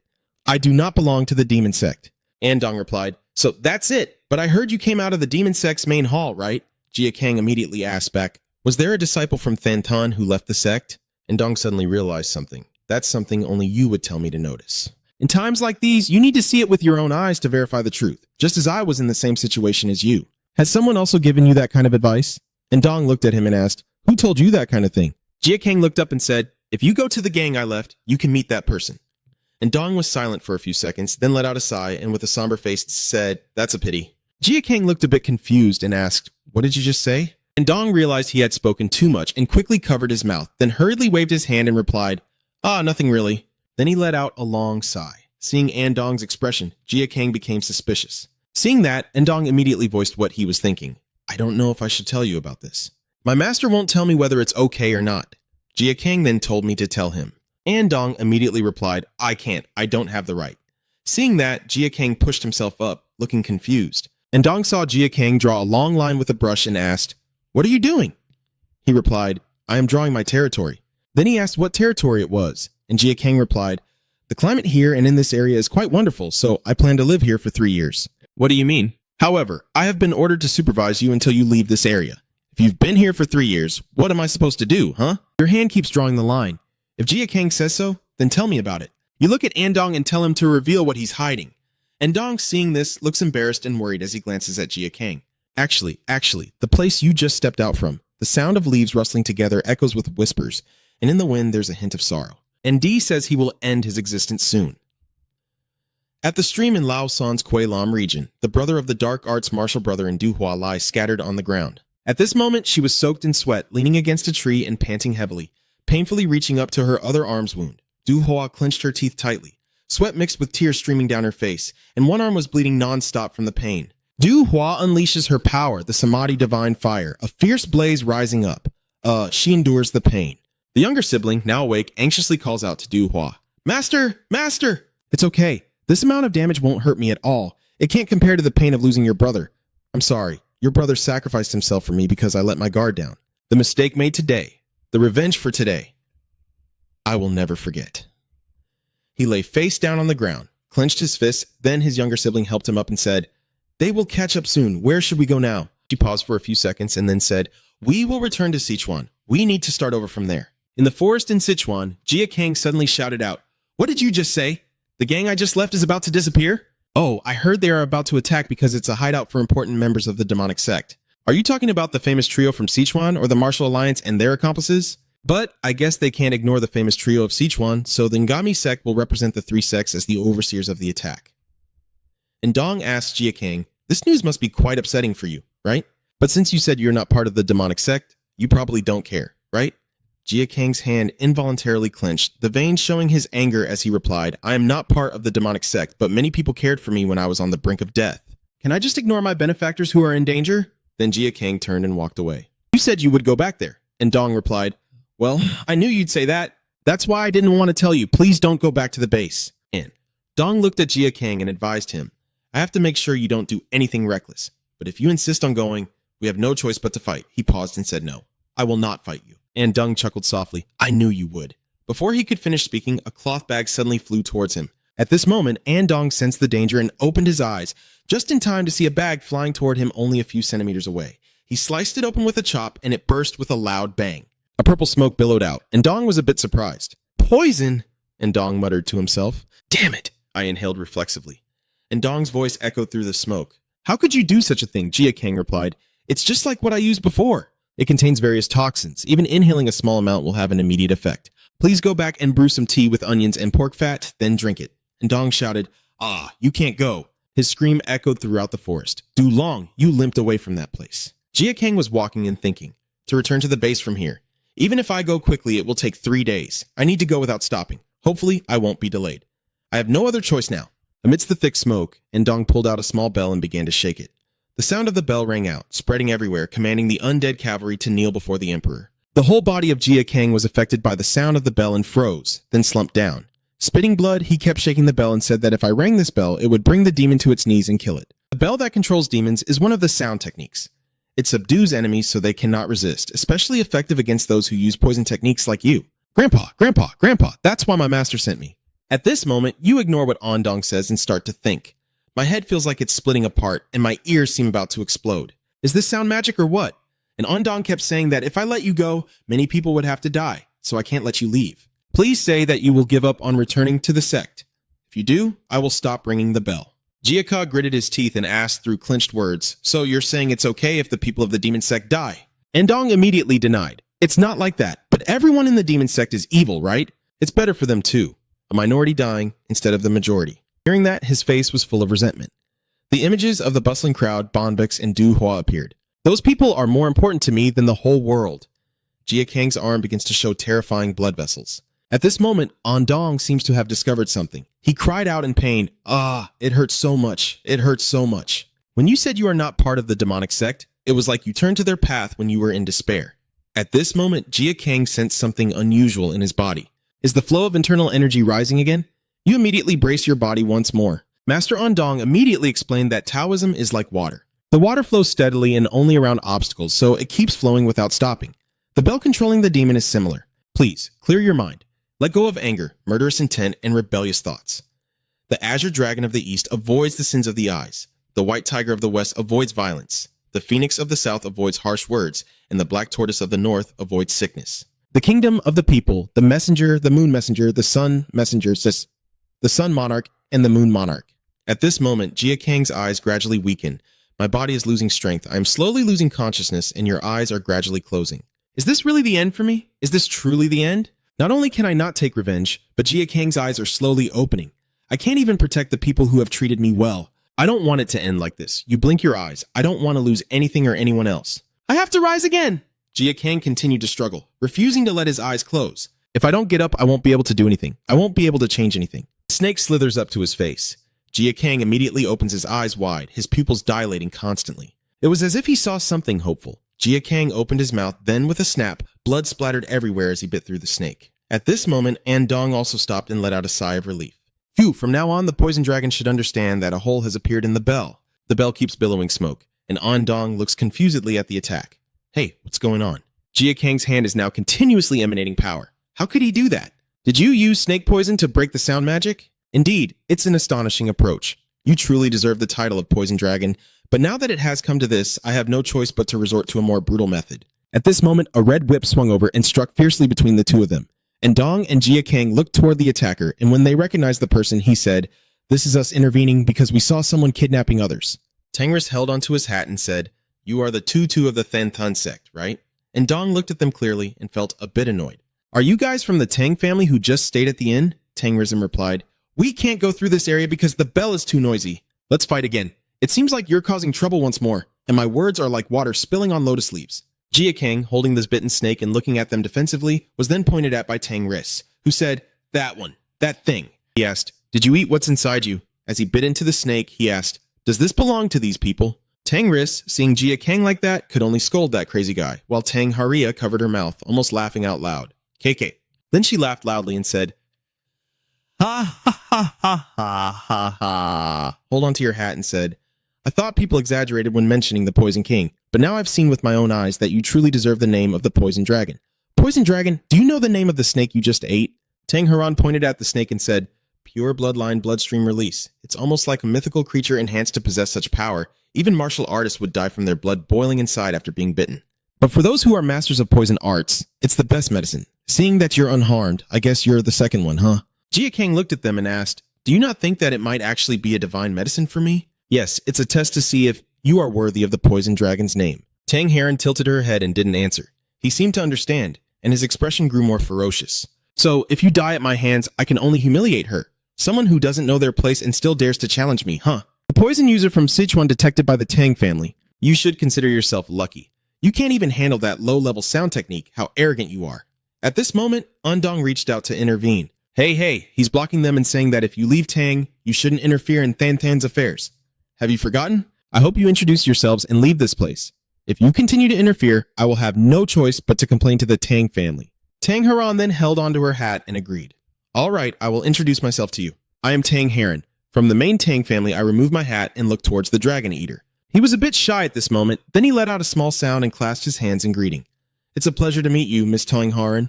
She looked at Andong and smiled, saying, "I've heard that the Taoist Bakchan has a particularly talented disciple. Is that you?" He blushed a little and responded awkwardly. Huh? That's right, I am Andong." Tang Haran calmly told him to step aside. "I need to talk to Dulong." At her request, he agreed. "All right then." Then Tang Haran looked at Jia Kang and said, "Let's talk realistically. You were almost defeated by this young man and nearly captured, so I only released the snake. While you could die immediately after being bitten, you really owe it to her for saving you from the sound spell, right?" Hearing her say that, he asked, "Do you want me to thank you or something?" Tang Haran immediately replied, "You're not just that, you're actually in debt to me." Jia Kang denied, "I didn't ask for your help." "And what about this matter?" Tang Haran pointed to the side. "Do whatever you need to do, I will keep this guy here." And Dong was startled and looked over when mentioned. Seeing that, he asked, "What do you mean by leaving me in your debt?" Tang Haran didn't answer, but asked back, "Are you still curious about that now? Don't you have something urgent to attend to?" Then, seeing Jia Kang refuse to leave, she said, "Well, This is just something I am handling myself. Nothing to worry about. Hearing that, he didn't ask further and turned to leave, leaving Andong behind. And Dong, seeing that, said, "Oh," then shouted, "You can't go." Tang Haran replied, "I already said let him go, but I received the order from my master." Tang Haran then said, "If you chase after him, it's fine, but I hope you let him go back to the base." He immediately shouted, "No way, if he returns, many people will die." She frowned slightly in discomfort. As a martial artist traveling with them in Sichuan, Andong's face suddenly paled as he spoke, and Tang Haran looked at him with a sharp gaze, as if any further words from Andong would be met with punishment. He was a little scared and looked downcast. Yeah. Then Andong compromised with her, "So I will follow but not stop him." After he left, Tang Vrez finally spoke. "Haran, we should head back and tend to the farm too." She heard that, held onto her hat, and turned to follow the direction Jia Kang had just left, saying, "No, let's observe for a little longer." Hearing Tang Haran say that, he was a bit confused. She happily recalled Jia Kang's bloodshot eyes, but within them was a fighting spirit that wounded beasts exuded. Is that a poison dragon? As the sunset gradually falls, a foot steps on the moving treetops, and Andong swiftly soars through the air using lightness skill. He looked down at the ground, thinking it had been 2 hours since we kept running without stopping. Even without the words from Lady Heron, I was starting to wonder why Jia Kang kept speeding towards the Du Hoa sect below. After a while, he threw his bag to the ground and ran. And Dong noticed one thing about Jia Kang: he was very desperate. His limping legs at this moment caused him to trip over a protruding rock on the ground, and he fell forward. Jia Kang painfully supported himself to stand up, and suddenly his eyes froze. "Looks like you're also pretty fast at chasing." The person ahead stood tall and stared at Jia Kang. "I told you already, I can't help, but I want to ask what made you run so desperately. There is someone I owe my whole life to there." And Dong looked at him and advised that even if he ran at full speed, he still wouldn't make it in time. And even if you had arrived in time, you wouldn't be able to do anything with your condition. Jia Kang replied, breathing heavily, "I know." Hearing that, Ndong immediately asked, "Why is that? If you're just a murderer, you wouldn't need to risk your life like this." The hand supporting your body suddenly stopped, then clenched Jia Kang's hand and replied, "I really don't know anymore. Anything that has happened to me so far has truly driven me crazy, and I feel that my path of revenge is still long ahead. But if I remain indifferent to what's about to happen now, I feel like I will forever lose something important. So I have to go. If I can't find out what it is, I will never know in my whole life. Please get out of the way." Ndong saw the sincerity, urgency, and desperation in his eyes, then fell silent, rubbed his neck, and let out a breath. Phew! Undo. I don't know if this is right or not, but Andong kneels down, turns his back to the family hall, and says, "Let's go." Jia Kang, confused, asks, "What are you doing?" Ndong immediately replied, "Didn't you say we need to go now, or we'll never know? I'm curious too, so I'll go with you. Although I don't know if it's right for Tutu to do this or not." Boshin appears furious as he scolds Andong. "He told you that you can't just look at Zheng Hu with your eyes. You need to understand with your whole body. Stupid people like you need to taste the bitterness of life that Zheng Hu has endured." And Dong said, "What you told me about uncovering the truth with my own eyes, my master also said the same thing. So I guess I have to follow what my master teaches, right? At worst, I'll just keep training and facing the wall for another year." He said that, but his expression didn't seem very sure. And Dong told him to see this through to the end.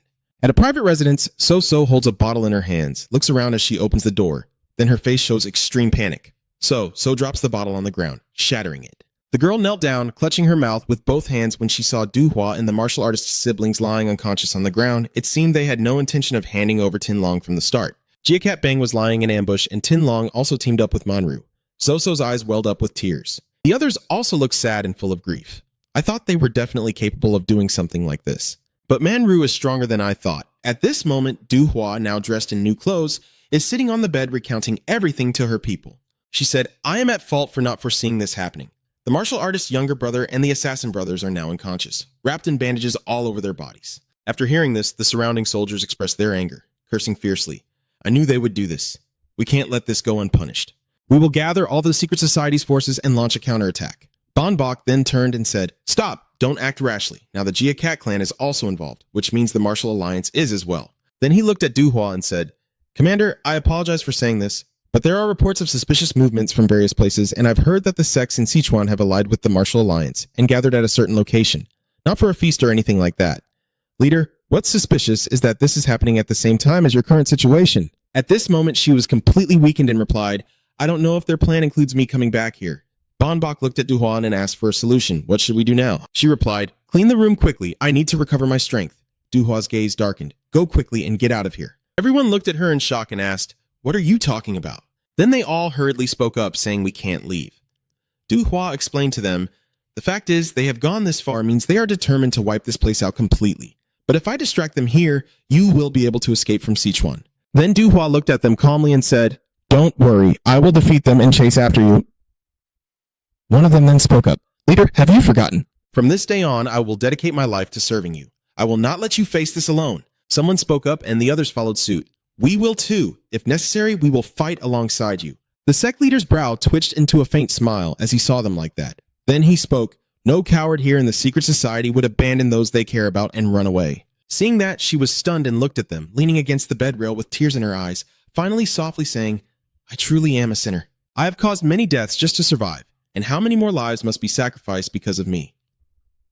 Thank you all at the Martial Alliance, Jiangxi Province, main base, Han Jinin holding a teacup in his hand, explaining why everything never works out.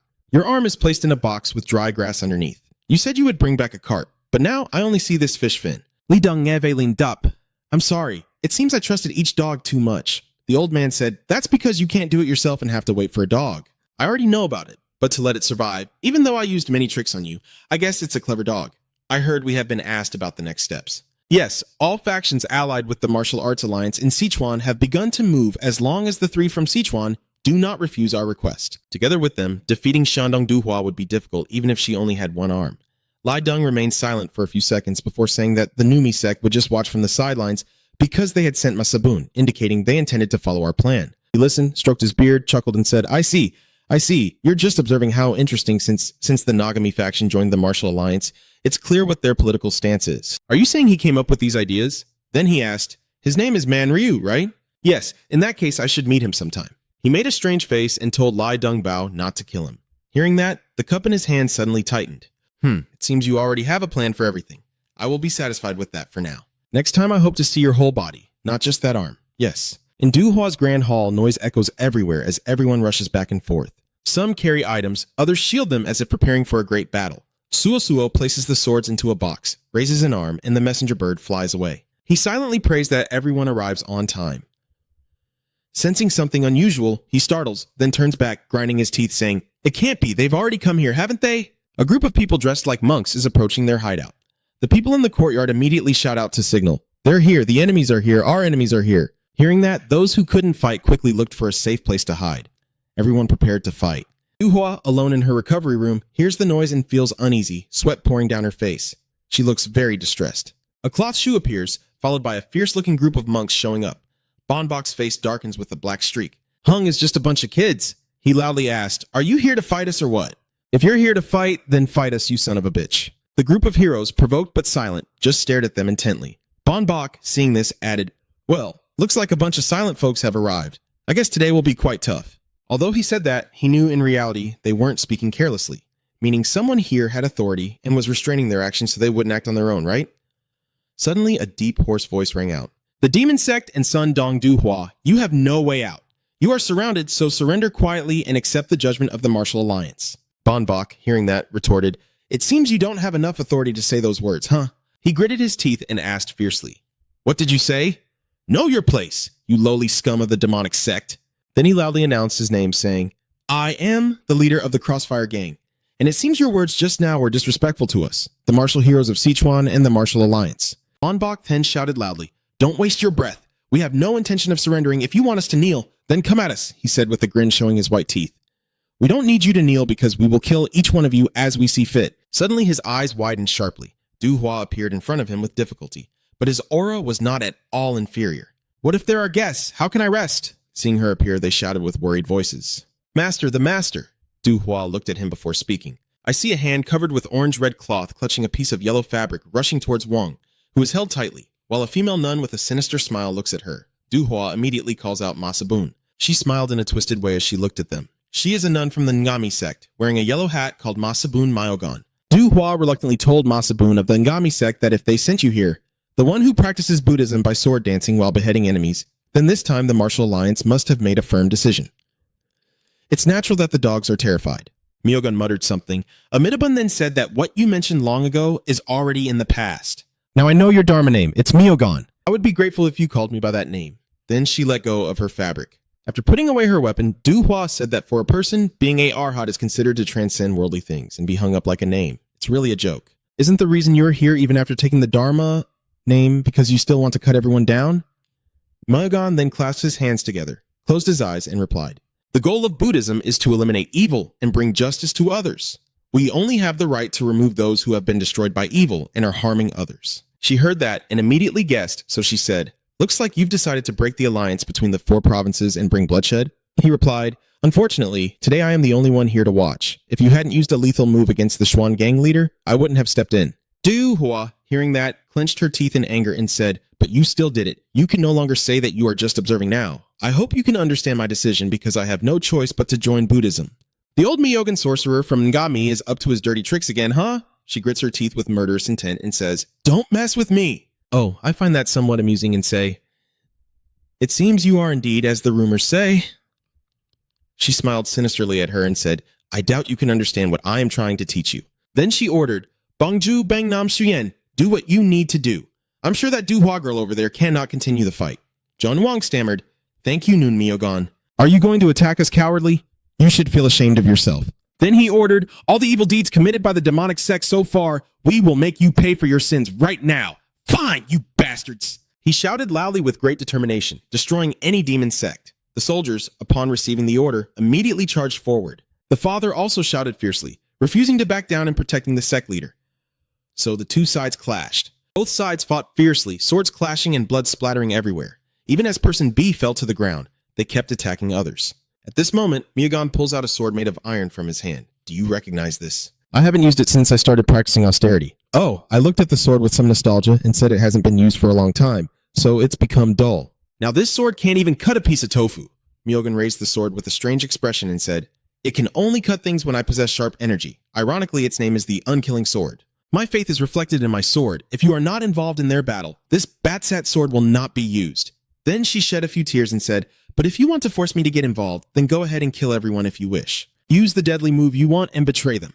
Du Hua didn't respond, only glaring at her. Then a monk standing in a room shouted, There are a few hiding in here. She looked over and called out anxiously, No, that place is Myogan. Are you going to continue your move? She points Guang at Du Hua. She angrily glared at her with disgust. It seems I have no choice but to fight you now. Then Du Hua charged at Myogan, with strips of fabric striking down fiercely. Oh, I see you throwing more deadly strikes again. Du Hua attacked while struggling to breathe.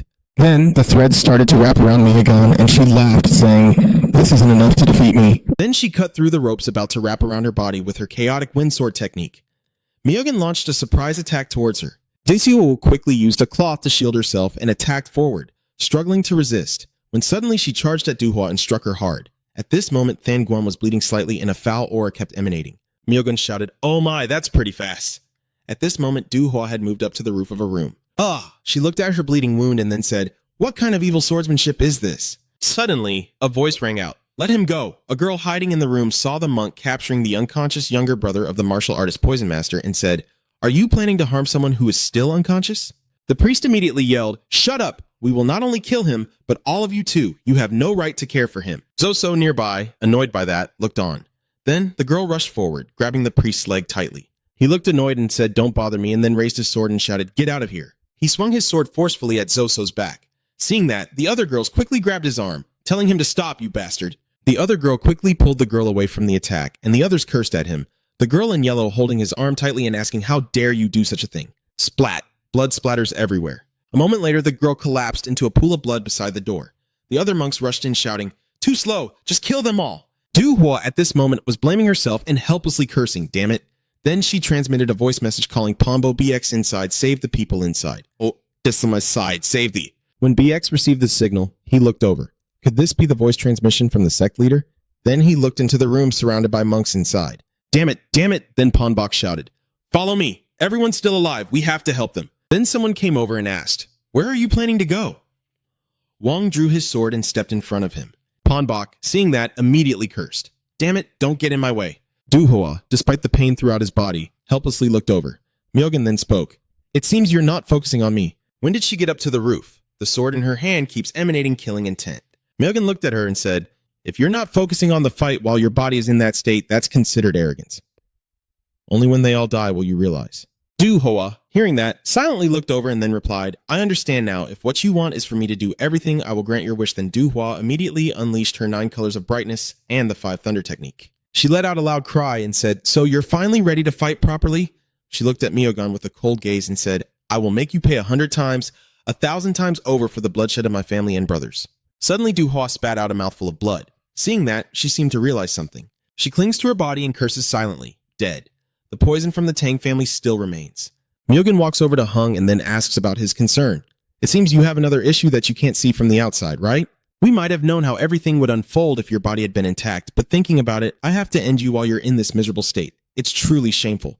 As I raise my sword to your neck, Du Huabao, Myogun's face looks like death itself, calling out for eternal rest. Her sword falls to the ground, wobbling like a flickering candle. The crowd is also injured, but remains resilient. She is now struggling to withstand a powerful beam of light piercing down. A monk suddenly gets stabbed in the neck by something. Myogun noticed something unusual and looked over. The sword in her hand was also trembling due to a strange power. Du Hua and Payeonbok both looked over with some surprise. Myogun, feeling uncomfortable after something just attacked her sword, then asked, "Who are you?" I realize I have made mistakes in my actions. Now I realize how wrong I was to focus on the injustice being done because I was too obsessed with revenge. He spoke as he moved forward, limping painfully but determined to do what Jin Gang wanted. As he raised his hand toward the person ahead, something pierced his neck, causing him to cry out in pain. "Ah!" 3 sharp needles appeared in Jin Gang's hand, his eyes dangerous as he said, "I'm sorry for abandoning those I should have protected." Then he swung his arm to the side, causing those nearby to be pierced in the neck by the needles and cry out, "Hoo-hoo." I apologize for being too proud and ungrateful. I am now like someone angry at myself, grinding my teeth and saying that because of me, those around me had to suffer and be affected. The importance of the things around us. Myogun then looked towards Jin Gang. "Now I understand. I apologize for realizing too late." A monk noticing something unusual rushed over and asked, "What kind of bastard are you? Calm down and behave." When you hear that, you look at him with a murderous gaze, causing him to freeze in fear. Hitch. The intense aura emanating from the family crest causes him to suffer as he struggles to hold himself up. Yeah. Then he suddenly clutched his neck as if poisoned. Gagging and coughing, a layer of white powder appeared at the corner of his mouth. Myogun, standing on the roof watching you for a while, begins to think. The desire to kill becoming obvious after gaining more experience. Deep understanding and awareness. I used to think that a person didn't need to have killing intent to kill others. But at the same time, being able to kill just with killing intent makes it meaningless. The paradox of murderous intent renders it meaningless. And then she let out a sinister smile. Once a person possesses killing intent beyond what can be seen, I wonder if they can achieve perceptual awareness of that intent. The poisoned monk, unsteady at this moment, accidentally touches the corpse of the person who was previously killed with poison needles and falls down. Yeah, suddenly falling, he quickly used his hands to support his body. Yeah, he looked down at the body he had just touched, and the person's face had turned an extremely terrifying shade of green. He shouted, "Poison, poison!" Finally, someone recognized and exclaimed, "Poison dragon? Is that the poison dragon?" The monks around also shouted, "The poison dragon has appeared!" Everyone else was also surprised. What is it? At this moment, Du Hua was exhausted and looked over, wondering if it was the poison dragon. Zoso also looked to see if he was Du Long. Bonbo suddenly shouted, You! Why do you, trashy demonic sect, dare to block us with your dirty traps? Answer me this. Why did you attack and kill the people here? John Wang immediately saw Jin Gang reply. That is the duty of the South Shuyan sect, to eliminate the demonic sect in Sichuan and uphold justice. Hearing that, you say, if you die, you probably won't be able to argue anymore. Right? He was surprised and asked what he was saying. Jin Gang looked at him and replied, because you are so confident in your beliefs that you kill others for them. Isn't it natural that you should put your own life in danger? He heard that and angrily gritted his teeth, cursing this arrogant bastard, then swung his sword to attack Jin Gang. He shouted, Why do you dare to ruin my life? And as he rushed forward, he shot out a venomous needle. The veins on Gai Tiang's arms also turned purple as poison emanated from within him. The needle pierced straight into his neck, making the veins stand out. He painfully knelt down. Yeah. Jin Gang told him, I will kill all you damn bastards from now on. I see the monks continuously killing, and I believe that what you are doing is just cold-blooded murder. Thin streams of blood gradually appeared in Jin Gang's eyes. I will punish you. Suddenly behind you, Myogun spoke. So? Jin Gang was startled at this moment, then immediately swung backward. I am standing quite far from you now. With my hands raised like a Buddha, I speak. Idabun, so you are the poison dragon. It's a pleasure to meet you. I am Myogun from the Ngami sect. So, I'm telling you, based on what you said, it sounds like I'm also among the people you're about to punish. Am I right? If that's the case, I will also tell you those exact words. Masabun Jin Gang, when she heard your voice, her eyes glanced at Du Hua and said, Your main purpose here is the one overseeing her. If you interfere because of me, you've already achieved your goal. You should keep your word as a member of the Sichuan Quartet. Sorry, I can't assist with that request. Do you think after this people will still praise the righteous martial arts of the Ngami sect? Who are you even talking about? She drew out the deadly sword again and said, If no one survives here today, no one will be able to tell what happened. Am I right? At this moment, Myogan's face seemed to turn into a demon looking at them. Duhua, hearing this, looked at her, surprised that Myogan would change her mind like that. At this moment, 2 needles fly toward her. Myogan is smiling but quickly senses the danger and frowns, as the immortal sword blocks the attack swiftly. Then he rushed towards Myogan. She snorted at that. Jin Gang charged forward, then shouted the Vajra sword. Myogan immediately raised his sword to block his attack. Jin Gang rushed forward and struck fiercely, using all his strength against her. I have no intention of forgiving you either. Good, Myogan muttered, restraining greed or deceiving others. Control yourself so you don't fall into your own emotions. Restrain your desires. Then she pushed them away forcefully, but continued reciting the restraining spells in response to others' evil actions or their support, suppressing the urge to cover for others, even when you yourself have committed wrongdoings with them. Control the things that can cloud the heart. That is everything I have preserved in my decision to become a monk. But it's too complicated. Myogan raises his sword to the sky with a sinister expression. To follow those principles easily, I must eliminate what makes things complicated from the start. For me, anything that complicates everything is extremely evil, with a bloodstained sword and everything that appears clearly. Then she kept swinging the sword to create cuts. Evil must be eradicated completely and condemned. The red streams of energy from the sword rushed toward him. Faced with the fierce attack of the red energy, Jin Gang keeps dodging. Suddenly, a blast of energy struck you, causing you to cry out in pain. Maya, I won't let you escape. The others in the fighting zone between you two were hit by the red energy and cried out in pain. A dozen people shouted. The master of the Ngami sect has gone crazy. Everyone, run now! Ah! I suddenly burst into a distorted laugh. Then Myogan read. Amidabun, her eyes immediately turned red. Blood suddenly appeared around, and then a voice rang out. One of the 5 precepts is not to kill. Jin Gang heard that and looked at her. Suddenly, the sound of a bell rang out, and that person's voice echoed at the same time. Isn't that the most important rule you should follow? And Dong stands outside the gate, trembling as he scolds Myogan. How could you recite all those different precepts but then ignore the one that forbids killing? His face looked extremely uncomfortable as he looked at me, recalling a few hours earlier in the forest. Oh, Dragon Lord, really? And Dong looked a bit angry, puffing out his cheeks. How many times have you promised me not to go out on your own when you're tired? How could you go alone when I'm so exhausted? And Dong stomps on his branches and rushes forward, muttering irritably as he moves, his face showing a mix of exhaustion and surprise. What is happening here, with bodies scattered all over the ground in front of him? And Dong thought, even if they were villains and part of the demonic sect, how could they be so mercilessly attacking unarmed people? And Dong saw the Western women, defenseless, being slaughtered and covered in blood, and it seemed the battle had already ended. Could it be that the monk from the Nami sect was only supposed to observe? But now, Myogan is fighting everywhere. And Dong was a bit surprised when he saw Myogan. What is going on with that person? Then Ndong appears in front of the gate and speaks. One of the 5 precepts is not to kill. Isn't that the most important precept you must follow? How can you recite all those other precepts but ignore the one that forbids you from killing? Venerable monk Myogan. Myogan looked at Ondong and asked, Are you a young disciple of the Than sect? Why would I stop you? He replied. Because you are doing things that a supervisor should not do. And Dong reprimands you to try to minimize casualties, but instead you caused more damage because most of them were cornered. You should try to negotiate as a supervisor, right? They might have surrendered without resistance. So why did you let this slaughter happen? Myogan, hearing this, replied impatiently, It is the duty of a monk to punish evil. He immediately responded, Even a monk needs to show compassion. As she was speaking about evil, he looked over at Jin Gang struggling to stand up. It's too cowardly to show us mercy now. Hearing this, Andong remained silent for a few seconds. Then, seeing her about to act again, he immediately declared that Doc Long had decided to go with him. If you let him go, I'm sure he won't kill anyone else and will follow me. Jin Gang then spoke hesitantly upon hearing that. Master Andong, I have no intention of fleeing now before I punish everyone here. Doc Long, Myogan responded with a harsh tone. The Taoist woman. Ta, with a calm but deadly expression, asked, Are you messing with me? She stammered in response, No, it's not like that. I just don't want any more pointless killings. I heard that and turned away, leaving only these words. Out of respect for the Bokchon Taoists, I let you go this time. Remember, there will be no next time. And Dong shouted, No, stop it! Myogan, losing patience now, turned around and said, I told you there won't be a second time, right? A surge of power crashes down from above. And Dong's head. Yes, his face has turned a bit pale, and the murderous aura is truly intense. I can't breathe anymore. And Dong is gradually losing consciousness. Just watch how you cover for the evil minions of the demonic sect. Oh, seeing how he's acting, I guess you must have been infected too, right? In that case, I have no choice but to... While Myogan was speaking, Kang rushed from behind, still holding a sharp sword, but she was accurately blocked by a mirror held by the woman, causing Kang to be momentarily surprised from behind. Myogan sneers and says, I've seen through all these tricks. She smirks, then a beam of light approaches, and she quickly dodges by, shaking her head, causing the 2 sharp needles to slip past her and fall to the ground. Then she looks at Jia Kang, including this thing. You still didn't give up, once again holding a sharp needle in your hand, but you were still caught by her in just a few seconds. After catching her, Myogan looked at Jia Kang with blazing red eyes and asked, "Is that all you've got?"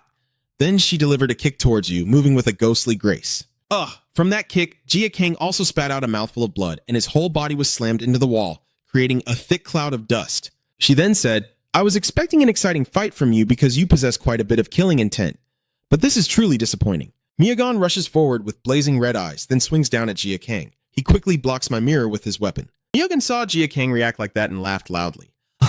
After a moment of unconsciousness and sweating, Ondong is now slightly conscious, his eyes hazy. At this moment, he is gradually regaining awareness, with Myogan and Jia Kang continuously attacking each other nearby. Ah, I am very pleased, I laugh out loud. Ah ha ha ha, that's right, it's wonderful. You are satisfying my starving faith.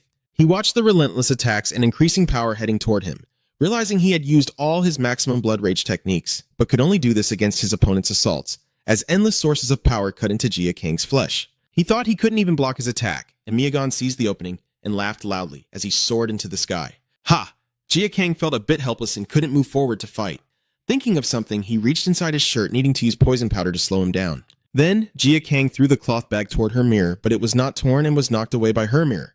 Myogan said, "This deadly sword, you seem a bit surprised." She rushes forward with a terrifying expression, shouting that nothing can cut through unless it has murderous intent, then unleashes her power from her pinky finger, and when I hear that, I dodge aside.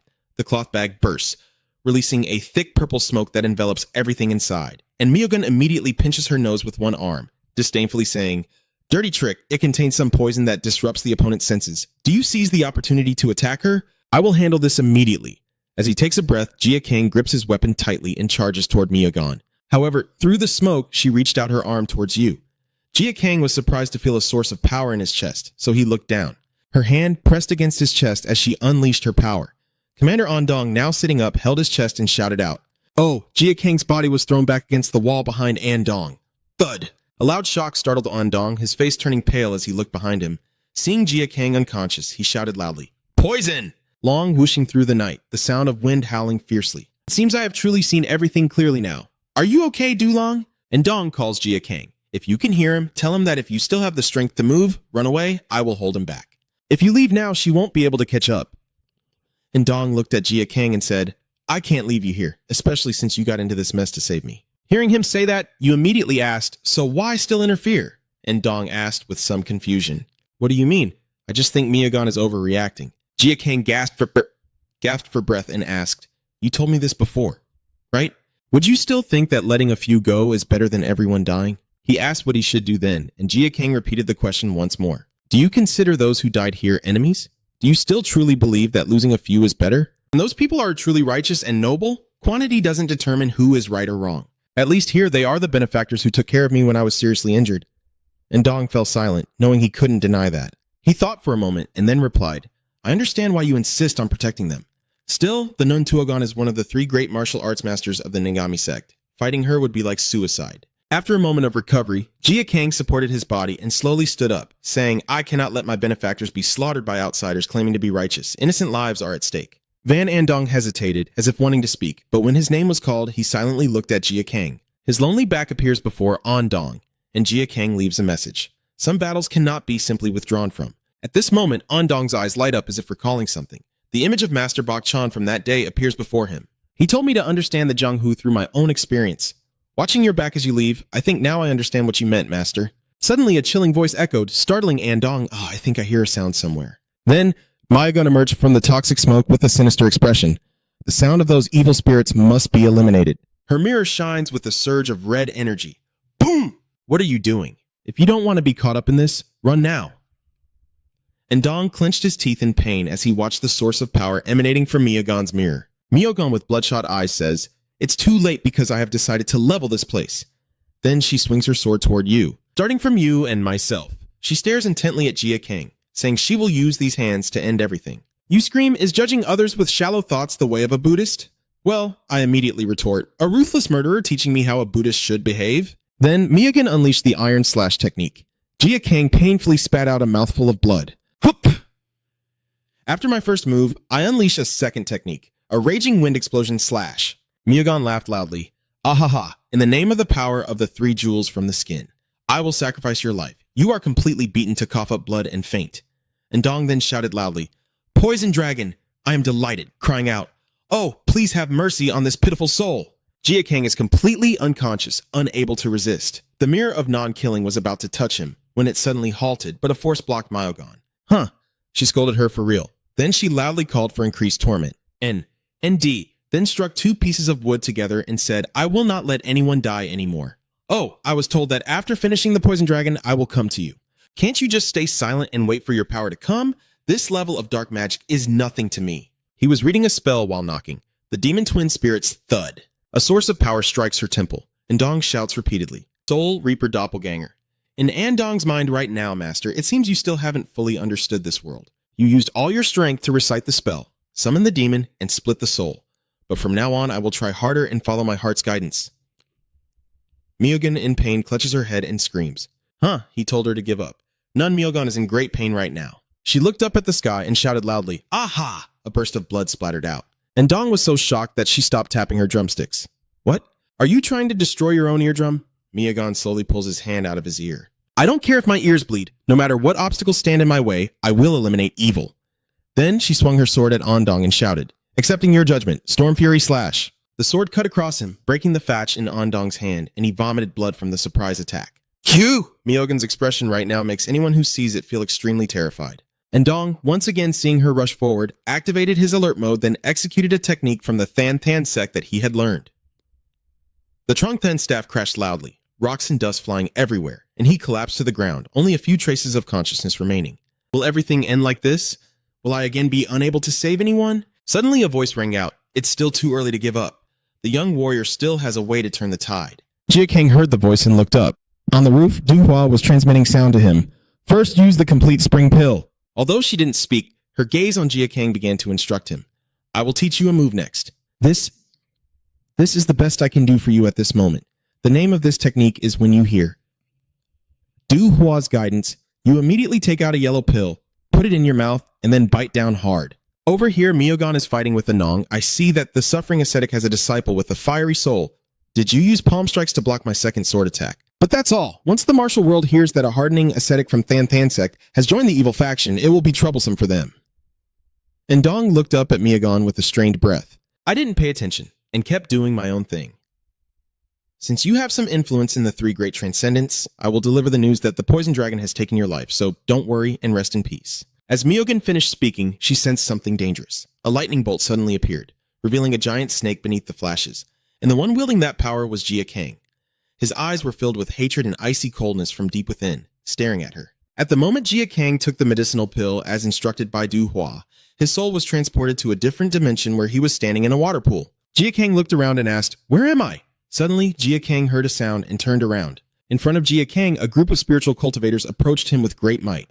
Seeing this, Jia Kang instinctively raised his hand to cover his face and said, This place where we are gathered is also where the energy currents converge. Under Quan Tianfeng's guidance, he now notices that the spirits pass through him without harm, so he relaxes a bit and steps forward, following the axe-wielding figure, raising the dragon banner high into the sky. At the moment the Emperor sits majestically on the dragon throne, the golden bell rings. We all gather in the 7 Jade Pavilion, where the Emperor hosts a grand banquet. When everything before your eyes becomes unclear, if you persist in pursuing, you will soon find the truth you have been seeking. The flow leads Jia Kang to a gate, and that voice continues to speak. And only those who have awakened to that truth can enter the 7 Jade Treasure Room. Will I find the truth I have always been searching for? Suddenly, you realize something as a sparkling gem appears in the water. That is Jia Kang holding it up to observe. I can feel the immense internal energy from this object. Suddenly, the gem shines so brightly, it's blinding. It seeps deep into your arm. This is pure internal energy that has become a part of you. I ask you, where have you been summoned to? Jia Kang was a bit confused and didn't answer right away. Then you thought of the place just mentioned by the voice earlier, which is the banquet venue, the 7-colored pavilion room. That voice sounded again, and each person's body has 3 Dantian points, the upper, middle, and lower Dantian. Among these, the one that helps connect humans with the universe is the upper Dantian, the Baihui acupoint, right? That voice sounded again. Unfortunately, you're mistaken. The 7 Jade Pavilion room is where the Emperor hosts banquets, not his residence. So it is the position below the middle Dantian. At the heart, energy will be guided. The gem in Jia Kang's hand begins to dissolve, flowing into his chest, where a powerful surge of water roars forth. Jia Kang falls unconscious. A toxin has just formed in your body. If that newly formed toxin is destroyed, the internal energy you have been channeling into your ankles will surge out like a great tidal wave, and your eyes, now shining as if breaking through, will pour forth with immense power. After a while, Jia Kang managed to support himself and sit up. Yes, that is the ultimate power that Duhua can pass on to you. The 5 Thunder technique activates the 9 Brightness 5 Thunder technique, and Jia Kang's whole body radiates an immense surge of power. Myogun was slightly surprised to see this. Huh? Does Andong also call you the Poison Dragon? Oh, I just saw Jia Kang was unconscious a moment ago, and now he's so powerful. I'm genuinely surprised. Didn't expect you still had something up your sleeve. But now if you want to do anything with that body, it's too late. You're only going to die a more humiliating death. The pain that once felt like it would tear me apart is gradually easing. The blood vessels that appeared are now fading away and replaced by a wave of refreshing energy. The boy's hand radiates a powerful energy. Then, Jia Kang clenched the source of power in his palm. With this strength, he quickly moved his hand, clearly demonstrating the agility of his hand as he wielded the thin blades. Oh, I rushed in at this moment, but isn't it clear to you that it's already useless? Just quietly die. Jia Kang coldly replied to Myogun, "It will be." Then he launched the needle along with the new power he had just gained, shooting it towards her. The needle shot forward rapidly, surprising her. Myogun's pupils contracted instinctively, and she quickly raised her sword to block the needle. Imperial! The needle shot forward like an arrow. Clang! The sword emitted a cloud of smoke, but it seems the needle pierced right through it. At this moment, it was lodged directly into Myogun's eye, creating a hole in the sword. Only then did I feel the pain, and I moved my gaze to the other eye and shouted. Then she shouted loudly, "Aha, my eye, my eye!" Myogun clutched one of his eyes and shouted in anger, "How dare you do this to my eyes? I will kill you." The others, seeing Myogun lose control, were a bit scared and looked at them nervously. "I will kill you," I kept shouting. "I will personally eliminate this source of demonic evil." Jia Kang calmly replied, "You still have a long way to go. You're defeated." You explained to her about the poison you used. I soaked that needle with the blood of the pure blood snake. Once the toxin enters the body, even the blood of martial arts masters will boil and lead to death. That is what I was taught. Myogun scoffed and shouted, "Is that all you've got to threaten me?" Not yet.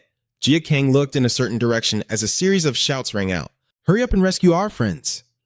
Hearing that, she covered her eyes and turned her head outside the wall where the demon sect soldiers stormed in shouting, capturing everyone from the martial alliance to hand over to the demon so that no one could escape.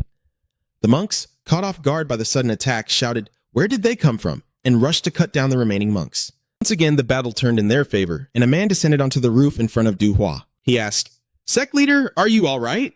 She looked up and asked, "And who are you?" As if knowing what she asked, he replied, "I am Uniop, one of the 5 leaders from the Shanxi region." He then clasped his hands and said, "We received a message from P that this place is in danger, so we came to help despite our limited strength. Besides us, nearby secret guilds also came to assist." Bonbo looked at the changing situation and let out a sigh of relief. Truly a close call. Myogun, seeing this, was furious and also warned. The situation has changed. Yes, I grit my teeth. Yeah, Myogun began to consider whether to wipe out the rest instinctively or retreat now and fight again another day. Then she threw back her head and laughed loudly. Ha! Then she charged forward with an angry look. Jia Kang immediately prepared to fight, but Myogun flew over his head without attacking. She landed on the roof and looked back, shouting, "Doc Long, I will remember you. Just wait. One day I will personally send you down to hell," she yelled towards Jia Kang. Then it disappeared from the roof, and a voice called out to him, "Doc Long, you've done it." The monk, Tang Andong, now covered in wounds and holding his hat, looked out and smiled. Seeing how anxious he was, I asked, "Why didn't you run?" He replied, "I don't know anymore. My body just moves on its own." Then Adong asked, "Is the battle over yet?" I heard this and replied, "Not yet," but Jia Kang was silent for a few seconds and said the end is not far away. In the cold night at the Duhua sect, a series of swords and knives were dropped to the ground, followed by a chorus of voices. "We surrender. Please forgive us, Your Excellency. We are only following the orders of the Alliance." "Lord Cao, have mercy." At this moment, the members of Duhua sect, upon hearing this, angrily scolded, "Do you now resort to begging for mercy and hoping we will spare you?" He angrily raised his sword to strike, but Duhua stepped forward and shouted for him to stop. She was carried away by Bon, and the others, seeing Duhua, immediately respectfully called out, "Master, the leader." She faintly spoke. "Today's bloodshed is enough. As for them, I swear they don't know anything. They only came here following the Alliance's orders. Ignorance is not a crime. We were once as blind as they are now." The monk sitting there looked over in shock after hearing that. She struggled to breathe and said, "But that doesn't mean you are innocent of your wrongdoings. Whoever has taken a life will pay the price." "Understood." Jia Kang is now sitting in a corner, breathing heavily. Duhua approaches him, sincerely thanking you. "The poison dragon owes its survival to you holding off Masabun and buying us time. Who would have thought that one day our secret agents would need your help?" Jia Kang looked up at her and said, "If it weren't for your help, I wouldn't have been able to do anything," Du Hua explained. "That was my last plan, but luckily it worked." You agree with her, seeing it as a salvation for all of us. Then Jia Kang bowed his head, but the image of others bleeding on the cold ground, speaking of prioritizing personal goals and then hesitating. I couldn't protect everyone, Du Hua replied, saying it's not your fault. I and the others have committed to this path. As long as you are part of the secret faction, you have to get used to things like this. But contrary to our intentions, Du Hua then looked at him and said, "Your actions are not wrong." She directed Jia Kang's gaze to the others and said, "Look at what everyone here has survived thanks to what you did. Even though mourning the losses is also important." Then, Du Hua looked at you and said, "But right now, I hope you can be proud that you have protected those who are still standing here." Jia Kang remained silent, not replying. You remember your past, how Jia Kang's chance of survival depended on the sacrifice of many, and how you could stand again thanks to their help. They are also part of the path Jia Kang chose for revenge. No matter what happens, they are still the ones who walked with you on the path of revenge. At this moment, So approaches to tend to the dragon's wound. Jia Kang continued to be lost in thought. If living with a purpose is how a monster survives, then living for revenge is also his way of existence. As I think that way, I can't help but clench my fists. I don't want to lose anyone else important to me. Tae Kang's eyes are now filled with determination to his decision. From now on, I will protect them and surely complete my revenge. Suddenly, a voice called out to you, "Du Long, have you found him yet?" And Dong asked Jia Kang happily, wondering why you had to come here. "Yes, I think I've found them. I'm sure they won't stop just because of this attack. They definitely won't give us a chance to recover and will send more troops. I think we should leave here before the enemy arrives again." Uniop said a few words of reminder to her. Du Hua listened and then replied. "Thank you for your help," Uniop replied politely. "No need to thank us. We could only do so much. You also have things to protect, so go back and do what needs to be done." After they left, Du Hua also spoke up, saying, "We need to go through Qinghai and then choose our destination from there." She looked at the group of P on BX and others and warned, "Once they leave the Shandong area, enemies are everywhere in the 4 directions, so stay alert." Suddenly, she supported her head, swaying all over, and everyone exclaimed, "La Jiao Chu!" A hand grasped Du Hua's arm, and Jia Kang told her, "I will go with everyone. What's the big deal? You said protecting the sect was nothing to you, yet you deny when he provokes you." When did I say that? XO immediately ran over and happily hugged both of them. Bonbok and Andong also felt helpless and amazed. Du Hua looked at the girl, then let out a breath as if accepting the situation. "This journey will be a long one, huh?" The next morning, Sun complained in an annoyed tone. "Damn it." Then he looked at Manru and shouted, "You said that if we mobilize the Masabun and the main Murim alliance in the Western Highlands here, we could easily destroy Du Hua, right?" Hearing that, Manru also nodded. So what did he say next? He spread his arms forward and said that not only could he not see any trace of Du Hua, but there wasn't a single person from the evil sect either. His men dispersed to check the surroundings. Manru muttered as he stepped forward. "Haha, that's why we should have caught them at Laoshan Mountain." He snorted in annoyance and headed toward the restrained monks at the base of the tree, murmuring, "Looks like a few of them are still alive." Manru looked at one of them and asked, "What's going on here?" One of them looked up and replied, "At first, we are trying to herd the evil sect into one place." The nun of the Ngami sect had defeated Huang Sak Tai Nuang and victory seemed within reach. Then, Doc Long, who was supposed to be heading to the western province, suddenly turned back and interrupted everything. Upon hearing the name Jia Kang, he immediately paid attention. Then, the nun of the Ngami sect retreated after being seriously wounded in her fight with Doc Long, and reinforcements from the Ta sect arrived to turn the tide. If Huang Sak Tai Nuang hadn't shown mercy, we would have already sacrificed our ancestors. Sun Di, upon hearing that, angrily asked, "Did that Doc Long defeat Masabon?" Then he shouted, "So you let all of them escape?" The person responded, "Yes, Your Excellency." Manryu stood nearby, laughing and spitting, despite Sun being extremely annoyed. Actually, with the current situation, how am I supposed to face Hu Yim? Seeing the person next to him laughing, he looked annoyed and asked, "Are you having fun?" Manryu heard that and waved his hand dismissively. Not at all. Forgive me. I used to fail during training, so I sometimes suddenly burst out like that." Then he continued to lose himself in thought, not expecting him to have grown this much, even capable of defeating Masabun. Finally, some good news. Sun looked at Manryu and felt speechless with emotion. Manryu laughed until tears came to his eyes. "What makes me even happier is that he's come back here to fight and protect the evil sects." Manryu chuckled to himself, pondering that a wealthy person's mind when having to move out is completely different from that of a beggar doing the same. The key is how difficult it has to be. Sun looked at him with such annoyance that his lips twitched slightly as if he wanted to curse. Manryu moves his fingers as he thinks. Throughout history, a person's heart becomes more troubled as what they want to protect grows larger, and as they become more attached to it. The greater the difficulty, the more it leads to obsession, and obsession turns into suffering. He seems to be calculating something, then finally clenches his fists, pain turning into a crack that will become his weakness. In the end, his blood-stained life, his hands clenched tightly as he looks up at the sky. Is it here? Lai Quan, standing from afar with arms crossed, is observing Manryu. He stared at the old man intently as if pondering something. Suddenly, a call from the other side caught Lai Quan's attention. The official advisor of the Murim Alliance, Lord Manu. In the distance, two masked figures in red cloaks call out, "Do you need us to come with you?" Manryu didn't turn around but just tilted his head slightly. Sun Di saw this and asked, "Who are you from?" "Go ahead." The two mysterious hat-wearing people responded after hearing that. "We are from the Tang family." Hearing this name, Manryu pondered if it was the Tang family. Then he said, But as you can see, I am handling official business here." Seeing that, they immediately read out their own sign language to him. Sonj, not understanding, asked, "How is the secret code transmitted?" Then he saw Manryu about to leave and called out to ask, "Advisor man?" When called back, he replied, "Humph, I guess I must be rude then." Then, Manryu turned back and said with a smile, "Looks like I have urgent business to attend to at Tongjia. I'll leave the handling of this place to you." Wait, what is the old advisor thinking about? Li Quan looked on as if he had something to say but held back. Manryu and his two subordinates soared swiftly through the air, then he spoke. "I thought that day would come eventually, but I didn't expect it to be today." Manryu smirked eerily before asking them, "What does Lasat want from me?" On a deserted road, a group of horses keeps moving without stopping, and it's been nearly 10 hours since they left. Hopefully luck is on our side. But in the carriage right now, Bonbok looked at Ondong and asked, "Why is that little guy from the Thantan sect also coming along?" And Dong, sitting in the middle holding his hat with his name on it, was startled and looked over awkwardly. "Huh? Well, who knows what surprises might happen." He looked at him teasing and said, "I know, you also want to join the secret sect, right?" And Dong quickly reacted and denied. "What are you talking about? That's not true." "So, you're a disciple of the Thantan sect then? You are a friend of Dulong and have even fought against a nun from the Ngami sect." And Dong stammered nervously upon hearing this. "Since when?" He saw you like that and scoffed, "I saw it all with my own eyes."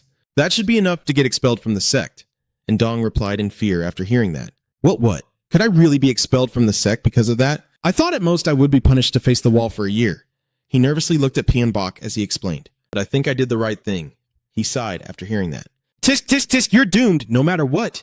You'll get scolded badly when you go back." Bon Bok felt he hadn't provoked enough and added more. "Your entire four-limb veins will be destroyed, and even your dantian will be gone." "Huh?" He immediately grabbed his hand and called him master. "But could you say a few words to the master that I didn't do anything wrong?"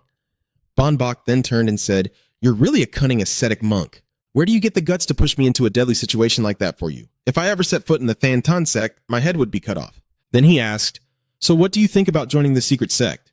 "No, I can't. Even if the secret sect turns out to be very different from what I thought." Duhua sat facing him, half opened an eye and looked at Jia Kang, confirming that he was watching her.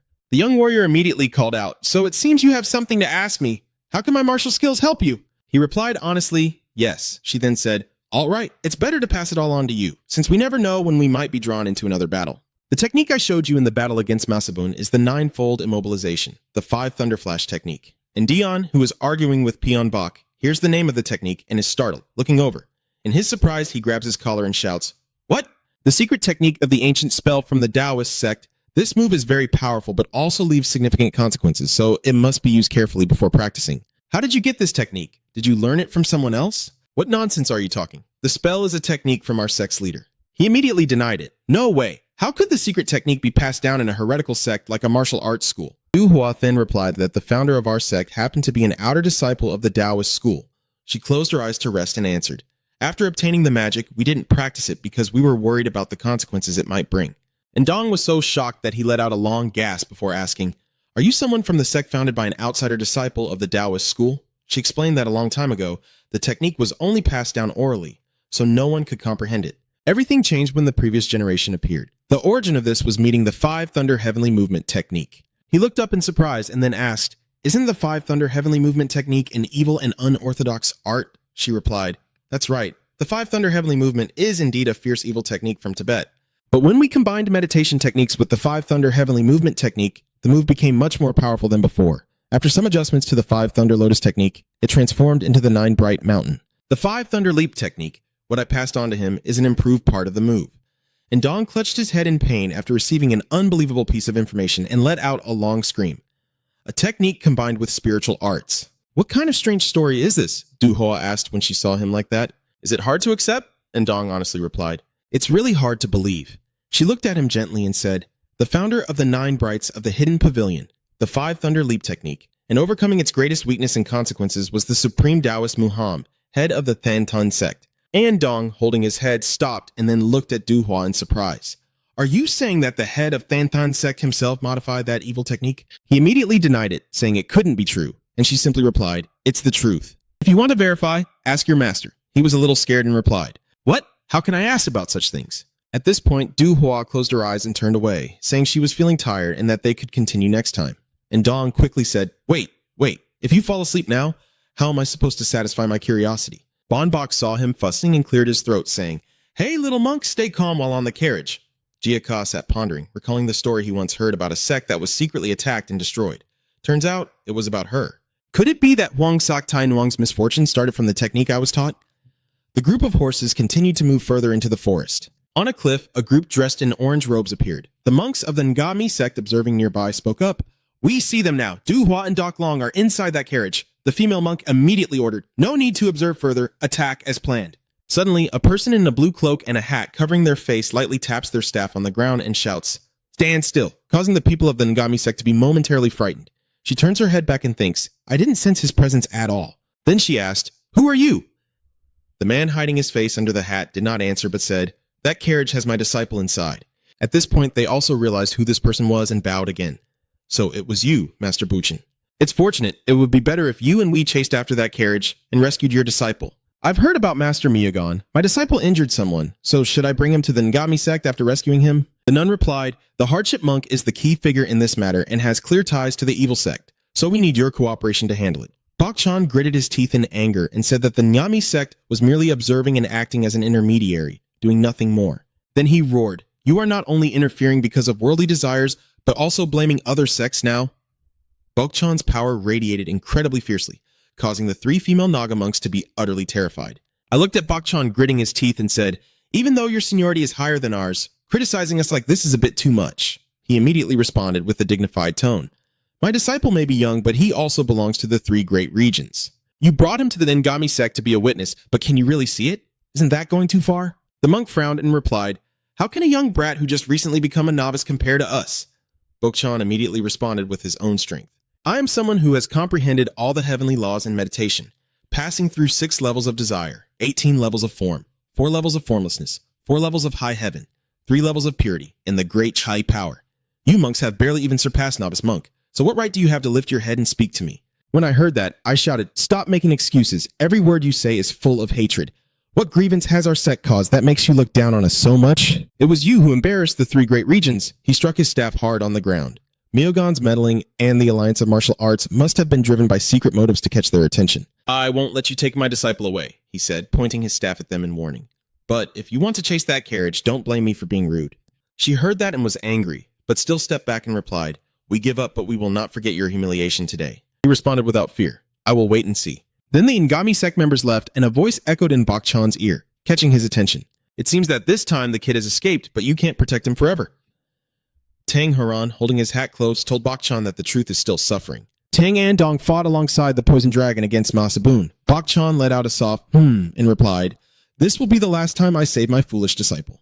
But I only thought the Ngami sect was here. I didn't expect Xingjie to also be interested. He asked, so why are you all here? Tang Haran replied, we came here because we're interested in something else. He then looked at the convoy of carriages, the other sounds of huffing and puffing, and as she gazed at the convoy, she thought of that person, who always faced enemies much stronger than himself. The Van Nam Poison Sect, Dongfeng, Zhou Sect, Tinlong, and now even Masabun are all extremely reckless. If he fights them, he will most likely lose his life. That's what anyone would say.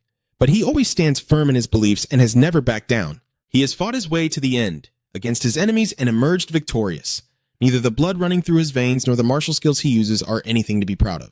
The reason he could reach his current position is entirely due to his unwavering willpower. That will of his. Tang Haran looked up at the sky, wondering where it all started from. After a while, without a response, he said, I don't know who you're aiming for, but I'm sure that person is very interesting. Tang Haran looked confused and asked, not everyone is someone the young lady Tang Haran would pay attention to. She asked, pay attention? Then Tang Haran denied, you're joking a bit too much. Is there anyone who would pay attention to a monkey that knows how to act? Bok Chan laughed loudly and turned to leave. Ha ha ha, a monkey, huh? That's right, but I only say what I see, so don't get too upset. The whispering wind gently brushes past, making her hair sway. Tang Haran silently watched as he left. Tang City entered the inner city. Finally, I am here again. Manryu stood before the city gate, looking up in admiration. He gazed at the tall building ahead and thought, the Tong sect of Sichuan is the one behind controlling everything in the Murim. Even within the sect, only a few chosen ones can enter the inner city, where ordinary people have no purpose in life. But I was invited to a place like this. The gate opens, and a girl dressed in elegant attire speaks. Welcome, please come in. Manryu looked for a moment before heading inside. Bang! The gate closed behind him, and inside the old man looked on in amazement in a busy corridor filled with bustling passers-by. Here, a few people carry finished scrolls to their destinations while messenger birds keep flying non-stop. The sizzling fire pit kept burning hot. As expected from the world's control center, Manryu looked around with a satisfied smirk. At this moment, the guide impatiently called out, "What are you standing there daydreaming for?" Manryu snapped out of his trance and hurried to move, and the guide quickly urged him to follow. A man with a long beard and a mane-like hair with a somewhat fierce face is Lasat Orboni, the head of the Tong family, the fierce tiger of Sichuan, a schemer and enforcer of strict rules. Although he has many nicknames, the most well-known is Lasat Orboni. That title is reserved for him because he holds the power over life and death, even though only the heavens can decide such matters. Rumors say he stepped down as the Tang clan leader 10 years ago, but behind the current sect leader, he still controls everything within the Tang family. After some thought, Manryu also approached Orboni's desk now and bowed to pay his respects for the first time. I am Manryu. At this moment, someone beside Orboni approaches to report that the experiment in Pyongnam has failed and you are wounded. The report states that 80 residents are poisoned and 35 have already died from the toxin that remains untreated. Orboni immediately ordered all of them to be eliminated. Yes, sir. So how should we handle those at Songdo, sir? He replied that they are taking careful measures for the base and will return here. Eliminate the 30 people currently at Songdo as well. The servant asked further, so what about the military officer in charge there? At this point, Manryu could no longer patiently look at him as if he had something to say. Orboni continued to answer the servant, leave him be. I want to see how he handles things after the purge and selling off our shops in Hebei. Hang the sign until someone pays exactly 50,000 taels of silver. After a while, when Orboni didn't say anything to him, Manryu let out a long sigh. Oh, the old man looks at Orboni and says it seems the 5-element pill isn't quite right. The people around him look at Manryu as if he's a fool, thinking he's really brave since Lasat is busy and hasn't allowed him to speak. They continued to stare at Manryu as if waiting to see what would happen next. At this point, Orboni also began to take notice of him. After a moment of silence, he replied, yes, that's true. It's not finished yet.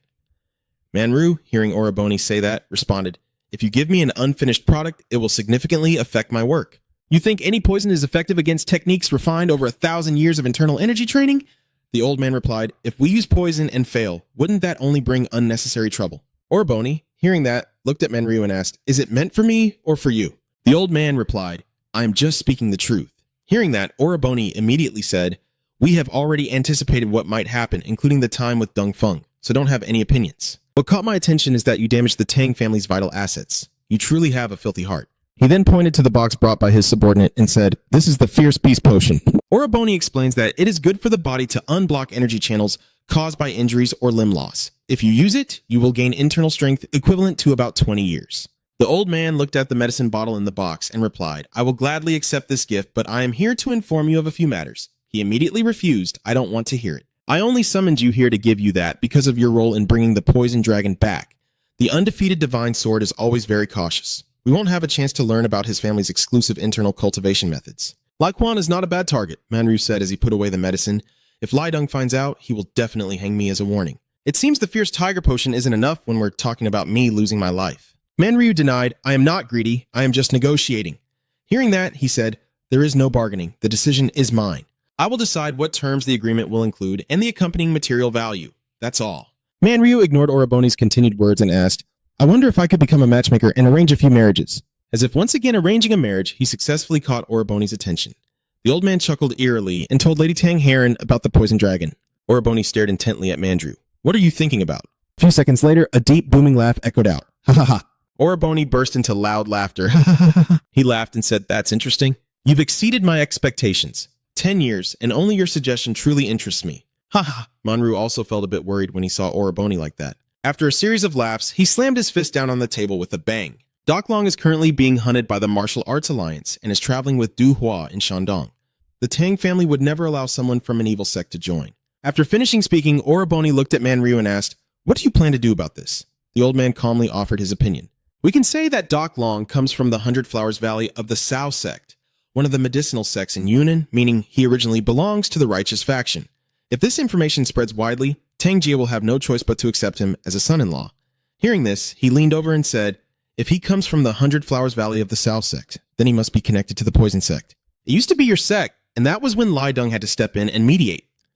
I think the fate of that Poison Master is quite unpredictable. What do you think?" Manryu nodded in agreement and said, "That's right. Although I have some matters to settle with Doc Long, Lai Deng's head is also one of the things Doc Long wants to take. Becoming an enemy of Lai Deng and the leader of the Hagoon Factions Alliance is no different from becoming an enemy of the Martial Arts Alliance. And it turns out that a member of the Martial Alliance still needs to maintain relations with the League. What is your plan for this matter?" The old man then gave instructions, first to cause discord between Hagoon and Lai Deng. Hearing that, Oriboni asked further, "And then what?" Manryu replied, "I will present the proposal to Lai Deng as the leader of the Martial Alliance. So, we shouldn't sever our ties with the Martial Arts Alliance?" He looked at the old man and asked. Manryu then replied, "No." The old man's dangerous expression confirmed that it was the right time to cut ties with them. Hearing the answer, Oriboni was overjoyed and burst into loud laughter. "Ha ha ha ha, I am very pleased with what you just said. Even though I only guessed halfway, I am still extremely satisfied." Then Manryu asked, "Why did the Poison sect attack the Medicine sect? Who is the mastermind behind this?" The Poison sect is just a low-ranking faction with no choice but to follow the orders of the Poison Worm sect. When I arrived here, I realized a few things. Without your approval, not only the Poison sect, but even the central regions could not do such a thing. And I just realized that after attacking the Medicine sect, the Poison sect must have obtained that item. Orioni seemed a bit angry and told them to stop. "Don't waste time repeating what everyone already knows. That's enough. Because there are too many corrupt officials in the government system. Controlling the chaos is like trying to tame a mess. And because this winter the snow fell twice as much as last year, the snow piles have piled up on the mountains. When spring comes, those snow piles will melt. Additionally, during this summer's monsoon season, the massive rains that occur once every 4 years will also happen." The old man listened to him speak once and looked confused. If the Yellow River floods and causes destruction to homes, livestock, and farms, in the end, everyone will starve after losing their homes and being forced to wander. The rats will feed on the corpses, growing fatter, and the central regions will face an unprecedented epidemic throughout the summer. At that moment, the record for the highest death toll in history would be set. Even the top martial artists from the 10 Great Sect might not be able to escape, as Manryu's eyes widened in realization. The old man recalled the past, when he was told that upon receiving the 5-element pills, they would supply him with unlimited quantities. If he could prove the effectiveness of the elixir with that amount, they would definitely support him wholeheartedly. Manryu fell into deep thought. Are their goals not just to improve the 5-egg pill and turn it into a weapon? It's been a long time since any rebellion or civil war. It seems something more terrifying than I imagined is happening. Is it the desire to dominate the world? Is that what the Rakshasa wants to achieve? After a moment, Oriboni threw a jade pendant at the old guard and said, "Keep it. This is proof that you will be fully supported." The intricately carved jade pendant lies on the ground, symbolizing the privileges of the one who receives it. Make good use of what I give you and try your best. Even if you feel it goes beyond moral standards, it's okay. Is it going beyond moral standards? Does that mean I can go ahead with what I mentioned before? He looked serious, clasped his hands under his chin, and said, "I honestly prefer you over the Poison Dragon." "That's why I accepted your offer regarding the Poison Dragon to lure you in. After you bring him here, whether you want to marry him to Heron or not is none of my business." "You don't need to ask for my permission on this. If anything happens, I will take responsibility." Then Oriboni waved his hand as if dismissing someone, and seeing that, the old man also turned and walked away. Manryu pondered the jade pendant in his hand, but as he thought of something, a faint smile appeared on his lips.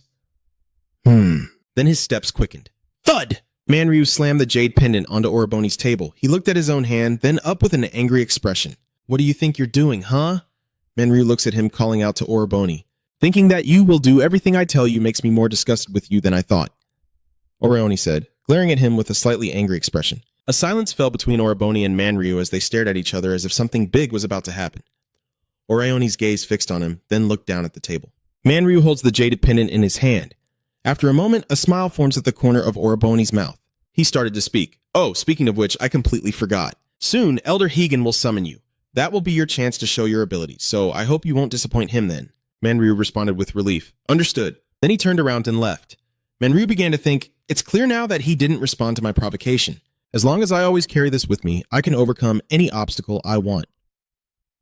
Of course, I have Lossat backing me up, so even if he wants me to do something for him, it's no problem because this power is a huge support for my plan. Thinking of that, he chuckled happily. Hee, this is the biggest gain I could get. After leaving the tower, Manryu laughed even louder. Haha, right now in the forest, at a tavern, both people and horses are exhausted. Duhua, touching the horse's body with difficulty, said, "We just stopped a rebellion." She watched Pyeonbok and the others prepare and said, "Before we continue, we will rest here for a while." That night, Andong slept with Pyeonbok so deeply that he kicked him in his face. So is also deep in sleep on her own bed, only Doohwa remained sitting on her bed practicing internal energy. At this moment, she sensed someone approaching and told them to come in. Jia Kang entered and apologized. Hearing that, Doohwa teased Jia Kang. "A young warrior, huh? Daring enough to break into a woman's room late at night?" Yu straightforwardly replied. "Isn't it true that someone told me to come around 11 p.m.? She heard that and got annoyed, criticizing him for not cooperating at all. What kind of man is so boring? Jia Kang saw Doohwa walking with some fatigue and said, "Looks like your condition still isn't good." She replied, "The Tang family's poison. Without their antidote, it's hard to cure." He asked, "So what about Tang family's poison? Will they get involved again in this battle?" Hoa nodded and replied, "I can't say for sure because the place I was poisoned and the place I lost my arm are not the same, honestly. Before I led you to the village battle." She looked at Jia Kang. "Manryu came to discuss with me, and you seemed a bit confused when you heard that." After telling the story for a while, Jia Kang now looked a little angry. "If that's the case, the one who caused you to end up like this is..."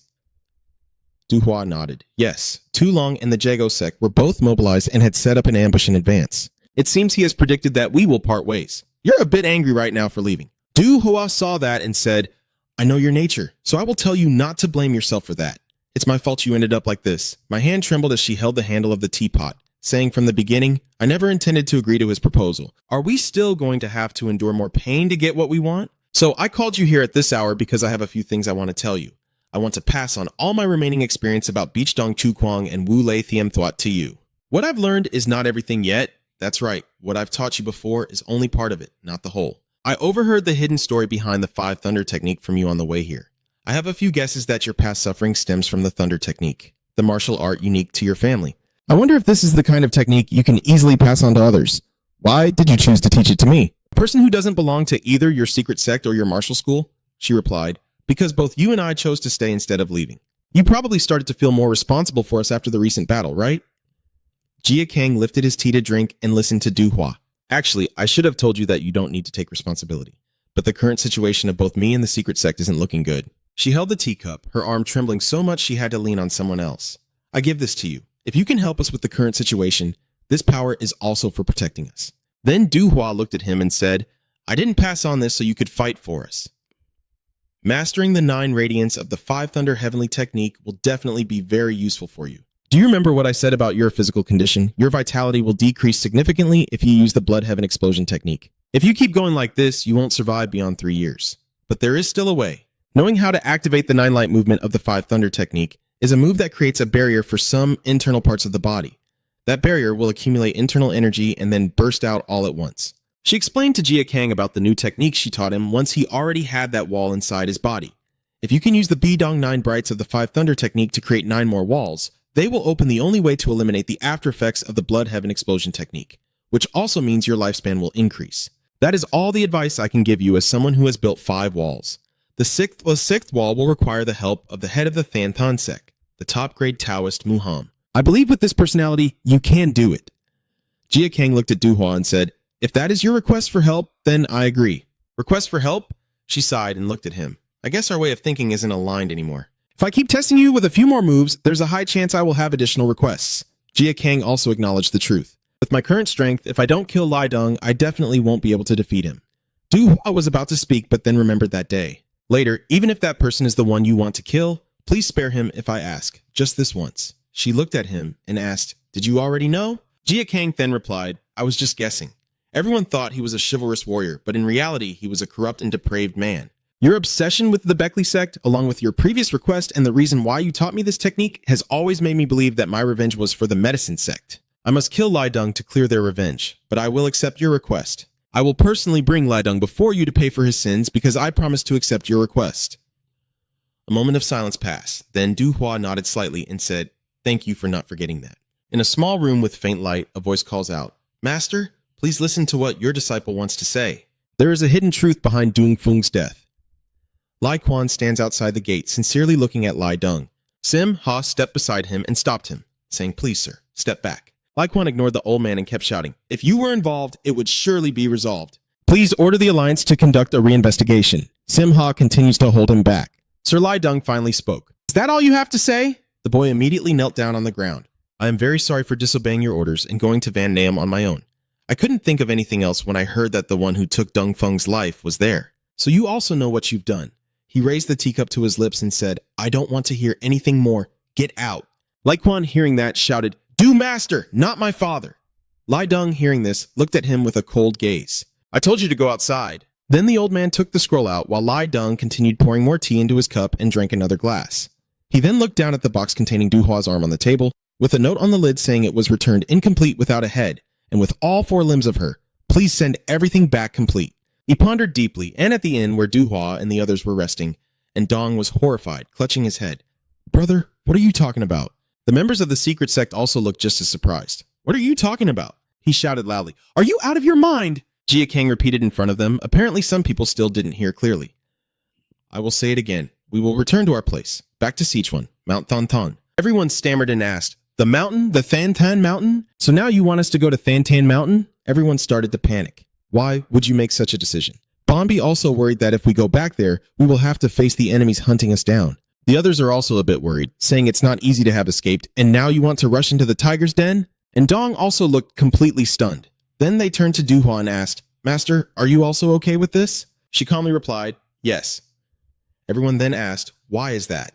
Jia Kang explained, "We need to face reality. Most people were seriously injured in the previous battle and do not have enough time to recover, so our movement speed will slow down. We have managed to shake off the enemy so far, but they will definitely not give up the pursuit. If we encounter them even once, there will surely be countless casualties." When everyone heard that, they shouted, "That's why we need to avoid meeting them and not return to the enemy's nest." He said seriously, "This is the best time to outsmart them." They believe we are the hunters chasing those who escaped from Taishuyan.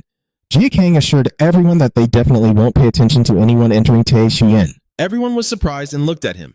Jia Kang proposed a plan. "We will disguise ourselves as merchants to enter Taishuyan and then head to Thantan Mountain. From there, we can completely shake off them." Everyone looked at each other in disgust. That's right, the Martial Alliance wouldn't enter Thantan Mountain. Even if they found us, they couldn't show off their power there. But there's no guarantee that the Thantan sect will accept everyone. "Huh? What do you mean?" Jia Kang said sincerely.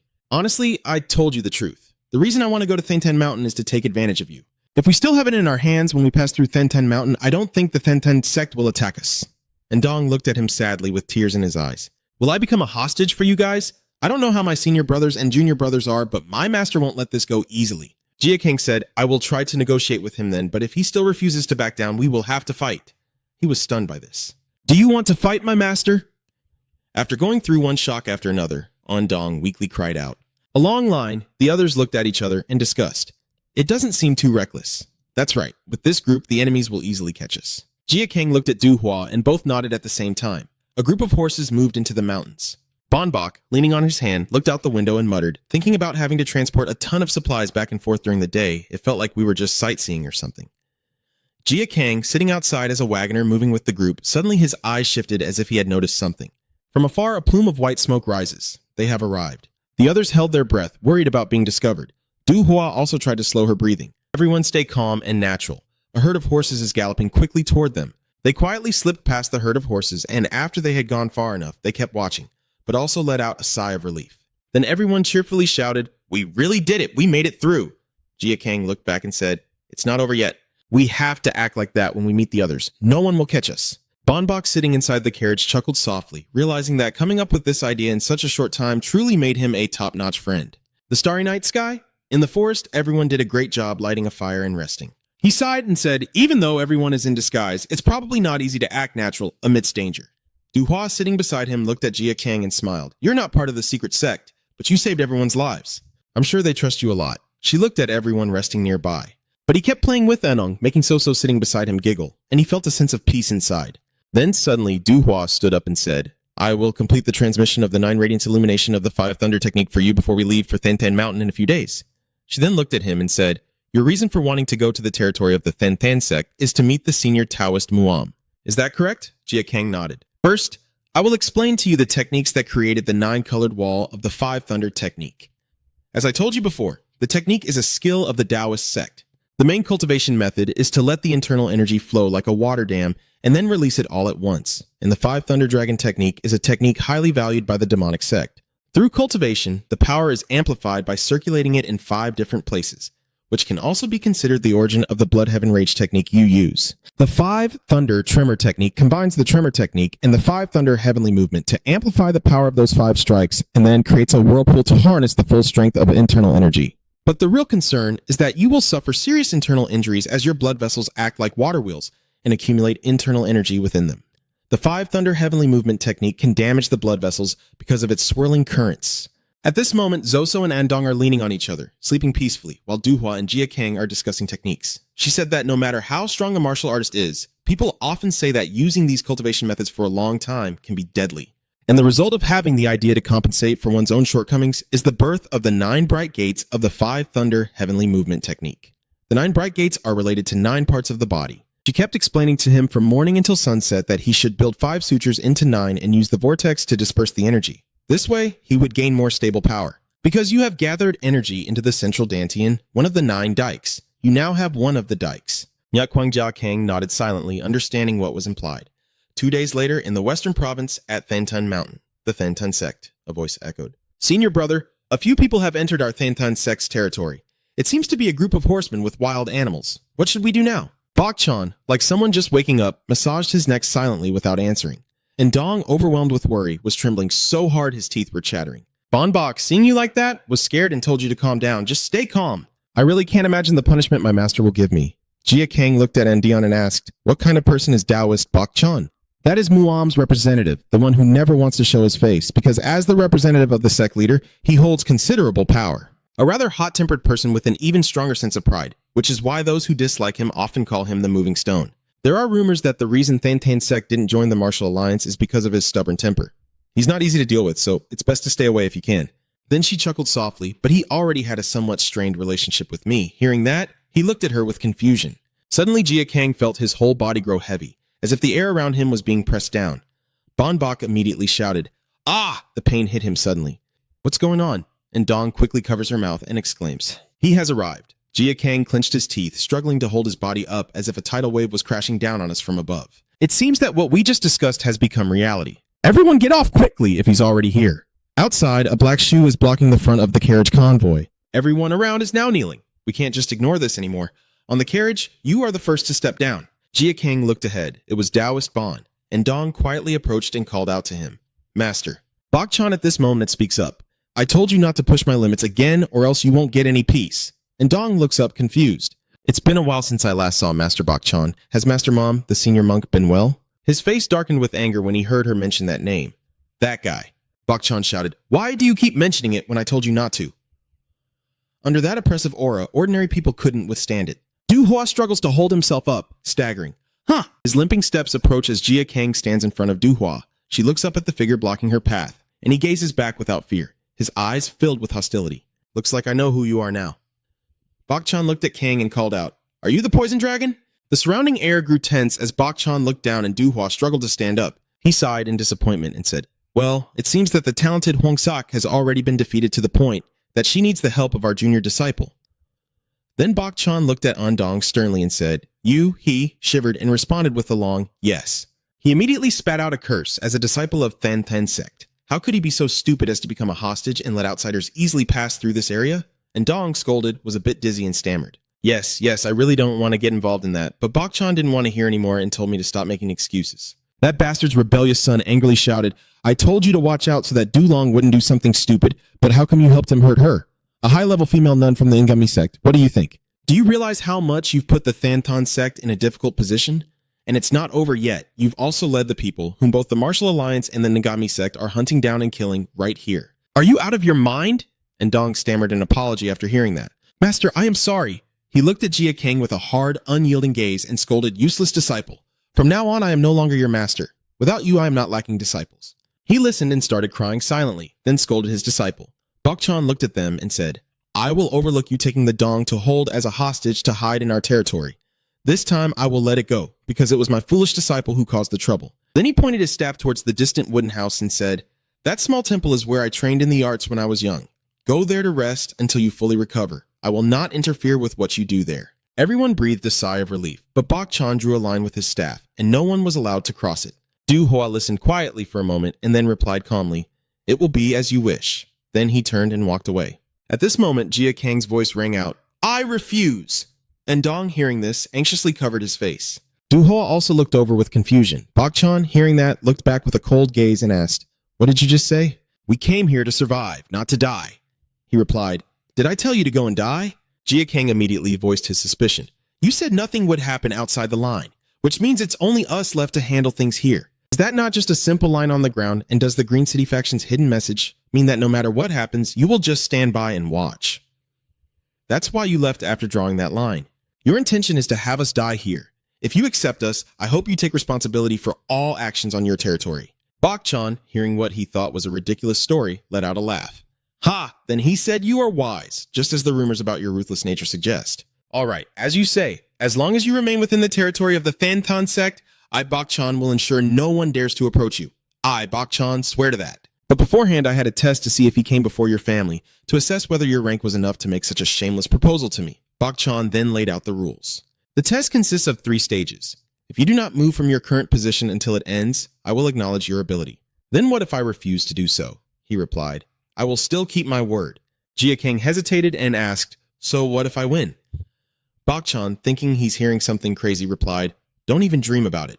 But still, I insist on asking, if I really fight, can you listen to one of my requests? He heard that and laughed. KKK, you really are quite an interesting guy. Fine, I will listen to your request. Ha ha ha. And Dong, worried, bit his hand and shouted, Doc Long, why did you make such a bet? I didn't expect our master to care about him that much. Bok Chan pointed his staff at the disciple and scolded him. Shut up. Proud of what you've done or not, and dare to lift your head. And Dong suddenly got scolded and quickly lowered his head. He looked down confused, and Jia Kang, knowing this, said, this is the first match. Bok Chan, hearing that, looked at him even more confused, then angrily said in a low voice, are you joking with me? Jia Kang's voice calmly replied, I have been serious from the beginning. He then asked, do you dare to use such despicable tricks? Bok Chan looked at him and asked, are you trying to concentrate everything on a few moves to end it quickly? Jia Kang looked at him and said, I'm just trying my best to win, whatever it takes. In that case, I won't hold back anymore. For the second match, get into position. My hand pulls back and I say, no need to be polite. He responds straightforwardly, I won't. Make sure you don't take your eyes off me for a second. Jia Kang immediately assumed a defensive stance. The 7 Shadows. Sword strikes with a powerful and forceful blow towards you. After that attack, a series of cuts appear, attacking Jia Kang. The 7-2 Shadow Sword unleashes 72 swift strikes in the blink of an eye. This is only 16 of the 72 hits. You grit your teeth and endure the pain. Huh. Then once again, Jia Kang poured his strength into his legs, pressing down hard to steady himself, shouting loudly. Bok Chan immediately asked, man, he's asking what you'll do. In the final scene, I will use all 76 strikes. And Dong, worried, calls out from behind. Du Long stops and walks away. Jia Kang ignored his advice and watched him reply. That's right. I still have it. The third match as promised, right? And Dong shouted anxiously. That Nian Guam is a technique to kill your opponent. Brother, stop or you'll lose your life. You're not afraid, you ask? So what? He was stunned when he heard that. What do you mean? Jia Kang now spoke. Up to now, I have come close to death many times because of my incompetence. Just because I face different challenges.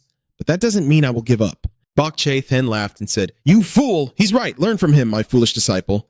Those are the eyes of someone who has engraved the ways of the martial world into their bones, having gone through countless chaos and horror to have eyes filled with such hatred. Before the final battle begins, I want to ask you one thing. What is your request? You didn't answer, only saying, I will tell you when I win. Bok Chan, hearing that, sighed helplessly and said, it's truly hopeless, constantly provoking my pride. It seems you have some scheme in mind. Let's begin, since I attacked you first in this match. For the final round, you can use one move, whether it's poison or anything else. Do your best. You said that, yet you're still holding that stick in your hand. He looked over and said, that useless thing? I threw it away. You think that with nothing left in your hand, the swordsmanship of Thantan sect will weaken? Come on. He looked at Bon and replied, I have already started. Blood vessels appeared all over Jia Kang's body as he cried out in pain, with streams of energy emanating around his hands. I was just thinking about whether to spare your life, but it seems if I ignore you, you'll die anyway. Foolish. You're destroying yourself with that power. Suddenly, he discovered something. He suppressed the surge of inner strength and controlled it. Realizing what it was, Bok Chan was a bit stunned. This power, don't tell me it's... he shouted. Du Hua Bok Chan looked at her and said nothing, then suddenly attacked with a sharp needle. At this moment, Jia Kang aimed the poisoned needle between his fingers at Bok Chan. The needle was only a few meters from his face, but Bok Chan quickly brushed it away casually with his hand. Seeing that, he switched hands to throw a punch at him. A look of hatred flashed in his eyes, and the two began fighting hand to hand. And Dion observed this and then spoke. That is the power of the poison dragon used to defeat Mayogon. Bok Chan is fighting Jia Kang. At this moment, he senses your fighting spirit and thinks, I didn't expect him to be this strong. His speed is on par with the 7-2 Shadow Blade. This guy really can use the 5 Thunder technique, but that's not enough. Bok Chan's palm was about to hit Jia Kang's chest. His eyes quickly followed down and blocked the attack. Jia Kang clenched his teeth in pain. Huh! Bok Chan's hand is now also bleeding, and he can feel a slight pain emanating from his palm. Bok Chan turns his hand to look, blood pouring out continuously and a sharp needle embedded in his palm. You're resorting to tricks again. It seems I need to teach you properly so you'll learn your lesson. After saying that, he rushed forward. Jia Kang finally seized the opportunity to observe. It's here! The Seven Shadows blade instantly shouts out a technique, and the two clash fiercely. I'll take the hit for you, you take the hit for me. 4. He looked at you tauntingly and said, see if you look like you're about to die. You're still not quite used to this power, right? I don't understand why Duhua gave you this power. But Bok Chan shouts, you're not worthy. The fierce slash is cut into Jia Kang, blood splattering everywhere. Keep going, just a little more, you must endure. Even if your legs are painfully cut, hold your ground and don't waver. Seeing this, Du Hua called out to Doc Long in worry, while An Dong also shouted. Du Long Bon Bok also shouted, if this continues, you'll be doomed. So was so worried that he clasped his hands together and prayed. Oh no, Bok Chan keeps fighting non-stop, but now he's starting to have some doubts. His willpower is incredible. No matter what move I use, he still doesn't give up. Thinking that, he immediately said, if you keep going like this, you'll die. Is it worth risking that?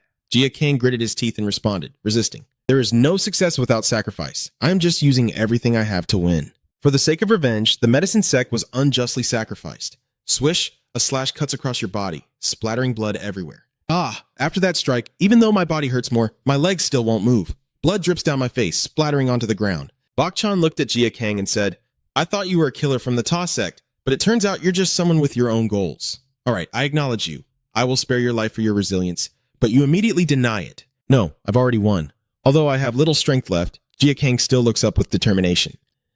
Bok Chan, seeing this, says, Kid, don't be arrogant. You must have realized I deliberately held back. Are you talking about something now? Have you forgotten? The outcome of the fight isn't based on who dies or not, but it is based on someone who never took a step back then. Jia Kang asked him to lift your left leg. Although it's confusing, Bok Chan still looked down at his foot, then followed and lifted it up. If you didn't move that foot, blood wouldn't be able to stick to the sole. And Dong shouted in shock, what's going on? Did my master lose? Bon Bok was just as shocked. How is this possible? You struggled to lift your body and analyze. Before the final battle began, you threw away your weapon, which is why your attack range changed, allowing you to use your swordsmanship like in the previous fight. Besides taking a step forward, there's no other way. The needle in your hand is coated with numerous toxins that dull the senses, and you still have to fight in that state. I'm sure of it. You mean I was gradually advancing without realizing it? He chuckled softly, and Jia Kang replied, yes, that's right. Then he asked, have you accepted this defeat yet? Hearing that, Bok Chan began to think and analyze. The trick of the 5 Thunder spell is that this guy has been planning to make me move from the very beginning. He was calculating every gap in his consciousness, but after a moment of thought, he said, I told you that you only win when you can defeat me. I never said you will win if you could make me move. Then he asked, am I wrong somewhere? Jia Kang nodded and said, you are not wrong. After deliberately pushing me forward to confuse me, you made me take a full step further, and now you insist that Sichuan wins by not moving. You probably think I will admit defeat because of your reasons and my pride, but using others' trust as a hostage is just as despicable. Bok Chan immediately scolded him, saying that just because justice and righteousness no longer exist in Jianghu, it doesn't mean you can do whatever you want. If you value your goal, it must be even more important. According to the rules we set, my defeat is impossible. I will not deny that if you insist I was defeated by you according to the usual rules of Duyanghu, then I will accept your request. And Du Hua, he looked at her and said, since you've come back, go and deal with the troubles you've caused. It's not good to rely on others to untangle your complicated fate. After he said that, he turned and walked away. Yeah, after he left, my whole body felt like I had no strength left and I was trembling. Du Hua immediately stepped forward to support you. Sorry for the trouble. Dragon Poison. Everyone is cheering and rushing to the top now. I never thought you would fight the Taoist Bok Chan. I will never see this scene again in my life. That's amazing. And Dong looked at Jia Kang and said, even though it's just a bet, I really didn't expect you to defeat my master. You're truly amazing. Du Long So looked at you, tears welling up. You're lying on the ground with your eyes closed, saying that if the old Taoist Bok Chan used all his strength, I wouldn't stand a chance. Then Jia Kang opened his eyes and thought lazily, but his last words sounded like a scolding, though they were definitely advice for me. Just as expected, inside the person of Master Bok Cheon, Du Hua also glanced at Bok Cheon as he left and smiled, saying, yes, if he changes his mind, we wouldn't even be able to set foot here. The Bok Chan monk looks fierce on the outside, but he's always compassionate and never treats anyone cruelly. It seems his temperament hasn't changed at all. I don't know how to thank you enough. Dulong, thank you for fighting for us. The secret sect now has more time. You've saved everyone, so just rest assured and take it easy. What are you talking about at the Tang family estate? Tang Haran took off his hat and looked at the servant while shouting, "Where do you get the nerve to strip me of my title and forbid me from going out anymore?" she asked the servant. "Was it the order of my grandfather or my grandmother?" The servant answered nervously, "It's not me." Tang Haran then asked, "So whose order was it?" "That was my order." She frowned when she heard the familiar voice. "Is it Manryu?" The old man walks out from inside a room. Tang Haran asked, "Do you really have the right to do that?" Manu replied, "I have your superior's permission." Since then, before the wedding at the Tang family, regardless of gender, you have been seen as male and had to prove yourself further. The old man sinisterly called out to Tang Haran, saying from today on, you will no longer have to live behind the guise of a man. From now on, you will be a beautiful bride. She was stunned to hear that. Tang Haran, still stunned, asked, "A bride?" She irritably asked, "What are you talking nonsense for? What is your real purpose?" Manryu replied, "I have no ulterior motives. I am just matchmaking for you before I die. I want to seal the fate of a couple." "A matchmaker?" Tang Haran looked at him in confusion. "Why would you be my matchmaker?" Manryu looked at her and smiled, saying, "I have decided to become the god of love." Then he asked, "Are you ready to meet your new husband?" She stood up and asked Manryu, "Is he here?" "Yes." "Man, come in here." A dirty-looking man walks inside, and Tangara's face shows clear disgust. Manryu approached the man and introduced her. "This is your bride." He looked at her with blushing cheeks, disbelief in his eyes, and asked, "Are you serious? You mean the beautiful young lady? She will be my bride, right?"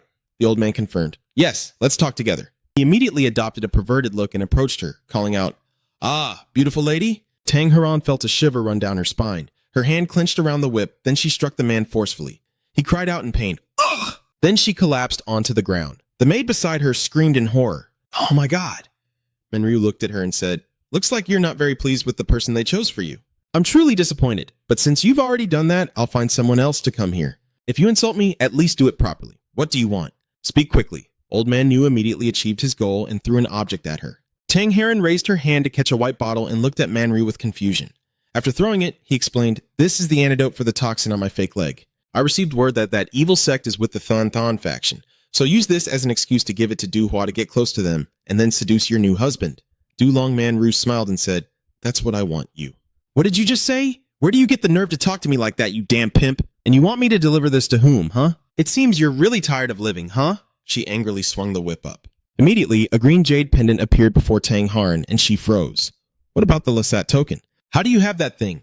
The old man warned with a dangerous look that everyone in the Tang family must obey the order from the Lasat token. "Understood. Bring the poison dragon here for me. If you don't come next time, your new husband will be an old man with leprosy." And then he laughed loudly. The laughter didn't scare Tang Haran, but instead it was the object in his hand that made her disbelief grow. "Grandpa, why would he do that to you?" At Chung Chung Mountain, Andong's hand strikes Jia Kang's hand, and the joint technique involves connecting their hands together. He's practicing a move with him, holding the connection to prevent the opponent from falling, while simultaneously seeing through their intentions. The assist will keep the two hands always connected, continuously moving back and forth, and tracking each other's every move so that the hands never part. Then in the final move, both of them spread their arms wide apart. The technique of locking the main joints is the foundation for focused cultivation, using joint techniques and holding techniques. The assist and guidance from Andong to Jia Kang are not just simple smashing or pushing.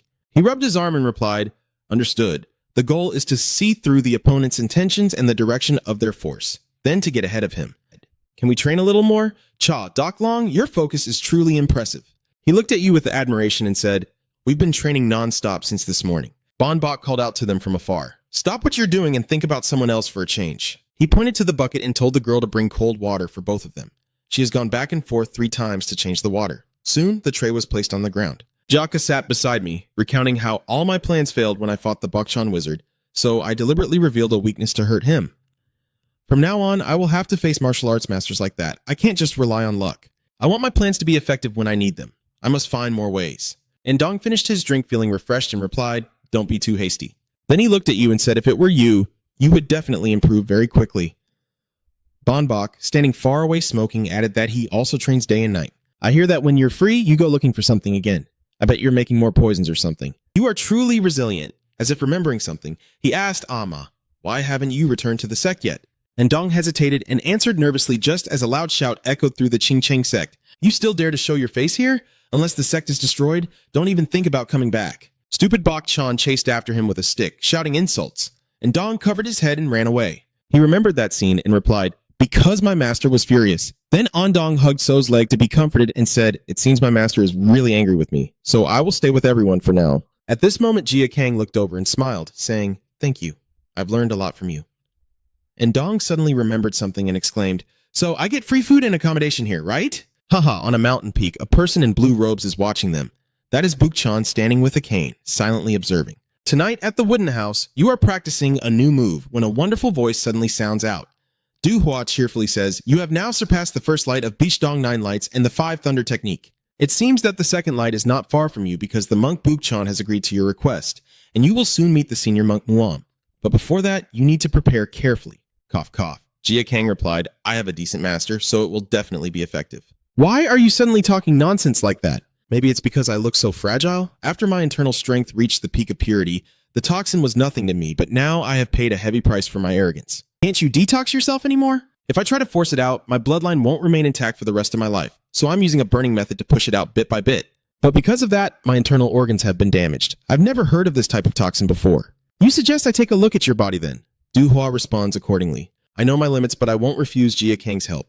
"Fine, go ahead." He placed his hand on her chest and used his power to check. Sure enough, as the girl said, the toxin was clinging to her body like a bloodthirsty leech. "I've seen these symptoms somewhere before." Suddenly, Jia Kang widened his eyes and withdrew his hand. "I've seen a type of toxin before that causes similar symptoms. The first time I encountered Dongfeng, this toxin was in the antidote pill she used to avoid being affected by my poison. Your symptoms are exactly the same as what happened after Dongfeng fell. She tried to force the poison out by gathering her internal energy, but because the toxin had penetrated into her bone marrow, it tormented her to the point of losing her mind. I think someone else was involved in this. Dongfeng's death was his plan against me, but Du Hua told you that the toxin in my body also came from Manryu." "So you mean Manryu is the one who gave Dongfeng that antidote?" "That's very likely." She looked in one direction and said, "He and Lai Deng have teamed up, but his official faction is with the poison-making department that produces the antidote pills, and the old man is the advisor there." Jia Kang, hearing this, felt it was not right and said, "But Tinlong also uses a similar type of pill as Dongfeng." Du Hua looked at you and said, "I really don't know why he did that to Dongfeng, but why did he also target Tinlong, Li Deng's adopted son?" Du Hua looked at you and said Manryu was the one who brought him back for treatment. Jia Kang looked at her with some confusion and said, "I also don't understand why he did that. It's really beyond comprehension." Du Hua held his head, unsure of what that guy was thinking. Truly a formidable enemy. Seeing her like that, he thought, even I don't understand what's happening, but that guy is definitely not an ordinary foe. We can't keep hiding on Thantan Mountain like this, but it would be too dangerous to bring the young lady to Shandong in our current state. We must find a solution soon. Tang Heron darkly ordered, "Bring Doc Long out here." The two disciples of Thantan looked at her in confusion. "I heard you want to find me." Jia Kang stepped forward and asked, "Do you really think you can save Huang Sok, the talented lady?" Tang Heron was asked and replied, "Yes, I have an antidote here to eliminate the toxin in her." Everyone started to discuss loudly, saying, "Are you serious? Can you really save the sect leader with that? I'm afraid you're not just offering to give it to us freely. Fight me in a contest, and if you win, the antidote will be yours." Tang Heron replied, "Just to see if you are worthy." Jia Kang asked, even more confused, "What do you mean by worthy?" She clenched the medicine bottle impatiently and said, "Don't waste time. Decide whether to fight me or not." He silently observed her. At this moment, a person dressed in the Thantan sect's attire approached and said, "Do you think you can say whatever you want?" Both of them looked over upon hearing the voice. Bok Chan and his two disciples arrived. "This is Thantan sect's territory. We're not strangers here. I am from the Tang family. I won't let you cause trouble here." Tang Hara looked at him and said, "It's just a match. Do we really need to ask for permission?" Bok Chan immediately replied, "I don't think it's that simple, because I can see the murderous intent in your eyes. You are much different from the last time I met you. Is something wrong?" Her eyes turned dangerous, and she replied, "Nothing's wrong. The question is whether he will accept the challenge or not, right?" He crossed his arms and looked, "I am a Taoist. I cannot just stand by and watch, especially when someone comes here with the intention to kill." At this moment, he turned to look at him and asked for permission to fight. "I don't understand why this request is made, but she once saved me from the Taoist Anong, so I owe her. And I really need that antidote, so whatever she wants from me, I will still agree." Bok Chan, hearing this, said, "I've always wondered how you escaped from my foolish disciple. So that's how it is. If this was all predestined and overseen by the heavens, then Andong, standing nearby and overhearing his name, faintly smiled. "Ha, we also cannot go against that. I agree to let the match take place, but I will be the one observing the fight." After a while, the two stand on an open field with Bok Chan in the middle. As you know, the essence of a contest is to fight with martial arts and learn from each other. Compared to taking another person's life, it's a way to restrain yourself before going too far. Tang Heran is no longer patient and says, "Don't remind me of those limiting principles anymore. Today I came here not just to learn new techniques. Jin Gang also spoke up, saying, "That's exactly what I was thinking because I also don't know how to control myself." She snorted softly and said, "Are you trying to show that you're not tense?" He replied, "If you want the antidote, I have to give it my all." "So you're saying that I'm the kind of opponent you can't defeat without giving it your all?" Jin Gang then said, "If you want the antidote, I have to use all my strength." She gritted her teeth and replied, "You don't even know how I felt when I had to come here. I have no interest at all, and all you care about is winning and getting the antidote. If that's the case, I will carve today into your bones and make you see who I really am."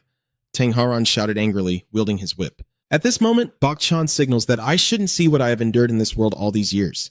The things I shouldn't know and the things I don't want to see. It looks like today is the day to witness it. Before we begin, I will say my final words. No matter what happens, don't do anything you'll regret. And now his arm swings up, you rush forward holding the metal rod, on your side also not lagging behind, holding a dart in your hand. Both of them simultaneously charged at each other, shouting their techniques, the 12 poisonous arrows, while Tang Haran executed her move. In an instant, the two weapons collide, and after the impact, a loud bang echoes. Then the two weapons fell freely. Next, a whip swung towards him. The whip swung towards where he was standing, but Jin Gang quickly dodged the attack. Tang Haran immediately changed the direction of the whip, which then struck him, causing Jia to cry out in pain. "Huh?" She keeps swinging the whip with a disdainful tone. "You think you can avoid this blow and think you've beaten me today? I will teach you a lesson." The price of not knowing your own position, he is now lying face down on the ground, looking up at the whip, and once again grits his teeth to hold his body. Boom! Smoke billowed everywhere, and those around them raised their hands to block the dust. Through the smoke, Jin Gang kept dodging her whip strikes. You run while hurting and looking back. Huh. If you keep attacking non-stop like that, you won't be able to widen the gap between you.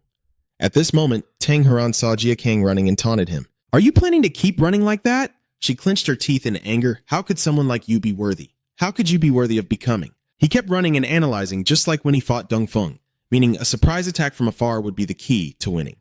While Jin Gang was distracted, the rope had already wrapped around his ankle. Jin Gang was suddenly pulled and startled, while Tang Haran caught immediately, felt a bit of joy. "Got you now." She pulls you up high. Jin Gang glared at Tang Haran and clenched his teeth as she struck down hard, shouting, "Shatter bones and crush flesh." Boom! He was struck hard and spat blood. Bak looked on with a frown, while everyone around was quite worried about Jin Gang. Tang Haran stands silently in the smoke, and as it clears, she says, "This can't end like this, right?" He also rises slowly from within the smoke, his entire body shrouded in darkness, making his actions unclear. He leans into the smoke and points his hand toward her as Lei Fengji fires a single glowing arrow straight at her. Tang Haran scoffs slightly with disdain before casually flicking the arrow away to another direction, causing Jin Gang to be stunned. "I've seen you in real combat before, and I know you'll use a dart this afternoon. I know exactly what you're going to do." And with that, she once again whips the whip towards Jin Gang. The whip lightly brushes past your face, leaving a cut, but Tang Haran's eyes are filled with hatred as he looks at Ga Chang. Once again, she knows nothing about me. Sharp thorns emerge from the whip. The whip suddenly whipped back forcefully into his body, splattering blood everywhere as droplets fell to the ground. She now stares intently at Jin Gang. He clutches his shoulder wound and supports himself. Tang Haran saw this and said, "You turned around reflexively in an instant, huh? If that attack had hit your head, you'd be pretty tough. But I guess you're starting to realize now." Jin Gang panted heavily, sweat pouring down, saying, "Your attack has no effect on me and that I am stronger than you." She looked at him with a contemptuous gaze, admitting defeat. Jin Gang remained silent, breathing heavily without replying. Tang Haran's eyes looked at him with pure hatred. "Just as I thought, he doesn't deserve to be my husband." Suddenly, Jin Gang stood up and denied it. "No, I haven't given up yet. I still intend to defeat you." She was stunned and exclaimed, "What?" "No matter how much stronger you are than me, it doesn't matter anymore. I'm not fighting for a guaranteed victory, and your body is now surrounded by flowing electricity. I fight because I must win. Get ready, and now it's my turn." Bak Chan, standing nearby and watching, saw Jin Gang's body constantly emitting power and muttered, "Looks like the real fight is just beginning now." Tang Haran, upon hearing that, swung his whip, his eyes now flashing with electricity.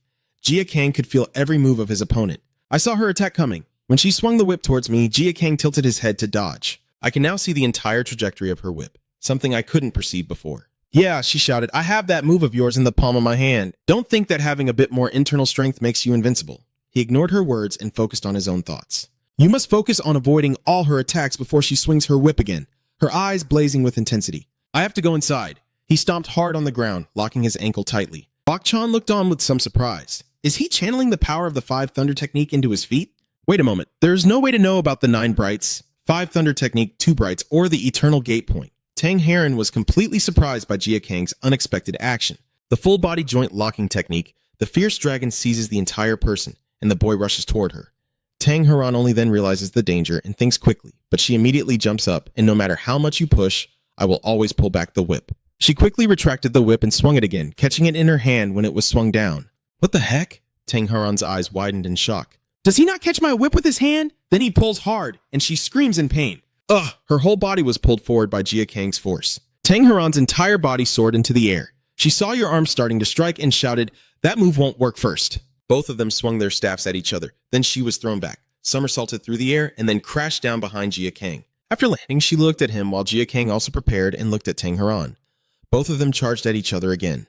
She strikes and he blocks. Jin Gang attacks downward, and Tang Haran defends. He swings his fist and she catches it with her hand. Then Tang Haran struck with her other hand, but Jin Gang blocked it as well. The two of them grappled for a while before she spoke up, saying, "I think you've misjudged the situation." Tang Haran immediately strikes with her palm towards him. "If you think I'm bad at close combat, you're very mistaken." Her palm strikes strongly towards Jin Gang's chin, and Tang Haran happily thinks, "I did it. This palm hit the right spot." Suddenly, his fist swung toward her face, but Tang Haran tilted her head to dodge. Huh, he's really stubborn. But in terms of speed and skill, I still surpass you. If you still refuse to retreat, I will be forced to send you back to your homeland. Jin Gang was beaten to the point of coughing up blood. Bak Chan observed and said, "This isn't really a match, more like a brawl." Right now, she sees that he's already injured quite a bit and keeps bleeding. If he collapses now, it's no surprise. But how can he still keep fighting?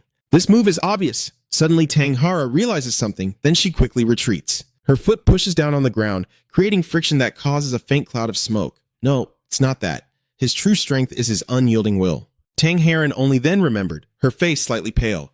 You heard the voice suddenly startle her. Weren't you supposed to be testing me? Tang Haran looked confused. But it seems like you are the one being tested. Jin Gang asked, "Why are you so angry?" "Why am I angry?" Right now, as if touching her pain, she grits her teeth. "What do you know about me, huh?"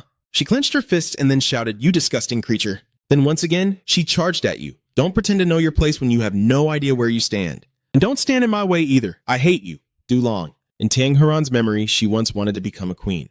The Tang family has ruled Sichuan for several centuries now, and she is the one who inherited the purest bloodline of the family, the pride of the head of the clan.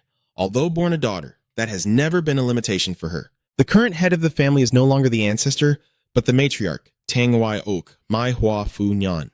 Those who know nothing about her often mock that she is just a puppet of the Latsat. But if the ancestor is the root supporting the family head below, then the matriarch is the mighty tree standing tall on this land. With her sharp insight and gentle leadership, she wields influence over the entire family. She is the one leading this family both in name and in reality. Tongai, Okay pats her head and calls her Har. She says, "In our family, if a woman holds power, her greatest success is reaching the position of head of the family." Having had such a master from a young age, her heart gradually ignited a flame.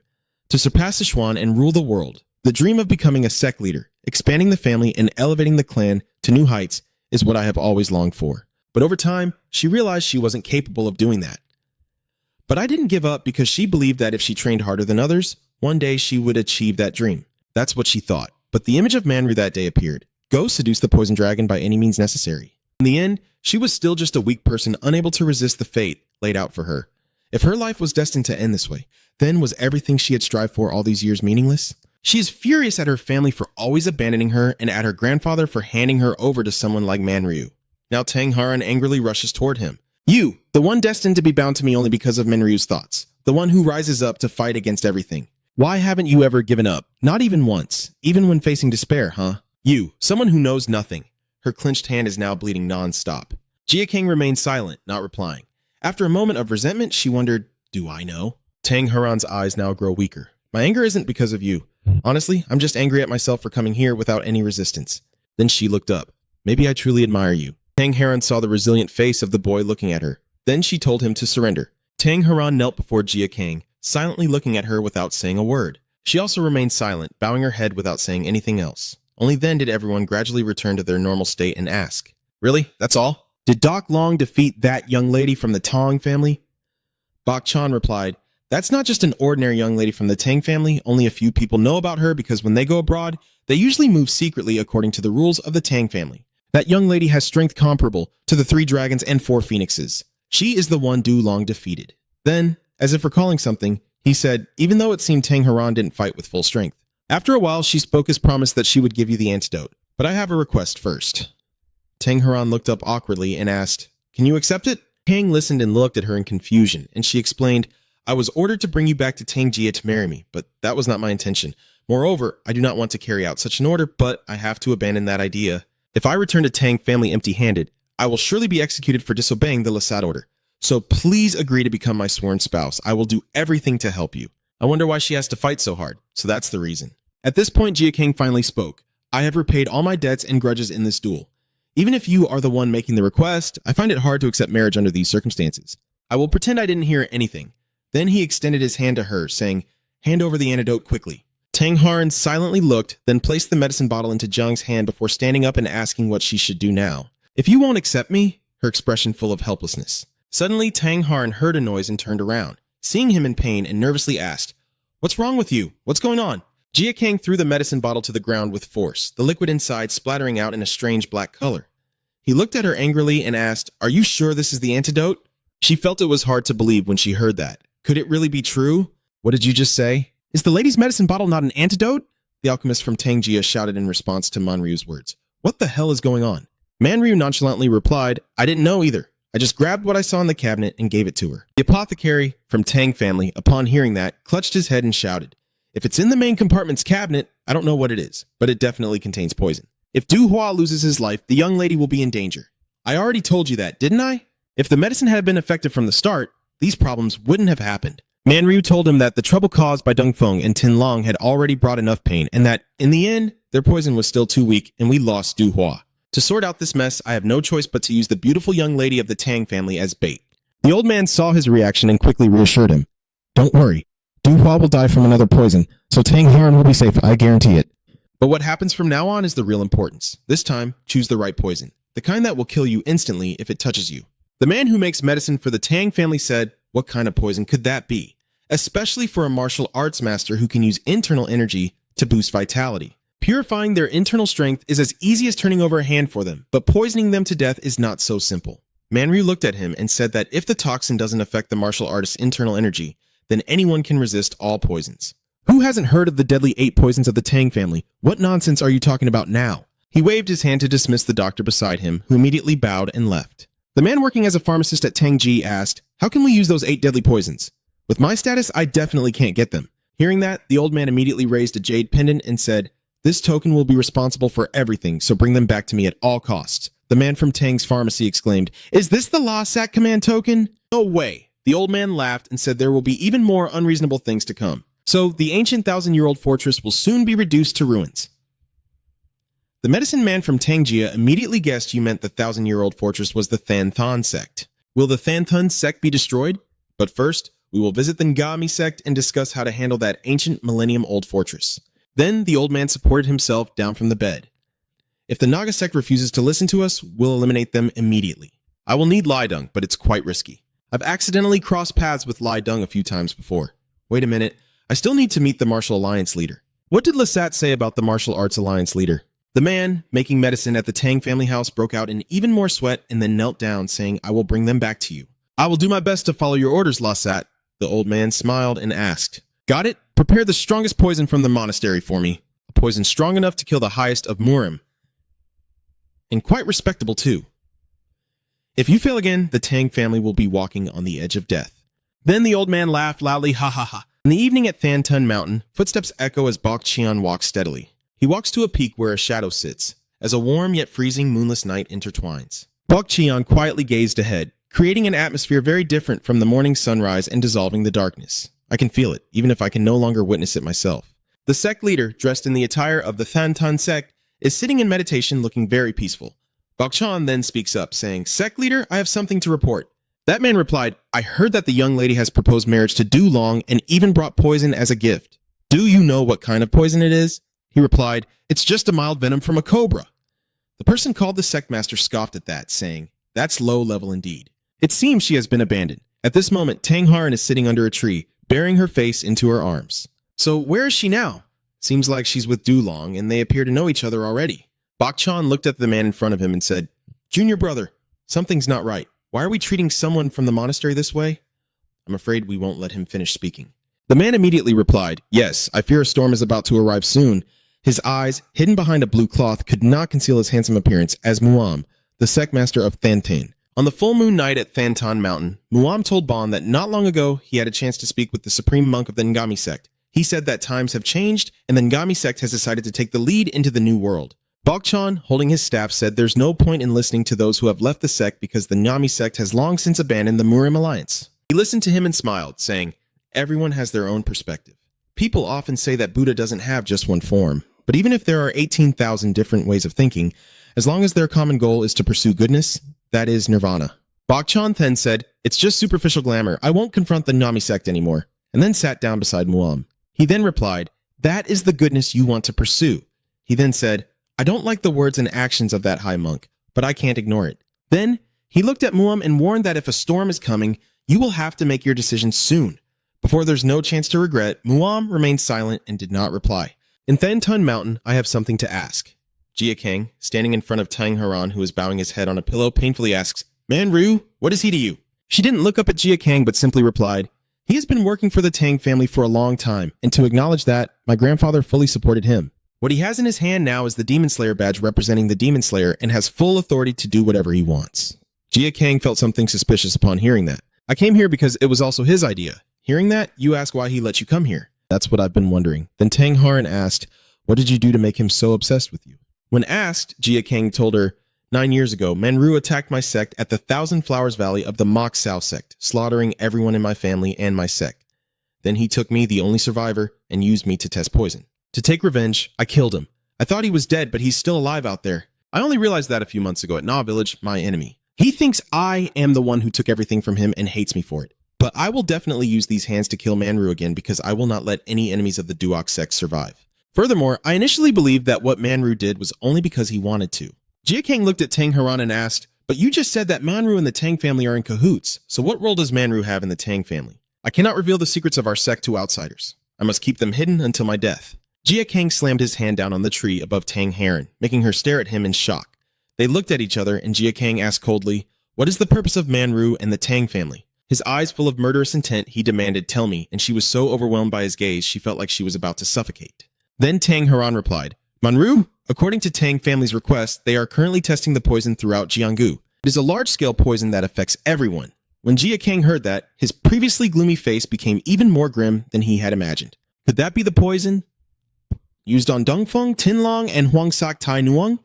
Then he asked, "Tang Ra has quite a few poisons already, so why do they still need to do this?" She replied, "That's another matter. We gather herbs that can break internal energy cultivation, specifically developing a toxin that even martial arts masters cannot resist."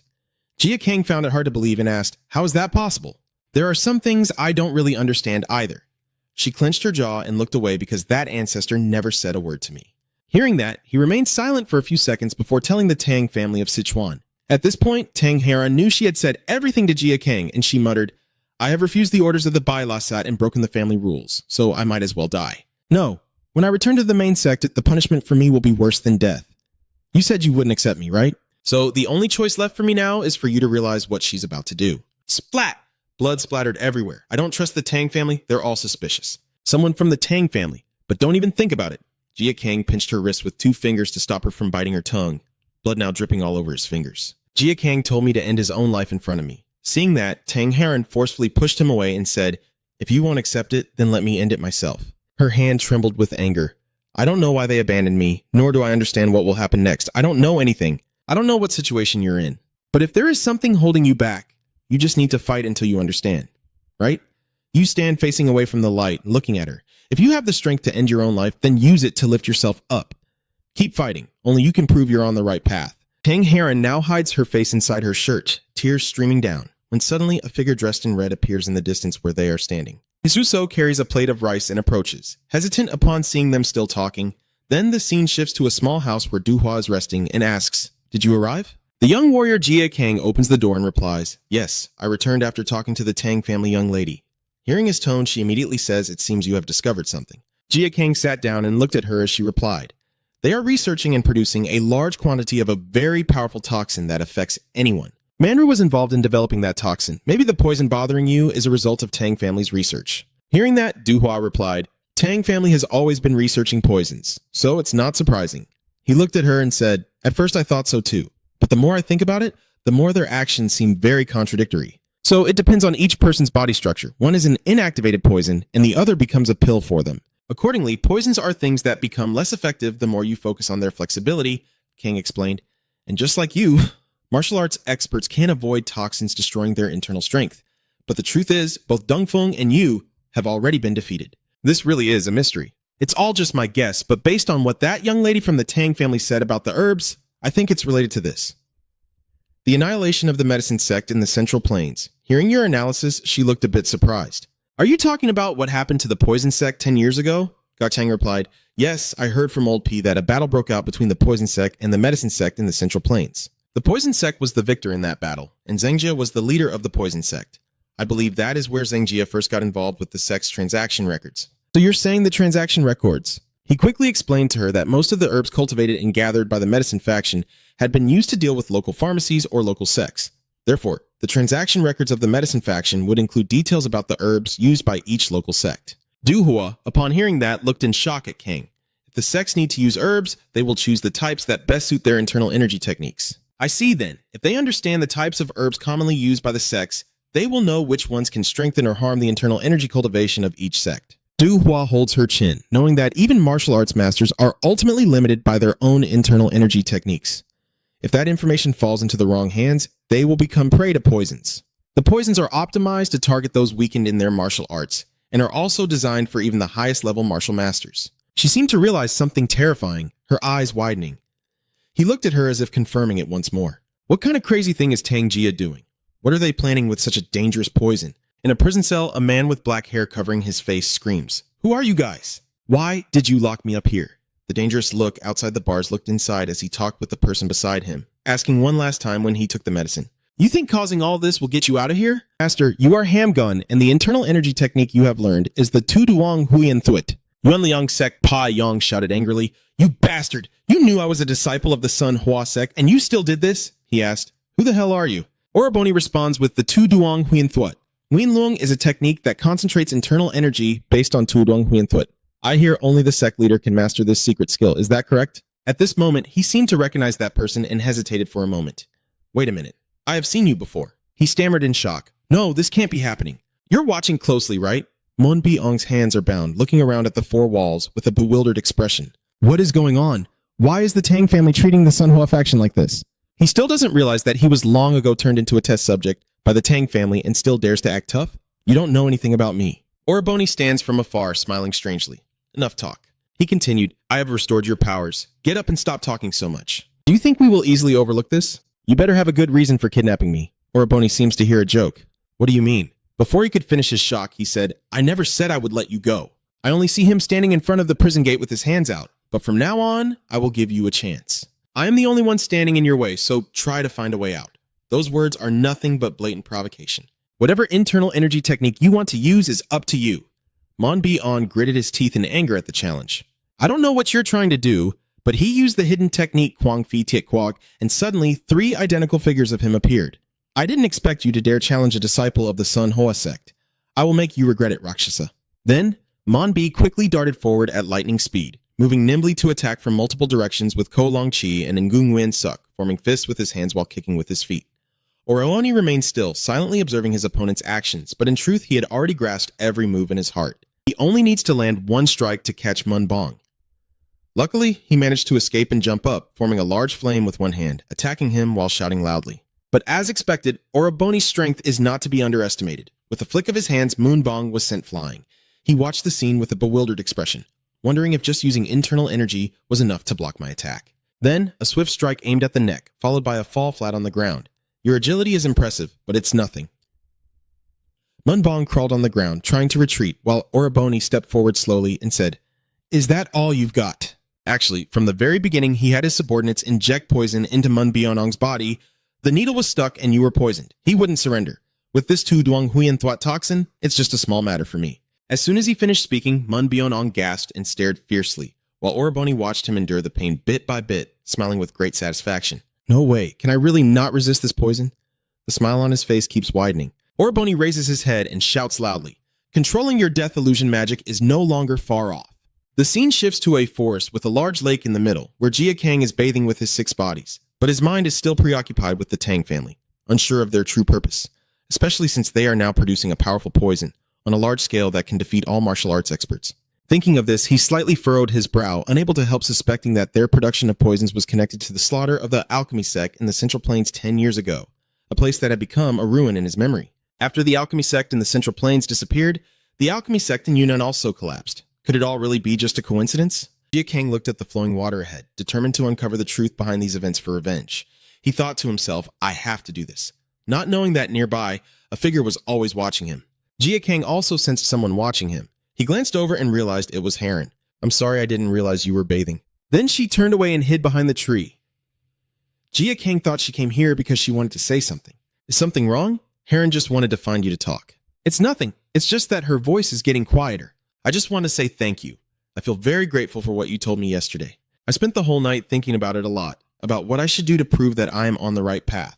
Her eyes are a bit sadder than now. In the past, Heron was closely monitored and shunned by everyone, because she thought that because I always wanted to be recognized and become the clan leader, I believed I had to loyally follow the orders from the family. I never considered the possibility of resisting them myself.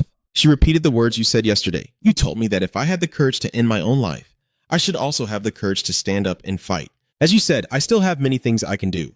You have made me realize that. Just as she was about to turn and say thank you, Jin Gang had arrived unexpectedly, causing her to freeze for 3 seconds. Before she could process it, she heard Jin Gang's voice. So what do you plan to do now? She talks about her upcoming plan, saying she will return and honestly tell them that she cannot marry Doc Long and will negotiate further from there. Of course, talking is easier than doing. But Jin Gang felt this was a dangerous move. Does Mang Ryo using the Law Sat token to order you to take me back mean that your ancestor is involved? The sect leader has agreed for me to become his son-in-law, right? Tang Haran hesitated and glanced nervously at him. I think so. The Lesat token can't be handed out to just anyone. Jin Gang finally concluded. So it seems that forming a marriage alliance with you would be better. Hearing that, she was startled and shouted, What are you talking about? Wait, why have all these things suddenly changed the decision like that? You tell her about what you're about to do, especially the reason. That way, I can sneak into the Tang family. I heard that Tang family's finances are protected by many fortress-like walls. The plan you proposed is to enter using the identity of a son-in-law. If I marry you, I can come and go freely there and might even meet the Rakshasa. This action is no different from entering a tiger's den. But you understand that whether I do this or not, I still want to personally confirm a few things about the Tang family, such as what they are planning and whether it has anything to do with the annihilation disaster of the medicine sect in Yunnan. Hearing these words from him, she briefly felt sad, but she couldn't show any expression and quietly clenched her fists. And are you planning to use me to do that? Jin Gang doesn't want to force her. If you allow it, then that's how it is. If not, you can't even fulfill the order, right? Haran felt it was like a joke, truly incomprehensible. At first I came here to seek your favor, but after I gave up, you did this. Jin Gang is just repeating how you once treated him. You say you have no feelings for me, but at least I can guarantee I will fulfill my duties as your husband. She couldn't take it anymore. Perhaps because of this very statement, her anger erupted even more, fulfilling her duties as your wife to me. Yeah, that includes the wedding night. Do you think you can satisfy me sexually? Jin Gang thought it was very simple. If it was necessary, I would do it. She truly couldn't say another word. His cheeks were already blushing like tomatoes, and then a loud slap echoed through the air as Haran struck his face with one hand, saying the words you just spoke. It seems she was so angry that one side of your face turned red too, but it was from being slapped. Do you know how treacherous she is? Jin Gang dares not disobey you, so I only said it could be done with your permission. Haran was speechless, still clutching his fists. I don't know how I should feel about you anymore. Should I hate you or be grateful to you or what? Jin Gang kept listening silently. Then time kept passing, and neither of them said a word until she finally spoke. All right, I will cooperate with you. I also want to be part of your plan. I think I owe you a favor. I also want to know what the Tang family and Manru's goals are. Jin Gang saw the other side had agreed and quickly prepared to set out. Then it's decided. Let's go together. You extend your hand to propose a partnership and return to the Tang family. Hara looks at your hand but doesn't respond. Instead, she just slaps it away. All right, night has fallen over Sichuan and everything remains peaceful at Mount Imei. A voice echoes from inside a house. Calm down, junior sister. You can't do this. How much longer do you have to stay here after that humiliation while being held down on the bed? Let me go. I have to find that poison dragon and tear him apart. The two people beside her used their remaining strength to help the monk down. The poison in your body hasn't been fully expelled. You shouldn't move much. Masabun is determined not to listen and keep struggling. I don't care. Suddenly, someone from outside entered. Interesting. Very interesting.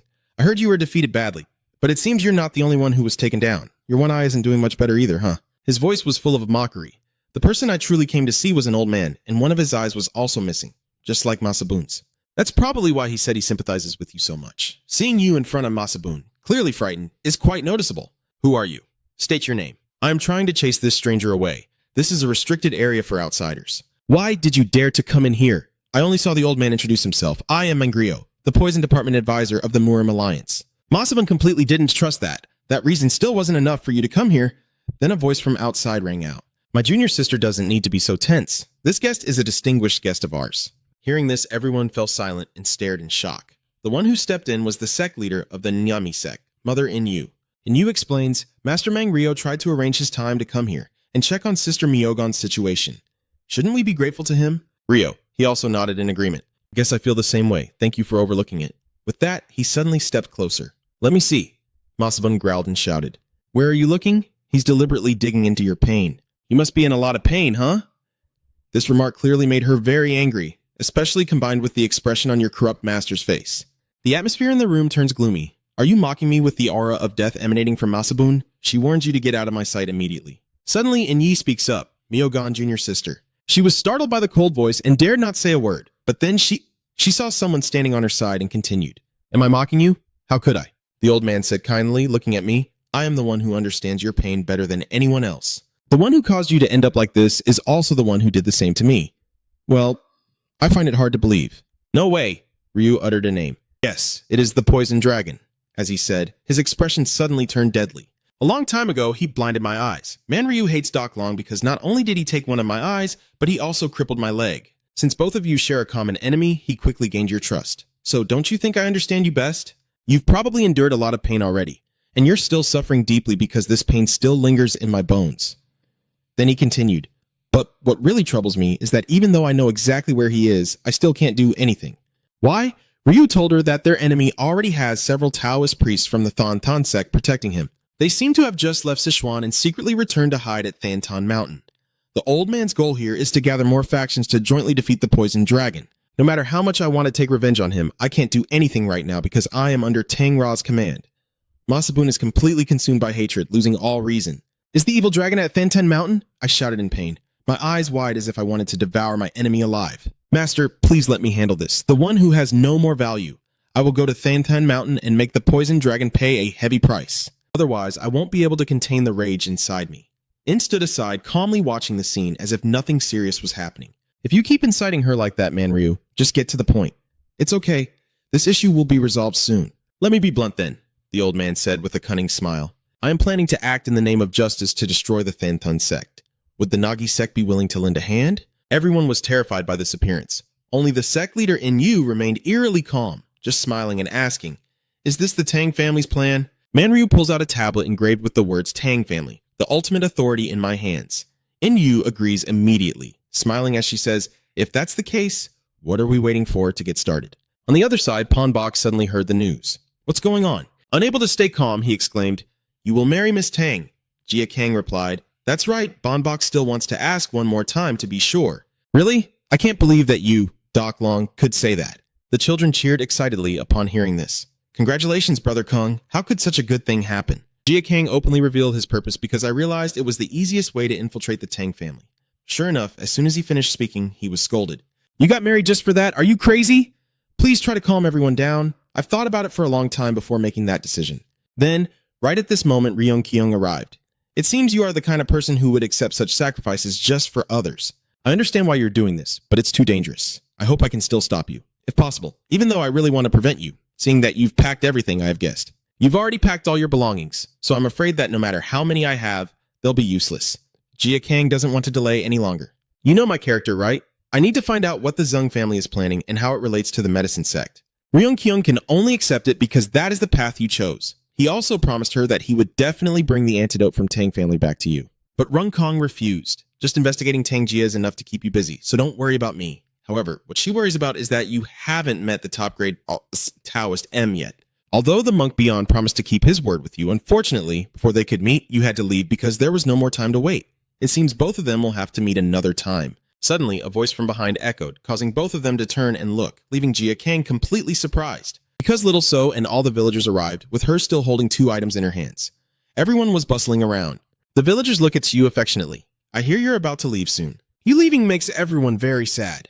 Jia Kang was moved by everyone's feelings. Thank you for your help. Take care. The girl hands you a bag of rice balls wrapped in leaves. Jia Kang gently says to her, So, I'm always very grateful to you. Heron, who had been watching intently from afar, suddenly saw the girl bring over another handful of sticky rice. Based on Soso's actions, do you think I can guess too? Soso nodded in agreement. Haran shyly held out the rice ball and said, "Thank you. Rung Kyung, on behalf of the villagers, asked you to take good care of Doc Long. He is very precious to all of us." That is all the affection the villagers have for Doc Long, and also a message, hoping Haran can help. Finally, Ryung Kyung said, "Be careful, both of you." Jia Kang also responded. Everyone else did the same.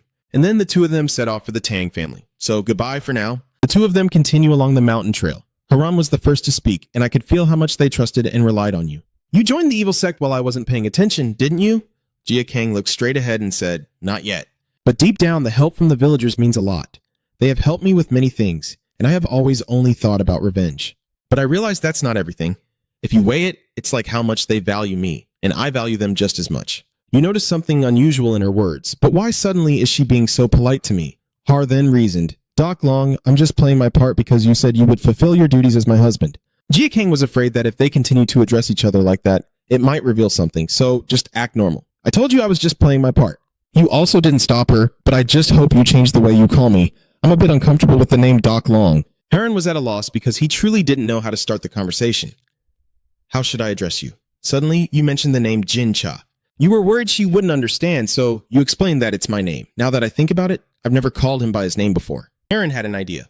What if I call him Jin Warrior? Jia Kang is quite satisfied with this name. That's fine too. She continued calling his name Jin Warrior. Suddenly, Jia Kang asked her, "How much longer until we reach the training ground?" Haran calculated that using magic would only take a day, but he never expected that you didn't know how to use it at all. So how did you manage to travel so far? Actually, to get there, you didn't use any special skills. We just walked.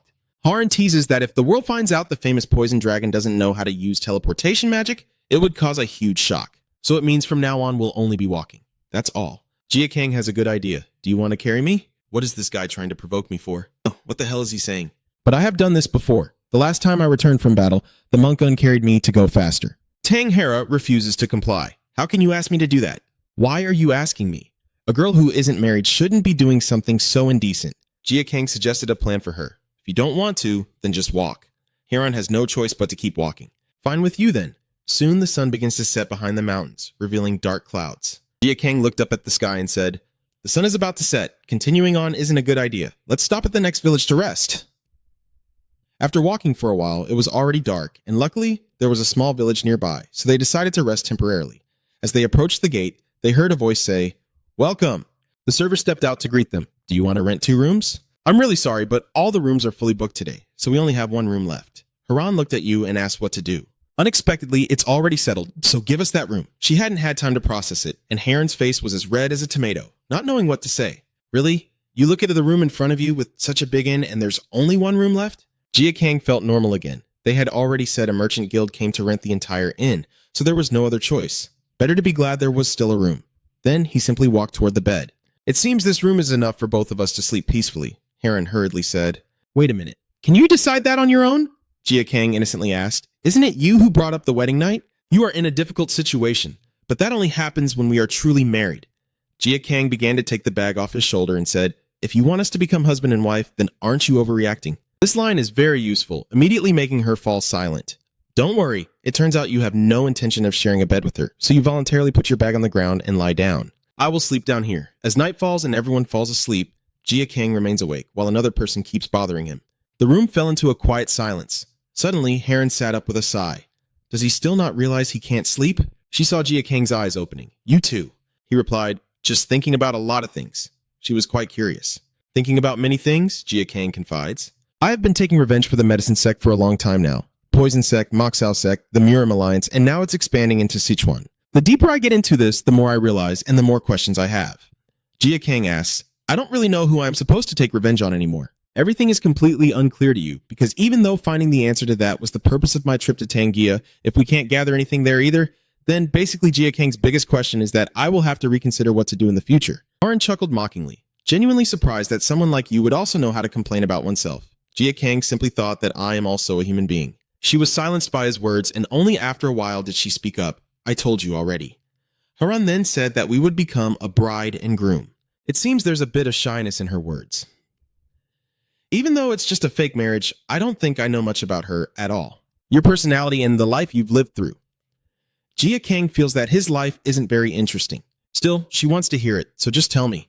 He fell silent for a moment, as if recalling and trying to decide where to start. The story begins. About 5 years ago, in the place Jia Kang mentioned, it started from the 100 Flowers Valley of the Maxao sect, a desolate and remote area filled with many unpleasant memories. When the person confronting him was foaming at the mouth with eyes rolled back, he had to risk his life living in the forest full of worms. Jia Kang recalls that many things happened. Back then, he was just a child but had to work tirelessly. When he started to grow up, he tried to escape from that place. Sometimes Jia Kang himself would fall into many states of madness. Maybe those scenes were just full of blood and tears. He gradually grew up and became stronger. Heron listened to the story and became frightened. How could these things happen? Jia Kang had already told her earlier. Didn't I say it would be very boring? He turned to another direction and paused the conversation. It's late now. I'm going to sleep. Heron covered her mouth with her hand, still unable to escape the story. She looked at Jia Kang's back. This man's life was even more tragic and miserable than she had thought. She trembles, thinking that if she hadn't heard this story, she might still be mistaken. That resilient will wasn't innate but born from his lack of choice, but to become stronger for revenge. His life from childhood was different from everyone else's, never knowing what happiness was, something everyone takes for granted. And he, a man who has spent his whole life seeking revenge, is a man. And then a new day quickly arrived. The two of them set out once again. Today we will walk all day, so before we leave, gather everything we need. Har still remembers the story he heard yesterday. She feels a bit of compassion, hoping that someday he will find happiness, even if just a little, and then she quietly follows behind, always secretly believing that day will come. The sun rises once again above the mountain peak. At the Ngami sect leader's side, they are discussing, and Myogun's condition has improved significantly. All of it is thanks to your efforts. Man Ryu from the Ngami sect sincerely acknowledges this gratitude. Ryu pretended to say, "We will achieve great things together soon. This is nothing to worry about," and then sipped his tea. "Because your junior sister is now healthier, I will take my leave first." And asked further, "If the case remains here longer, it's no problem. But is there something urgent that needs to be done?" Ryu told her that a major event in her life would take place soon at the Tang family. In, upon hearing this, stood up suddenly and clapped to congratulate. "Amitaba, is this a wedding ceremony? The Tang family is about to have good news, right? Whose is it then?" The old man just smiled about the outsider Lasat, Tang Haron, and Du Long. "It seems that Doc Long has accepted Tang Jia's marriage proposal and is coming to see us." Her gaze grew more sinister, judging the person in front of her. "You truly are persistent." She deliberately hinted that, isn't it said that marriage is predestined by fate, or that they are the masters of their own destiny, or that they are enemies because one destroyed the other's family? And Yu then smiled again. "Whatever happens, it seems I have to keep this secret from Myogun." Ryu had no intention of refusing. "If your senior sister wants to visit, no one will stop her." Hearing this, I consider the plan successful, so do I need to go with you? From a different perspective on the surface of the teacup she's holding, a sinister face appeared, very different from her gentle appearance. "Our cultivators can't casually meet outsiders, so I will enjoy watching others get married. I want to see how they will interact with each other. And you, do you want me to pay my respects to the late master as well, since it's been a long time since we last met? What about Myogun? There's no way she can let a key player in this event leave. She's not the kind of person to miss an event like this." Hearing that, the old man was excited, wondering how many people would come to celebrate. He is looking forward to that day. It will surely be a great celebration. 2 days have passed, and the two of them arrive at a small piece of land and stop. Jia Kang looked up, and in front of them was a gate painted mainly in red.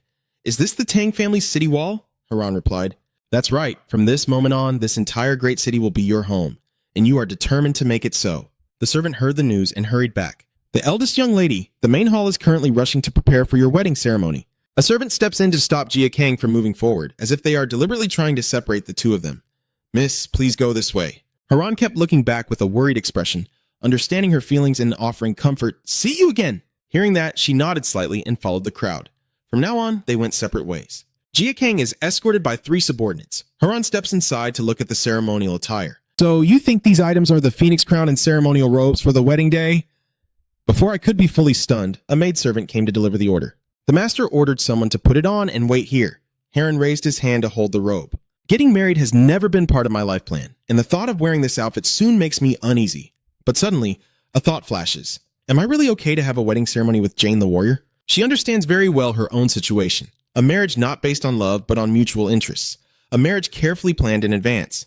Looking at the phoenix crown and the cloak, countless thoughts racing through her mind made her doubt herself. What do I really want?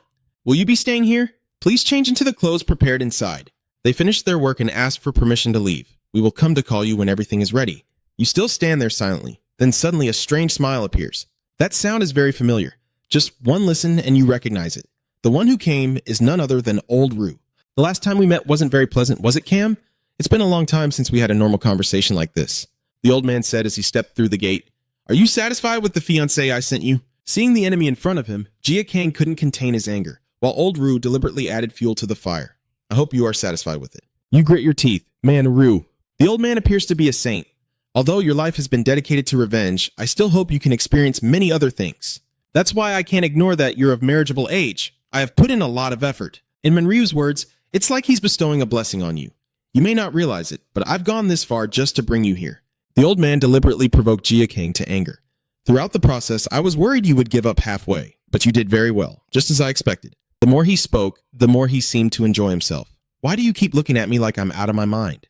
Tell me what you're feeling or if you want to settle the score with me. Jin Gang's eyes were filled with murderous intent, wishing only to attack the opponent. Ryu beside him kept talking nonsense nonstop. It's not like someone cut out your tongue. Why are you just standing there? He tried to suppress his anger, and the old man could sense it. Have you cooled down? Jin Gang paused, then tilted his head and spoke sarcastically. I don't need to waste my strength on someone who only knows how to parasitize on Tangra. Ryu is completely stunned by these words. It took a long time for the old man to understand what you meant. The brat, his anger had now turned towards him, but suddenly he laughed, almost losing his composure. Manryu clutched his head and said, I didn't expect that at my age I would be so weak. It's so embarrassing. I know you deliberately provoked me by insulting me, but you know, we shouldn't treat others that way. Even if I cover my face with my hand, the hatred in my eyes is still there, and I want to quickly draw my claws and tear the opponent apart. That's what I desire. The old man reminisces about the past, asking where the one who shot the needle at him back then is, and who told him to choose his own prey. Jin Gang isn't free to care about the old man. When I'm chasing a better prey, this just ruins my mood. Hearing that, Rue seems to find some pleasure. A taste of your prey? I see now. Is that why you came here? Jin Gang continued. You're mistaken. Even when hunting weaker prey, a beast will give its all. You are like a wild wolf searching for prey in a lush forest.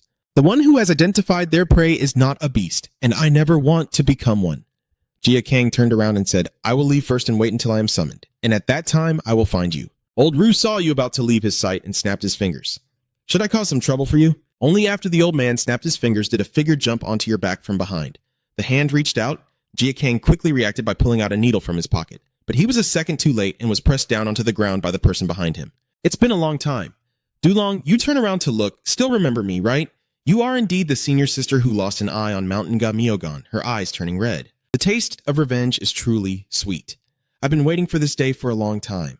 She's like a mad woman. I heard you came here to marry Miss Tang. Do you remember what I told you before I left? As she spoke, she leaned in close to your ear and whispered that she would personally send you to your ancestors. But before that, Myogon suddenly pulled out a needle, and I will make you taste my pain. Suddenly, your eyes turned white and lightning shot out.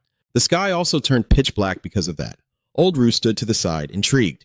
That's right, it is. A person's true nature cannot be changed so easily. No matter how hard you try, you're still just a beast. Then, the old man reached out and grabbed Myogon's hand. I acknowledge that. That's enough for now. Let's put this aside for the moment. Of course, I won't listen. Are you ordering me around? The old man warns you, you're going too far. If turning the wedding day into a bloody feast, things will only get worse and won't be fun. That's a warning. You're still just a guest here, right? If you keep acting like this, the Ngami sect will be in trouble. No matter how angry Myogon is, he doesn't want to affect the Ngami sect. So when can I finally release this anger? Suddenly, a beam of light radiated from the boy's body. She was lucky to jump to another place to avoid it. There's nothing I can do to her. I can only use words to provoke.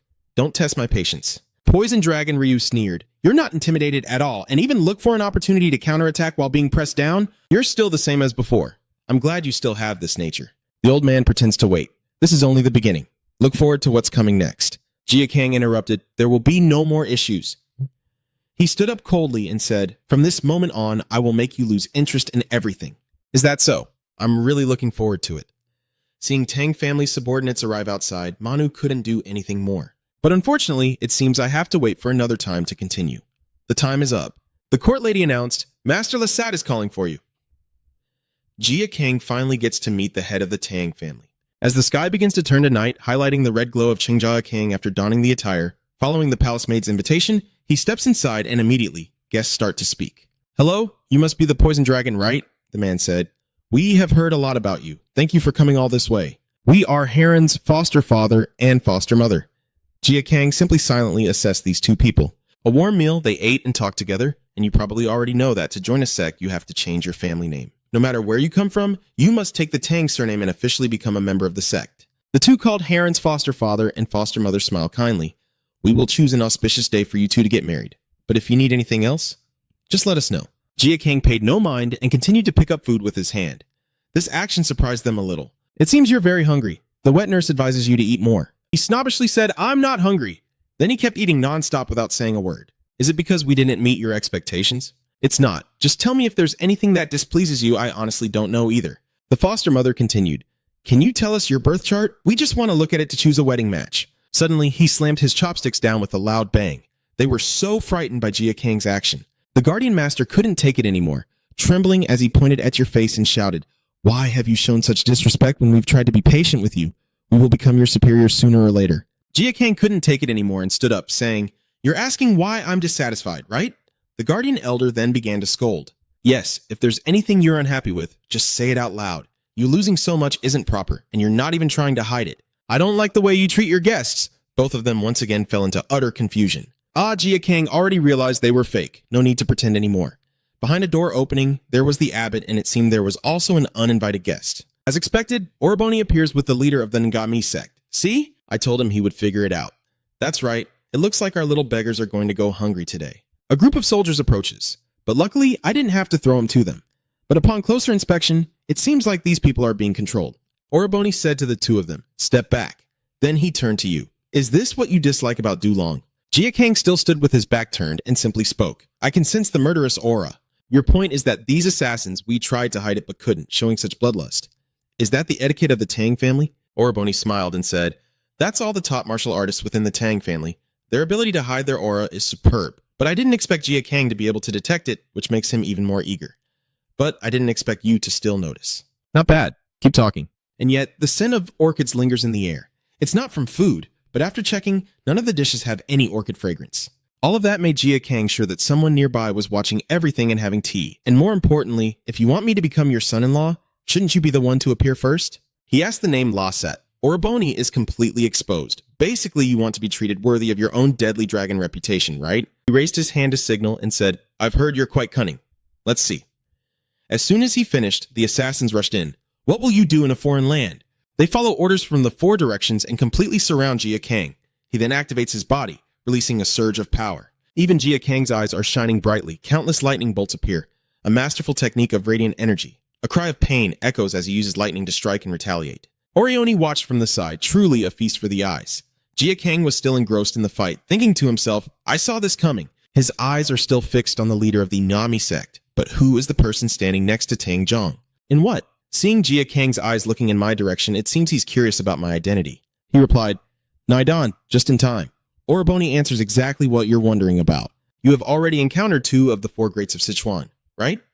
Jia Kang thought of the four greats of Sichuan. So is that in? Hello, nice to meet you. Dulong, I am the sect master of the Ngami sect from the monastery, right? I heard there's a celebration coming up, so I came to see. Have you heard of this name before? The Mount Ngami sect, one of the 10 great sects of Zhonghu and a Buddhist school alongside the Shaolin Temple. Why is she here? You're pretending. What a pity. It would be great if all three of the four greats from the four regions gathered here. Oriboni understood. You mean the Than sect? Those monks are really troublesome pests. I also heard that the top-grade Taoist priest Muham has decided to retreat into hiding and no longer appears often. She recounted, I have met that top-grade Taoist priest before. I see. Then give him a few more pieces of advice. Oriboni, hearing that, was pleased. What kind of advice is that? In response, he said that the times have changed and the Than sect should change as well. But it's not easy for him to listen. They must experience pain first before regretting and wishing they had taken the advice sooner. While you're fighting over here, they're just planning what to do next. So when should we teach them a lesson? He is very confident. Soon, it seems Man Ryu has already grasped a few things, which will definitely be useful. Jia Kang has also finished dealing with their people at the same time. Are you standing in the middle with bodies lying around and shaking hands with the Ngami sect to overthrow the Than sect? You understand their true purpose now. You're trying to clear the obstacles before overthrowing this entire Zhonghu. Oriboni praises, that's clever. But why does the Ngami sect also look down on the Than sect? Then she continued, do the world change just because someone separates from it? She reached out her hand and said, if this world has become dirty and sticky, then we must plunge into the mud to save it. That is what a dedicated ascetic should do. Every word from on sounds like that of a Buddhist, whether they are a Buddhist or a Taoist. As long as they want to become a living Buddha or a deity, the path to truth is not a place where pain exists. At this point, her gaze gradually shifted, like a demon hiding beneath the body of a monk. The Than Than sect has fallen behind and is completely outdated. Jia Kang was a bit surprised because he didn't expect the Buddhists to become so cruel. Aura felt time was running out, so there's no need for lengthy explanations. Everyone has things to do. Let's not waste time. Then he changed direction again. It seems the bride has just arrived. The door gradually opens. Let's proceed with our plan now. As he turned his head, he saw that she had been dressed as a bride for some time, with Haran wearing a shining phoenix crown and robes. She called out to Hane's soldier. Jia Kang turned his head, his eyes slightly cold, glancing as if to say something but remaining silent. It took a while before I finally spoke in a low voice. I have something to ask first. Jia Kang's face slightly lowered down last year because of the Poison Sect's murder at the 100 Flowers Valley of the Mournful family. My family was either wiped out or enslaved. Your hands clenched tightly with anger, and other alchemy clans in Yunnan also fell apart due to the Poison Sect and died in pain. Your eyes turned terrifying, veins bulging as you asked with deadly intent, did your Tang family get involved in that? Tang Heron, after hearing what was just said, suddenly widened his eyes in shock. In sat there simply resting his chin, witnessing everything without making a sound. Jia Kang suddenly fell silent, slowly turning to where Oraboni was standing upright. Suddenly, he grinned eerily, then arrogantly said, So, you came all this way just to ask that? Jia Kang gradually lost patience, shouting angrily, Answer me! He responded in a calm tone. Yes, I was the one who gave that order. Jia Kang seemed unable to believe what he had just heard, his face gradually turning pale. He trembled in chaos and asked, Why did you do such a thing? Are all these questions just because you want to exploit the pharmacy's records to create a new deadly poison? Oraboni laughed and replied, Hee, I didn't expect you to know so much, and now I want to recruit you even more. But if you're here not to marry Heron, I have no choice but to end you. What should I do? You not only have enough strength to become a son-in-law of the Tang family, but also a very strong will, so I don't want to treat you too badly. All right, I will give you 3 options. He raised an eyebrow, saying that the first option was to return to Thantan Mountain, accept the death sentence from us, and also lose his life with them.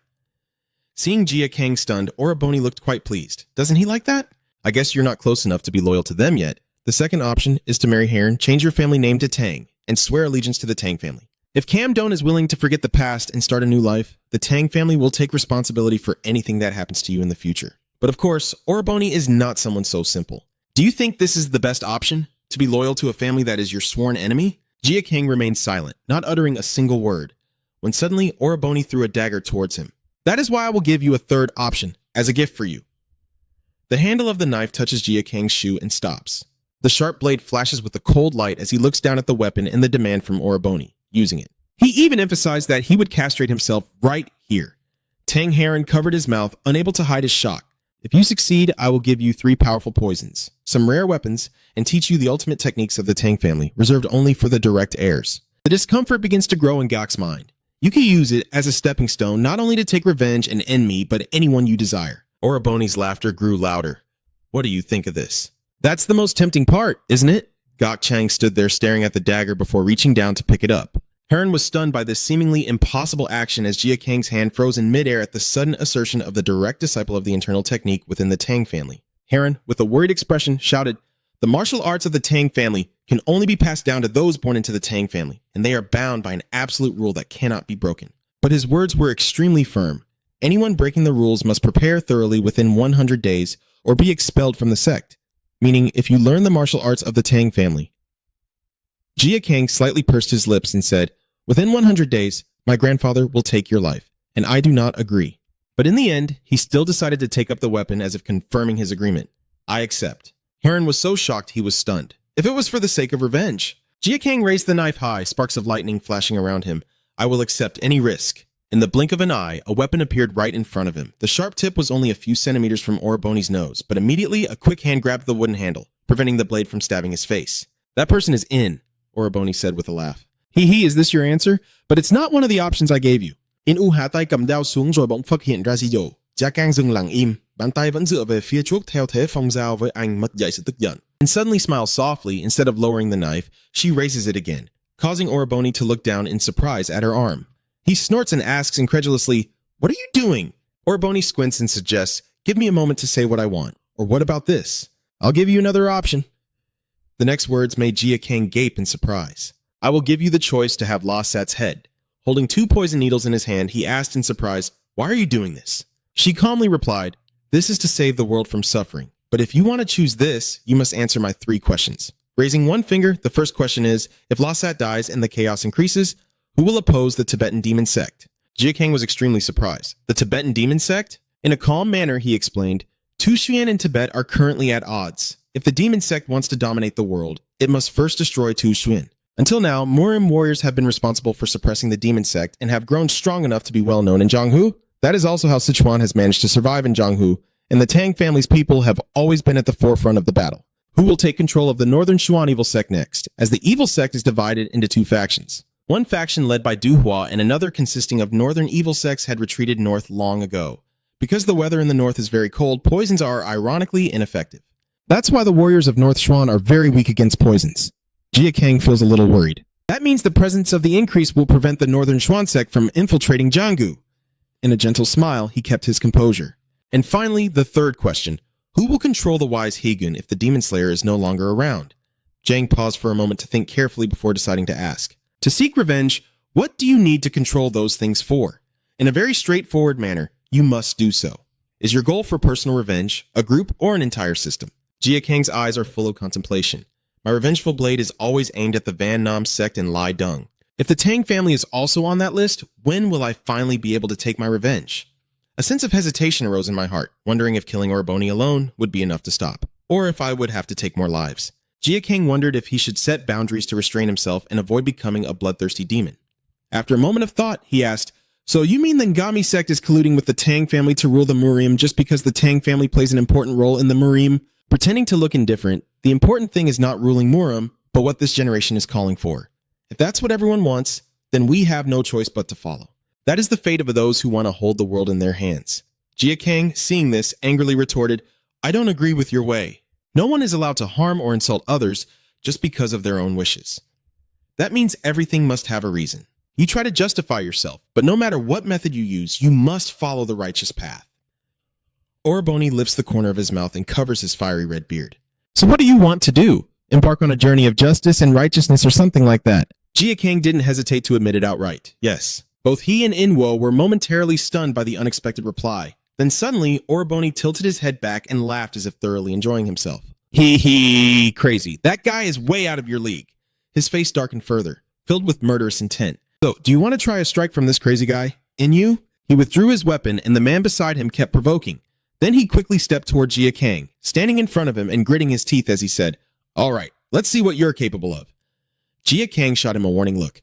Then you'll regret it. The two sides face each other directly, unintentionally releasing waves of deadly aura. Jia Kang and Orboni emit two opposing forces clashing against each other. Suddenly, he bared his greasy white teeth and in a hoarse voice said, This is your reward for entertaining me. Your eyes immediately lit up. I will deal with you myself. As soon as Orboni finished speaking, Jia Kang quickly moved back, let out a soft growl, clutching two poison daggers, and suddenly, his eyes widened in shock. The space ahead turns dark red like blood, with countless swirling energy streams surrounding Orboni's body. Those sharp energies all rush toward Jia Kang. They gradually encroach and crush him until the small figure is completely plunged into the depths of despair, and then the fierce killing intent destroys Jia Kang's body to every fiber. Blood flows out from inside through the mouth, nose, eyes, and even ears, causing the host to suffer and grind his teeth in pain. Aran screams in fear, calling out Jane Warrior while you collapse to the ground, vomiting blood. As for Orboni, he still stood there with a strange smile. He said, Do you think you can defeat me just by killing those little flies? Jia Kang trembled, thinking to himself, Is this power just from poison? Orboni plucked a strand of his hair and emphasized, It seems you still don't quite understand your position, so I will teach you a lesson. That strand instantly stood upright like a needle. Jia Kang hadn't had time to regain his composure when he felt a pain spreading from the top of his head through his body, with veins bulging in his eyes where the scalp was cracked open. A series of horrifying sounds. Jia Kang frantically struggles in agony. Orboni, witnessing the scene he himself caused, grins widely. And you keep screaming nonstop. It hurts so much. Haran, terrified and desperate, pleads for help. Your father-in-law, stop now or he will, but she will firmly refuse and tell you to stay put. The order is like divine command, forcing her to obey despite her reluctance. Orboni slightly bows his head, gently strokes his beard, and then slowly assesses. Usually by this point you would have fainted or be hanging on by a thread. Is it because of your body structure? You can hold on longer than I thought, which is quite interesting. Jia Kang lay on the ground, struggling to get up with all his might. But the more he tried to stay conscious, the more it felt like he was being burned in hell. His entire face covered in blood. He struggles and keeps moaning, until suddenly he vomits a thick black blood. Yu suddenly appears beside him, forcefully hitting the back of Jia Kang's neck with one hand. She mouthed as if to tell him, Who do you want to take revenge on? Surprised, Jia Kang, she continued, When you find the answer, come to Mount Ngami to find me. But then his eyes rolled back and his body gradually went limp, because in this world, no one is a permanent enemy or ally. Inyu suddenly struck Jia Kang and then turned to scold him playfully, warning that if he keeps joking too much, he might destroy him. His face now looks extremely cruel. Weren't you quite fond of this little guy too? Hee hee. It's been a long time since I met someone as interesting as this. Menryu has brought me a pretty useful kid. Heron is rushing towards them, calling out Jane Qianbin non-stop. There used to be many like him, but now it's rare. She shook Jia Kang's body forcefully, begging him to wake up. Come on, wake up. Har gently holds the bloodied body, tears streaming down her beautifully made-up cheeks. Oriboni, of course, was not shaken at all and ordered the subordinate behind to take him to the record room.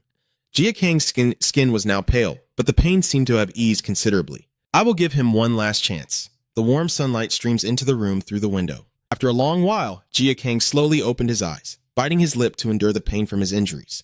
Looking down, he saw his arms tightly chained. Jia Kang looked around the quiet area and wondered where he was. Suddenly, someone responded from afar. This is the Tang family's archive room.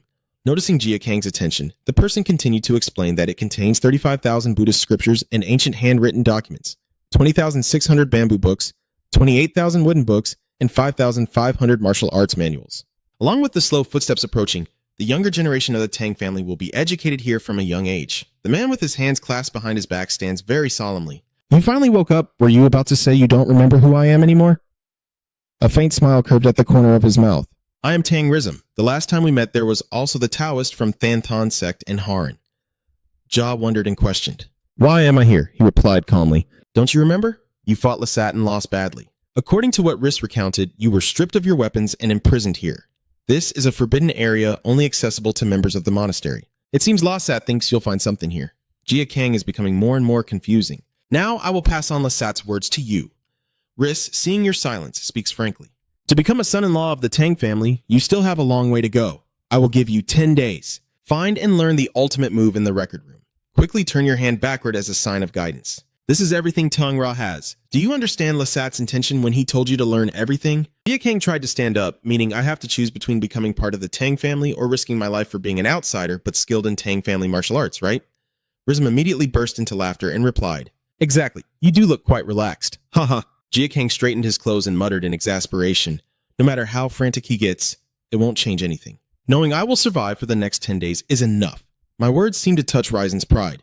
You arrogant fool! He quickly changed his attitude, speaking with anger. Do you know why I came here to teach you a lesson? Because I want to see what your true nature is like. Every word is meant to mock the opponent, only showing off with the terrible reputation of the poison dragon or deadly toxin. You are not worthy of that title, let alone qualified to step here. Jia Kang gently pursed his lips and silently listened. This test will reveal your true lack of ability. I really want to see what you'll be like after those 10 days. Outside, the sunlight is gradually fading behind the majestic mountains, and I don't know what Lasat is planning next. The crowd of subordinates looked bewildered. Even a rare genius couldn't master the ultimate techniques in just 10 days. Rizm replied in a deep voice, Lasat wants to subdue this guy. That's why he gave him such an impossible task. His eyebrows furrowed slightly. He had never tasted defeat before, and we cannot let him join. If he still doesn't realize what he's lacking, the guy next to him will be curious after hearing this. So I guess I hope he loses. And then what? He suddenly opened his mouth and smiled. Riss, the shameless one, exposes the plan. We will break his limbs and throw him into the venomous snake den. He will always have to avoid being bitten by those snakes while unable to move. When hungry, he will have to bite and swallow the snakes. But there are parasites on them. The more he eats, the more his stomach will hurt. After a month of pain there, Hidden Cave will finally welcome Jia Kang. The subordinate was startled and tense. Hidden movement? I only caught a brief glimpse of that place. Can he stay conscious? Rizm pretended to be confident, which was what Lasat wanted, to destroy his awareness and start training him from scratch. The person next to him looks a bit surprised. What if he decides to join us halfway through? Returning to the room earlier, Jia Kang's mind is filled with all kinds of thoughts. Even if they are really here, I still don't have enough information to find those techniques. You're searching through the huge bookshelf, but what I need right now isn't those ultimate skills. Carefully flipping through the old pages, searching for that silver path to escape this place, Jia Kang's eyes suddenly widened in shock as the book reached the middle section. Someone suddenly kicked hard into Jia Kang's chest, causing him to fall off the wooden ladder and several books to scatter onto the ground. It turns out Rizm is still annoyed by Jia Kang's behavior, ranting and cursing, unable to believe that you were beaten so badly without even crying out. Truly, a stubborn one. Finally, he turned around casually and said, I won't have much time left. I promise to straighten out your arrogance as soon as this is over. The group left laughing and mocking happily, ignoring the suffering and chaos behind them. He sighed in frustration but still pretended not to care, forcing himself to stand up once more. silently calculating that they had already taken all the weapons and poison he prepared, leaving only a little medicine in his dantian from before as he rolled up his sleeve to brush off the dust. But even if he was imprisoned like this, he had no intention of leaving once he knew what they were planning. He would dismantle all their schemes. The piece of cloth on his shoulder was worn out from the battle, as no one expected that perfect plan anyway. Jiaka clenched his fist tightly, determinedly saying to himself, "I'm ready." The scene shifts to a place not far away, where a man stands in the garden, enjoying the early morning weather. Jin Gang has been in the storage room for 9 days, and tomorrow will be the 10th day as scheduled. I don't understand why Lawsat kept him in the storage room. My mind was flooded with different thoughts. Maybe Lawsat wants to turn him into a Tang family member or just simply torture him. His fingers clenched tightly together. No matter what, in the worst case, he would lose his life in the trial. Manryu's old face was grim and seemingly furious. He was just Lawsat's entertainment tool, so all my efforts would be for nothing. Damn it. He is gradually calming down and making a guess. He's probably waiting patiently now. What did he do to make the Demon Slayer so interested? Suddenly, the image of the nun appeared in Manryu's mind.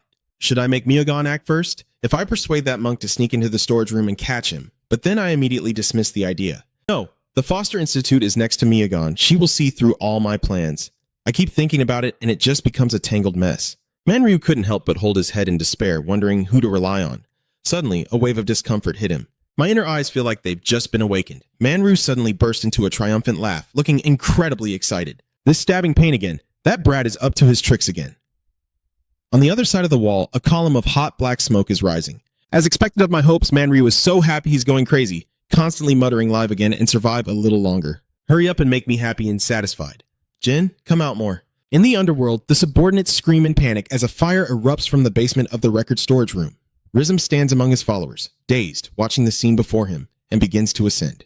Hurry and get water, don't let it spread. What the hell is going on? He still seems to be in denial about the reality. We've definitely removed all potential fire sources and replaced them with luminous gems, so how could there be a fire? Suddenly, a passing thought crossed my mind. Could it be that guy?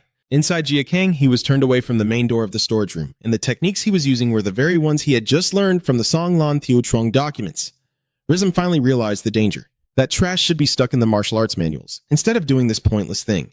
But in his panic and desperation, the storage room contains countless historical archives of the Tang family. Not only will those things turn to dust, but if the fire spreads to Tang Mon's trading room upstairs, many books and money will be burned to ashes and Tang family's commerce will be lost. His arm started to bulge with veins and Lawsat still hadn't allowed him to die. If we lose both the storage room and the poison dragon, I will be the first to be thrown into the secret cave. It can't happen. Without hesitation, he grabbed the water bucket from the servant beside him with both hands. The cold shock helped Shunji regain his composure. Grease sternly orders all the nearby subordinates, "Follow me." The fire has now reached the main door. He and a group of soldiers quickly approached the storage room. "You're here already? I am waiting for you all," Grizz declared without hesitation. "Are you the one responsible for all this?" He calmly replied. "Who else would be here? More importantly, watch how frantic you are in your search instead of the ultimate secrets of the Tang family.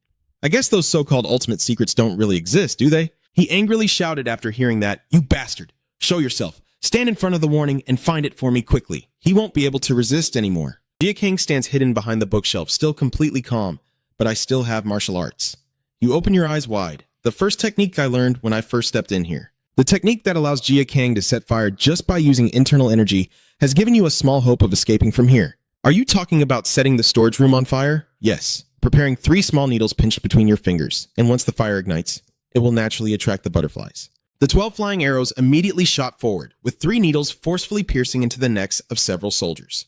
They moaned and groaned in pain. Oh right, one needle had already been caught by Rizm's hand. He gritted his teeth and said, "Clearly I've taken all your weapons." These soldiers just got hit by the lightning strike and collapsed to the ground, their faces turning purple, mouths open like fish out of water, which surprised Rizm. "Is there poison?" Jia Kang seized the opportunity and appeared at that moment. I smashed a few shelves and used the broken pieces. Don't forget, there are many ways to hide poison in those items. You leaning against that nearby pillar and looking at the enemy, then speaking again. "But aren't you planning to teach me a lesson?" "I'm here now." Riz gritted his teeth and was momentarily provoked. My body suddenly started trembling. I have gone through so much to reach this position, even though I am always regarded as an illegitimate descendant of the Tang family. I can't hold back anymore. Grism steps forward, willingly. How dare a scion like you destroy everything I have achieved? He uses the 3 Yang Divine Palm and curses down to hell. Jia Kang on the opposite side calmly defends, executing the technique called Twin Lions Burning the Palace. As the 2 sides were about to clash, suddenly the power in Jia Kang's palm gathered into what looked like a block of ice. Rizm froze midair, trying to retreat, but too late. An explosion causes the storage room to shake. Dust and smoke fill the air, and amidst the chaos, a few coughs are heard faintly. Rizm's mouth was full of difficulty. This is Jin Gang speaking immediately to explain. Something will appear from things like pollen, mold, rotting wood, and insect carcasses that have been outside in the dust for a long time. Rise glances and sees a shadow lurking behind the thick smoke, while the sound continues steadily. This is my second hope. Blood begins to flow continuously from specific points. Dust is a natural toxin often used to target the lungs and cause difficulty breathing. It can also lead to infections and irritation in the eyes and nose, depending on the user's intent and the environment or situation. Jin Gang sneered sarcastically, but I didn't expect you to lower your guard because I had nothing on me. It seems you're just a second-rate poison tester. Riz saw that the enemy was now outside the door and hurriedly stammered, "Where are you going?" He coldly replied, "It's not too late for you yet. Try searching through those books. Maybe you'll find a move that can help you escape here. Ignore the warnings. Wait a moment. I'm not finished with you yet." The wooden door slowly closes before Ryson's surprised eyes. Stop right there. The dark sky is tinged with a gloomy hue. Heron stands in the middle of the room, feeling restless. The noise outside has been too loud all this time, and even the servants beside him have left. She covered her nose with one hand, and the smell of smoke wafted through the air. Don't tell me Jin warriors have already done something. Suddenly realizing something, Heron turned around hesitantly and asked, "The warrior Jin?" There was a figure standing right at the main door, and that person was none other than Manhwa, with a body covered in fresh blood and a grin stretching from ear to ear. Heron frowned in surprise and asked, "Manhwa?" Then she turned to look directly at the old man, with an extremely disgusted expression. "Why are you here?" He kept walking closer to her and replied, "No need to be on guard. I'm not here to devour you or anything." The sound of footsteps broke the silence. I just wanted to have a little chat. But the sudden question made Heron panic for a moment. "What do you really think about Jinak?" Manhwa cruelly smiled and said, "You initially strongly opposed this marriage, but in the end, brought him here to marry according to my wishes. I always wonder if your feelings have changed towards him. Has the old man ever thought that you might be developing feelings for him?" She looked annoyed and asked, "Why are you curious about this?" Manhwa pulls out the bundle with the engraved name and hands it to the person opposite, saying, "Depending on your answer, I might give this to you to give to him or not." Loại hỏi mở món giỏ, những thứ bền trọng ngay lập tức làm Haran vô cùng ngạc nhiên. Đấy là Manhwa than nhịn liệt kê từng vật thể, thuốc giải cho du hoa và hung mạnh duộc. There's one more thing, but I don't know what it is. I just took it casually because it looked useful. Heron carefully lifted the item to examine it. This is the Soul Arrow, one of the top 10 ultimate weapons of the Tang family. Then he looked worried and asked, "But to bring it out here, have you already touched the Tang family's treasure? Is it the Spirit Soul Arrow? Looks like I got lucky. All the guards have been summoned outside, so there aren't many left. I still have to kill 1 or 2 people, though." "What did you say?" "How dare you kill our people and steal items right in our territory?" The old man replied without hesitation. "It's just due to urgent circumstances." Jin's father, with his next words, completely shattered Heron's heart, setting fire to the storage room and escaping. What kind of warrior is Jin? Her face turned pale as she realized the smell of smoke meant he didn't wait for her to finish speaking. Manhwa cut in. Yes, he did that. He knew he couldn't face the Rakshasa and had probably escaped long ago. From start to finish, the old man's eyes had been watching every expression from Heron, trying to catch him off guard. But there are still many pursuers after him right now. As expected, she didn't doubt at all and seemed to have completely believed the man's words. He needs someone to help. He doesn't even bother to notice Heron's changing expression and emphasizes that I really want to help him, but need to leave this place because of my own suffering. That's why I brought these things here, hoping they would be useful. I hope so. So, do you want to help him or not? Faced with urgent pleas, if he doesn't decide quickly, he'll lose his life. Haran just stood silently, lips pressed together, still seeming very hesitant. In her mind, she was filled with a series of vague thoughts. She had fulfilled the order of the Rakshasa card to bring the person here. If she helped him now, she would become a traitor and be expelled from the Tong family. Sweat begins to beat on her beautiful face. She can no longer continue her dream of becoming the clan leader. The answer is clear, isn't it? Har clenched her jaw as if she was grinding her teeth, her eyes full of contemplation, while Manhwa stood beside her patiently waiting for her to make a decision. The fire in the record room not only couldn't be extinguished, but was even burning more fiercely. Oraboni watched from afar and muttered in amazement, "He's gone too far." His face twitched with discomfort. "Kid, you've gone too far." In a state of extreme turmoil, the flames have spread to the Lan Thuong room, and we won't be able to work for long. Just that alone has already drained our treasury quite a bit. A few veins stood out clearly through Oraboni's eyes. But more importantly, our biggest loss is our reputation for letting a kid attack the Tang family. Then he muttered to himself, "It seems you weren't joking about how crazy you are. I understand now." From behind, the assassin sent out not long ago returned with a report. What happened? Tang Rizm went into the room to record something because of the dragon's supervision, but everyone has lost contact with him. "We couldn't investigate because of the thick smoke and the difficulty in putting out the fire." Oraboni quickly asked, "As for Manhwa, The other person took out a piece of paper. I no longer know his whereabouts. There was a letter in the room. He takes the item and reads the contents seriously. Please spare his life. I will offer the entire world to you. Suddenly laughing like that, I was so wrong. Doc Long was just bait. Clenching the piece of paper in his hand, he realized from the start he was the prey, not the lure. It seems that the crazy one isn't just the poison dragon. The confused assassin spoke up once again. Should the god send a squad to pursue? Oroboni replied straightforwardly. No need. Menryu won't betray the group. He already knows too many secrets. If he tries to switch sides, he'll be exposed soon. He coldly deduces that instead of taking more risks, he will have to keep his promise to me. The target we need to chase is Doc Long, not Manryu. The subordinate immediately understood and hurriedly left. Yes, sir. Oroboni then continued to look at the fire. All right, keep fighting back. That filthy brat, you'll end up just like a squirming worm writhing on the ground. He is extremely unwilling. I will show you that those filthy insects can do nothing to me. Stop wasting time with these mortals in the underworld and put out the fire quickly. Do you want the storage to turn into ashes? A female attendant approaches the leader, Bonchan reports. We are not allowed to use the northern area yet, which makes him even more terrified. So let's go ask for permission quickly. As for Jin Gang, he is now standing behind a large pillar observing everything happening. They are all distracted by putting out the fire. He quickly changes direction because only a few members of the Tang family can enter here. Most of them do not recognize him. Jin Gang quietly reasoned that he couldn't just wander around without getting caught, so he had to find the fastest way out of here. He then silently left the area. Just at this moment, the monk on the city wall is calmly witnessing everything. He's here. Miyagon firmly grips the weapon in her hand. You may escape from others, but you can't escape from me. Dulong, her face full of daring, seems to enjoy it quite a lot. After saying that, he immediately launched himself into the air and disappeared. Jin Gang gradually sensed a strong killing intent approaching, and he suddenly headed towards the culprit. Do you think you can escape just because I'm here? Deep inside, he was ruthless, but his mouth always carried the phrase Amitabha Buddha. Jin Gang gritted his teeth and clutched his cloak tightly. No matter how hard you try to run, Miyogan gapes lewdly and growls. You will still have to face it. Fate has already been set for you. Suddenly, Jin Gang's cloak flies forward, blocking Miyagon's first attack while you quickly step back. She stomps her feet hard on the ground, grinding her teeth in anger, accusing him of a few cowardly tricks. Jin Gang seems quite panicked, trying to find a way to change the situation. Miyagon forcefully tears apart the cloak that has no effect on me and then swings his sword, but is suddenly blocked by the iron chain. The screeching sound of swords clashing with the chains echoes loudly. Miyagon's terrifying laughter shows that nothing can stop him from killing his prey. The clash makes the weapons in their hands shake more, and that chain will soon snap. Just like your life. Facing weak resistance, Miyagon keeps mocking. Even the Buddha Tathagata would find it hard to save you. As she was gloating and cursing to become a wandering ghost, suddenly a red string from somewhere flew over and tightly wrapped around Miyagon's arm. She turned around in shock to look at the strange object that had just entered, while Jin Gang was also stunned as someone stepped forward and successfully saved him with a decisive strike. Dressed sharply with striking red hair, you are Tang Harn, smiling and speaking. Jin warrior, I am here to save you.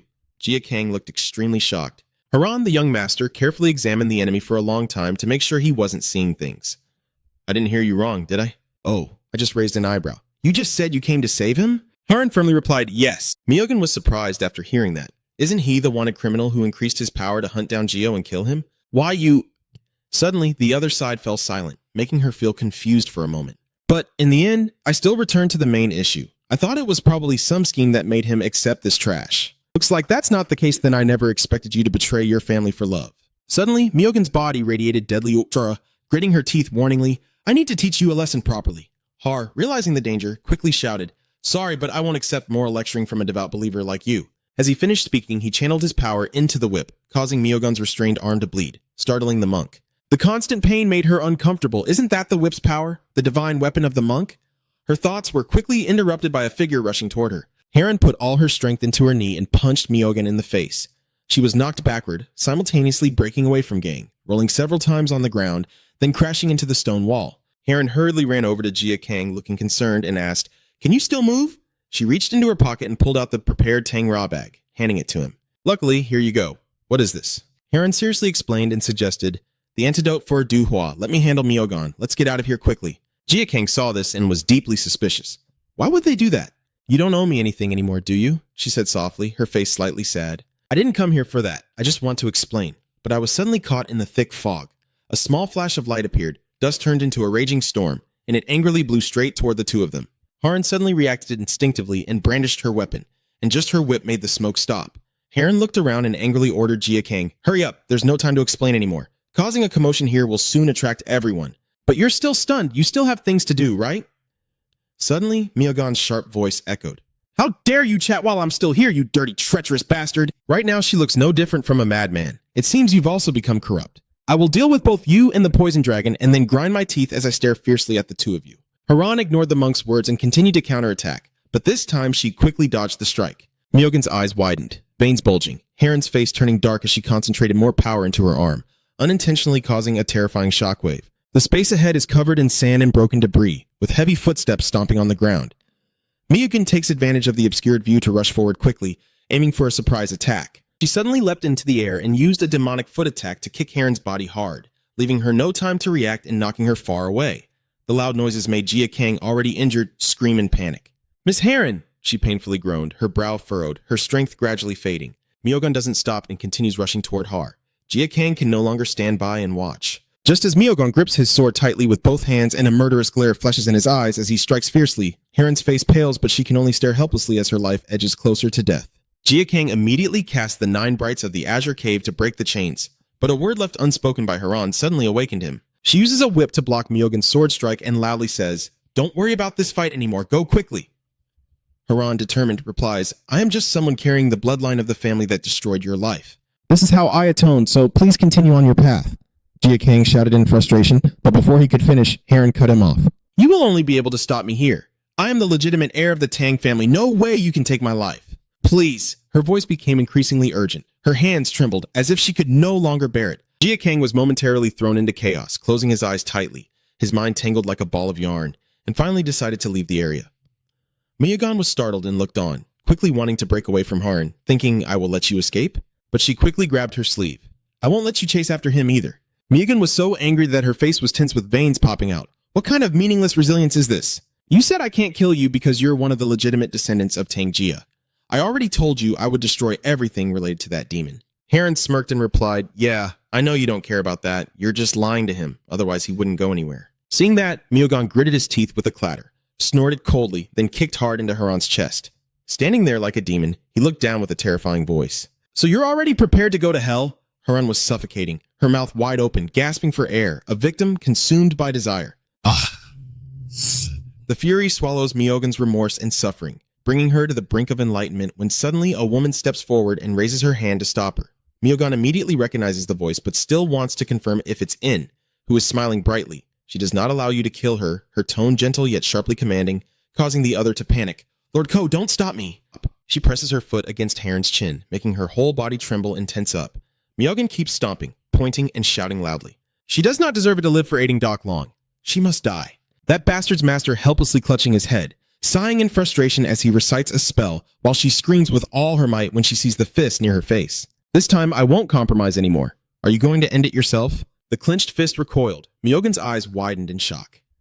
"Inyu doesn't need to look to send this powerful punch flying far away." She floats in the air like a lost soul, clutching her head, unable to face reality, while Haran holds his breath and watches intently. That guy crashed through several walls. It's unclear if he's still in one piece. There's a hole in the wall, dust and smoke billowing everywhere, but Inyu remains frozen in the same pose. Even though I was hurt, I quickly got up with my cane. "Master, what are you doing?" She stepped forward to explain. "That's not good. I clearly told you you weren't allowed. Since when have you become so stubborn?" "Really?" Walking and smiling brightly like a living bodhisattva, she gently asked, "Am I being too kind to you lately?" I'm so angry. I'm about to explode. Eyes and nose flaring, gritting my teeth, I say, "But does this mean I'm going to be humiliated again? Even if my sister tries to stop me, I can't do it right now." Before she could finish speaking, 5 fingers pressed gently against Myogan's cheek, causing her face to turn a 90-degree angle. Battered and stunned, she cried out to the sect leader, another strike on the opposite side to even things out. Immediately after, she kept slapping her repeatedly until she almost had an epiphany. "It seems you are still not fully alert." With a calm and indifferent face, her hand moved swiftly and smoothly, saying, "I told you not to let your emotions control you, right? If you keep acting like this, what will others think of the Nami sect?" Then she knelt down at the sect master's feet and smiled brightly, saying, "I need someone responsible for Doc Long's escape, which is why I told you not to kill Lady Tang Heron." While he was struggling to breathe, she turned her face away and changed her attitude. "If we eliminate the accomplice of Doc Long, wouldn't the spear tip be turned against us no matter what the truth is?" Haran now lay motionless on the ground, breathing heavily. "It's so shameful. They are already a doomed couple." With a fierce murderous aura, she uttered words that could send someone to hell. "Miss Tang, you will be expelled from the sect. Similar to the poison dragon, you have sacrificed your life. It's a pity that things would have been better if he hadn't tried to escape. If he manages to escape, the western frontier will become a sea of blood. Maegon, clutching his neck, desperately shouted and begged you to chase after him, saying you would catch him, crush him, and bring him back here. She just lightly frowned and said, "We are waiting for that bloody battle to happen, so why bring the name of Poison Dragon here?" I'm sweating all over, dripping down, and my face looks so stupid. Haru found it hard to breathe, but still had to ask, "Is that really the conspiracy of the Nami sect? Is it?" Smile and say, "Remember this. If you want to save the Poison Dragon, it's better to learn how to keep your mouth shut." Heron closes his eyes tightly. The capital is engulfed in flames, and the full moon peeks through the clouds late at night. In the quiet room, someone anxiously paced back and forth. Oroboni was walking around a spot that made the elderly woman cry out, "Oh my, it's been a long time since I saw you upset and unable to make a decision like this." Big brother, he's frowning and looks extremely displeased. How can I be at ease? This is a serious matter. Even though I tried not to let anyone gossip anymore, surely everyone in the Jianghu already knows. There's chaos everywhere, and that guy is nowhere to be found. I just can't understand. She burst out laughing happily. Haha, this woman is the head of the Sichuan Manhwa sect, Lady Manhwa, who has passed away. She clasped her hands together and asked if I should take responsibility and let others criticize me. Oroboni turned his back and replied, "Do you think I do this because I fear criticism? The storage room has burned down completely. There's nothing more we can do. So what now? If we no longer have the storage room, we should have kept him in sight earlier. I imprisoned him in the storage room to let him prove himself worthy. If he angers me but still proves himself, I will tame him to become my useful tool." Her eyes sparkled as she continued, "But not only did you fail to tame him, you also let him remove all your restraints." He seemed to be hit right in the sore spot, his eyes blazing. "I won't let this go, especially Heron. I won't forgive him for letting his son escape." Tangok bowed his head and asked, "If you think so, isn't it all just Mangrio's conspiracy?" He abandoned his dangerous duty to Heron and ran away himself. He spread his arms and raised his voice. "That's the real issue. As a descendant of the Tang family, you fell into such a foolish trap." Then Oroboni paused, took a breath, and calmly continued, "What should we do with Heron here? You know the family rules better than I do, so just say what you think." She bowed her head, pretending to ponder, then said, "If you betray the sect, you must face the appropriate punishment, even if you are a legitimate descendant.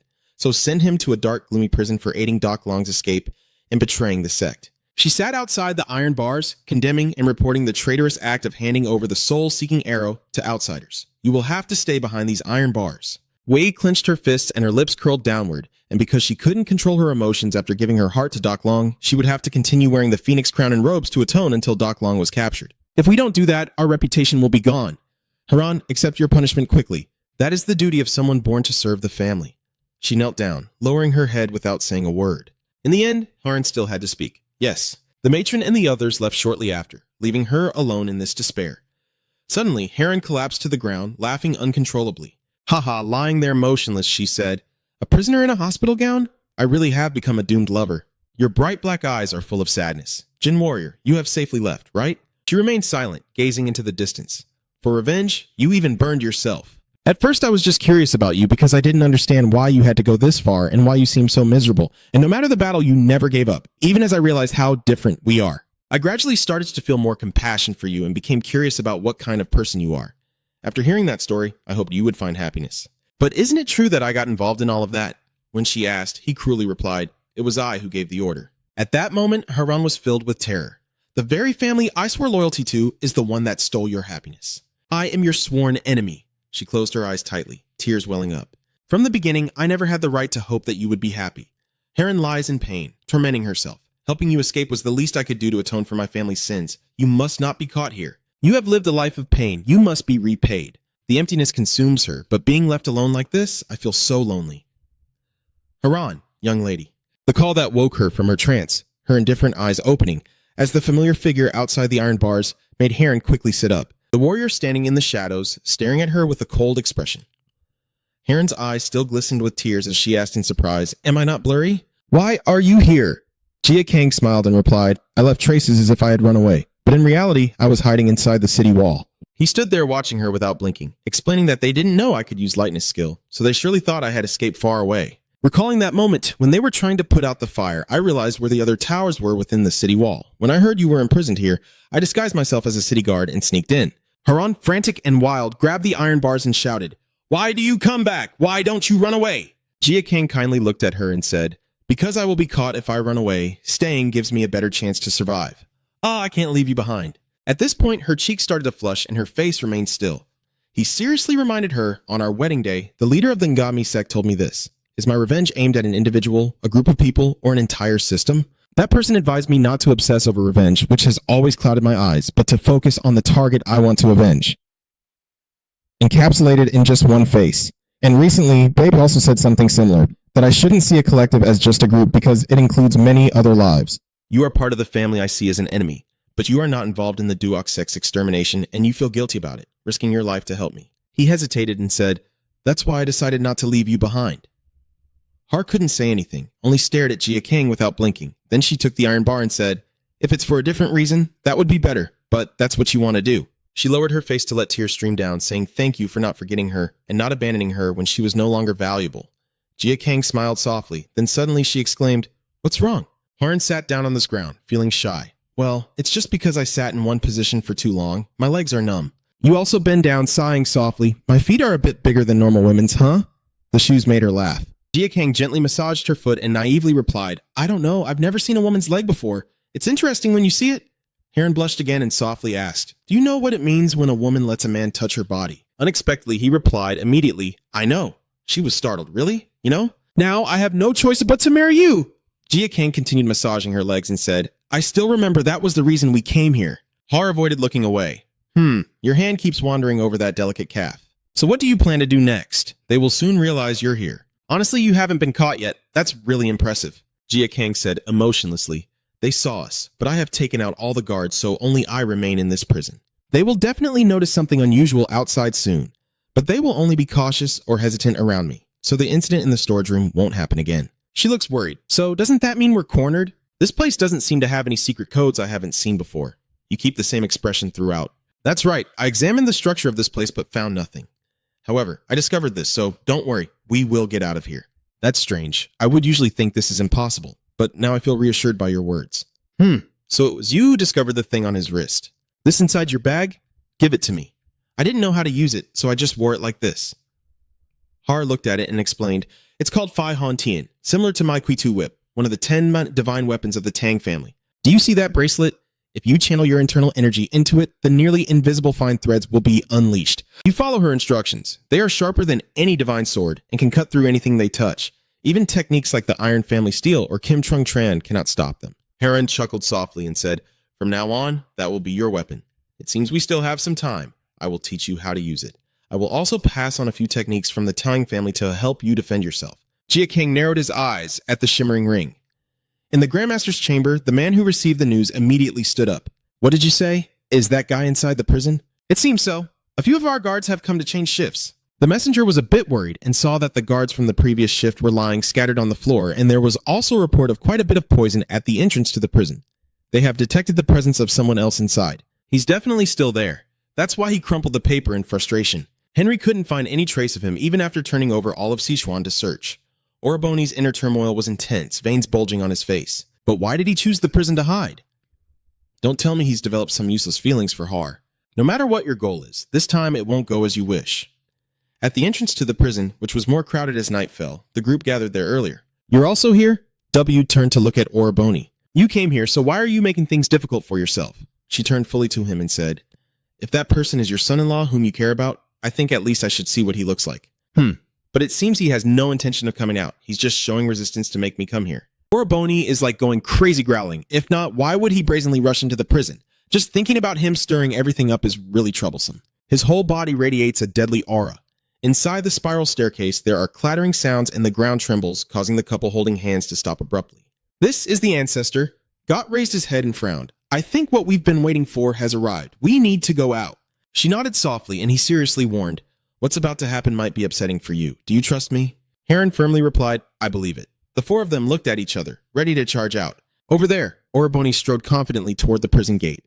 The door opened, Wyok looked on and called out, Orai. The door remained silent, as if nothing ever happened. He sighed heavily. I have come as you wished. This time, no matter what tricks you try, he suddenly falls silent. His eyes widen in shock, and she frowns uncertainly. Oraboni, seeing this scene, only muttered a curse under his breath. Damn it! He is so furious he's about to explode, grinding his teeth, and says, what the hell are you doing? You damn bug! Jia King and Heron walk out side by side, clenched fists, and he says, I'll make a deal with you. You just said what? Are you trying to negotiate with me? Oraoni shouted again. Kid, I am the Supreme Demon Slayer. In my hands is the power of life and death that only the Supreme Being can decide. But a little pest like you wants to do that? He replied calmly. Let me adjust it a bit. This is a threat, not a negotiation. Let me and Miss Haren leave here. He grinned triumphantly and chuckled. Are you out of your mind? Are you that confident to ask for such nonsense? Without any unnecessary movements, you raise your hand with the weapon and shoot out countless tiny threads. Look closely. In the midst of their grip, Oroboni widened his eyes in shock. Spirit arrow? His face darkened as the people behind him whispered, really funny.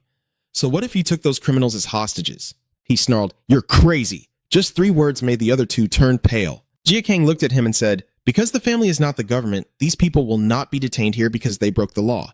That means they are criminals from the family who directly oppose the family. Your eyes are shining. But why the Tang family?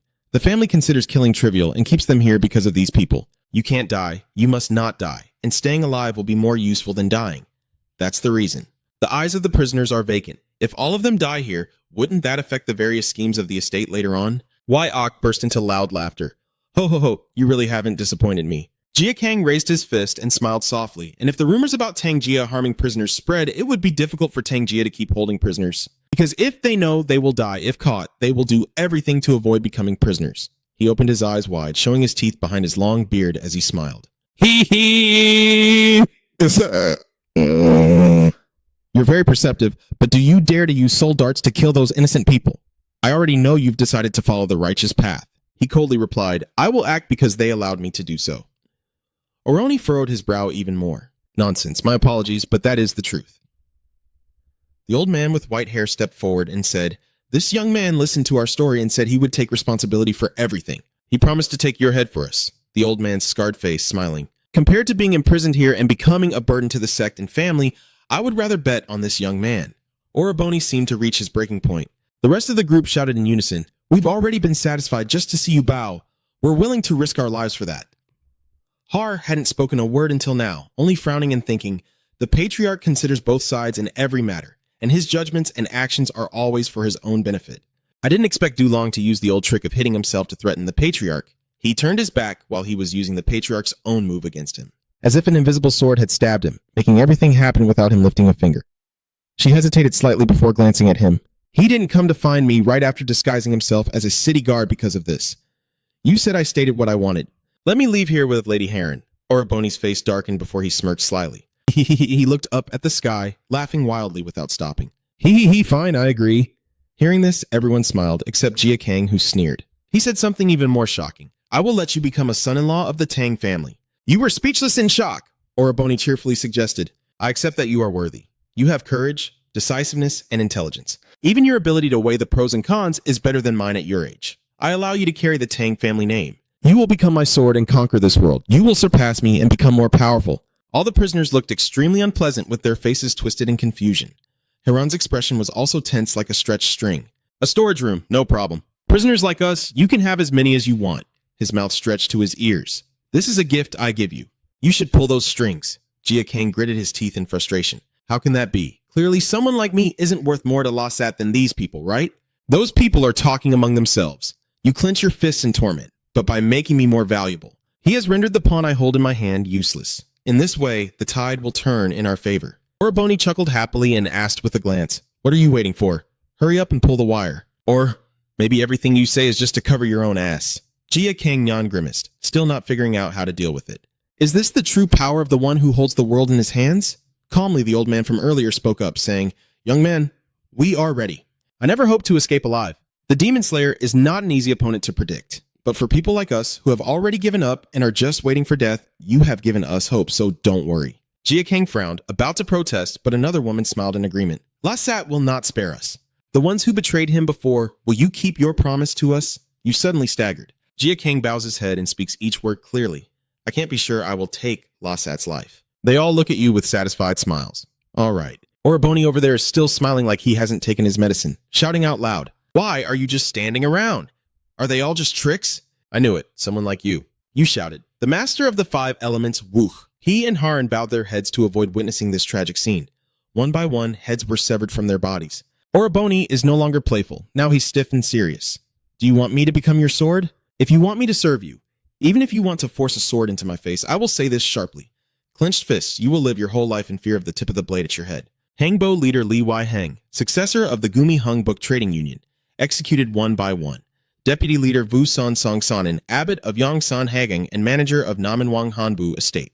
His eyes lit up as he clearly read the name from the person. He stood still like a statue, foolishly asking, "Why are you suddenly shouting our names?" The sect leader of the Peak of Heaven and the head of the Farming Alliance. "Gonung," he roared loudly. "I'm asking you now." The boy smiled, but tears were streaming down his face. "These are the names of those who died because of me today. I will engrave their hatred and resentment into this sword." His hand keeps bleeding so that even when the sword is sheathed, it won't be forgotten. He is furious. "Foolish fool, your restless hands have condemned him to death. He's too dangerous for me to tame." Oraboni's eyes burn red with resolve. "Even if I have to abandon my schemes to conquer the world, even if I must retract my words and shame myself, I will crush and end him before he becomes anything." He erupted in fury, and she warned him, "That's dangerous. If the ancestor does that, Oraboni, the name that makes him stop immediately." She chuckled softly and reminded him, "If it was a double-edged sword, wasn't its purpose still decided by its owner?" Oraboni pondered for a moment, while the energy around him still simmered. "It's okay, it's just a sword. Only its owner can decide what it will do." He tries to calm himself down. "Did I just fall to the temptation of that long unseen terrifying bloodlust?" Slowly, I say, "Yes, that's enough." All right, Wyok, let's begin, and now we should end this conversation, don't you think? In front of the young man and woman standing close together amid the scattered corpses, they both look resolute and furious, saying the entrance to the dungeon is blocked. "All right," Ak commands, "everyone except the Soul Team leader. Step back." They all clasp their hands and bow. "Yes, madam." She smiled and gestured with her hand, and due to the circumstances, I could only now introduce myself. "I am Heron's grandmother, Tang Wai Ok. You must be Heron's husband." "Who are you?" You frown. "Not very friendly. I am Jia Kang." "That's right, Jin Warrior." She burst out laughing again. "It's been a long time since I saw my big brother so angry." "I'm really glad. Thanks to you, Har and others are not surprised." She clears her throat. "Matriarch, you said nothing, only narrowing your eyes and observing." Woe naturally realizes there's no need to be cautious around me because I am considering letting the two leave. While Harun looks surprised, he calmly says, "I will stand firm in rejecting anyone's good intentions unless there is a legitimate purpose." She explained that at first glance, I had no reason to let both of them go, but I thought it was the right thing to do. I have lived my whole life to protect my family's laws so they do not go astray and to uphold what is right. Woe gently closes his eyes. "Big brother, I didn't expect you to decide to become his heir. If that really happens, I'll have a headache." Because of Sun Ti, the hierarchy and rules of the family are very strict. "But you asked to leave with Heron, though there are some things you need to get used to gradually." She looked genuinely happy. She then straightened her face as if my older brother had some shady dealings involving you. "If you're lucky, you'll only delay your punishment, but Haran won't be able to do that. If she doesn't correct her mistake within 100 days, assassins will be sent and they will follow you both for the rest of her life." Her face looked visibly sadder. Jia Kang's confident assertion made her blush. "I will take care of that." W lets out a long sigh and laughs. "If that's the case, I have nothing more to say. Heron, come here." She hesitated briefly. She took off a ring and gave it to her. "This is the W ring that Haran's hand is holding. I wanted to put it on you myself on your wedding day, but it seems I can no longer do that. Selling this will give you enough to get by for a while. If your heart changes within those 100 days. I hold the ring tightly and interrupt. "No, grandmother, my heart has already made its decision." She paused, thought for a moment, then said, "All right." W tilted his head and whispered to the person beside him. "The leader of the Ghost Squad is my final request to the family. I want you to support them to go anywhere they want. Is that okay?" He bowed his head. "As you wish." She smiled brightly and said, "I hope you two will live happily." Heron looked at her with deep emotion as they reached a remote mountain forest, still under a darkening sky. The mischievous girl ran ahead, still laughing loudly. "Haha, you quietly follow behind." Heron laughed until tears streamed down his face. "I've never felt this comfortable before." "Do I no longer need to increase my strength or become the clan leader?" Jia Kang asked with a gloomy face. "You're quite excited, aren't you?" She turned back to share her feelings. I didn't expect to experience this only after everything was over.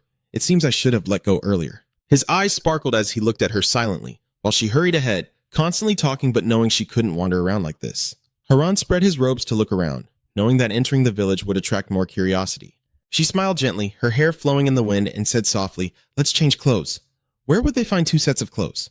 As she walked while holding it, she wondered, "I thought this suggestion was quite spontaneous, yet you still went along without complaint. You seem reluctant, so I think changing clothes would be better." "There's a river ahead," Heron suggested. "This is where I usually go after completing a mission. I can't let blood stain my new clothes. Let's take a bath first." "Let's take." She tilted her head and asked, "Do you want to bathe together?" Jia Kang naively asked, "Why the flag?" "Why are you so surprised? You were quite shameless at the inn before." He was confused, but it wasn't like now. "You idiot, just when everything was peaceful, there was a noise and both of them looked over. It turns out 3 beautiful girls had already occupied the spot. laughing and joking while taking a bath. They are hiding behind the bushes. It seems someone came here before us. Heron, annoyed, turned to look away, blinking rapidly. She pinched his cheeks with both hands, turning his face back and forth. She pressed her face close to mine, her cheeks flushed, and asked softly, "Don't look anywhere else. Just look at me." Her big round eyes seemed to hypnotize me, saying, "Just look at me and what happens when they leave? Are you willing to accept it?"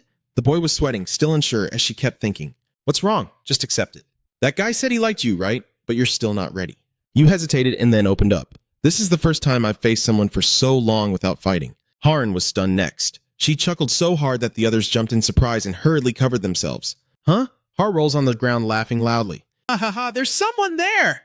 She laughed, tears in her eyes, and said, "Oh my god, you're such a fool, only good at fighting." "Ha ha." Jia Kang looked confused, pouted, and then, "But." Haran sat up and looked at the stream. I think they all left in shock, including us. She stood up and said, "I was thinking about whether we should bathe together, but I changed my mind. Keep your eyes on me behind that rock." "That was your punishment for making me laugh, and then another punishment." Heron chuckled, revealing her smooth white shoulders. "Because if you don't see it as a punishment, I'll be upset." "In a cave somewhere," a voice echoed. "Today you must be tired too." They changed their clothes and sat by the fire to warm up because they had to do what I wanted. No, they didn't. Jia Kang gently turned to look at her, saying straightforwardly, "You are not feeling comfortable, are you?" Heron immediately reacted as if hit right in the heart. "There's no need to act tough, it's okay." She then lowered her head and hugged her pillow. "You realize, huh? Looks like I was too obvious." Then she opened her eyes, her gaze burning with fire. "Even though it has always been the place that resides in my heart, leaving it truly doesn't bring me any joy. I was born, raised, and educated there. The Tang family is my life and my dream. Everything to me, but I can never go back anymore." Heron reached out his hand and asked, "Do you know what this is?" You replied, "That is your great-grandmother's ring given to you." There are many reasons why this ring was given to a woman of the Tang family. But if that man is not from the Tang family, no one can say when he will fall for someone else and betray the Tang family. So the family taught us how to control our men. There's another layer inside the ring. The perfected technique captures the man's heart and soul, along with the spring potion used for it. Jia Kang gazed at her affectionately without saying a word. Harn poured all the pills out of the ring. "Being given this means the family still hasn't given up on you. They probably want me to make Quinton ours and return to Tang family together. But I won't do that." She looked at her palm and smiled softly, saying, "I have already abandoned my family, and I have fallen in love with you." Harn turned and said, "Even though I have shamelessly followed you, I will be an obstacle to your revenge. If that happens, I will understand if you choose to leave me behind. I can't ask for more than your choice." Suddenly, he grabbed her hand and put it into his mouth without any unnecessary movement, making her gasp. "Warrior, what are you doing?" He takes a deep breath and swallows it down. Jia Kang looks at her with determination. "I will never leave you behind. Never." Heron froze, eyes wide open, gazing, their hands gently touching. I knew from the start that it wouldn't be a passionate kiss between the two. The most dangerous man to me. The young couple held each other tightly, not letting go, as dawn approached. The next morning, as the sun peeked over the mountains, Harun woke up from a long sleep. Seeing the boy approaching, she immediately sat up. "You're awake?" Jia Kang brought back a bunch of fruit and said, "I thought you'd be hungry when you woke up, so I went to find some food around here." She smiled at him, her cheeks flushed, as the fire after a long night had burned out. Harun was dressed neatly and was wiping an apple. I don't know why she's lost in thought and not saying anything, just pouting and sulking. While he eats happily, she sits quietly and he asks, "Do you not feel hungry?" "No, that's not it," Harun mumbled shyly, lowering his head. "I was thinking about last night." Jia Kang still innocently ate his apple and asked, "Do you regret it?" "I don't regret it. I just looked you straight in the eye and said, I feel a bit strange because you've never treated me like this before." "Senior warrior, have you ever liked me?" "Probably yes," she sighed sadly and pouted. "Probably yes. Why?" "Why would you say that? You're opening up because I'm experiencing these feelings for the first time too, but it's definitely not just a passing thing." Jia Kang recalls the past, and honestly, at first I thought you were a strange girl, first releasing a snake and then challenging me to a fight. Harun, feeling both shy and annoyed, continued with affectionate eyes. "But after going through many things with you, the image of you in my eyes has changed even more. You listen wholeheartedly to my words and even risk your life to help me. I don't know if that's the reason. Even facing death countless times, you always remain strong. That leaves a deep impression on me." Jia Kang closed his eyes, and even before realizing it, he had already fallen in love with her. "The first time I saved her, I had no intention, but I have never regretted that choice." At this moment, she has calmed her heart and is immersed in the sweetness of love. In other words, he gently smiles and replies, "Yes, I love you." "Is this the answer you want?" Heron shyly clears her throat and avoids eye contact. "Ah, yes." Jia Kang sighed softly and smiled as he looked at her. Harun curled up her limbs, pouted, and said, "When I heard your story, I hoped there was something to make you happy. But now because you chose me," she smiled. "From now on, I want to become your happiness." Jia Kang also involuntarily smiled. At the Murim Alliance, the Great Azure Dragon Sword sect, the mountain teams are heading towards Than. Soon, Than Mountain will turn against its own people. Hang asked in surprise, why Than Mountain? The oil painting step is hidden in the Than sect. Old Ha was stunned and exclaimed, he is believed to have disappeared after escaping from Sachon. And now you're saying he's in Sayon? The old man asked urgently. So, the martial arts teams heading to Than Sun are there to save Du Hua. I have spread rumors about Du Hua among Sangdong's martial arts teams. Manru smirked confidently. Sangdong Du Hua was betrayed by his subordinates and then imprisoned at Than Sun. Something like that, Simha shouted furiously. Was Du Hua betrayed? He hesitated and then said, Of course it's just a lie. Manryu grinned and laughed out loud. But those who hear the news will rush to Than Mountain with murderous intent. However, the members of Than sect are protecting Du Hua, so they cannot kill the Sangdong group. In this stalemate where neither side is moving, the old man still looked surprised and asked, what does that kid mean? Is it that the Than sect refuses to release you or that Du Hua refuses to escape? Manryu kept laughing and said it was impossible. She couldn't escape. All the women in Tang family carry antidotes. If used to treat the poison, it will open all the acupoints to detoxify and prevent movement until the full moon. Simha was stunned and silent. He tasted the last drop of tea. Those sent to Than Mountain will become suspicious after not seeing Du Hua and the Than faction's people will only waste time without accomplishing anything. Then, as his father finally lowered his voice, he stuck out his tongue and pointed at the accused members of the Than sect for colluding with evil factions. Manryu wiped his mouth and looked mysterious. I will swallow up the entire Than sect! Simha jumps up excitedly. Shocked, the Than sect? Sangdong Du Hua will also die with them and take out the evil sects at the same time, hitting two birds with one stone. The old man angrily slammed the table and asked, do you think the three great sects will just stand by and watch? He calmly replied, I have finished negotiating. Now only waiting for the Murim Alliance to act, Manryu reassured only Than sect stubbornly refuses to join the alliance. That's a problem I have to solve now, Simha said, holding his head in confusion. But this is not something Lord Gak can decide. We need to report to the Lord of Light. He looked at the scene calmly and asked, can I do that? Recently, Lord Gak and the Lord Master have had some conflicts, so Du Hua's envoy was returned after being salted. Although it's in the past, it seems he doesn't know about Lord Gak. His eyes widened and he said, God, Lord Gak must be very angry. He left, so you should take better care of him. Simha looked confused. Are you planning to leave? I still have my own plans. I can't just sit here waiting because you say it's impossible. The old man saw him to the door and called after him, take care. After finishing, he turned around and walked away, looking sneaky. When he got back to the room, he saw the dark aura filling the space, making his neck sweat profusely. Sim, Ha nervously reports to the Lord that the guest has been received as you requested. He asked to speak with you, so it's a bit difficult to send him away. He let his long hair fall and, without showing his face, replied, very well. Simha hesitated outside the door and asked, but are you sure you don't want to hear these major matters yourself? I know what he's thinking, so I won't ask. May I inquire how much longer you plan to stay in seclusion? Lately, managing your affairs makes my heart want to jump out of my chest, he said. The sword still hasn't been sharpened. He sat cross-legged, practicing his skills while saying, everything will be ready at the right time. The room was full of cracks, cluttered with belongings, and filled with dark, ominous air. Lord Gak opens his deep red eyes at the right moment and moves to Sashe Chon Than Sun Hak Ang Jae. The tents are set up in the middle of the forest, and the whole family joyfully welcomes him. I'm back now, everyone. Har shyly stood beside her, blushing.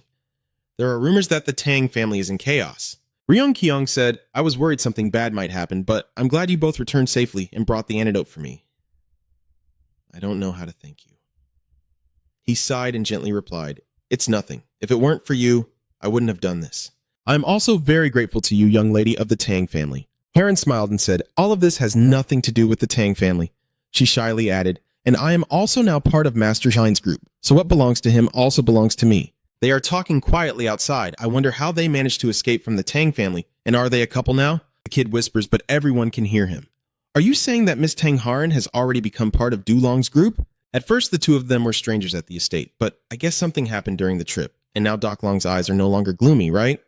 The girl puffs her cheeks in utter boredom. Someone is watching the entire argument from behind while the three adults sit together and discuss. Runkai begins. As I mentioned before, you two should give up the thought of revenge, he replied. I remember, she looked away from the village. Living a peaceful life with the one you love isn't so bad. My whole life has been caught in a whirl of hatred. Her eyes are sad when she thinks of that person.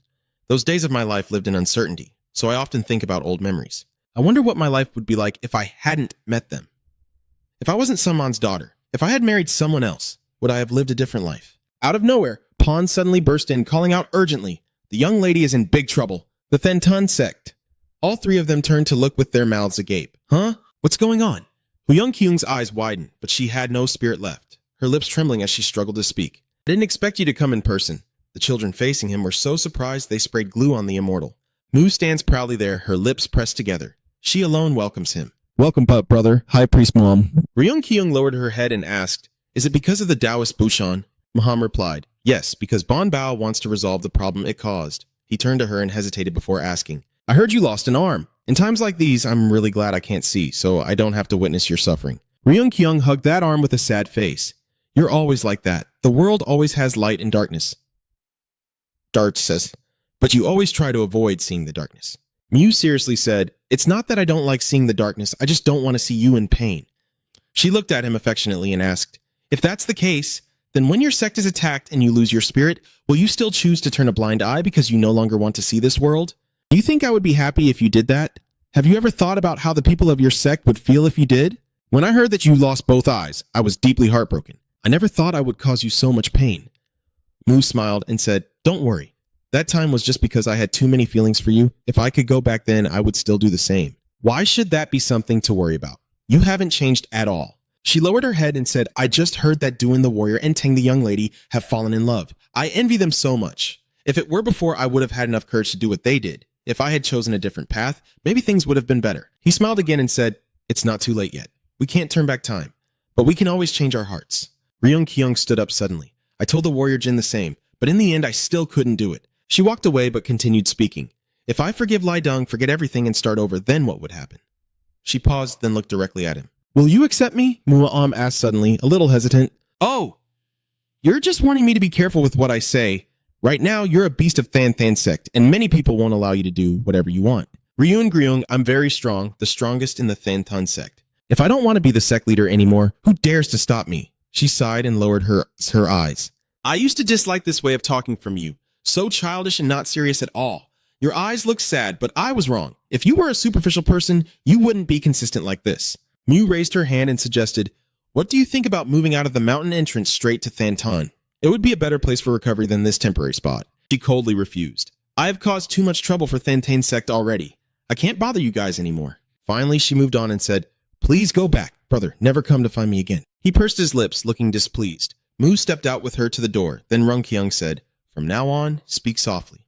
When my heart no longer feels heavy, I will find him just to say this and see him brighten up. I will wait for you." Bon Bok stands outside, secretly watching someone, feeling extremely tense. 1 master, 2 monks, 3 rulers, 2 kings, and the 8 most skilled martial artists representing Minun recently. Senior Taoist Muham, one of the 3 rulers who rarely appear, is now calmly stepping out. He stood next to Jia Kang, full of curiosity, wondering if he knew anything.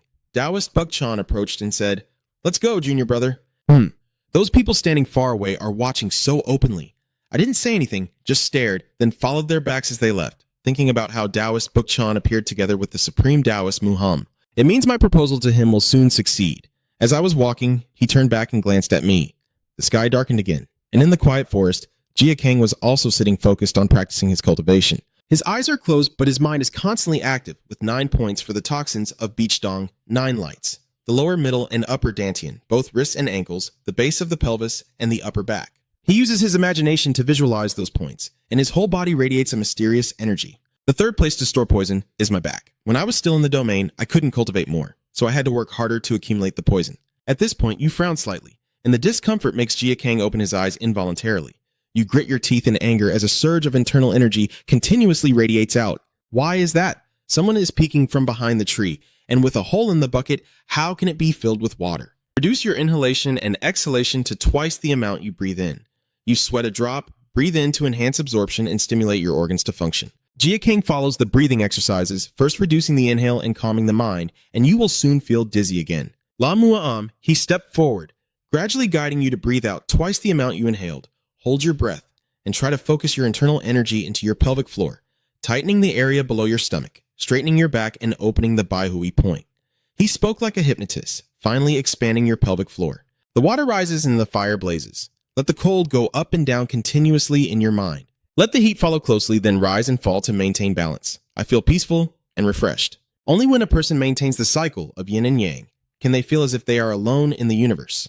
When yin and yang conflict, they will take advantage of each other. Both are always dependent on each other and constantly watch over one another. As yin and yang continuously weaken and regenerate, they will harmonize perfectly. If you reach the highest realm in this trial, the yin will become yang and the yang will become yin. You will attain the primordial balance without needing to separate yin and yang anymore. Infinite balance will divide into yin and then yin and yang will strive to return to infinite balance. That is the root of unity. Jin Gang has been crying for a while, a black tear falling down his chin. Oh, what a greedy person. Even though I can't see, I can still feel it. Did you master both conflict and independence all at once? As expected, he stands right in front of you, constantly asking, but why did you skip a transition step? Tisk, you're too impatient. Stop it. You can't reach the source of unity today. Know your place and get up quickly. Mohan pressed his face close to yours, smiling with his teeth showing. I told you to stand up. If you don't, I will touch your little brother. Jin Gang, as if awakened, half opened his eyes, looking at the black droplets on his hand, puzzled. This is impure energy, like waste liquid from your lower body. Because you've used the rising water method and the blazing fire. Forget it. They will withdraw on their own. Why do I have to do that? He asked. Because I'm teaching you the yin and yang method, he replied. Jin Gang gently bowed his head, contemplating that if I erased all the impure energy, my lower body would be clean, but using the blood heaven destruction technique, which already destroys the user's acupoints, I would be in danger if my lower body suddenly separated. In short, it's the impure energy of the lower body. You furrowed your brow and thought to yourself, so this is the harmony of yin and yang. Your body chose to protect you by releasing and solidifying around your lower body in this special situation? He clasped his hands behind his back and said, as if reading your mind, you figured it out pretty quickly. If that's the case, do you know how to return your body to normal? I need to reach the state where yin becomes yang and yang becomes yin. Exactly. Thank you for your guidance. The superior grade Taoist priest bought the hermitage. He grinned mischievously. So I hear you want to meet him? There's a commotion at Thantan sect with people shouting, and the chubby man representing is anxiously and hurriedly saying, we've traveled all this way while avoiding bandits. The soldiers blocked the way and replied, we have orders not to allow outsiders to enter recently. Are you telling us to go back? If Thantan's sect doesn't accept us, we'll all be doomed. There's a woman with a veil covering her face, still soothing her child. Don't cry now, we'll be fine. The guard standing guard refused to give in, claiming it was an order from above. The angry man said if you won't accept us, at least let the elders and the weak in. They hesitated for a moment, and we will report to the sect leader. They looked at each other and debated like fools, wondering if they would change their minds, but we can't ignore the elderly and the weak. But now, while they are off guard, that man rushes forward with a dagger in hand, striking lightning fast. But he's the one who gets hit, losing his weapon with a blow to the waist. Bak-chan, furious, scolds them. Tisk, how long until you finally wake up? Do they look like good people to you, Master Bak-chan? His eyes lit up, his voice hardened, showing his true colors. The corrupt pests and those people immediately revealed their true forms, with piercing eyes. His face darkened and his brow furrowed. I knew right away that no matter how much you disguise yourselves, you can't hide your evil nature. The violent Wind Warrior, once caught stealing from innocent people in Shanxi and then fleeing to Shandong, stood there with arms crossed and a displeased attitude. The dangerous female cultivator, known for her mesmerizing belly-speaking technique, forced the martial arts experts to reveal their secret techniques through the sound of crying children. The child in the woman's arms turned out to be a demon form, with a corrupt soldier Gorian, one of the 8 heavenly demons, while the rest are renowned martial artists from the righteous sects. Bak-chan slowly stepped forward and said, this is the main headquarters of the Thantan sect and also a sacred place. We welcome anyone who wants to learn a lesson, but unfortunately all the evil sect fighters have strayed from the righteous path. It is he who stands between the 2 guards and sharply strikes his staff on the ground and leaves here immediately for the demon. She smirked and chuckled. Ho ho, it's truly an honor to be recognized by Master Bon, but it's a bit contradictory since you said we emit evil aura. If you are so noble, why are you holding our leader? His face is cruel. What are you talking about? She seriously questions us. We have heard that the sect leader was betrayed by his subordinates and is being held here. We came to verify the information and to rescue her. Bak-chan calmly said, she came to find us to rest and heal her wounds. We have never detained anyone. Are you saying this is just a misunderstanding? Then it's good. Now let us meet the Grandmaster, Bao Fongxi said firmly without backing down. We will leave once we see you are safe. Bok hesitated and then said, I still cannot let you meet him. What do you mean? She has gone to a remote place to rest and recover, because she has the antidote and needs to open all the acupoints on her body to release the toxins. Moving now would cause irreparable injuries. The dangerous cultivator woman tilted her head and smiled. Do you think we will believe that? He interrupted abruptly, stopping after saying enough. Fang Bin starts to flex his joints and intimidate since he's already here. We don't know how the sect leader is doing right now, and things have turned out like this. He charged straight at Bak-chan, ready to strike, and we had no choice but to fight our way in. Just one punch from him was enough to overpower this brute. He fell to the ground in front of so many people. Bak-chan shouted, "Ridiculous! Do you think you can beat me with just this level of martial arts?" The people behind turned pale and couldn't speak. The Baofeng Si was still standing strong after crawling up, truly deserving of the trust placed in him by the Than sect leader. But he gritted his teeth and said that we would protect Huang Sak Tai Nuang and would never abandon her. Bak-chan slightly frowned and then glanced at him. He immediately turned it around and gave the order. "Dealing with all of you is no problem, but if I do that, I won't be able to face Du Hua. You have entrusted yourself to us." His face darkened, showing little joy. "Her period of separation will last 15 days. After that, I will let you meet the person. In the name of the primordial heavenly lord, I swear." He clasped his hands behind his back, pacing back and forth as he spoke. "Until then, do whatever you want," Bak-chan said and then rushed away like the wind. This is so strange. He frowned thoughtfully, lost in his thoughts. It's as if someone deliberately revealed Du Hua's location to lure the evil sect fighters here. On a clear moonlit night with a gentle breeze at the top of Than Mountain, two people stand and talk. "Do you know how to play Go?" "No." Miu Hao enthusiastically suggested, "Let me teach you." Jia Kang replied reluctantly, "What I want to learn is not how to play Go."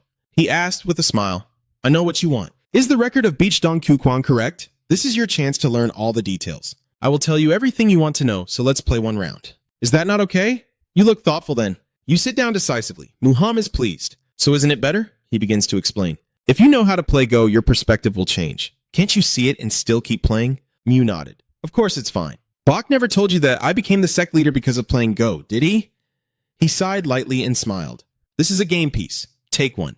Jia Kang picks up a piece and examines it carefully. It's a seashell. He also takes a piece, points with a smirk, and I carve it into that shape. Since I can't see, I have to listen carefully to the sound to determine where my opponent places their piece. He clenched the chess piece in his hand, warning not to hold back against it. The shell in his hand shattered. When he opened his palm again, it had turned into a normal Go piece, and he used all his strength to pick it up. Muham steps back from the chessboard and says, "I will start at 34. You also start at 34. "What are you doing?" "I told you what to do and you still haven't done it yet," he asked, raising his head. "Is Go usually played like this? This is just a guide." Muam still has to explain. "You may not know what Go is, but it exists in many different forms. It's like how a master teaches others, then loses to them. Some matches last a very long time before a winner is decided.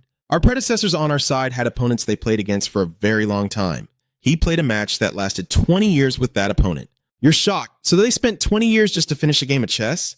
"They left the board in a remote place where few would come, then would make a move every few months, so it took that long." Jia Kang wondered what the final outcome was, and calmly explained, unfortunately, after 20 years, his opponent didn't make any more moves, so they couldn't finish the game. He smiled and said, "The world of Go is deep and profound with many types of games. If you understand, then make your move." You look at the shell in your hand, still needing a moment to think. Then Jia Kang uses all his strength to clench his fist tightly, while also controlling his mind. When open, the shell was already shattered. "That's tough." "Oh, I took you seriously and had high hopes after hearing you cause trouble for Boshan. Is that all you've got?" "It seems I trusted you too much after hearing the gossip around. You're not yet truly miserable." His face hardened, displeased with the protest. "I have lived a miserable life to avenge the medicine sect. How can you judge me based on carving stones?" Mew smirked and said, "I say this because you can't do it properly when it's something you could easily do." He frowned and said, "I think Go is not suitable for me. Let's talk about Bichdong 9 Bright 5 Thunder technique." Jia Kang looked straight at him and said, "For my revenge and survival, I need to master the 9 Lightning Thunder technique of Bichdong Kukwang. If you don't want to teach me," then he stupidly interrupted, "I already told you." Jia Kang drifted into a daze, not understanding what was happening. Mew points at the chessboard and says that the key details are right here. The young disciple looks confusedly, but still doesn't understand a thing. He stands up while Jia Kang remains frozen. "If you understand what I said, you'll realize it. But if you don't, give up and leave Than Mountain." He grins mischievously. "It's all up to you, so do your best." Then he burst out laughing again. At this moment, you must seriously consider, eyes wide open, repeating each word. Knowing the move of 9 Brights and the 5 Thunderflash technique, then looking down at the chessboard, he wondered if this was really it. It's still the same scene. The wind is howling. Jia Kang clenched his fist, his face eager with thought. If the top-grade Immortal M didn't really mean to cause trouble, then was it just to confuse me? He opens his palm again, revealing broken shells. That means the Go game will be related to the 9 Radiance activation and the 5 Thunderflash technique. But even if I use my internal energy, at least I can do something. The shell fragments still can't withstand being shattered. What should I do to fix this? You clenched your teeth, determined to keep trying until you succeed in making a move. Jia Kang looked at the shell box in front of him, blinking as the sun rose behind the mountain. The sky is clear, clouds drift by, then night falls again. The moon is bright and the wind is cool. Hands trembling as they squeeze the shell, still cracking despite the scars. Damn it. I hit my head in frustration and sighed. I've tried all day and still can't do it, so... Does that mean fate won't let me learn the 9 Bright 5 Thunder incantation of the Beachdong? Thinking again of Muhammad's contemptuous smile, "You're not yet desperate enough." The boy is filled with determination to return. "No, that's not it. I survived the mine because I had enough to spare. That's why I can walk the path of revenge until now." Think carefully, Jia Kang Ha decides to put his hand down on the table. The high-ranking Taoist priest could easily turn it into a pawn, so he must have some trick I haven't noticed. You suddenly froze and realized something. So gentle. The Supreme Master Taoist M is a martial arts expert far more skilled than me. And if such an expert used internal energy, at least it would be a subtle force invisible to the naked eye. But when he broke the shell, I clearly saw a flow of internal energy. In front of the shell fragments, you reach into the box again. This is a delicate task. It seems I need to use even less internal energy. But what if that's not the case? Jia Kang clenched the shell tightly, focusing intensely. If that's the case, I will use my internal energy to the fullest.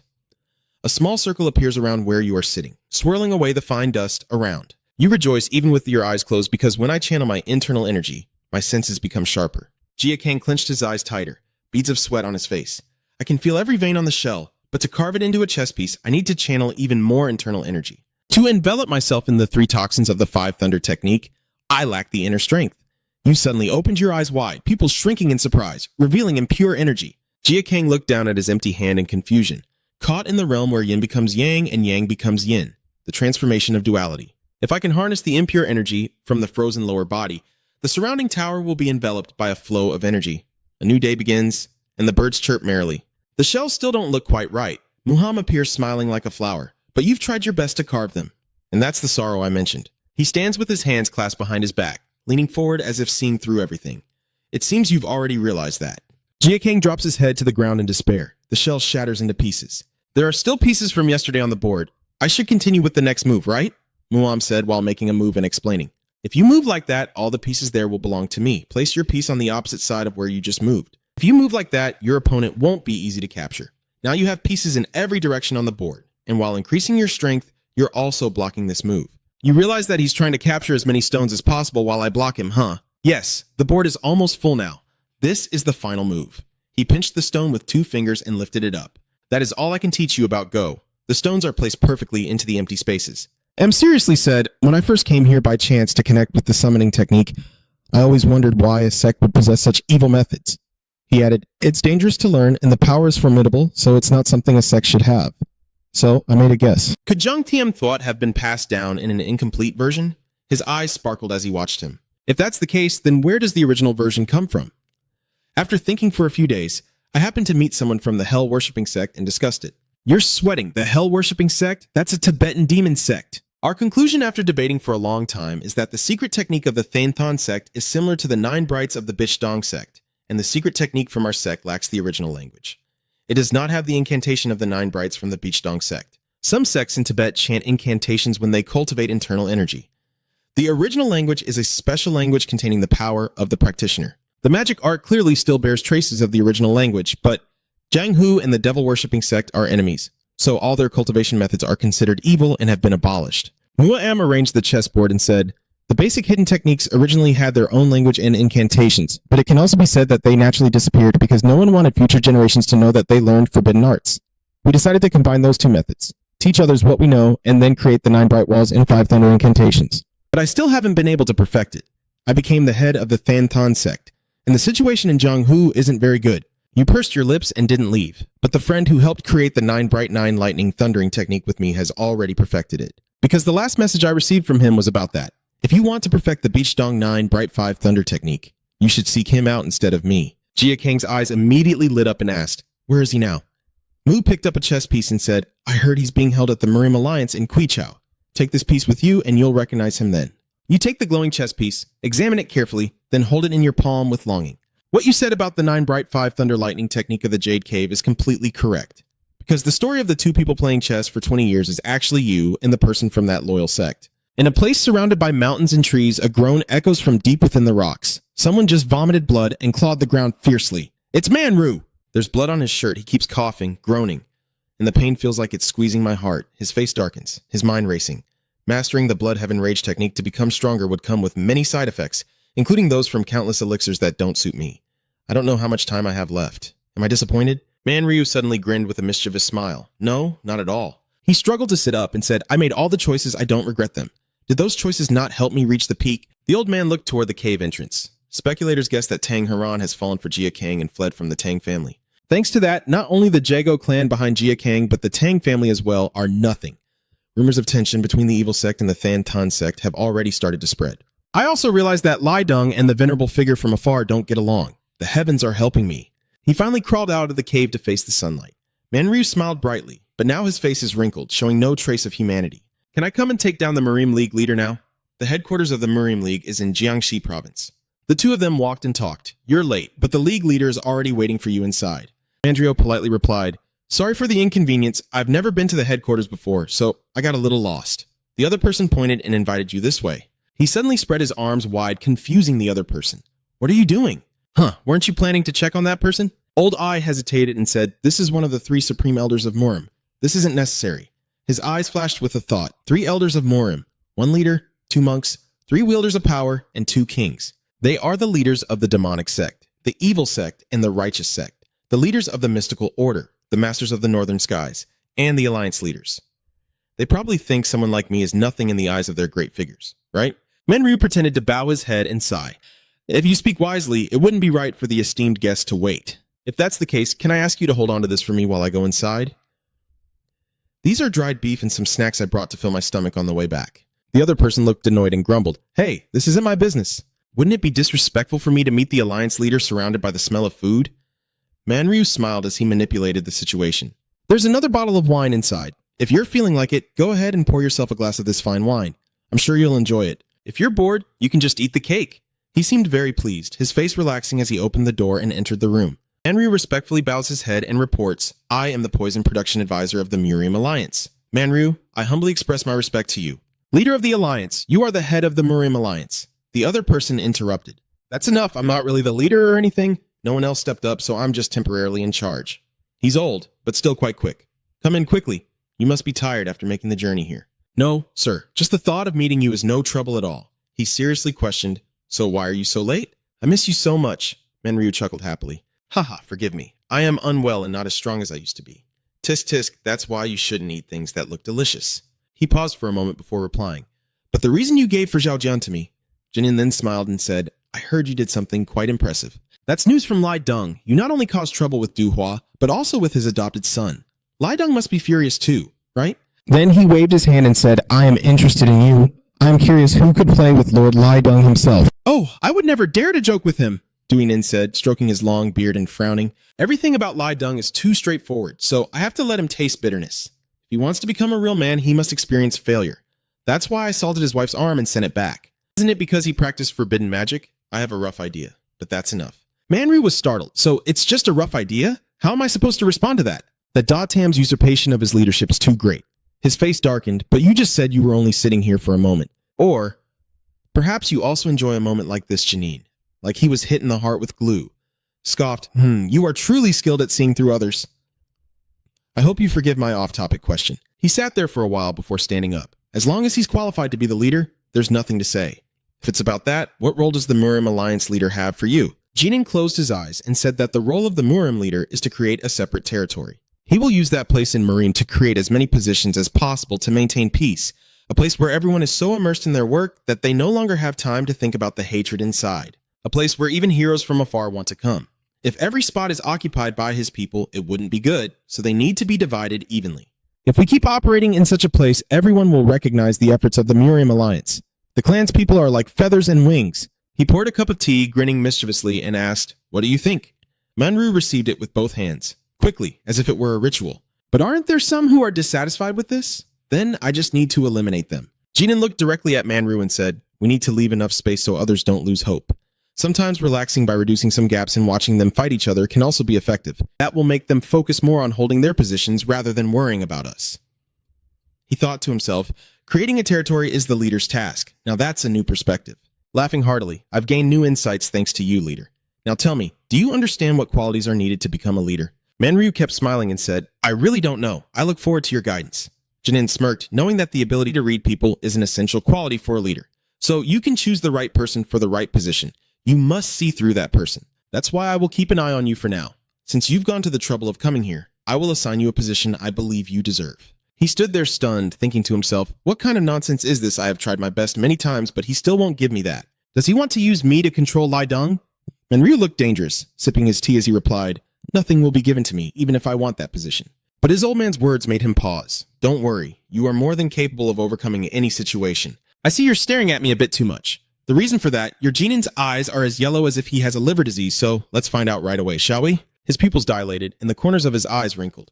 "Let me see. He seems to be controlled by an invisible force." The demon always proudly lifts his head like a celestial being, with eyes shining brightly in mesmerizing gold. Seductive golden eyes. These are no ordinary eyes. They can see through people, truth and lies, and even more, they can reveal a person's true motives. Seeing a person's weakest point is also very important. Manryu's face grew worse with each of his words, revealing what no one could hide. "Your weakness is this." His face was covered in sweat. "People often neglect what is most essential. Do you think they are like burdens weighing down your body? But that's not it, huh?" Manryu's eyes welled up with tears. "Can you feel the slow flow of tears streaming down from your eyes?" He helplessly raised both hands. "Your right eye knows I just touched its tear duct, even though it involuntarily suppresses the tears. Because I want to see the limitation when you can only use your intact eye. Otherwise, I don't need to see your left eye. I just touched it and tears started to flow. Simply put, your left eye won't obey your will." "That means now tell me the truth," he almost shouted. "My words are all true. My pupils seem to be wide open." "I see now. Is your enemy very terrifying?" Manryu couldn't hold back the tears streaming down his face. "If you keep holding on to the person you have trained to protect, your enemies will destroy everything." "Is he the reason you became cruel?" To face that villain, he grins with his teeth as even as kernels of corn. "Yeah." Manryu stops crying and then bursts into crazy laughter. "I never expected you to see through even that. Yes, I will be the one to destroy him, poor you, because he doesn't even bother to pay attention to you. Your current state is just an obsession with him." Manryu becomes even more confused. "But do you understand that?" He clutches his head in pain as he's constantly seen through inside out. Poor thing. Truly poor. He pressed his hands tightly over his ears and clenched his teeth. But before he could do anything else, a piercing scream stunned him. Manryu smiled softly, his eyes shining. "My chance has come. I hid the poison in the bag I gave to the guard. It's a deadly bacteria toxin made from berserk fungus. Once the right button of the toxic toxin is pressed, blood will flow endlessly from all over.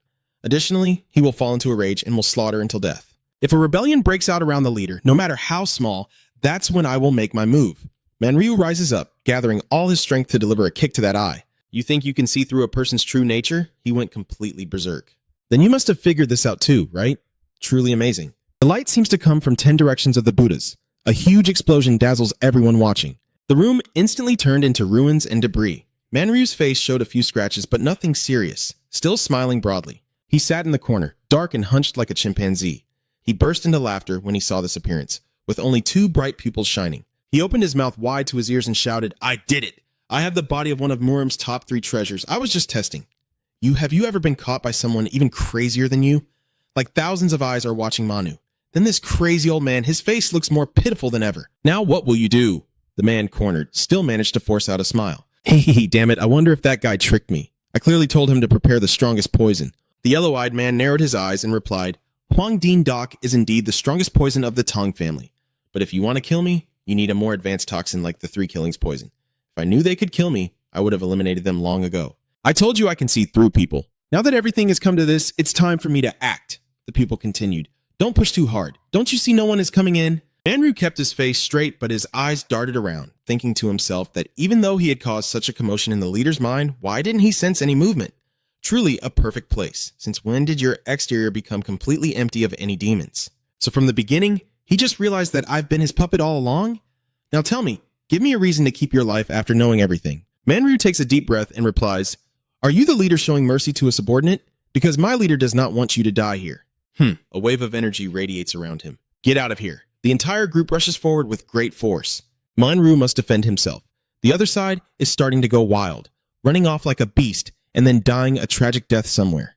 "A monster like you will not die from the beginning. That is the sentence I pass on you." His pupils flickered with unstoppable fury as the door burst open and Manryu was shot out like a ball. He collapsed onto the ground, dragging his body along the surface.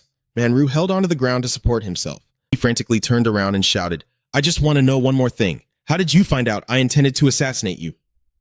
Jinin stepped out of the misty smoke and replied, "Wasn't it you who wrote a letter to the monks to lure them to Than Mountain? Then I visited Lai Dong." The old man, full of small sticks, calmly added, "You probably know as well as others that Lai Dong does not see me favorably, but that was my purpose." Li Dong was very perceptive and quickly realized my intentions, which is why he secluded himself to train.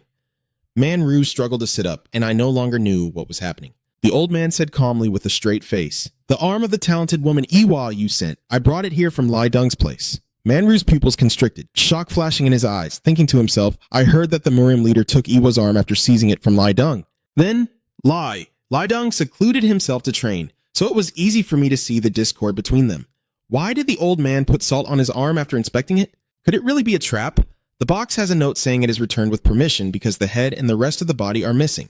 Jinan stroked his long beard and said, I knew there would be at least one person interfering between Lai Dung and me. The more he listened, the more he frowned in horror. My decision to assassinate the old man doesn't matter. He was planning to use me from the very beginning. I don't know if the Tang family's Lasat is the liar or if Hagan Jinan is the one suppressing. Your superior will find a way to make you obey him. After seeing that he had no intention of revealing who he had bribed, it seems he already had more than one spy within the organization. Suddenly, he raised his hand to suggest that everything was settled. Then let's end it here. And he planted his hand into the ground. Jinan spun around, causing the earthen wall to crack. One of his eyes turned gold again. Until we meet again, surely we will cross paths somewhere in the underworld. I will definitely seize Mount Than in my hands. Manri was once again stunned by the fans. His eyes stared blankly, unable to focus, but an invisible force descended. The tower was cut in half and collapsed. Chaos everywhere. Hurry up, the leader is in trouble. He bowed his head as rocks and dirt flew at him. He let the city collapse as if he was troubled by something. I've been played by him again. He frowned and thought. I thought he wanted to keep me under his command and control Lai Dung, because Lai Dung is always haunted by Ya. I tried very hard to blend into the crowd, but without Hagan Jinan, it was still impossible. Find the leader quickly. The dust is getting thicker, but Lai Dung has figured it out, so he's planning to catch me in the act and throw me away. Lai Dung knows everything. When Hagan Jinan personally does it, that will be my chance. That means Lai Dung has decided to lower himself to take the lead. And Hagenin is also trying to build a solid foundation. Truly a greedy old man. How much longer will he cling to the leadership position? News of the Murim leader's attack has quickly spread everywhere. A peaceful and calm Murim spreads across the martial world. The battle is ready to erupt. Oraboni burst into laughter upon hearing the news. Haha, that crazy old man has failed. He failed miserably. He is sitting at the Tang family headquarters in Sichuan, holding a smug piece of paper and saying, I set a trap to catch prey I could easily handle. But then I wanted to build a house with that trap. Haha, this is too much! Oraboni can't stop laughing. The Murim Alliance is a beast, and wild monsters without prey will starve to death. Who has dared to attack the Murim Alliance so far? Wok calmly said, It seems that if we want to expand our influence, we need to be more chaotic. He agreed. That's right. Isn't that why we use Manhwa for that? But we have nothing left to lose, do we, brother? Not only will we not lose, but we will gain quite a lot. He slammed the table and burst into laughter. Amidst this chaos, our plan will proceed more smoothly than ever before. This guy, he said he would give me the entire martial world. Turns out, he wasn't just talking nonsense. His savage laughter echoed through the entire city. On the Murim Alliance side, the palace shines brightly as evening falls. Birds scatter like chased dogs, hurriedly. Sir, he ran for his life like crazy. Sir, no, this is bad. I just heard that your leader was attacked. Sir, did you hear that? As soon as he arrived, the wall collapsed with a crash. Ah, Lord Gak opened his mouth and said, now he is mentally prepared. It's time to settle accounts with his old friends. Late at night in Sichuan, Mount Than sect. At the same time, due to the significant influence of the Murim Alliance, everyone was very upset and started planning precautions. Mu said, everyone knows that anyone who points a sword in the wrong place will not have a good ending. He raised his head and continued, and after hearing a strange rumor, I found out they were holding a joint meeting of the Than sect, with all the disciples sitting below. It seems this time our Than sect has swung its sword in the wrong place. Bak-chan glanced subtly at him.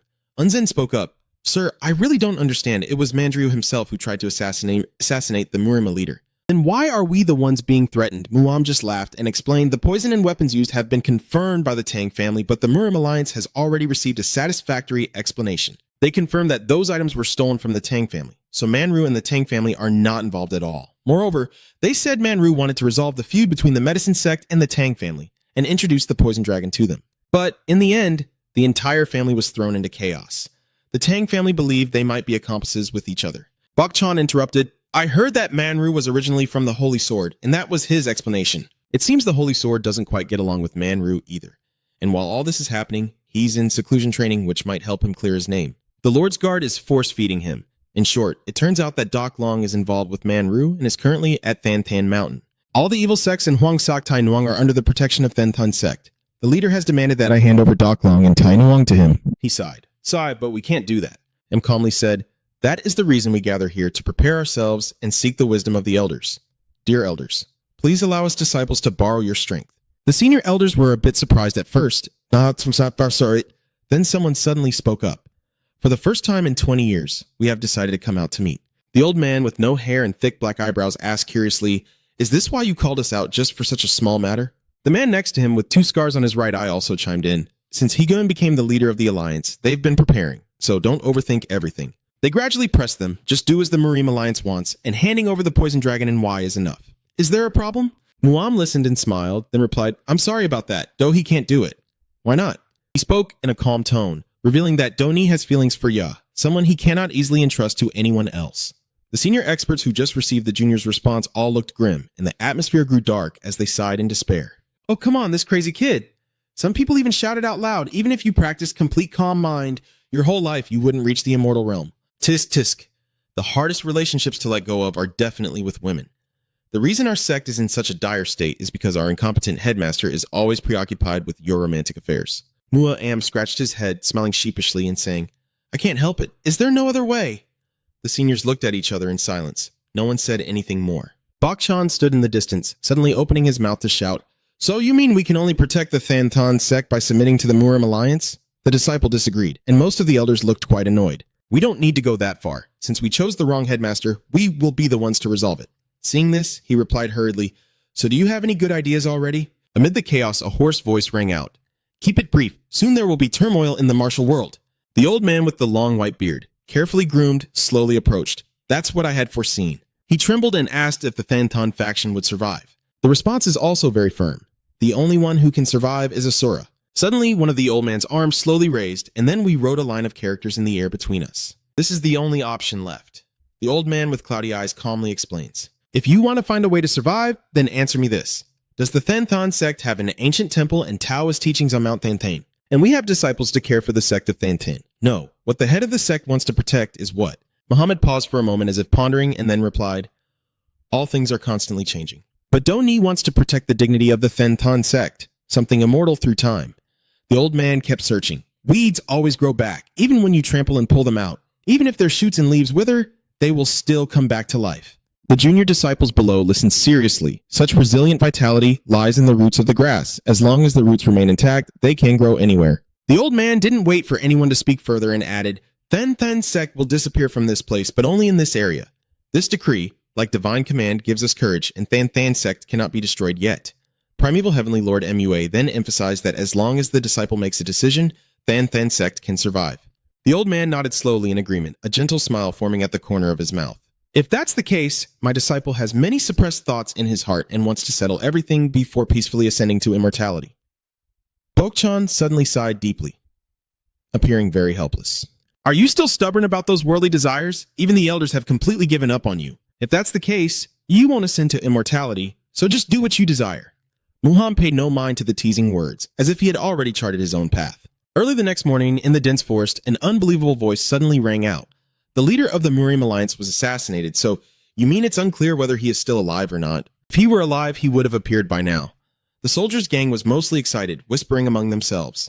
Without their leader, the Alliance will fall into chaos. Rumors have been spreading everywhere about this after the assassination, and this place is no exception. Over there, 4 characters of various ages are watching. It seems the Thantan faction has a lot on their plate. Bonbok suddenly turned to look towards the family compound and asked, "Aren't you surprised? I heard the assassin is connected to you." "Actually, what I don't understand is why he would try to assassinate the leader of the Alliance." He sat beside with a bored expression, probably some mastermind trying to seize power by exploiting the Higun elder. Bond grimaced and remembered, but there was a problem with the mastermind's plan. The truth was that every move they made had its own purpose. The Murim Alliance is currently centered around Higun, but if that core is lost, what will happen? The Alliance would act as if Hagen has already disappeared, operating based on their whims and even surpassing internal conflicts. He said in a stern voice that it was all because of what Manru had done. Jia Kang, hearing this, was confused and said, "I don't see any reason for him to do that." Suddenly, Bakchan, accompanied by a cute little boy, approached while leaning on his cane and answered the boy's question. What if that's not what Manru wanted, but what the venerable Hagen desired instead? Sage Bond looked suspiciously. "What do you mean by that?" He explained that Hagen the Wise Man is the first supreme master of Murim. He was also the first ruler among the 3. The 3 of them include the head of my sect and the great sage of the upper class. Bakchan suddenly sighed heavily. "My martial arts are not as strong as his, and he cannot match the first ruler either." "Poison Dragon, do you think Manru is that strong?" Jia Kang frowned seriously. "I heard he's become stronger. But when he fought Ya, he was aided by Jego and the Azure Dragon. I don't think he's that powerful yet. Father Jeon nodded in agreement. Yes, unless the Venerable Hagen permits, it would be impossible to assassinate him.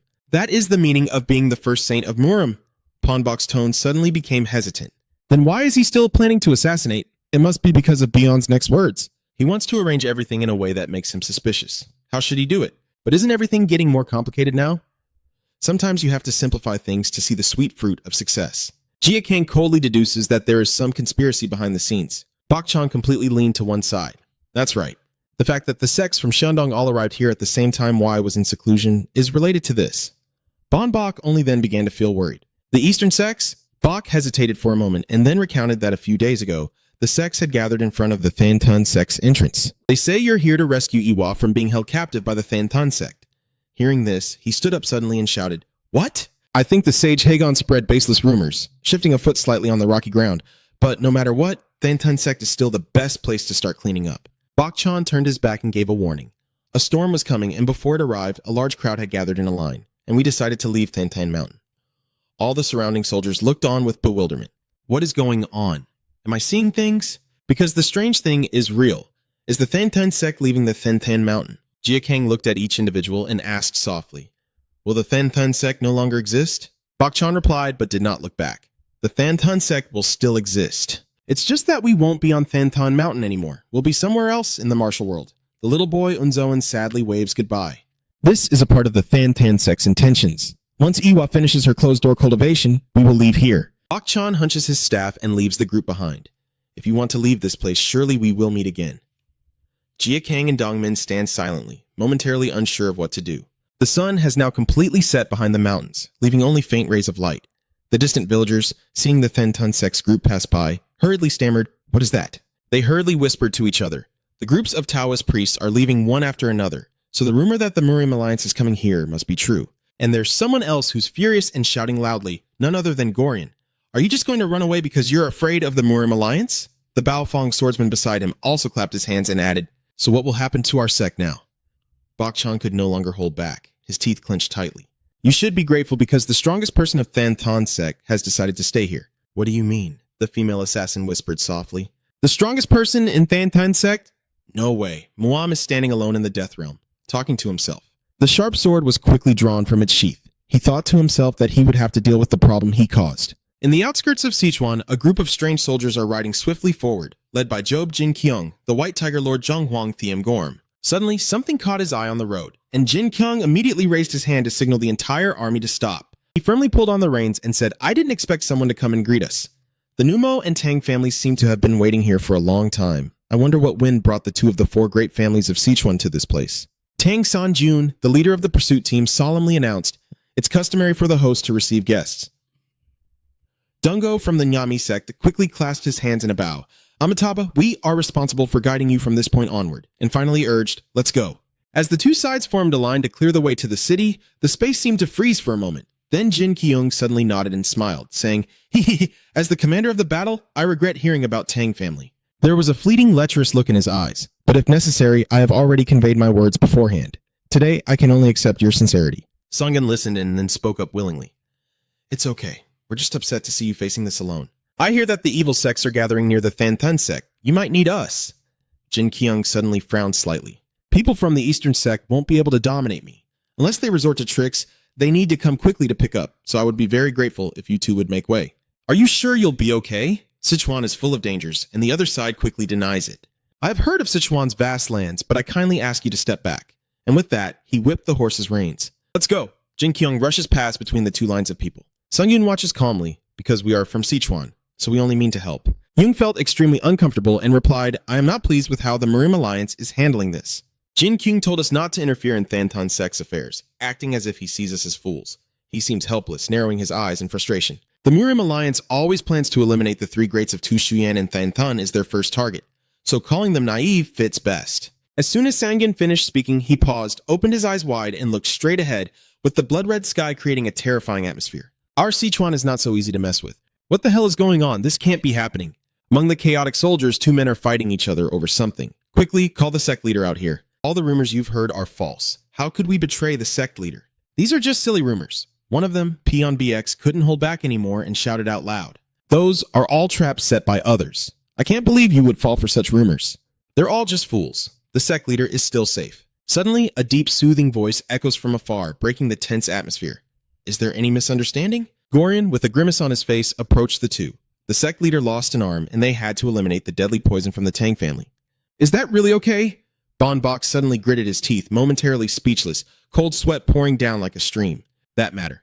Gorian didn't give him a chance to explain and immediately assumed it was because everyone around the sect leader was as weak as you, and that was the real problem.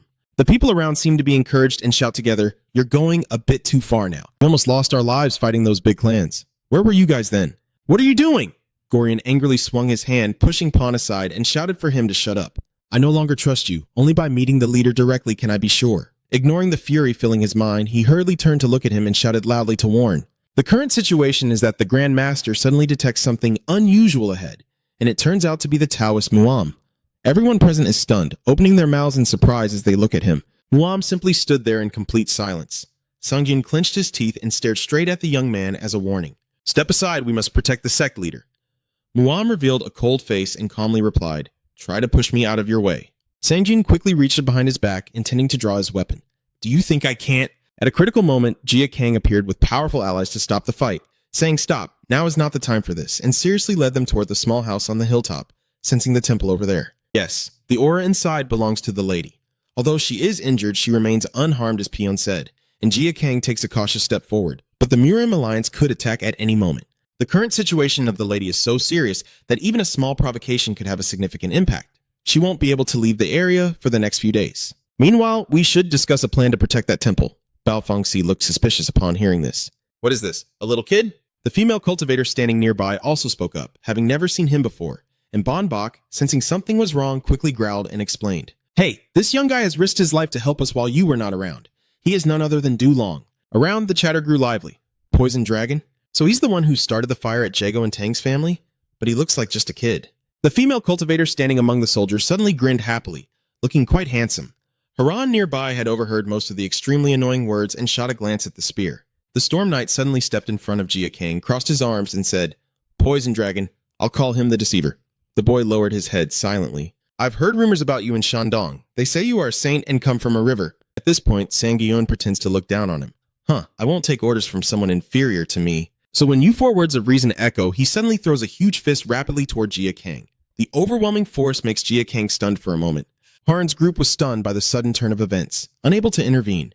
They could only watch in horror as the enemy charged at Jia Kang like a fierce beast. Then suddenly he paused, looking quite surprised, and softly said, "All right, your hand is just a little away from Jia Kang's face, but I see no intention to continue. You, I admit, have the courage to step up and give orders to us." He was completely terrified and shouted in disbelief, "What the hell is wrong with you?" Sangjin remained in his original stance, sternly blocking the way. "Are you one of the Ta'afai?" "No." "Then why do you always want to protect our sect leader?" Seeing everyone's surprised looks, he replied, "Because he has helped me a lot." Sangjin seemed unprepared for this kind of situation and instinctively felt a bit stunned. Then he sighed, slowly regained his composure, and complimented, "All right, it doesn't matter if you come from the evil sect or whatever." Sungun turned away and praised, "I like your sincerity in repaying the sect leader's kindness because we are all the same." He quickly approached Gorin, who was angry, and responded, "Hey, kid, you're right. Now is not the time to fight each other." Song Ji-eun, after a long persuasion, still seemed unwilling to cooperate, so he sighed gloomily. "Seeing everything as it is now, I fear we have truly fallen into a trap. It's not too late to see who is right or wrong, but for now, all of us want the sect leader to be safe." Quietly observing everyone sharpening their blades, then she finally let out a gentle, relieved smile. The rocky ground trembled slightly as a series of horse hooves echoed, shaking the sky. Jinny sat on his horse, but his mind was in chaos, with the headquarters of the Murim Alliance located in Ganseil Province in Sichuan. The major martial arts factions, including Tang Clan, the Ngami sect, and the Than sect, along with these three powers, are located in Sichuan in the southwest. All evil sects have been expelled to the north by the Murim Alliance. Hung Sak Tai Nuang leads the evil sects of Eastern Mountain and the Yangtze River, governed by the sect leader Zheng Ha, who secretly plans within Murim as the six strongest factions currently control the six great ancient clans of Jiangjium. After the Murim leader disappeared, the six factions quickly became restless. In the end, they concluded that a storm would shake the Murim, but it was only a stepping stone for someone to rise to a higher level. The galloping horse kicks up a cloud of dust. Now is the time for the White Tiger team to prove their superiority over the Green Dragon group. It also took quite some time to reach the planned location. Jin Kyung gently touched his horse and signaled the soldiers behind to stop. In front of him now is a gate in the middle of a dark forest. It's too quiet here. By the wooden post, someone is waiting politely with a bow. It is an honor to meet you, my esteemed sages. Jin Kyung suddenly felt confused.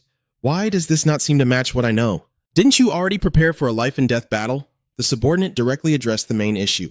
I wish to ask Lord Jin Kyung a few questions regarding the information from your superiors. He snorted coldly after hearing this and then turned to instruct his subordinates. Hey, can you hear me? Move up. The young man quickly shouted to clarify. Not everyone needs to follow him. This is a sacred place for cultivator monks. Please respect our Than sect.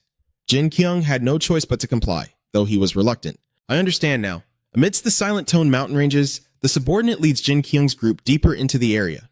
That person's footsteps steadily moved forward, their rhythm unhurried, creating an indescribable sense of uncertainty for Jin Kyung until they reached a massive fortress, where the subordinate calmly announced, "We have arrived. Please go inside." Jin Kyung frowned slightly, his voice suddenly softening. I don't know what tricks you're hiding in your sleeve. It turns out he had already ordered the soldiers to quickly surround the young man. You think you can fool the sharp-eyed Jin when he's so perceptive and even emphasize that once you've led the way, you're already in our trap. Take off your hat to reveal your face, Jin Gang said calmly. How did you recognize me, Poison Dragon? Jin Kyung casually said, Recently, your nickname has been the lame venomous snake. I heard you lost a leg, so you think I wouldn't recognize you now that you're limping? He announced that he would now arrest the suspect in the Murium Alliance leader's assassination, and if you resist, don't let the enemy finish speaking. Jin Gang calmly interrupted. I want to fight you myself, but right now I am not your opponent. You're leading the two armies of the Murium Alliance, right? Just as expected, not a single name is missing. It turns out it's Gorion and Baofeng Si, grinning mischievously. Shall we start warming up? Jin Kyung outwardly shows no strong reaction, but inside he begins to feel the tension. He still kept his stance, confidently questioning them loudly. Who are you guys? The two men looked at each other, and seeing that shield on your back, you must be Gorion, from the 8 heavenly demons, right? If so, then the person next to you must be a fierce wind warrior. Then he looked surprised and asked, Do you know us? Jin Kyung frowned slightly, his tone straightforward. Of course, you are the top wanted criminals of the Murium Alliance. You've always been hiding in Shandong, so we couldn't eliminate you completely. But today is different. His teeth clenched tightly, making a terrifying grinding sound, and he snorted, This is no longer worthy of the reputation of the Than sect. What do they mean by putting your evil sects in the top position? Baofeng Si crossed his arms and, waiting for Jin Kyung to finish, grinned mockingly. You keep saying you want to deal with our demon sect members, but aren't you here to eliminate the Than sect? This is so bad, all your efforts are wasted. He even happily emphasized that the Than sect had left long ago. After hearing what the enemy just said, he was stunned and found it hard to believe. Are they leaving Than Mountain? A sudden wave of unease washes over me. Damn it, I originally planned to use the downfall of the Than sect to boost my reputation, but without them here, even if I win this fight, it would be like just winning a half-hearted brawl. You didn't see that coming, did you? Those cultivators are really troublesome, but they're quite clever too. Every word spoken successfully stirred Jin Kyung's already shaken heart. But since Senior Grandmaster Muhammad is still inside, it seems they still want to protect the reputation of the Than sect. He quickly asked in a conciliatory tone, Is he inside? The fierce Windmaster responded without hesitation. That's right. Hearing this, a murderous aura erupted around Jin Kyung, who tightly held his sword at his side. Well then, I can hold you off with the Taoist priest Muam and also save face for myself. The subordinates quickly followed the order. The poison dragon is yours. Cut a powerful sword slash straight ahead. The two men had no time to react. Caught off guard by the sudden situation, they immediately leapt high, their strength resembling a giant serpent sweeping fiercely past the two of them. The violent wind warrior quickly regained his composure and dodged just in time. Gorion was confused, then suddenly had a realization. This guy is called Shadow Sword, isn't he? You're even faster than lightning. Jin Kyung, realizing he's completely in control, scoffs dismissively, saying it's a bit early to be making judgments now. His face twitched with a clearly ruthless look in his eyes. That was just a small part of my power earlier. Keep going. The battle between the two sides continues, and Jin Gang, still surrounded by the soldiers around him, seems to have already started fighting. He has no weapons, but he shows no fear and keeps provoking. How much longer do you plan to just stand and watch? Your poison dragon is known for using unconventional methods to distract opponents. We're not fools rushing in without a plan. I'm sorry to say, it's too late because all of you have already been poisoned. Every one of his subordinates was startled and trembling. What do you mean? The Than sect has many ferns, and I used them to create poison and continuously cure you as I came up here. Jin Gang explained coldly, You all are so focused on my limping that you don't realize what I am doing. When someone is poisoned with the venomous fern, their eyes will darken from the blood and turn black.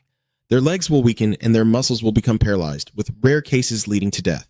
In the end, Jin Gang calmly concluded, You don't have much time left to live. The henchman, though frightened, still tried to stay calm, thinking the young man was just bluffing. Then the leader stepped forward aggressively and shouted to kill him. The entire group, as if emboldened, shouted together and charged forward. The technique used was called White Tiger Assault, which involved everyone swinging their swords in a circle to trap and kill the enemy. But instead, despite their coordinated attack, they couldn't find a trace of young Jin Gang anywhere. The henchmen looked around in disbelief. What? Where is he? Suddenly, one of them spat out blood and had foam at the corners of his mouth, as if the poison Jin Gang used was starting to take effect. A few of them started to stagger, tilting their heads back, but their mouths kept screaming non-stop. I'm doomed. The remaining soldiers are so panicked that their bodies are trembling. What's going on? Kang quickly seized the opportunity and escaped the encirclement. Watching his back run away, the group of soldiers was completely stunned. Where is it? Probably because everything happened so quickly that they hardly noticed the countless deadly cords wrapped around Jin Gang's wrist. You put all your strength into tightening it. The remaining cord was already wrapped tightly around the enemy troops' legs, causing them to gradually lose their bearings. What the hell? Damn it. A cry of pain echoes across the area, with legs torn apart. Most of the soldiers look pale and panic-stricken. This is bad, Poison Dragon. The rope stained with blood, eyes burning like a demon. Is he this powerful now? Returning to the original area, a fierce lightning strikes the ground, causing an explosion. Gorion tries to defend himself with his shield, but his strength is quickly knocked away. Seeing this, he immediately roars in joy. It seems your lightning didn't touch me after all. Jin Gang decisively refuses to back down. Earlier, I told you you were too hasty to give your opinion without thinking it through. Despite taking heavy damage, the shield showed no signs of wear or damage at all. Jin Gang slightly furrowed his brow, quietly pondering. Strange indeed, even though he is a swordsman and very confident about this fight. The important thing is that his shield remains completely unharmed. What material is it made of? He retreated to a safe position. I need to confirm first. Then suddenly charges at Gorion again, his sword enveloped by a terrifying energy source. Jin Gang shouted the words Theme Sat and released a surge of aura directly at the enemy's counterattack with his shield. The two forces clashed, and the battle remained undecided. Jin Gang grits his teeth as if he's just realized something. Here it comes. He quietly deduces that when my attack hits it, he will unleash his inner strength on the shield and tilt slightly, completely diverting my strike. The two quickly clash. Gorion appears from behind and shouts, Take this! Jin Gang's voice sneaks through clenched teeth. I've always wondered what tricks you're up to. Gorion, that's the technique of a martial mage. Are you feeling proud of what you've picked up along the way? He didn't bother to pay attention, just grinned and said, Don't underestimate me. I've already taken down quite a few with this move. The slash across Jin Gang's face dripped blood, but he remained silent, saying nothing more. Still, the amount of killing intent around you continues to multiply. I admit your defensive technique is impressive, but now I know your secret. Don't get too cocky. You can't defeat me.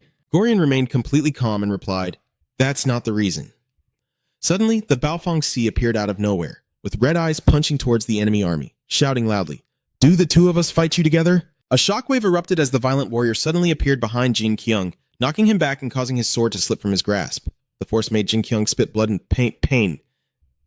His teeth clenched tightly, and he muttered bitterly, Damn it! This time I won't miss again. Do you dare? The raging warrior lunged closer, now only a small distance away, but was immediately thrown back by the power Jin Gang had just unleashed. As he hesitated, unsure of what to do next, suddenly a shield flew in from afar. Jin Gang was momentarily startled as the shield kept falling to the ground, then bouncing back up several times. Jin Gang was completely caught off guard and couldn't dodge in time, crashing hard onto the ground for a long stretch, then gathering all his strength to get back up. But Gorion and the violent wind warrior didn't stop and charged toward him at the same time. Jin Gang showed no signs of panic and quickly clenched his fists, ready to fight these filthy evil sects.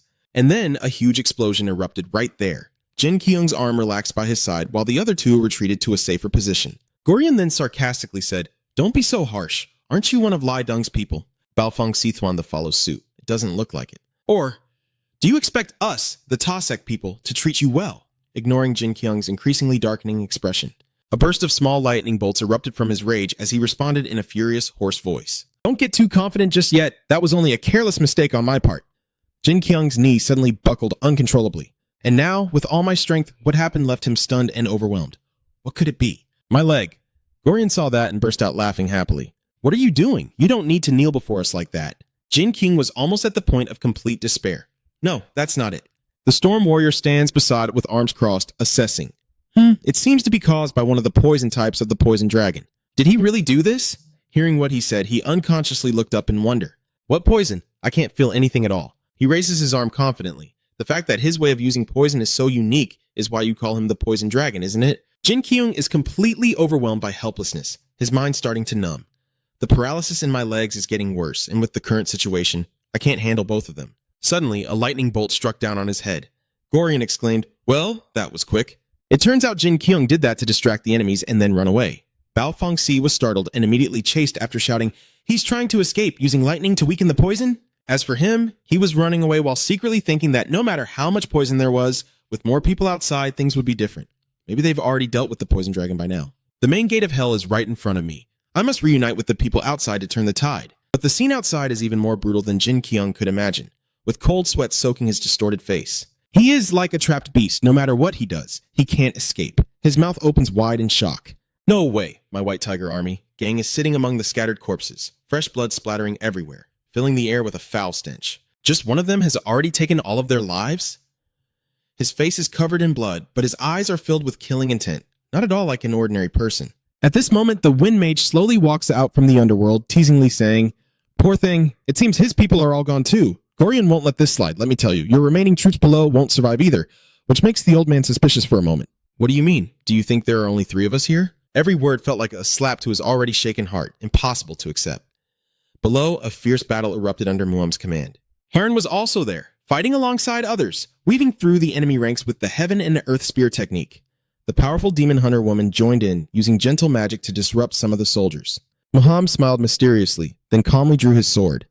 His movements were swift and light as the wind, pushing back countless squads in the blink of an eye, leaving a cloud of dust and smoke in his wake. A few of them, realizing the danger, panic and shout to warn, "Damn it, we're ambushed, they're taking advantage of the commander's absence, we'll be defeated here." The leader, unwilling to delay any longer, immediately blows the horn to signal everyone to retreat. The sounds of the battle echoing through the mountains naturally alert the area where Jin Kyung stands in dazed silence. He grits his teeth as the retreat signal sounds.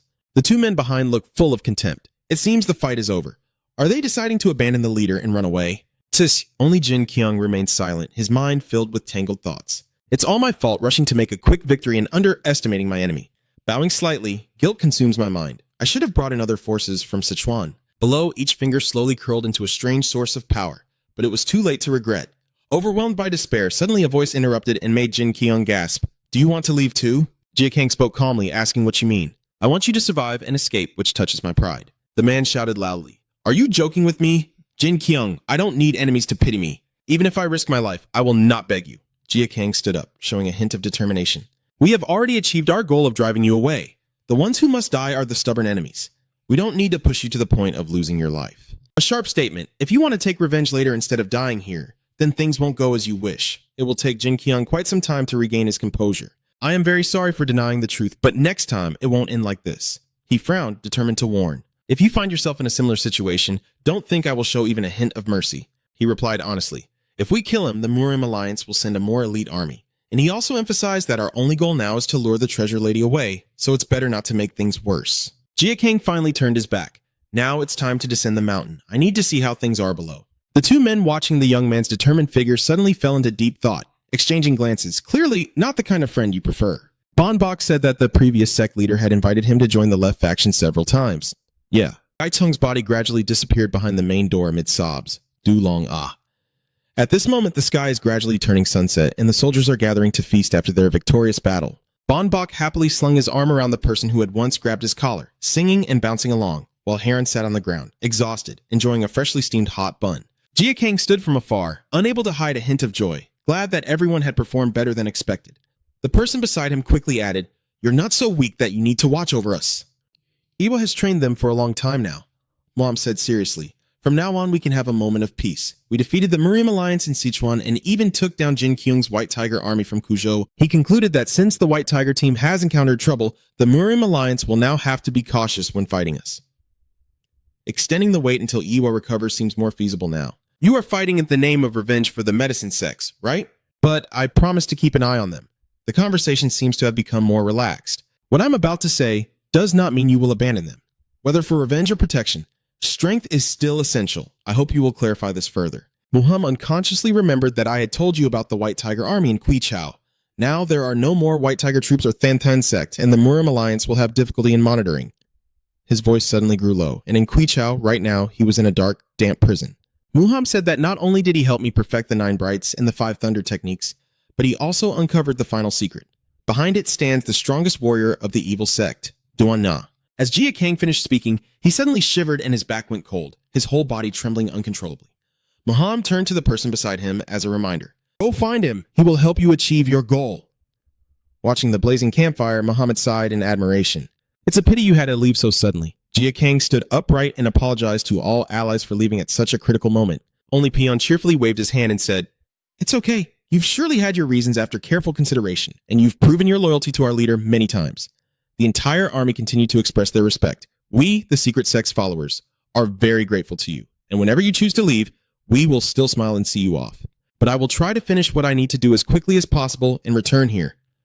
The Storm Mage from afar crosses his arms and calmly advises, "You don't need to worry too much." Gorin, standing beside him, also added, "As soon as the leader steps out, we will leave immediately. When you return here, it might be very lonely." They all seemed very relaxed before Chai's words. "Dulong, I'm sure we will meet again. Because of following me, you've suffered a lot." She let out a sigh and softly replied, "It's okay. Ever since I decided to become your wife, I was already prepared for this." Her eyes briefly glanced at something strange that caught Jia Kong's attention. Heron, blushing, holding up her clothes to hide half her face, shyly explaining, "Just a fruit." The sleeves of the Ching Cheng clothing are too wide and not suitable for flying spirit arrows. I cut a part of my own clothes and sewed them into a costume similar to the Tang family's. She slightly moved the item in her hand and added, "I think this color suits you better, so I dyed it blue now. Since I've never done this before, it was a bit difficult to do. Without Sosa's help, I probably couldn't finish it myself. And it seems that sewing and patching accidentally caused injuries to my body." Heron's face showed a clear look of anticipation. "I may not have sewn it perfectly, but I hope you will wear it." Jia Kang was surprised but responded gently, "Thank you." He took the item, a bright smile spreading across his face. "When I was young, my mother often sewed clothes for me. I never thought anyone else would sew for me like this again. I'm really very happy." Heron hesitated, her eyes shining. "Should I tell him even more good news?" As soon as I finished speaking, I leaned close to Jia Kang's shoulder, my lips trembling. The two whispering softly, only Jia Kang's face showing extreme shock, mouth agape in disbelief, instinctively stepping back awkwardly, asking nervously what it was. "That thing." Hard chuckled softly at Jia Kang's reaction. "Are you serious? Haha, look at how flustered he's gotten." A feeling of discomfort rose up, and I hurriedly explained that I had never thought something like this could happen. She looked at me with curiosity. "So you didn't think anything would happen?" "That's not true." Jia Kang kept insisting, "but I truly never expected that something like this could happen in my life." Haran calmly held the young man's arm as if to reassure him. "I feel the same way, but I am also very worried." She gently touches her belly, where a small form is enclosed. "Will our child be able to arrive safely into this world? Will you be able to walk the difficult path ahead with us?" Heron asked softly, slightly bowing her head with a hint of sadness. "I know you carry many burdens on your shoulders, and I understand you cannot ignore them." She gently bites her lip. Heron then leaned against Jia Kang, exhaling deeply before opening up. "I want to become someone you can trust and rely on, but maybe it's not easy now, and I have to make a difficult decision in the end. So I will not go with you." Heron's eyes gradually became more determined as she refused to face reality. "I will leave here and go into hiding and do my best to protect our child." Jia Kang was very worried, but the Tang family still followed closely behind. If they find her, she gently shook her head and replied, "Don't you remember that the child is very important to the Tang family? If they find out I am carrying a child, they won't kill me. So I remind you to survive and come back to me and our baby."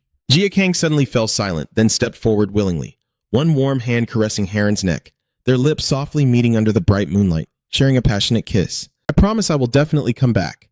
A few days later, at the Muriam Alliance headquarters in Quichao, the main gate is always guarded by soldiers. Suddenly, a noise from the side drew the guard's attention, and he immediately turned to look. The road inside the city was deserted. Only the crackling sound of flames could be heard. The night guards start to get sleepy, yawning repeatedly. Suddenly, a small iron needle flies through the air, aiming straight at one of the bewildered sentinels. The sudden situation leaves the man beside too stunned to understand what's happening, staring at the fallen comrade's body. As he panics with a gasp, Jia Kang's shadowy figure seizes the opportunity and rushes in. The slow footsteps echo through the silent space as Jia Kang hurriedly searches through the low prison cells, suddenly startled. The room on the right has a muscular figure sitting with his back facing forward. In front of him, a black and white go board, as if he's playing with himself. Jia Kang carefully placed the bag on the ground, already holding the poison needle in hand. The lock was immediately cut into 2 pieces. The man didn't seem surprised at all. In fact, he looked quite pleased. "Phantom Soul, Arrow, it's been a while since I saw it. You're not an ordinary guy." He spoke frankly, so why did he break the unlocked padlock? Jia Kang replied as he opened the door and stepped in. "Is that so? I didn't know that." The man went straight to the point, breaking into here at midnight and even smashing the lock. "You're really not an ordinary person. Why are you looking for me?" Jia Kang suddenly sat down heavily, his request a bit confusing. "Let's play a game of chess." The man gently nodded. Not sure if he will agree, but someone from the opposite cell immediately warned in a commanding voice, "You're too arrogant, kid. Do you even know who he is?" Jia Kang replied casually, "I'm just here to play." "Go. Do I really need to know who he is?" Quickly provoking the prisoner, I sneered, "Do you want me to crush your bones and tear your flesh? Your turn." Clenching his teeth, he growled, "Be quiet, you're too noisy now." The prisoner, trembling with fear, stammers and obeys. "Yes, sir." "Yes, sir." The man forcefully takes the board and places it between the two of them. "Go game, sure." Jia Kang watched intently for a long time before praising it. Truly a unique Go board. "Yes," Ju Huan happily explains. "It is made from the bones of those who dared to challenge us in the game of Go." Jia Kang's face grew serious after hearing his threat. "They risked their lives just to play Go?" Ju sneered. "If you want to possess what others spend their whole lives to get, you should at least risk your life, right?" He looks extremely triumphant. "Do you want to keep going? If you're scared, then just leave." Jia Kang didn't reply, only immediately placed a piece on the battlefield instead of answering. He said, "I told you I wanted to play." Jellu seems very excited because it's been a long time since his last fight. Small magical lightning sparks surround his body, hoping you'll make it interesting for me. The dark night envelops the cold prison as Jellu continues to talk with Jia Kang. "You have quite a few tricks up your sleeve for when you're in danger." He just placed a white piece into the black encirclement, still wearing a smug smile. "Is it really okay for the infiltrator to be so calm the sun is about to rise?" Jia Kang examined the situation and blurted out, "I plan to finish the game before then, so Gu will be in the mood to tease." "Hee, so can I stall for time?" "So can I stall?" The young man confidently declared, "I will make sure you can't stall anymore." As he burst into a triumphant laugh, he added, "Haha, and the prisoner across the way keeps trying to intervene. Don't fall into this kid's trap." The warning looked suspicious, but instead of calming him down, it only made him angrier. "You guys." The challenge echoed like thunder, powerful and commanding towards the opposite cell. "Silence everyone. Success returns the space to its original state. Although I can't see it, I can still feel that the prisoner is trembling with fear. Please forgive me." The white chess piece in his hand was shattered into pieces. Delu curiously asked, "Aren't you surprised?" Jia Kang calmly replied, "No, I just think I am exactly where I should be. Let's begin." Seeing that, he also began to adopt a more serious stance. Let's move on." Time passed quietly. Both sides remained silent. Only the sound of pieces being placed continuously could be heard. Jellu was smug. After all, no one had ever beaten him in a challenge before. Meanwhile, Jia Kang remained calm, expressionless. Suddenly, the man's eyes widened in shock. The current situation on the chessboard is a draw, and only then does that young brat realize. "Was that your intention when you said not to let me stall? Who was it that taught you go away?" Jia Kang smiled and said, "The head of the Than sect. Aren't you curious about who is helping me?" The words just now confirmed my prediction. The success left him visibly shaken. After a long moment, he suddenly grinned in a sinister way. The two sides continue to fight." Those words seemed to have excited Gu even more. Jia Kang is no less. Enemies are always blocked when they come out on the street. Suddenly, Ju shouted with joy. Still the same. At this moment, a sudden thought flashed through Jia Kang's mind. The incident at the same time brought back memories of the old days, just like the times he spent here playing Go with me. The stones quickly filled the board. "All right."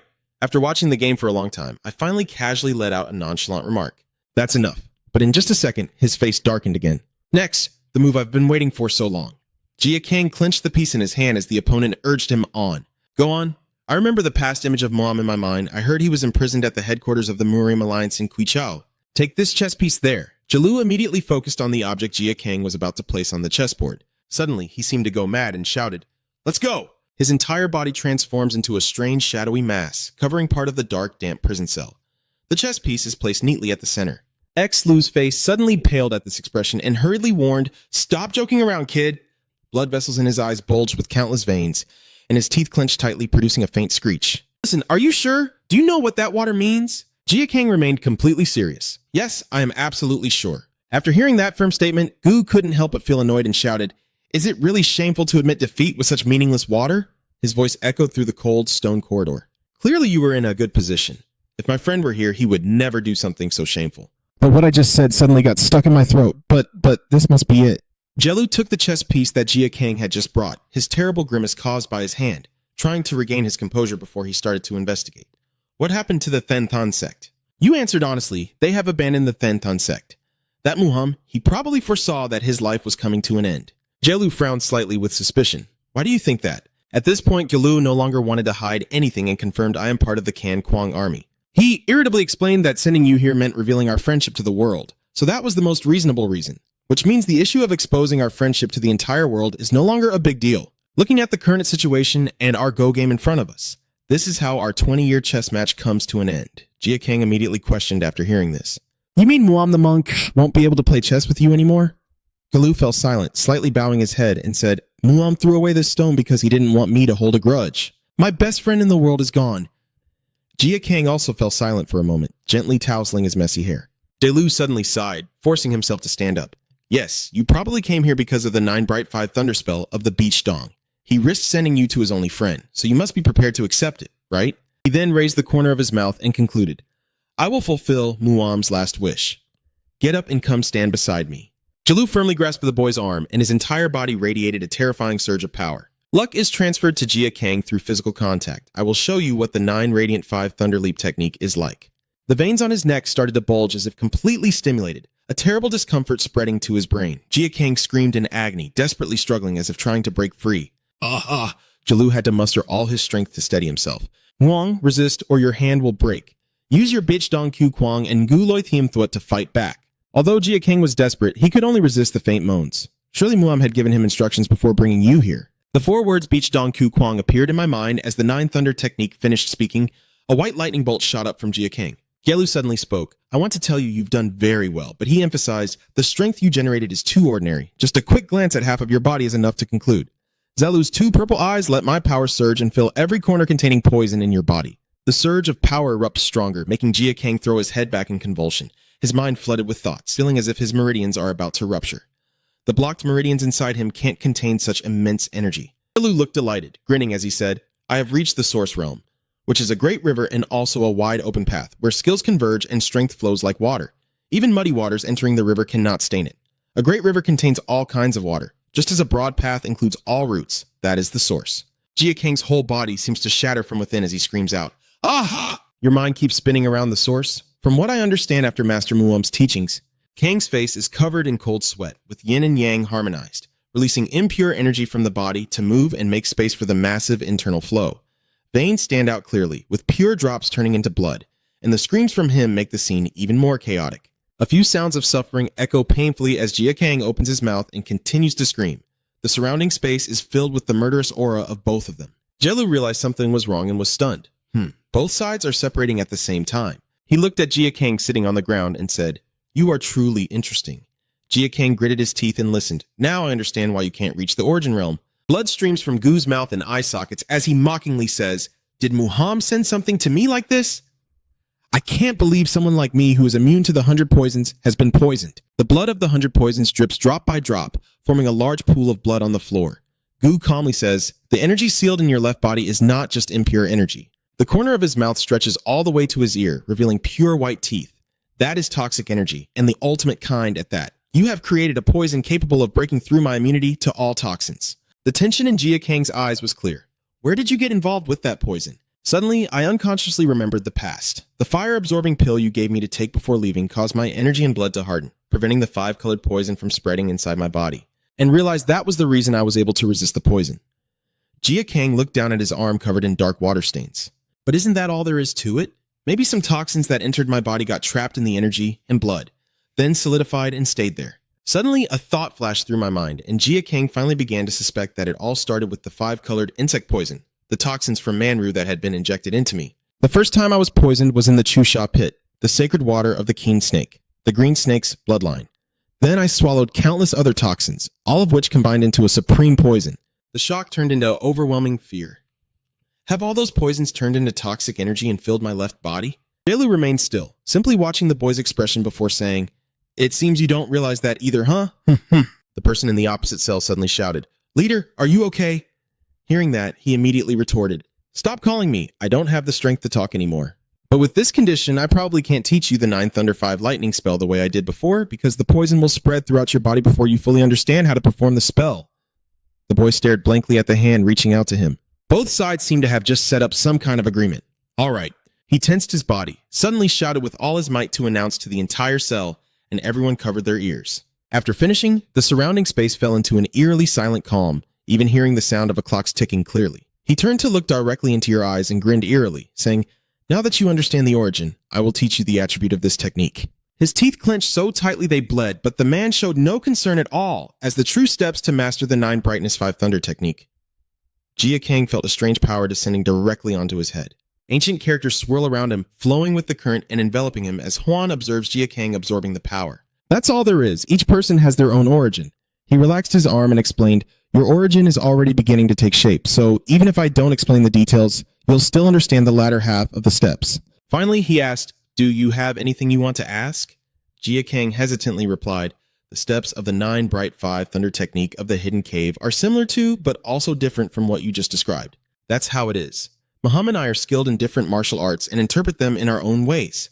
The steps you learn are based on Muhammad's interpretations. He understands the way better than I do, but still deliberately chooses to show it differently, which temporarily surprises Jia Kang. Why would he do that? After some hesitation, he had no choice but to reveal everything for the woman he cares about.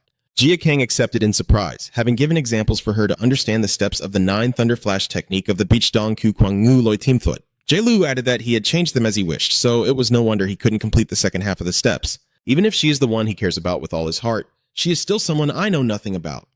Looking back to earlier times, I accidentally argued with him many times because he passed things on to her. And because there are others besides us who know about the 9 Bright 5 Thunder incantation of the Hidden Cave, someone who learns of this has plotted to seize it and interfere among us. In the end, both Muhammad and I found ourselves in the situation we're in now. Jia Kang quickly spoke up to confirm. "Is the immortal divine sword the Lai Dung? So you also know about him?" Ju glanced briefly as he approached her, trying to obtain the pictures of Bichdong Chu Kwang. The 5 Thunder technique was not yet complete, so he threatened me to get the remaining half, but I refused and was imprisoned. And so he decided to use the Go board that Mua and I used to play to figure out those moves, then kept sending people to play Go with me, which helped me gain quite a few pawns. Jia Kang calmly questioned. "I might be saying this a bit boldly, but you don't look like you're really being held captive. Isn't this lock supposed to keep you locked up? You can try to persuade him. If you want, you can still leave. But all you get in return is silence." Ju's tone suddenly grew low. "The reason I am here is not because of that traitor Lai Dung. The reason I am here. My muscular body shining in the dark prison is because I did wrong to Muam and the woman he loves. That is something I cannot change. But I can still feel a glimmer of hope through his words, so I wait for the day he realizes it and forgives me. I gently touch the formation, but seeing how he sends you away without saying a word, I will happily end this game without any regrets." Lu's expression is full of determination. "Unless Mua refuses to forgive me and wants to take my life, I no longer need to stay here because of him." With that, he quickly stepped away as the wall he touched suddenly exploded and shattered. The man shouted like he had gone mad. "I am Ju Hon, the light warrior of the mystical order." The explosion he caused shook the entire space, with fragments of earth and stone falling down to the ground. Ju chuckled happily. "After 20 years, I finally broke free. If I hadn't gone this far, it would be embarrassing." Suddenly, the person opposite loudly announced, "Leader, it's time for meditation." He calmed down, turned his head, and glanced lightly toward the next room. "Oh, is it time already?" Immediately, I crossed my legs and assumed a meditative posture. Well, there's no other way now. I've waited 20 years for this moment. A few more minutes won't make much difference. Jia Kang Huanya explained, "All the soldiers from Qichao will be here soon. I think I should handle that trouble for you. Is that okay?" Lu closed his eyes and replied softly, "You think I would let those flies disturb my meditation?" Before asking them to wait outside, Jia Kang just felt confused and wondered why they should wait. It seemed Ju had completely lost interest in worldly affairs and was entirely focused on dividing his strength throughout his body. Jia Kang rubbed his forehead and sighed helplessly. "Huh, you owe me." Suddenly Gu frowned and retorted, "Isn't it you who owes me? You're the one delivering messages, I give you what I have, and I only get back what I deserve." He suddenly burst into excited laughter. "Ha ha, that makes sense. I'm not one for empty words. I owe you this time." The two sides exchanged some necessary information like, "What is your name?" "I am Jin Gang." Lu clenched his teeth and said each word clearly, "I will remember this name." The cell returned to its original quiet appearance. Prisoner in the opposite cell calmly asks, "Leader, what's going on?" Ju replies, "Today is the day of the 9 bright lights of the Blue Cave. The 5 Thunder technique will truly open the eyes of the world. Now I have freed myself from these chains, Lai Dung will soon realize the power of my wrath." The prisoner looked curious, saying, "Do that kid understand what you want, or is he just claiming you owe him?" He chuckled and replied, "Maybe so. That little brat is quite formidable, and just as dawn breaks, after I finish my meditation, the fight will be over." At this moment, a group of people are holding swords pointed forward, all with furious expressions, looking in the same direction because I have given him the power to do so. Someone's steps are slightly unsteady, but firm and powerful as they move forward. It was none other than Jia Kang. His eyes and hands crackled with lightning, and a murderous aura filled the air. He walked straight toward the soldiers. Jia Kang's face is grim, but his voice is full of determination. "I don't have much time, let's go all out." That person suddenly reached out to catch a bird, which had a scroll tied to its leg, and slowly opened it to read the contents inside. "There's a kid called Spy. Muam probably released that kid, right? Then unleash the fire to burn everything down. You've picked the wrong fight." But even so, the breeze that blew away a few strands of Lai Dung's hair from her face must come to an end from today. At the entrance to Then Tun, 4 people are inside where they receive the sunlight within the mountain. "Hey, look, someone's coming." Everyone followed this pointing direction, murmuring curiously. Who could it be? I heard that during this time there won't be any more attacks. Only one person, maybe someone wants to become a Taoist monk. Just as he shouted to warn them, one of the crowd suddenly vomited blood and fell back dead. An ally exclaimed in confusion. Then something suddenly sliced across his neck, and he could only manage 2 words. What? The head flew off. Lai Deng appeared out of nowhere, holding a sharp sword with a trail of blood, while everyone present stared in shock at what had just happened, and she then spoke in a terrifying tone. You evil sects tremble in fear. A chilling aura envelops the space. I am here now. Lai Deng sinisterly glared at the soldiers, stepping on the bloody head of the man from earlier. The band of Baofeng Si also seems to have heard the screams and started to panic.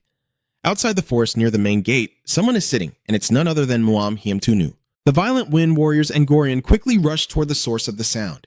That scream definitely came from the patrol below. Something must have happened. They kept panicking and urging each other to hurry. We need to be quick. Suddenly, Gorian noticed something and let out a In front of him stood a figure standing tall among countless bodies, and the 3 of them quickly landed safely on the ground. Gorian exclaimed in disbelief, "No way!" The groaning sound echoed painfully with foam at the mouth, accompanied by the deep voice of the man saying, I didn't expect you to come here yourself. The immortal holy sword. Lai Dong-Wai gently breaks that person's neck with her hand, causing him to gasp once before dying. Looking at Gorian's group, she demands, Where are Yua and Mum? Are you here to find him? Do you think we will let you do that? She replied calmly, Why would I need your permission to find my wife? Upon hearing that, she became extremely furious. I know everything you've done to him. How can you shamelessly say that? Lai Deng looked up with an expressionless face. Anyone who blocks my way is nothing to me. And with that, she charged at the storm warrior. The unexpected situation left everyone in shock. He gritted his teeth, eyes wide open, silently marveling in disbelief. Too fast. Because I didn't come for that, I used the Baofeng Si's high-level technique on Cook Hong Trong, and my whole body felt like it was shattering. This punch seemed light, but could actually send someone tall like him flying far away. The dangerous cultivator, she covered her face with one hand and shouted in panic. In a critical situation, she blurted out a curse. You old bastard. Then he quickly uses the demon roar spell. Lai Deng turns to the dangerous cultivator as if looking at a beast, her lips trembling with contempt as she says, the blood immediately sprays out from her ears, and her mouth is agape in shock and pain. The female cultivator glanced at her bleeding body, and a wave of terror flooded her mind. Does he only attack with a whistle? While still bewildered by Lai Deng's power, he suddenly appeared right behind her, with a cold gaze and raised sword, striking a straight slash just above the back of the demon hunter woman. But someone immediately appeared to push her away. It was Gorian. He quickly helped the demon girl escape the deadly strike and used his shield to block one of Lai Deng's swords. At this moment, he shouted loudly to remind all allies to retreat. Lai Deng frowned and looked at him, saying, You! The general, despite struggling to fend off that sword, still faintly smiled. I am one of the 8 demon consorts. Gorian. Hearing that, he immediately confirmed that you are the soldier who joined that evil sect. Huh, he calmly replied, Do you know me? Have you heard? You should have lived a quiet life as a common man after retiring, instead of wasting your life hiding in this underworld. The two sides clash in a fierce final battle. Step back. If you keep trying to rush in, go ahead and try to break my barrier. Your lightning sword won't even break through. Lai Deng refuses to admit defeat. Do you dare compare me to that useless trash? Emperor's sword. Shadow. Gorian was stunned to see the light flashing on the other side of the shield. Li Deng unleashes the Tiu Tong Thunfut, and his opponent's stretcher is cut in half by his sword, even accidentally grazing the body and causing blood to spray everywhere. Gorian spits blood and stammers in shock. How can this be happening? He just collapsed to the ground, but inside he kept thinking. They are all generals of the Murim Alliance. Li Deng raised his arm confidently and said, I am always the one who wins. The pain made Gorian's mind foggy. How could their strength be so different? Suddenly, a swarm of swords flew in from nowhere, but Lai Deng remained calm, gently pinching the tip of the dagger with 2 fingers. It turned out that the swords were launched by Pan, who was rushing forward with a crowd following behind. He, with a worried face, shouted loudly, Are you okay? We're here to help. Gorian, ignoring his own pain, quickly roared and demanded, Bonbo, go to the sect leader now! He said the 3 words and ran away. As soon as he finished, Lai Deng cut his body in half with a single slash. Bonbok was stunned, unable to believe what had just happened, and shouted Gorian. As for Lai Deng, after killing the general, she coldly turned and approached the remaining enemies. Bonbok trembled with rage, his teeth clenched so tightly they chattered, whispering B's name in frustration. Elsewhere outside the vast forest, Muhammad sat in meditation beside the gate, as Lai Deng slaughtered mercilessly, with screams echoing throughout the area. Despite all those loud noises, Muam seemed completely unaware of anything. The Storm Warrior, filled with hatred for his fallen comrade, quickly charged into attack. Die! Lai Deng, but in the end, the punch coming at her was stopped, pain from her arm shooting to her brain, and the fierce warrior's eyes widened in shock.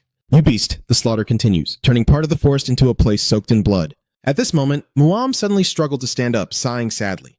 Looks like I won't see you come out again. He leans one hand on the rocky ground. Everyone is risking their lives to protect her. I just need to help them one last time.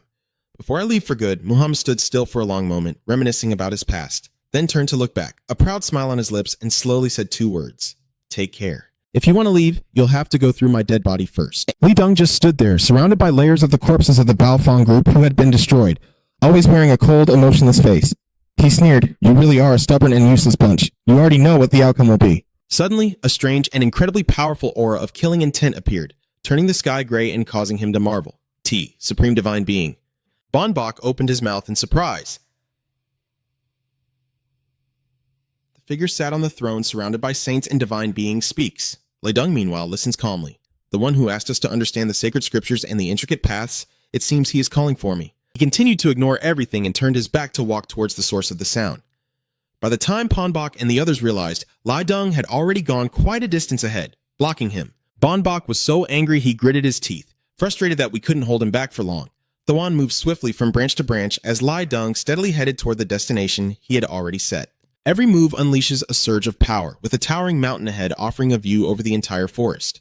A stomp causes the ground to shake and clouds of dust to billow everywhere. Li Deng calmly stands among the bones when suddenly a small aura passes right in front of her face. She suddenly smirks and asks, "Do you fear me? Do I look like I'm afraid of you? I remember beating you once, but I don't recall you ever doing this to me before."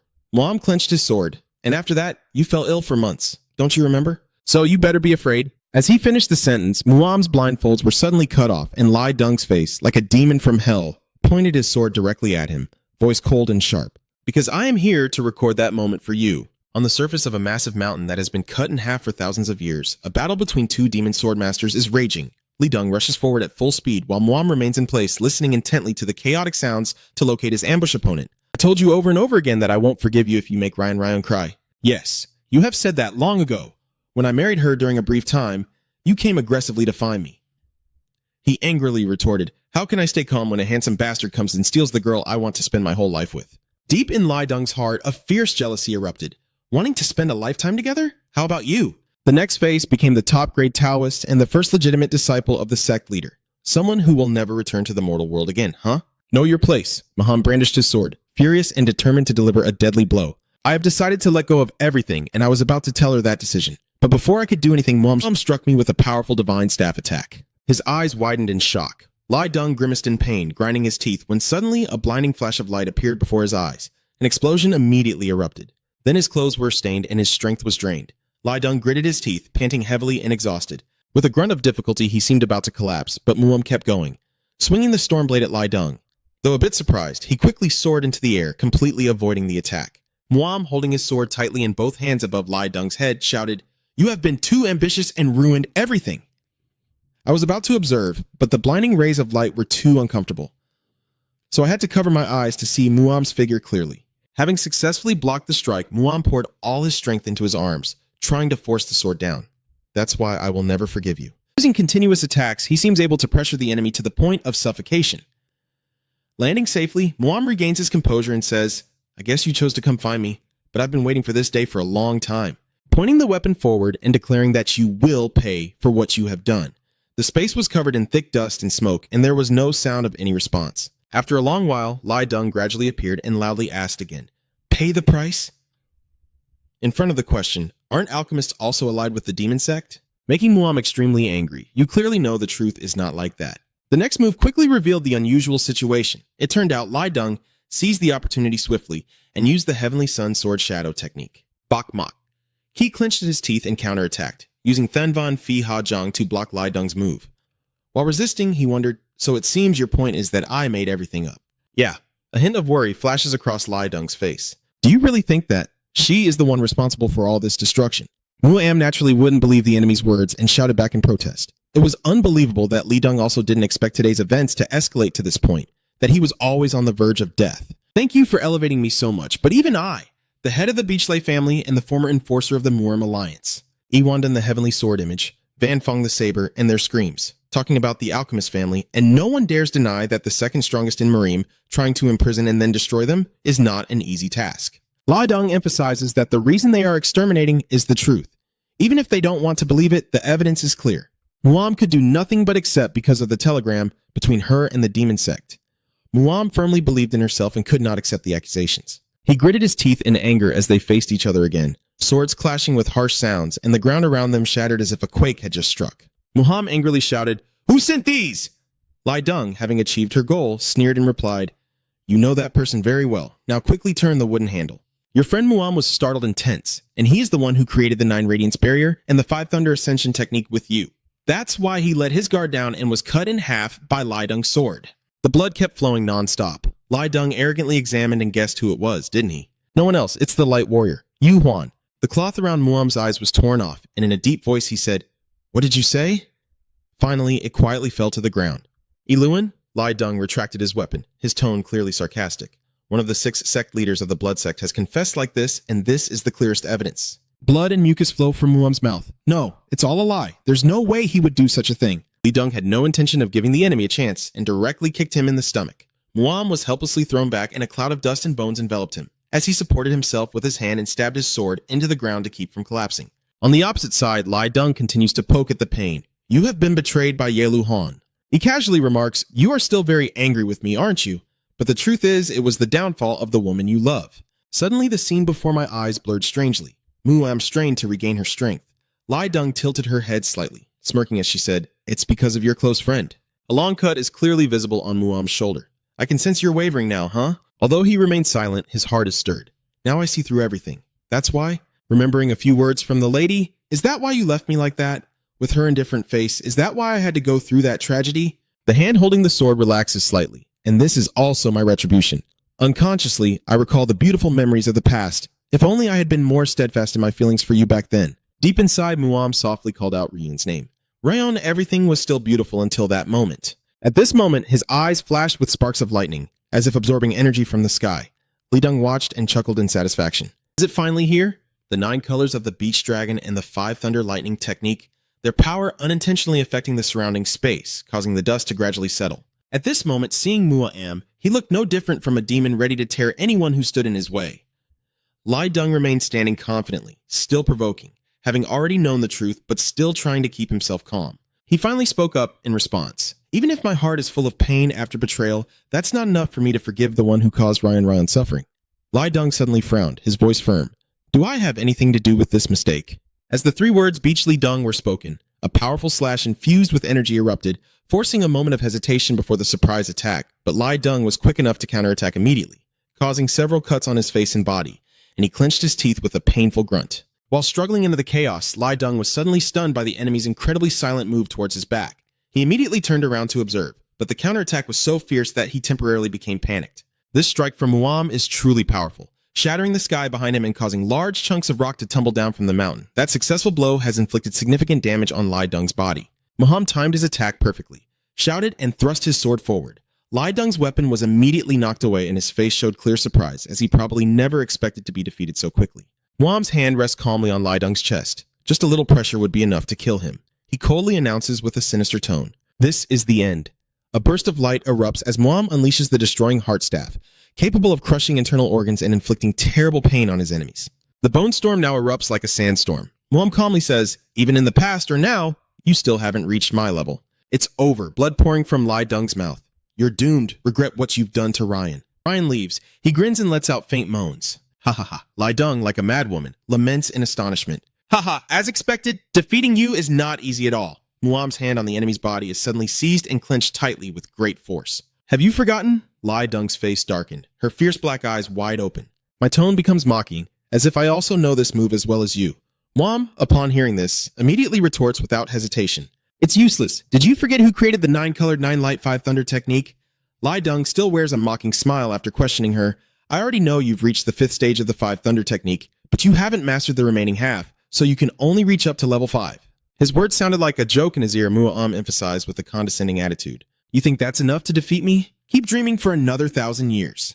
Li Deng's lips curled into a cruel red smile and said, "Sorry I didn't tell you sooner, but I've already surpassed the 7th level." At this point, Muam finally felt truly stunned. What the heck? Li Deng violently flipped his arm. Then with just a little force, half of his left side was torn off from his body, blood splattering everywhere. He stared in shock, unable to believe what had just happened. After a while, she finally felt the pain deep in her soul. and collapsed to the ground, groaning.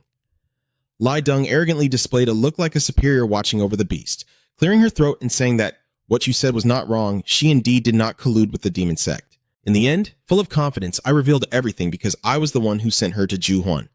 Based on what he explained, I threatened to tell everyone that you met with Gelu Huan if I didn't get the 9 bright thunderspell scrolls from Beach Dong. Muam desperately wanted to tear the face in front of her into 100 pieces. After hearing that, she handed it over to me without hesitation. Does she have no choice but to meet Ju Huan to protect me?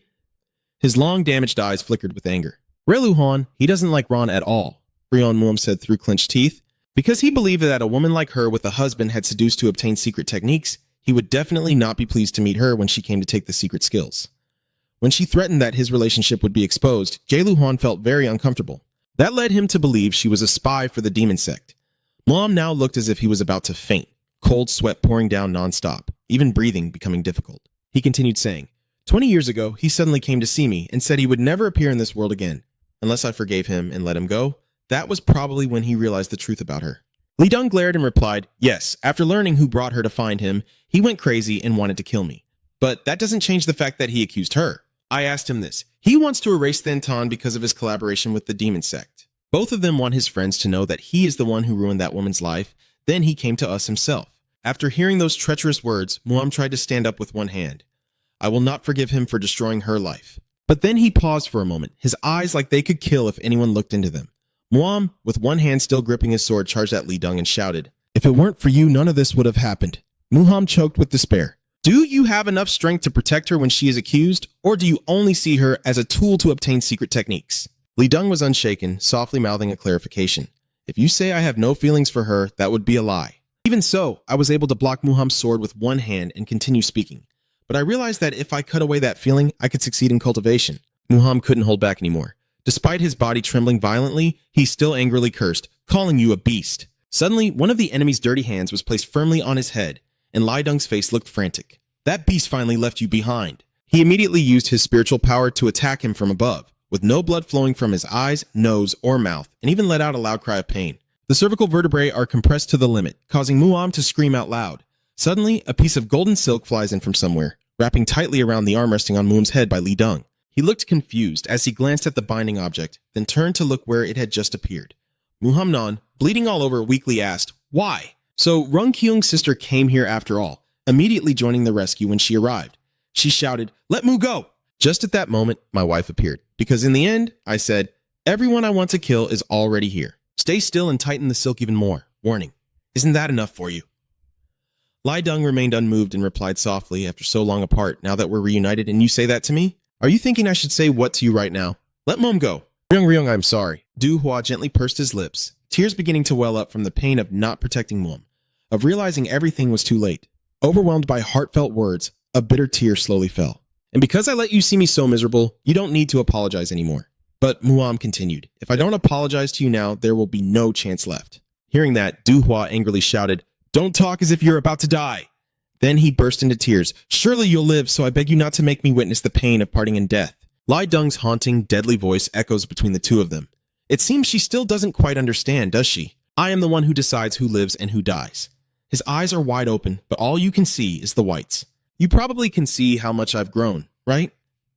Listening patiently, tearing him apart is just a small matter, or stepping on her head under my foot is the same. But Lai Deng suddenly changed the subject quickly, but I have something I want to ask her first. Du Hua clearly doesn't understand what you're saying. Li Deng didn't even let her finish speaking and hurriedly interrupted. The poison dragon had arrived at Kui Chao's section and encountered the light battle array. I wonder why I am here when Kui Chao has been thrown into chaos because of that troublesome kid, but I am here, observing Muam's face, which has turned pale from blood loss. If I have mastered the second half of the 9 Bright 5 Thunder technique of the Hidden Pavilion, I can only reach the 5th realm of the 9 Bright 5 Thunder technique of the Hidden Pavilion. Suddenly, a smug smile appeared at the corner of Lai Deng's mouth. But how did I do it? In the end, that was the real key to overcoming that limit. Both Muam and Du Hua suddenly snapped out of their thoughts, a strange feeling beginning to creep into their minds. Muam could no longer keep his composure and shouted in anger. Beach Lai Deng, you bastard, don't tell me that. But the words still couldn't escape his mouth, only able to secretly judge that his power in the martial world was more overwhelming than he thought. Using his last bit of strength, Muam channeled his energy to cast a spell, determined not to let him leave whole. The chain that was just revealed in Lai Deng's hand also shattered into pieces at the same time. Muam, with his remaining hand, grabbed her waist and shouted, Ririon! She is playing with him, and the unexpected situation causes her to lose her balance. At the same time, she is surprised to hear the familiar voice. Muam's aura flows through his 5 facial openings, but he still resolutely shouts and runs away. Having been connected for so many years, Du-hua quickly understood his intentions and immediately showed a fearful and flustered expression, trying to stop him. No! As the words MU and AM echoed, Lai Deng and Muam were immediately surrounded by multiple layers of energy. Maham's technique was the humiliation strike, because he believed that if he died here today, the enemy wouldn't be allowed to leave intact. The power like a giant beam of light shooting straight into the sky. The pressure from that magic is incredibly terrifying, even causing a tremor in the area where Ponbok is standing. He was so frightened that he turned around in shock and asked fearfully what was going on. Some others in the team started to panic. Has the highest peak of Thantan Mountain been destroyed?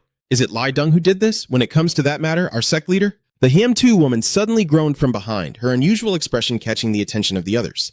It seemed that the terrifying scene before them left Ponbok in such a stunned state. The ground seemed as if a monster lurking beneath the depths was writhing and digging up the earth, chunks of soil breaking apart and flying away from where it once belonged. Are you planning to go to your last breath like this? Suddenly, at this moment, he realized something. The murderous aura that just looked up immediately detected Du-hua. She still curses in anger. Die! The evil demon. Du-hua's palm strike successfully sent Lai Deng flying several meters away. He spat out a mouthful of blood, glaring disdainfully at you lowlifes.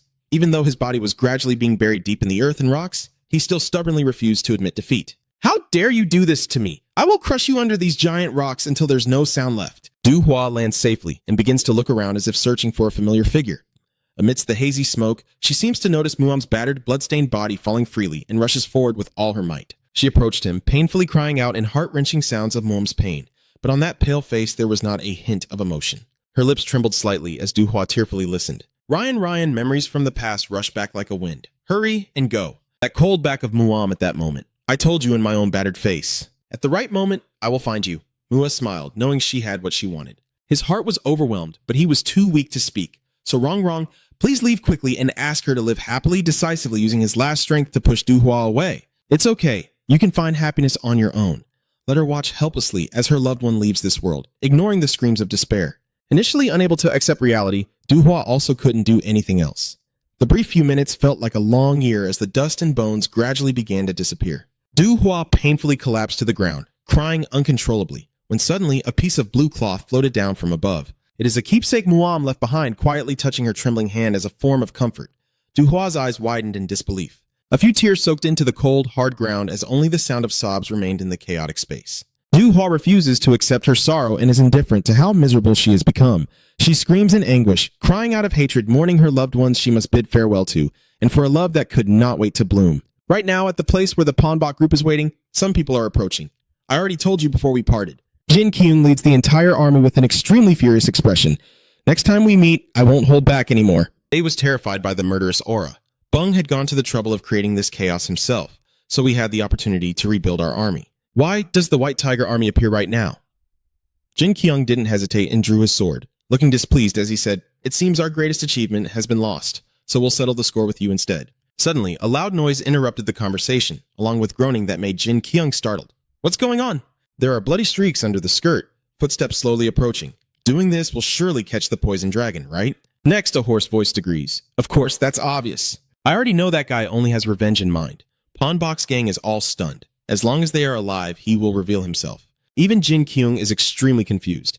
I guarantee I will be the one leading the troops. It turns out that no one else but Myogen and Manru, each with their own style but sharing the same intent. There are too many prayers to offer today. Surely Buddha will be very pleased. Jin Gang grits his teeth anxiously, then quickly observes the two guys before shouting out in anger. You guys, first you are the prime suspect in the assassination of the Marine Grand Advisor, and next, Masabun, you are the ostracized Myogon. While Jin Gang was about to accuse, we had no quarrel or enmity with you, but suddenly two soldiers beside him were cut in half, catching him off guard. Of course, the culprit is none other than Myogon, who sneers with a disgusting face.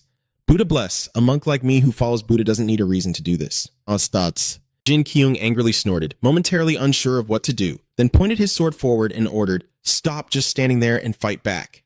The soldiers immediately regained their composure and obeyed obediently. Those two evil demons grinned lecherously as a crowd rushed in, fighting 2 against thousands, not only not disabled, but also gaining the upper hand, almost able to wipe out the soldiers in an instant. Jin Gang couldn't help but gape in disbelief. Does he really dare to oppose the army under the protection of the Murim Alliance? He simply stood aside, watching everything unfold from start to finish. Although he has a prosthetic leg, our troops can't fight back. Just one flick of his sword could easily take out several enemies.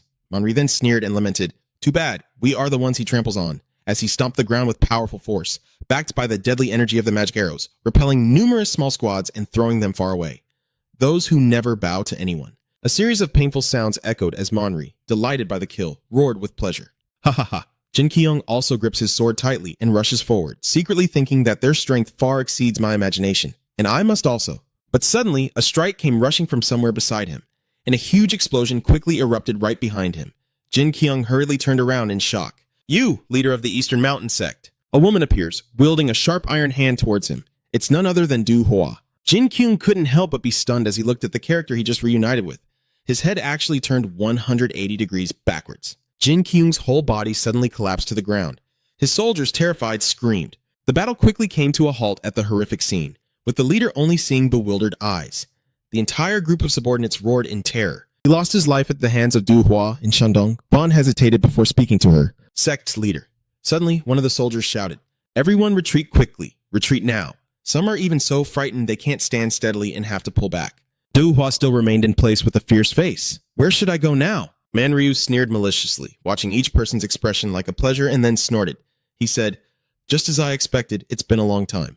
"You're here too?" Manryu said casually. "You also see us coming to help the demon sect and say we are caring for you. Do you call that helping?" "I don't care. Your wicked heart is well known. Don't think I will be fooled by your words again." Manryu laughed when he heard that.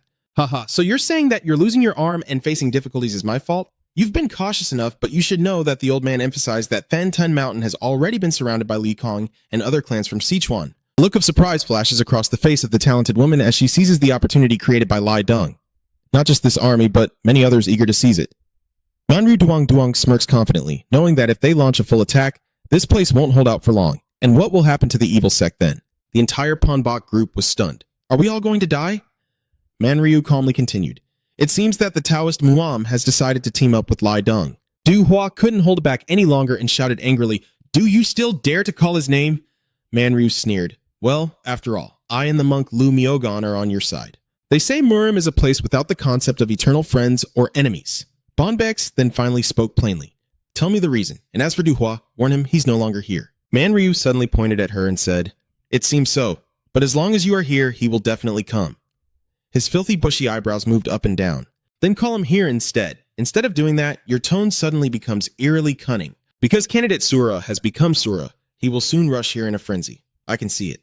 Du Hua suddenly wondered what would happen if I refused. "Then you will have to fight both me and the Miogan monks. Make sure you have enough strength and time for that." Deep inside, Du Hua felt a surge of extreme anger. "I really want to tear these two apart right now, but I can't fight them." She clenched her fists tightly, silently contemplating. Now she could only accept this strange request.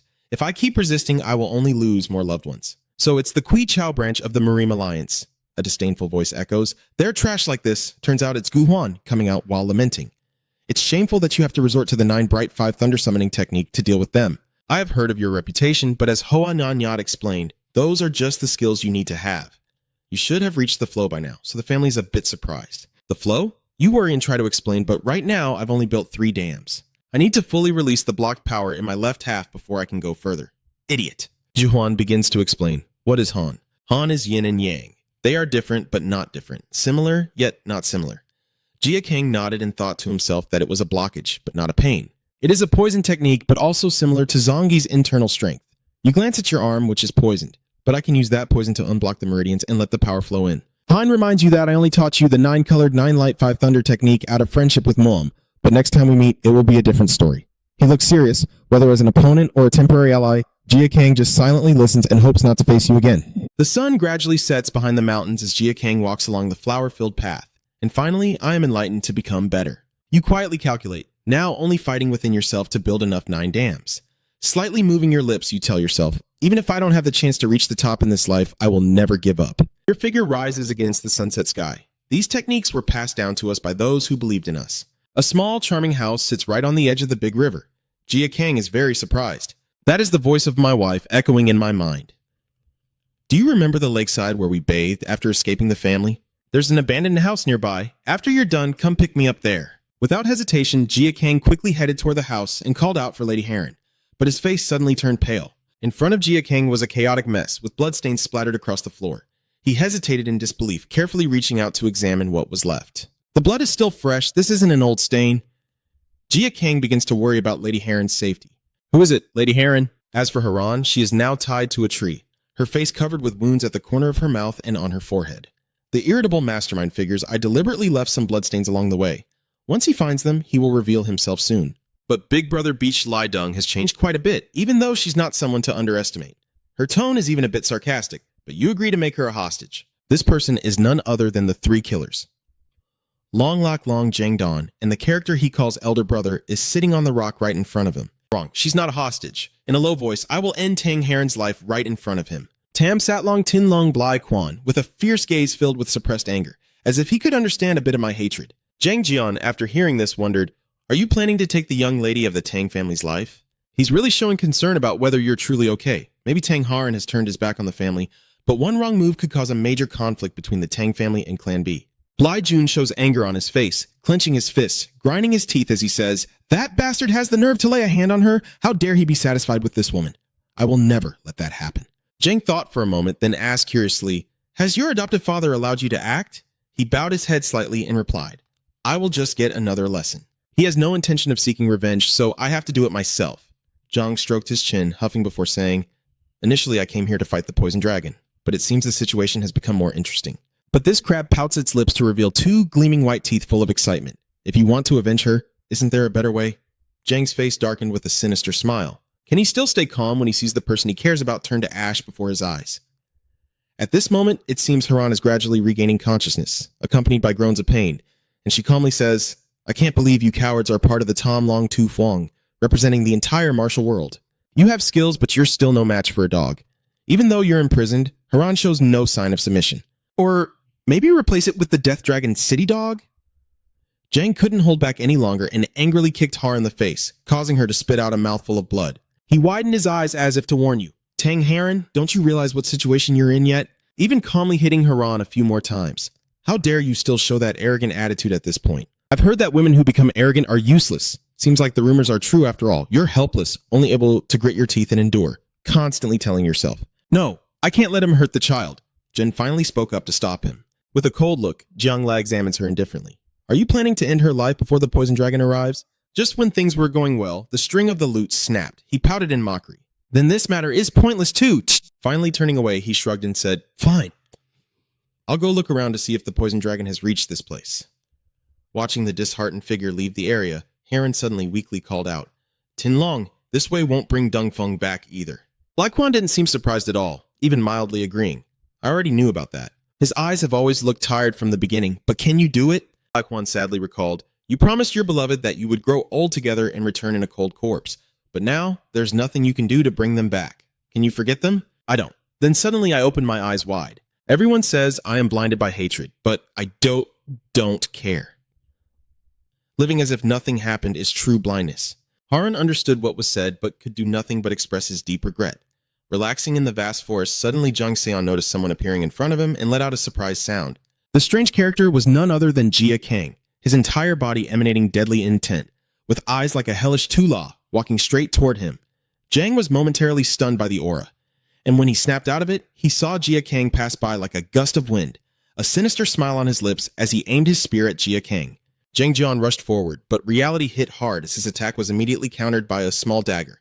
Seeing this, Zhang became excited and let out a mischievous laugh. You managed to block my spear? Not bad. Jia Kang coldly observes his expression. Are you the poison dragon? So you kidnapped Har? And you admit it without hesitation. That's right, why do you ask? Zhang acts shamelessly, explaining that he is a longtime friend of Bun and only came to help him get revenge. Jia Kang widened his eyes in surprise. Tin Long, is he the one behind everything? Where is Heron? Following the direction pointed, Jia Kang looked down the quiet road. She is with the army on the mountaintop. Zhang, seeing the battle interrupted, asked in confusion, Hey, where do you think you're going? And you? Keep walking without stopping. I don't have time to mess around with you. If you're just following Tin Long, go back before it's too late. Ignore the fact that the other person is sighing in despair. I will forgive you. Sigh. Do both the poison dragon and Tin Long look this boring? Deep inside Jia Kang's heart, he was slightly shaken. So, that guy, you came here after seeing what happened downstairs, right? So you still forgive me after all that? Zhang Theon's face looks extremely cruel. What if I told you that I am the one who turned Tang Heron into a pool of blood? The last remaining bit of calm inside Jia Kang quickly grabbed a sword and rushed towards him. Even though surprised, Zhang Jian quickly moved a few meters away, still with a mischievous smile on his face. He sighed. There you go. This is more like it, isn't it? Zhang Jian excitedly shouted, I'm here to fight you. Are you the one everyone's been talking about for so long? Spin your spear a few times. I'm very curious to see how strong you are. Then use Black Snake poison magic. So don't let me down. Jia Kang skillfully dodged each strike, accidentally getting hurt quite a bit. Zhang Jian blinked and saw the blade just 1 millimeter away from him, then smirked in admiration, truly a wild one, and Zhang's body suddenly turned into an illusion. Jia Kang kept running through Jiang's struggles, unaware of what to do, when suddenly he heard a voice from behind. Oh, I forgot to introduce myself. The enemy arrogantly declared, I am Jiang Jinlong, the third dragon and the 4 phoenixes. No one can catch up to me, and I am the fastest in the world. Then he continued to cast his spell. Your title is because your weapon is poison, but if you can't touch me, your poison is useless. With those slow moves, you think you can catch me? His head slightly bowed, as if deep in thought. Even Tang Heron, his equal among the 4 dragons and 4 phoenixes, could only listen silently without touching a single strand of his hair. Long streaks of blood soaked into the green grass, and all she could do was fall down in fear. The scene before my eyes gradually blurs, replaced by a hazy space with a faint scent lingering in the air. Heron, clutching her wound, kneels on the wooden floor and becomes a sacrifice to the spear. Elder Duong Jiang firmly grips his weapon and strikes again. You're not much different from those women. It seems I have to offend the army. Someone is eager for revenge now. He stomps hard on a large tree to gain momentum, then puts all his strength into his legs. He shouts, This will be where I end you. Jia Kang still stands calmly there, eyes full of murderous intent, whispering 3 words as fast as he can. Zhang Xian's eyes suddenly widened, even veins bulging, and Jia Kang launched a powerful punch right into his face, creating a deep wound. The moon tonight is shining brightly, surrounded by sparkling stars that are both dreamy and hazy. After taking a punch from Jia Kang, Zhang is now lying on the ground, coughing, blood spurting from his throat. So he just woke up from his daze and struggled to sit up in confusion. What? Why am I lying here? Suddenly, the pain from my throat shot up to my brain.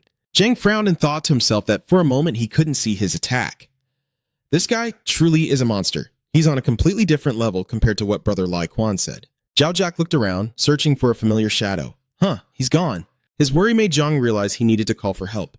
Fighting that monster, Brother Bok Li might not survive. At the same time, Blai Quan stared ahead and said, You're here. Jia Kang has reached the destination. Dulong. Li Quan took the initiative to speak first. It's been a while, hasn't it? From a small venomous snake to a deadly dragon now, huh? He replied coldly. You can call me whatever you want. When Har saw Jia Kang appear, she no longer looked strong but tearfully called out. And Jin the Great Knight turned to look at her with a gentle smile to comfort her. With me here, you don't need to worry anymore. Har gently pursed her lips and nodded in agreement. Tinglong, your current actions are going beyond what I can tolerate. Let go of Lady Heron. His lips curled into a faint smile and he sighed. You're the one who crossed the line first, aren't you? Jia Kang emphasized.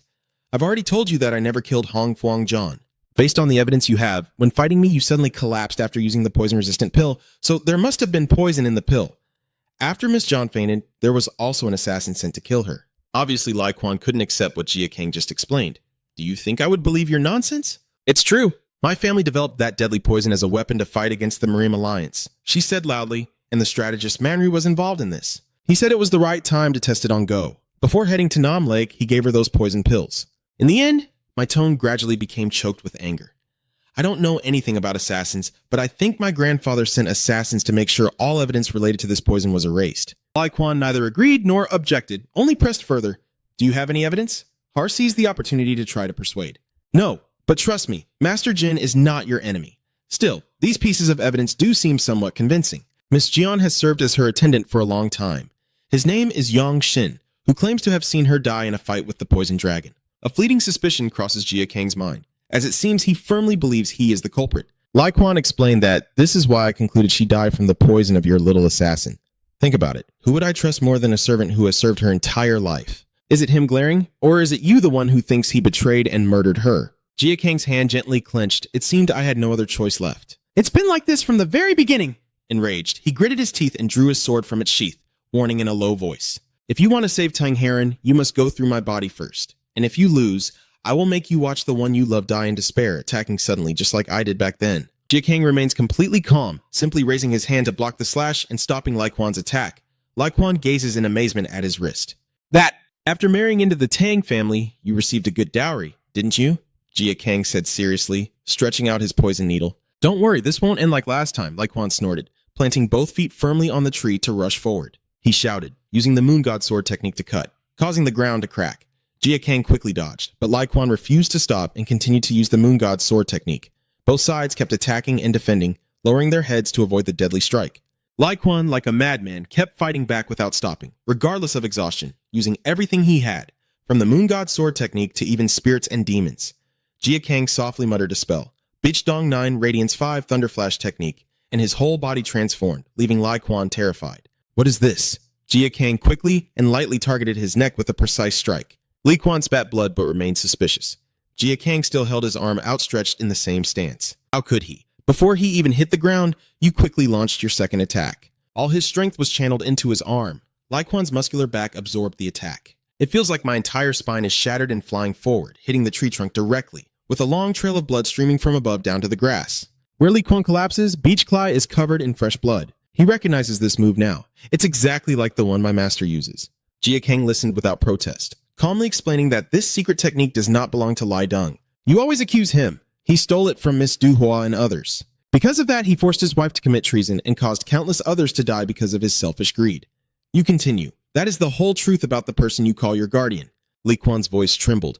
How dare you insult my foster father after killing my wife? Jia Kang shouted firmly. You're just running away from the truth now. Lai Quan couldn't hold it in anymore, quickly opening his bloody mouth to curse in silence before suddenly leaping forward. Lai Quan completely refused to accept reality. You are lying. Jia Kang could do nothing but keep fighting back. Bak Li Quan continued to shout loudly, and the two clashed in a storm of rage, all of it lies. When he finally realized the problem, he saw Kang aiming straight at his stomach, and a punch from him was so powerful it sent Lai Quan's internal organs into chaos. His eyes bulged with veins popping out, unconsciously recalling the past scene when facing Lai Deng's sadness and Zan's death. Jia Kang calmly advises you. He's just using sweet words to lure you. Remember the happy expression when you were in his arms. Ah, Lai Quan, wielding his sword, I won't be fooled by you. Die. The three words are over, signaling the end of the battle. Before Blai Ku's unbelievable expression, Jia Kang loudly declared, I have won. A few strands of poison thread quickly wrapped around his neck, ready to snap with just a little force. Tinlong? Seeing Haran's expression, I was incredibly amazed. It's amazing how much he's changed since we trained together a few months ago. He's not this strong back then. My heart is in turmoil. Now he's defeated Tin Long, the strongest among the Tamlong Tufeng. This change is truly unbelievable. Lai Quan raised his hand, wanting to touch his own neck. You have truly changed so much that I have to admit you are a completely different person. Jia Kang glanced at him with a puzzled look and asked, Are you still unwilling to believe that what I say is the truth? Maybe so. Maybe you're right. He fell into deep thought. My engagement was suddenly arranged right after his death. He then became closer to his master, and when Li Quan fought Jia Kang in Nanji village, although he used an antidote pill, he still had to stay for a long time at the Tang family estate for acupuncture and detoxification. He always thought this was somehow related to the death of Miss Zone, causing the sword to fall to the ground. Even so, the more I think about it, the harder it is to accept that the one behind her death is my foster father, Li Quan said with a choked voice. He took me in, an orphan with no parents, to care for me and teach me martial arts. Looking up at the starry sky, that's why I closed my eyes as if I didn't know anything. Lai Quan's eyes were filled with sadness. In the end, what can really change after all? A good dog should not bite its owner. He explained that, to me, a single trustworthy lie is better than a cruel truth 100 times over. Finally, feeling helpless, he made his decision and said, Don't hold back with me. This is karma, so just end me. Lai Quan closed his eyes, waiting for death to come so I could see her one last time. This reaction made Jia Kang hesitate a little. He couldn't bear to kill Lai Quan. But if he didn't act, the consequences later on would be unimaginable. The rope suddenly being pulled tight was also when Lai Quan's head was severed from his body. Zhang Jian had just returned, but what caught his eye was his comrade's head, and he even turned pale with fear. They frantically ran forward, but no matter how many times his name was called, he could no longer respond. Jia Kang was a bit surprised and whispered, Tan Long Jiang will not let go, attacking fiercely to avenge his comrades. You, Du Long, you bastard! Jia Kang calmly prepared for battle, seemingly having accepted the fight deep down, but Zhang Jian just ran past him again. Faced with astonished gazes, Jia Kang quickly assessed the situation. Zhang Jian aims the sharp tongue at the hostage's neck, laughing triumphantly. You were too confident, Miss Doc Longan. He is sure he has the upper hand and comfortably demands from Jia Kang. Put down your weapon. From now on, I will avenge my people. If you do anything stupid, I will punch this bitch to death. Jia Kang was rushing to help, but suddenly stopped. Zhang Jian looked confused and asked curiously, What's going on? Then suddenly Heron's voice sounded behind him. I already used a hidden needle to cut the ropes. Hiding 1 or 2 needles is something even a 5-year-old at Tangjia can do. He was stunned, a feeling of fear spreading throughout his body. Tan Long foolishly said, Do you think I will just let you do whatever you want to me? I was just waiting for a safe opportunity to protect myself and my child. Haran frowned. but it seems my way of expressing it was so subtle that you didn't realize, huh? The dying words were spoken as the cold needle pierced through Zhang's neck, and he died bleeding non-stop. Jia Kang stared blankly at the fallen body, daring to call Lady Heron, then hurriedly rushed over. Are you all right? Does it hurt anywhere? Heron, despite being injured, still gently reassures. It's okay. I'm fine. I was tired and thought I had found a safe place to hide. It seems these men have been following me since I left Fantan Mountain. I separated from you because I didn't want to be a burden to you. But still, I apologize. Jia Kang was not blaming at all. On the contrary, he wanted to explain. A burden? I'm fine. Heron still firmly replied, You are walking on a razor's edge. One small mistake and you'll lose your life. The space between us seemed to freeze, and my heart grew heavier, making everything even more difficult. But despite knowing that, Heron smiled. When things get tough, I always think of you. She tearfully embraced Jia Kang, thanking him for coming to save her. Feeling the warmth from her, he closed his eyes gently and contentedly. As night falls, it covers the blossoming love. After a long moment, Jia Kang finally speaks. Did Blai Dung arrive at Than Mountain? Heron nervously replied. That guy said there's a big battle so fierce that you can see it from far away at Than Sun. Du Hua is probably still in seclusion, so Blai Dung must have fought against the top-grade Taoist Muam. She also said that Eam and the Tang family took advantage of the chaos to quickly return to Than Mountain. Blai Dung's whereabouts are still unknown, so they haven't acted yet, but the situation is now extremely tense. She continued to worry and ask, What do you want to do now? Jia Kang calmly said, I promised them I would return, and I can't just abandon them because the situation has turned bad. He looked thoughtful and said, At this moment, they need my help the most, but I have to think about how to break through the encirclement and join forces with them. Har suddenly had an idea after hearing this. If he wanted to reunite with them, I have an idea. I already told you, remember that. Tang family values their descendants highly, especially their children who are direct heirs of the Tong family, and you are the one who can defeat both Tin Long and Tan Long. Jia Kang listened anxiously after revealing to the world that Tin Long and Tan Long had fallen to him as a condition for the mother and child to return to Tong Ra. Har seriously proposed that she ask them to abandon the siege of Than Sun, but was immediately countered by the young man. But if I do that before Jia Kang can finish speaking, I will have already jumped down. I know nothing good will come from returning to my family after betraying them. But as long as this baby is here, Tang Jia will be the safest place for mother and child. If I do that, you will be free of a burden. Jia Kang hesitated, speechless, just needing to come and take her away before it was too late. Haran, young lady, slightly bowed her head as if lost in thought, her cheeks flushed and eyes filled with tears. Call me Heron. I am carrying our child, after all. You will keep your promise to pick up your wife, right? Jia Kang no longer wants to force her and is determined to carry it out. I promise Haran that at Than Mountain, the Than sect in Sichuan, a few people are sitting around chatting. The Tang family has withdrawn their troops, and it seems Tang Haran has used returning to the family as a bargaining chip. The love god has found a perfect couple, hasn't he? Because she's pregnant with Dulong's child, he's clearly counting on that baby. Manryu chuckled softly, that immortal sword saint causing chaos as he rushed straight to Than Mountain, ignoring the Murim alliance of Sichuan. He disregarded the Tong family and Aimi just to annihilate the Than sect. The old man emphasized each word, and the Tang family could use that as a reason to withdraw their troops as a form of protest. They basically shot two birds with one stone. But since Tang Haran made that decision, Manryu finally drew his conclusion. It seems everything will turn out just as I expected. That evil dragon is coming here. Seeing the woman's expressionless face, the old man immediately criticized. What kind of bored reaction is that? Manryu pouted and said, How much longer are you going to mourn the dead? The one who is alive should just keep living. Du Hua watched the sun disappear behind the trees and softly said, No, he is not dead. Are you talking about Lai Dung? Didn't you say that the entire mountain collapsed and crushed him to death? Patting his beard and sighing, he said, Father, I know someone like that who is still alive. He survived for 8 years in a collapsed mine. Inside Du Hua's heart, a slight tremor flickered as he remembered the moment Lai Dung was buried deep in chaos, only managing to shout 2 words. Hey, you bastard! His body shrank for a moment, rage rising up, and he suddenly furrowed his brow, teeth clenched tightly. If he's so brave, then come here, Du Hua shouted to the sky. If he dares to appear before me again, I will definitely... But little did he know that above the mountain where the battle just ended, an arm was rising from the ground. Jia Kang calmly looked ahead at that price, but they kept their promise and retracted their tendons. He considered that although the Nyami faction and the Got family of the Murim alliance still remained, they would need quite some time to fill the gap left by Duong. Now is the perfect time to infiltrate Than Mountain. Suddenly, Jia Kang stopped as if he had detected something unusual. A man has been waiting in the woods for a long time. After a long silence, as if making a judgment, Jia Kang finally spoke up. It's been a long time since we last met. The voice from the other side echoes. It's been a long time since we last met. Jin Jia Kang Yang from the Jia Cat family, it's been a while since I last saw you appear. Jia Kang was about to ask a question, but he was interrupted immediately. Yes, our family has issued a priority order to detain you. Yongxin emphasized that the reason the Jietak clan hasn't acted is because we had to wait 100 days for the Tang and Tang Haran families to handle their internal affairs, and we must act very carefully because we don't want any unwanted conflicts with the Tang family. His eyes revealed a sinister look. Now that Tang Haran has returned to the Duong family estate, our Jia Cat family has no reason left not to accuse you. The Jia Cat family appeared right after the Duong family left, leaving no chance, yet they still said, "Thank you for the warning." A murderous aura emanated from Yongxin. Do you really think I came all this way just to say those words? Whose hand is behind this, the murder of the young lady? The surrounding space suddenly fell into a terrifying silence. Jia Kang trembled his lips and coldly said in front of Yongxin's incredulous expression, "It was the Duong family." Your teeth clenched with the grinding sound. I thought you would know who the culprit is. Even though you know the Duong family is behind it, you still shamelessly flirt and act cute with their bloodline. Yongxin's anger was obvious. Are you mocking me? Or were you already part of the Duong family from the very beginning? His voice gradually shifted from normal to hoarse as he responded to me.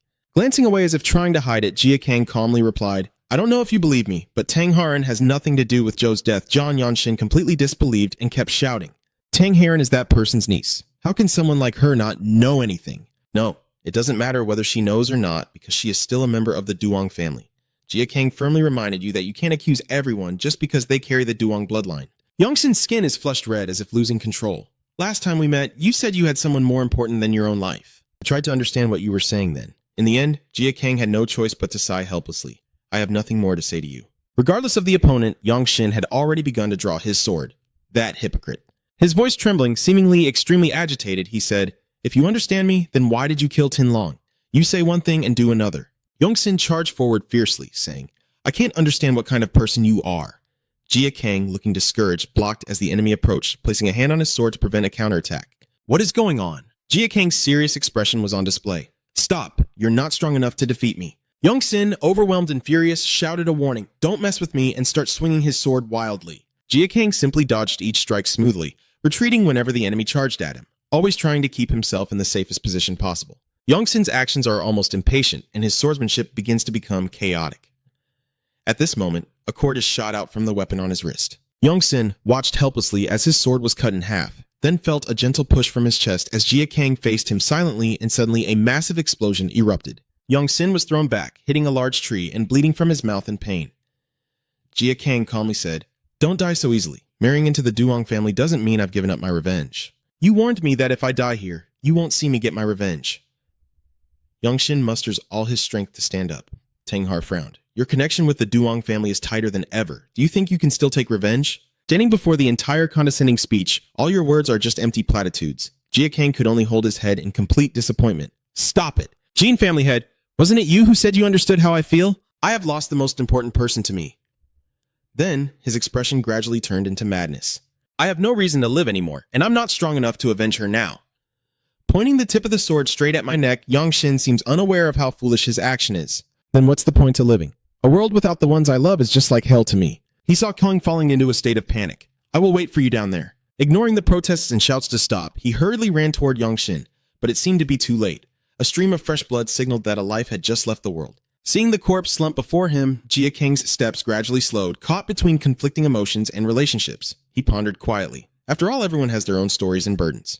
Deep down, Jia Kang thought to himself that the burden he carried was no longer just about revenge. He regained his composure, and his gaze became distant. "I guess I'll have to carry it with me for the rest of my life. Take care. See you again in hell."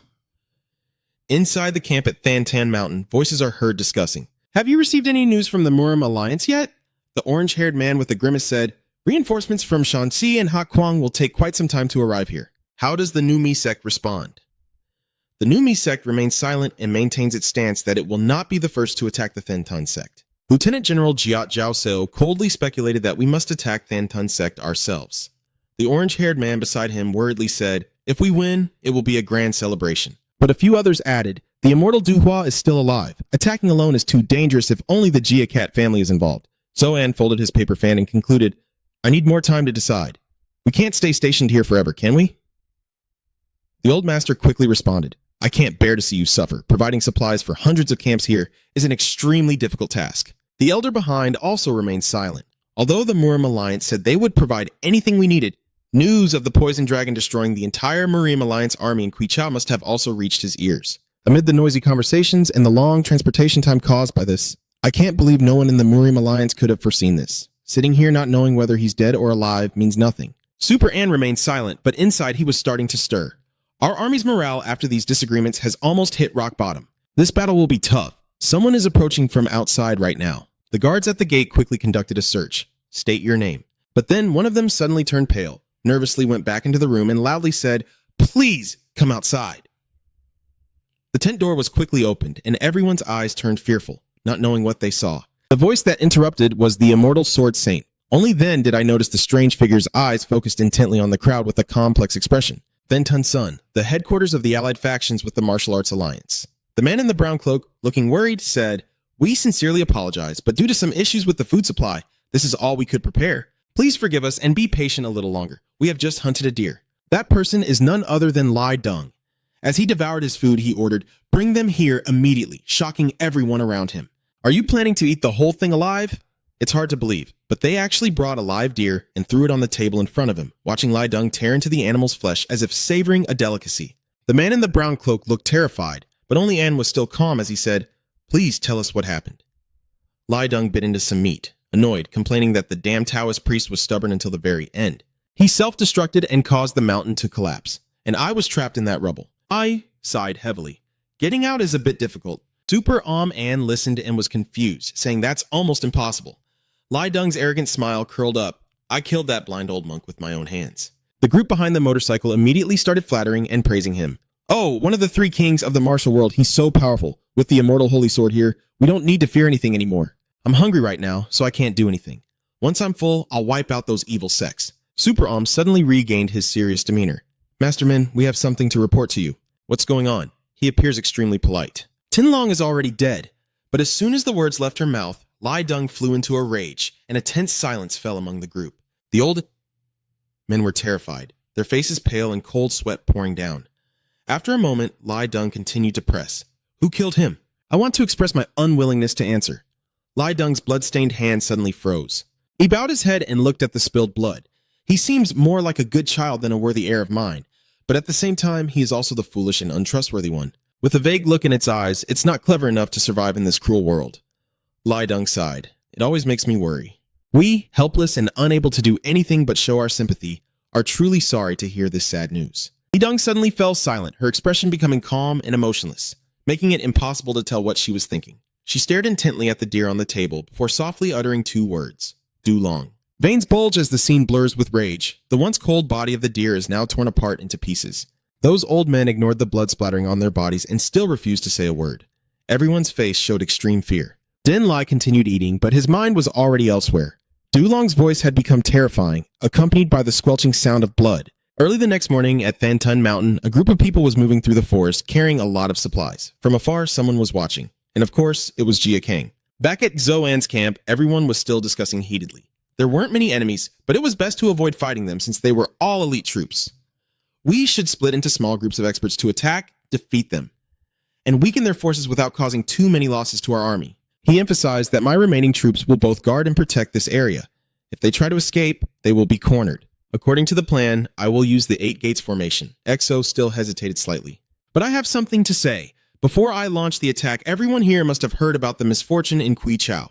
All the elders listened seriously, as there have been recent reports that Doc Long is on his way. One of them suggested that just a few of us would be enough to deal with him. Lai Deng sat in front, tapping her hand on the table with an indifferent and bored expression. Zhu suggests, and I think we should eliminate him first. I will propose using the new trap formation.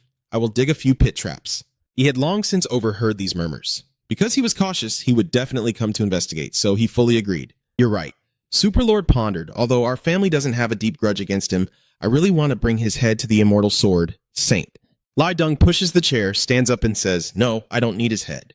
Reveal his injured body carefully bandaged and instead include his head. Claw it out and skin him. I want everything." 4 days later, 2 members of the group were exploring the surroundings with supplies, when one of them suddenly noticed something unusual and turned pale with fear. That person. The sound of footsteps rushing in from outside, accompanied by frantic voices, echoes loudly. "Duong Ai!" The soldiers shouted loudly. "That bastard! The poison dragon has arrived here!" XO! Anne was immediately shocked. "What?" "Please clarify more." My subordinate respectfully reports that he just passed through the southwest side of the camp at Harmony Gate, asked a question to confirm if it was indeed Poison Dragon, but the result was still the same. We are sure that after recognizing him, we noticed that one of his legs was injured. Zio, after hearing those words, then sneered maliciously. Is it really him? Is he heading straight for Than Than Mountain as I predicted? But then his next words made everyone present tremble in fear. He is coming straight here to kill. What is this? The old men standing behind start to whisper excitedly. He really is a madman. What the hell is he thinking? Suddenly a cold voice came from inside the tent. It seems that what Manru said was all true. Doc Long's actions are completely different from ordinary people, which is why he has survived until now. Lai Dong calmly reminds him not to worry about his plan. If he is ready to jump into the tiger's den, then we should also be prepared to welcome him. The soldiers in the camp immediately lined up on both sides, clearing the way for him to advance. Dressed impeccably, his robes fluttering in the wind, he stepped forward with each deliberate stride, walking proudly among Soen's troops. Standing in front of Jia Kang are Lai Dong's people, who speak indifferently as if they've turned into demons. With such calmness in the face of this situation, it seems you're not afraid of dying, are you? Dulong Jia Kang stood there coldly replying, "Glad you are still alive." Beach Li Dung, the immortal sword, symbol of justice, the two of them looked at each other. Finally, I have the chance to meet you after 9 long, bitter years. It seems you understand Lai Dung's thoughts, Jia Kang casually said. Do you remember what happened in Manri's death laboratory? In the words he previously uttered, I have decided the Martial Alliance will punish Ngiem Min after investigating the suspicious sects. If you plan to do anything, do it carefully. Jia Kang frowned. The consequences I have to bear from your raid are too heavy. The elders behind were distracted by these words, while Lai Dung, with his eyes rolled back, replied, You're right. I remember the past. My instincts were never wrong, that bug back then. Lai Dung stared intently at his sword, his eyebrows furrowing. Jia Kang, wounded and clutching his mouth as he hid behind the door, was definitely you. I don't know how to thank you for still coming here to find me. Jia Kang's face shows no emotion. I won't forget even for a day. The reason I stand before you now, with murderous intent emanating from my body, to make you pay for your sins. Lai Dung asked, What do you want me to pay for? Are you killing my son over that? Rage burns fiercely, hatred in his eyes as if he wants to kill Jia Kang himself. You calmly replied, My fight with Tin Long has nothing to do with your affairs. Lai Dung immediately concluded, So you also have to pay for your sins. Jia Kang quickly drew his weapon. Dong Thuan said, Fine. The winner becomes king, the loser becomes bandit. All the elders of the Exo family clan were terrified. That crazy guy, no way. Does he dare to come here to fight the Lord of Light? Does that kid really think he's become a master after beating a few guys in the 3 dragons and 4 phoenixes? Lai Dung gestures to Jia Kang. Go ahead. You rush towards him at incredible speed. I am here. After finishing, he immediately used the soft cutting spell to strike repeatedly. Lai Dung just stood there, raising his hand to defend, showing no sign of counterattacking, even calmly assessing the situation. Although your technique is still lacking, your foundation is quite solid. Is this all you've got? Lý Đông hờ hững thổ dài, dập mạnh chấn xuống giật khiến Gia Cang bị dậy lui xa. Cậu nhanh chóng gồng mình tranh nể, cố gắng khống dậy rồi vào thế bất lợi rồi lại chuẩn bị phần khang lần nữa. Lý Đông calmly said, If your attack is so straightforward, you won't succeed no matter how many times you try. Jia Kang ignored his words and began to cast the Beach Dong 9 Light 5 Thunder Thunder technique. His ride-hailing driver, witnessing everything from the beginning, exclaimed in disbelief, He's gone. Lai Dung just stood there calmly, let out a breath, then suddenly opened his eyes wide and glanced to the side. Jia Kang suddenly appeared within sight with the intent to strike, but he quickly blocked with his sword. Amidst the chaos, 3 decisive words echoed loudly. Gently breaking each move, Lai Dung says, Your skills are enough to be called the 9 Bright Thunderbolt spell of the Beach Dong sect.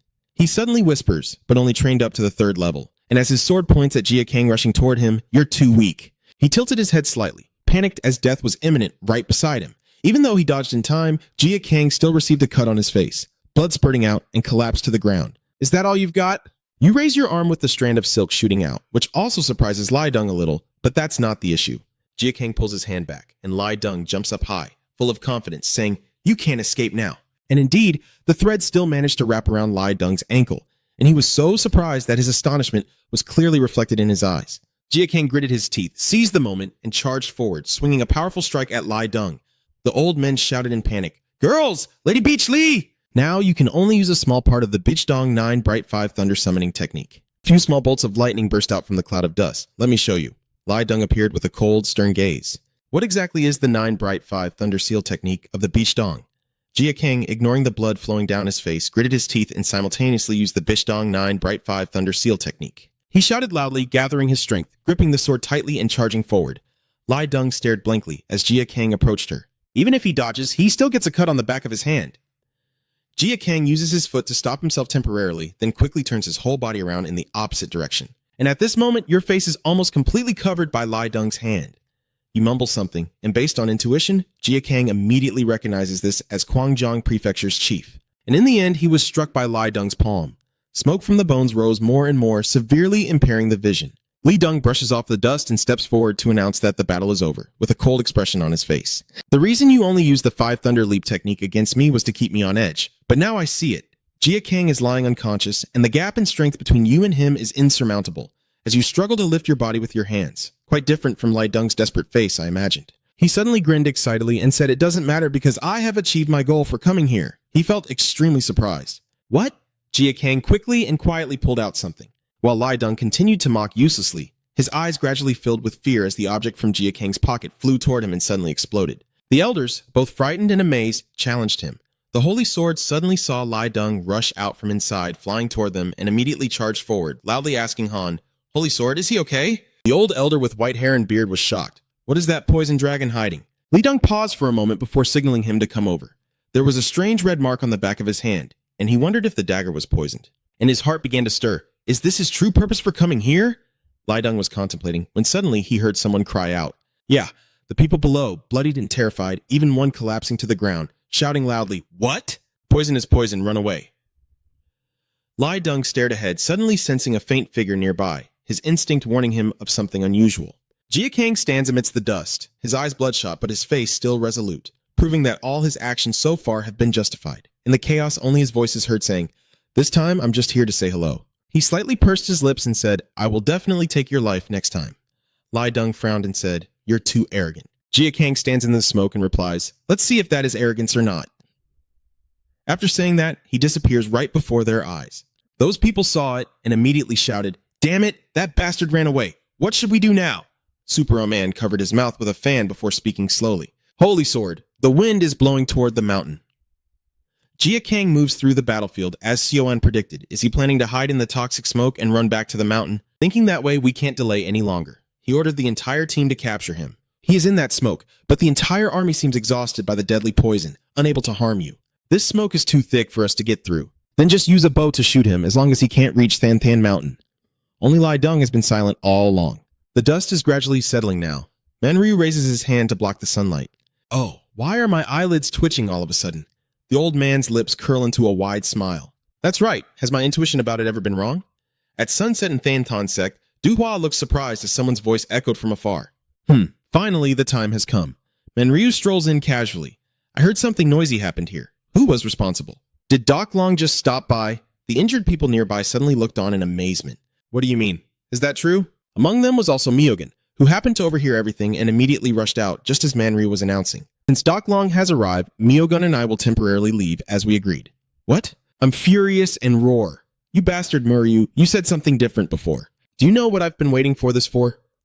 The old man turned around and sighed, saying, I did say I would help you avenge Doc Long, but I never said when exactly. Moreover, with that smug look on his face, it's not like he's not keeping his word.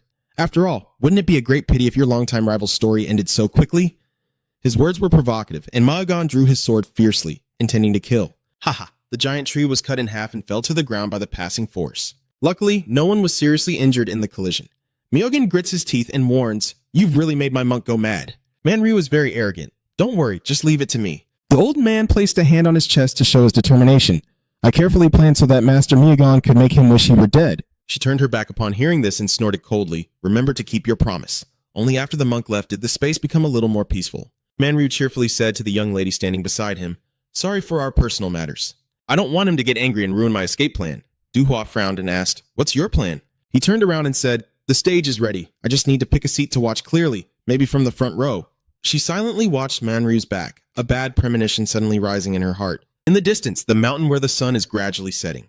Jia Ka solemnly steps up each stair, suddenly noticing something. It turns out there is a group of people in front of us, all injured but with faces full of joy and shouting out loud. Yes, he's here, he's coming through the main gate. We knew he would return. Du Hua stood there kindly smiling and said to Jia Kang, You're here. The young man also responded politely. Yeah, the campfire blazed, and the quiet space was shattered by lively chatter. I heard stories about the Void Obscure ancestor, and besides the key members, everyone else's aura seemed to have reached its peak. If Few people sitting around the yard happily talk about what happened in the past few days. I wish I had been here too, but that Li Deng guy, who would have thought he would act so recklessly? I never expected him to be that strong. Jin Gang stood beside with crossed arms and replied, I know I actually fought Li Deng on the way here. Is he still alive? Anyway, I was surprised that you arrived here safely after fighting with Li Deng. Moreover, if I'm not mistaken, during the fight with Li Deng, it felt like he had mastered more than 7 layers of the 9 Lightning Thief technique of the Bishdong 9 Quang 5 Thunderspell, but it was different from the version I learned. Jin Gang looked surprised, wondering why he couldn't access the second half. But Du Hua shook her head and said, I don't know, but it seems the Void Shadow ancestor recognized it before dying, but didn't get a chance to tell me. In that situation, her expression was clearly contemplative. The meeting with him must have gone smoothly. Jin Gang listened carefully, knowing about the second half of the secret technique, and calmly agreed. You're right. Du Hua suddenly felt curious. Has he already passed everything on to you?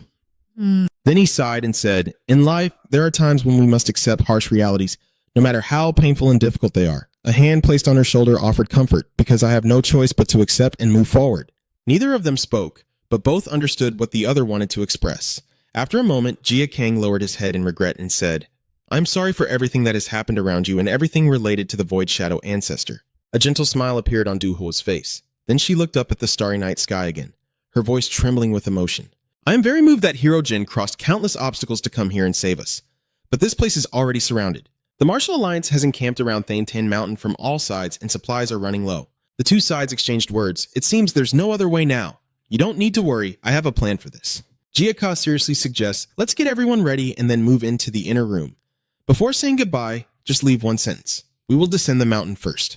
Is there any new information? Theon replied with frustration. I could have chased him to the cliff, but we had to retreat due to heavy casualties. He looked worried as if he had mixed various poisons to create that new toxin. Although I don't know what the difference is, I'm sure my ordinary soldiers can't handle it. Li Deng still remains completely silent. So he must have arrived safely at the Tentan sect. But that doesn't mean my plan failed because I successfully forced him to retreat in time. Seo-an concluded, this is only the beginning. The battle could happen at any moment, so I need to go prepare some things. After saying that, I turned and left. Li Deng's mind quickly realized that he was probably just showing off his strength and using me because these little rats wouldn't get involved in a battle between experts. If he attacks me, my followers won't be able to interfere and be fierce in the battle. His true goal is to create a situation where he can face me alone and somehow has poisoned me. The hand covered in needle marks shows that poisoning me would make my troops afraid to attack, which is why he targeted a spot everyone could see. His true goal is to weaken our troops' morale and poison me. Remembering Jin Gang's arrogant look, he jumps into the enemy's midst and risks everything. Does his confidence come from success or arrogance? Finally, he furrowed his brow in admiration. Anyway, facing him will be interesting. Suddenly, Z.O. ran out from outside, carrying Anne and shouting in panic. The sect leader slightly pursed his lips as he waited for the next reports, then pulled back the curtain and stepped outside, calmly calling out to everyone. Suddenly, a familiar voice echoed in his ear. Oh, Leader Muanglong, you are still safe and sound. Manhwa stands amidst the soldiers' encirclement, but his expression is full of excitement. It seems that our fate has not yet been severed. It is a pleasure to meet you again. They all placed their swords on the old man's neck. Jolaseo spoke. At last, your face has appeared, he shouted in anger. How dare you come here after attacking the leader? Manryu raised an eyebrow, his tone calm. Do you need courage to surrender and confess too? While Zoan angrily tried to retort, you bastard! Li Deng raised his hand to stop him, and the others lowered their swords. The old man sighed. Oh, thank you, Manryu sneered, but I don't think I owe gratitude to those who mocked me before. Suddenly, he opened his eyes wide and looked down, only to see his prosthetic leg shattered for no apparent reason. Li Deng, with a soulless and sinister gaze, ordered him to kneel. And of course, Manryu couldn't stand on his broken prosthetic leg and kneel down on the ground, groaning in discomfort. Yes. Li Deng's name continued to speak in that hellish voice, saying, because of your damn obsession with him, he has escaped death countless times. My son is also dead. Manryu looked earnest and said, I have heard the gods' condolences. Yuan Mo, who missed his wife so much that he followed her. The old man stubbornly tried to explain, but before he could finish revealing his selfish and reckless decision to go alone, he was immediately struck by a brutal punch from Li Deng, sending pain straight to his mind and soul as if roaring to be heard. Li Deng's eyes widened with hatred, veins bulging on his hands as he clenched his fists and threw another punch at Manu. His body now looks no different from a punching bag, allowing Li Deng to vent her rage. A moaning sound echoes across the large open yard. The elders, witnessing everything, turned pale and hurriedly stepped in to stop him. Leader, please stop. Hitting him only sullies your hands. Suddenly, someone stepped forward, grabbing Li Deng's blood-stained arm and shouting loudly, Bai Li, the head of the guild. I, driven by madness, glances at the person who just interrupted. As a leader, he cannot stand by and do nothing in the face of injustice. He tries to speak in the calmest tone possible to persuade. Please have mercy on him so we can escort him to the camp. And when the father finds out who the culprit is, let him stay here with us. We will handle everything properly. Manryu suddenly got up from the ground, letting out crazy, sneering laughter. Don't you know why I still come here even though I know I will surely die? Manryu opened his blood-stained mouth because this is the best place to watch his performance. After saying that, he continued to laugh maniacally, ignoring the bewildered looks directed at him. At the same time, inside the dark forest, Jia Kang's group moved silently, and Bon Bok spoke to the boy. I know you have some secret method, and because you're you, we blindly follow. But I really can't contain my curiosity anymore. He wondered why you wanted to act at dawn instead of at night, and you nodded in response. The Jia Cat family has the 9 Palaces 8 trigrams array covering the entire Thanthan Mountain, so even if they secretly act at night, I still can't escape safely. Bon Bok expressed his surprise. You're right, but isn't it the same during the day? Jia Kang emphasized that no, it's completely different. So, you said that a few days before coming here, you secretly followed them. They are hunting for food, and it seems the food supplies sent by the noble families are not enough. Then he also poisoned the food supplies from Tu Vumon, Tai Hanmon, and Vong Lijia. Gabe Bok couldn't help but be shocked. Really? Did you poison it? Jia Kang agreed. Yes, the poison I use is only effective during the daytime. Why make things complicated? Just use the deadly poison and kill them all at once. Jia Kang just glanced and replied, the squads eat at different times, and do you think they would keep eating if one of them got poisoned? I choose this method because I want to take down as many of them as possible. Ryung Kyung slightly bowed his head and joined the conversation.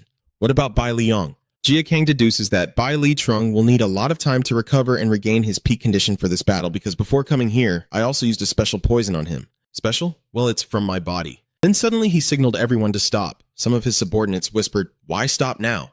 Not noticing the thin wire stretched across ahead, which only the observant could detect. Jia Kang, while trying to figure out which sect the culprit belongs to, suddenly widened his dark eyes and quickly caught an arrow flying straight toward him. The archers hiding behind the dark bushes immediately realized the situation was dangerous and hurriedly tried to escape. From now on, I am in their territory, Jia Kang announced loudly to all worried allies around him. This is just the beginning. Everyone stay alert. At Zoan's camp, he gently touches the map and says seriously, he has acted. His teeth unconsciously grind together in nervousness, making a faint screech. Dulong.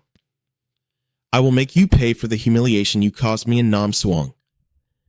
Everywhere in the area has been heavily guarded by soldiers, but in the distance behind the dense trees on the mountain, within the sharp sight like an owl, is Jia Kang's group trapped in chaos. Bon Bok stared into the eyes of each fallen ally, despairingly lamenting.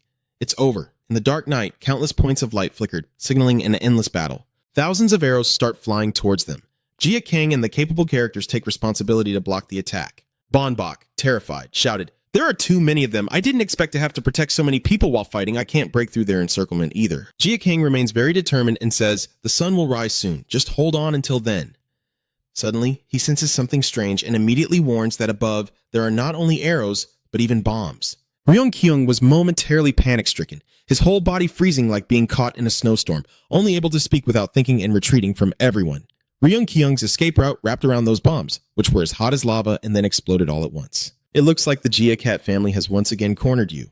Faced with their suspicious gazes, Sundong's fire demon suddenly shouted out, now is the time to avenge the fire demon and this poison dragon. Sundi, with a commanding voice, orders to kill all these evil sect members. Everyone charges forward. The subordinate team obediently follows. Full force attack. They grit their teeth and curse. Damn it. He turned to Jia Kang and asked when your poison would take effect. Just as dawn broke and the sunlight blinded Pawn, he shouted loudly, but for some reason his expression quickly turned to terror. Sunja's soldiers suddenly shouted out loud. Why all of a sudden? Yeah, even he himself feels extremely uncomfortable. What is going on? Jia Kang calmly said.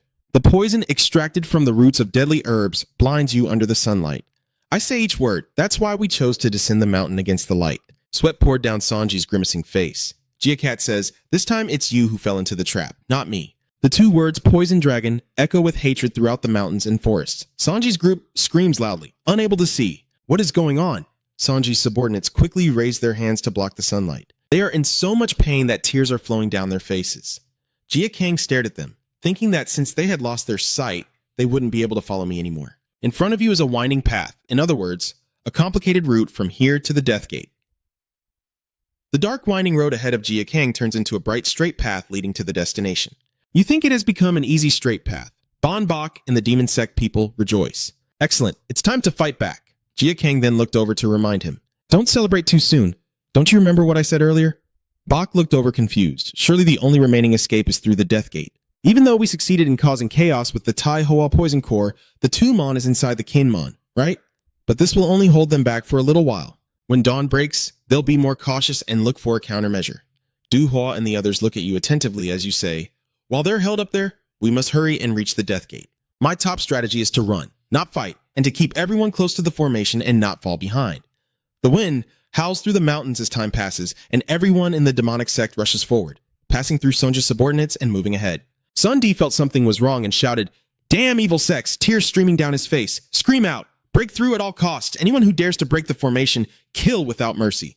The others heard the order, but, unable to open their eyes, said, "I can't see anything." Sun Di cursed, then shouted. A hand suddenly reached out in front of him.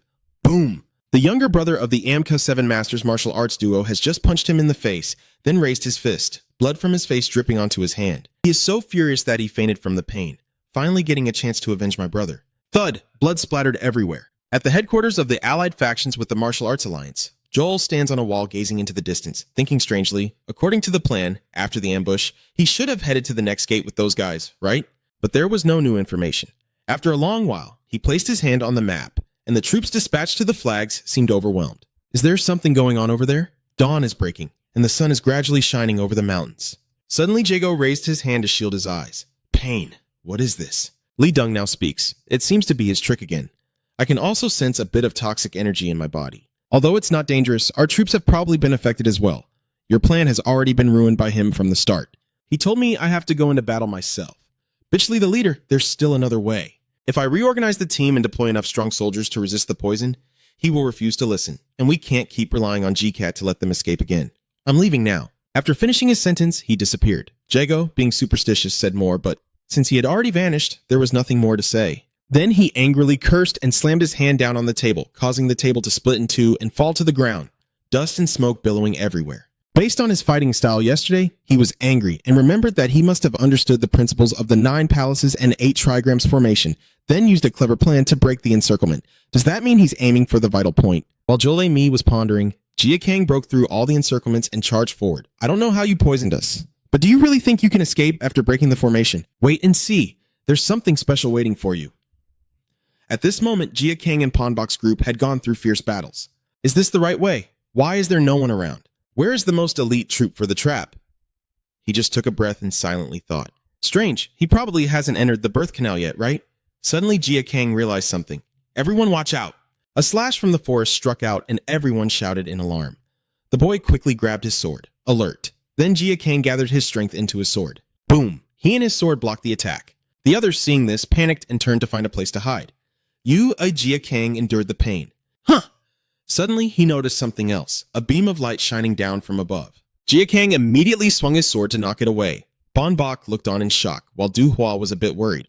Ha! You take a breath after blocking the strike, your sword still brimming with energy. Jia Kang looks ahead and says, Are you the monks in yellow robes called Shaolin Temple? Is that the Shaolin Temple? What is the Shaolin Temple doing here? Everyone was puzzled. Suddenly, a calm and steady voice rang out. Amitabha, we are here at the request of the Martial Alliance. Although we no longer care about Thansun after losing the Taoist priest, our relationship with the Martial Alliance still remains. Grandmaster, come on in. And Yu drew her sword and told Long Du, This is the first time we've met since the wedding ceremony. She looked at him and asked, Are you doing well? At the headquarters of the Allied factions and the Martial Arts Alliance, a tent is under strict guard. Manru is chained inside, crying out in pain. Well, since I have to die anyway, at least put me somewhere where I can see the beautiful mountain scenery. It's so boring. Suddenly, he overheard a conversation. Then someone shouted, What? 2 soldiers outside were cut down by a shadow, blood splattering everywhere as they cried out. Ah, I see. That black shadow is pulling back the tent flap. Miyugen looks at him. Manryu then said, I thought I was about to miss out on the fun. He looked at her with a sinister smile. So it's time to act. The light shining through the trees in the forest is truly pathetic right now. The Nagami sect gathers below, unlike other sects, so there's no need to worry about food. Jia Kang clenched his teeth, thinking that they showed no signs at all. The female nuns now looked extremely flushed as they stared intently at them. Wait.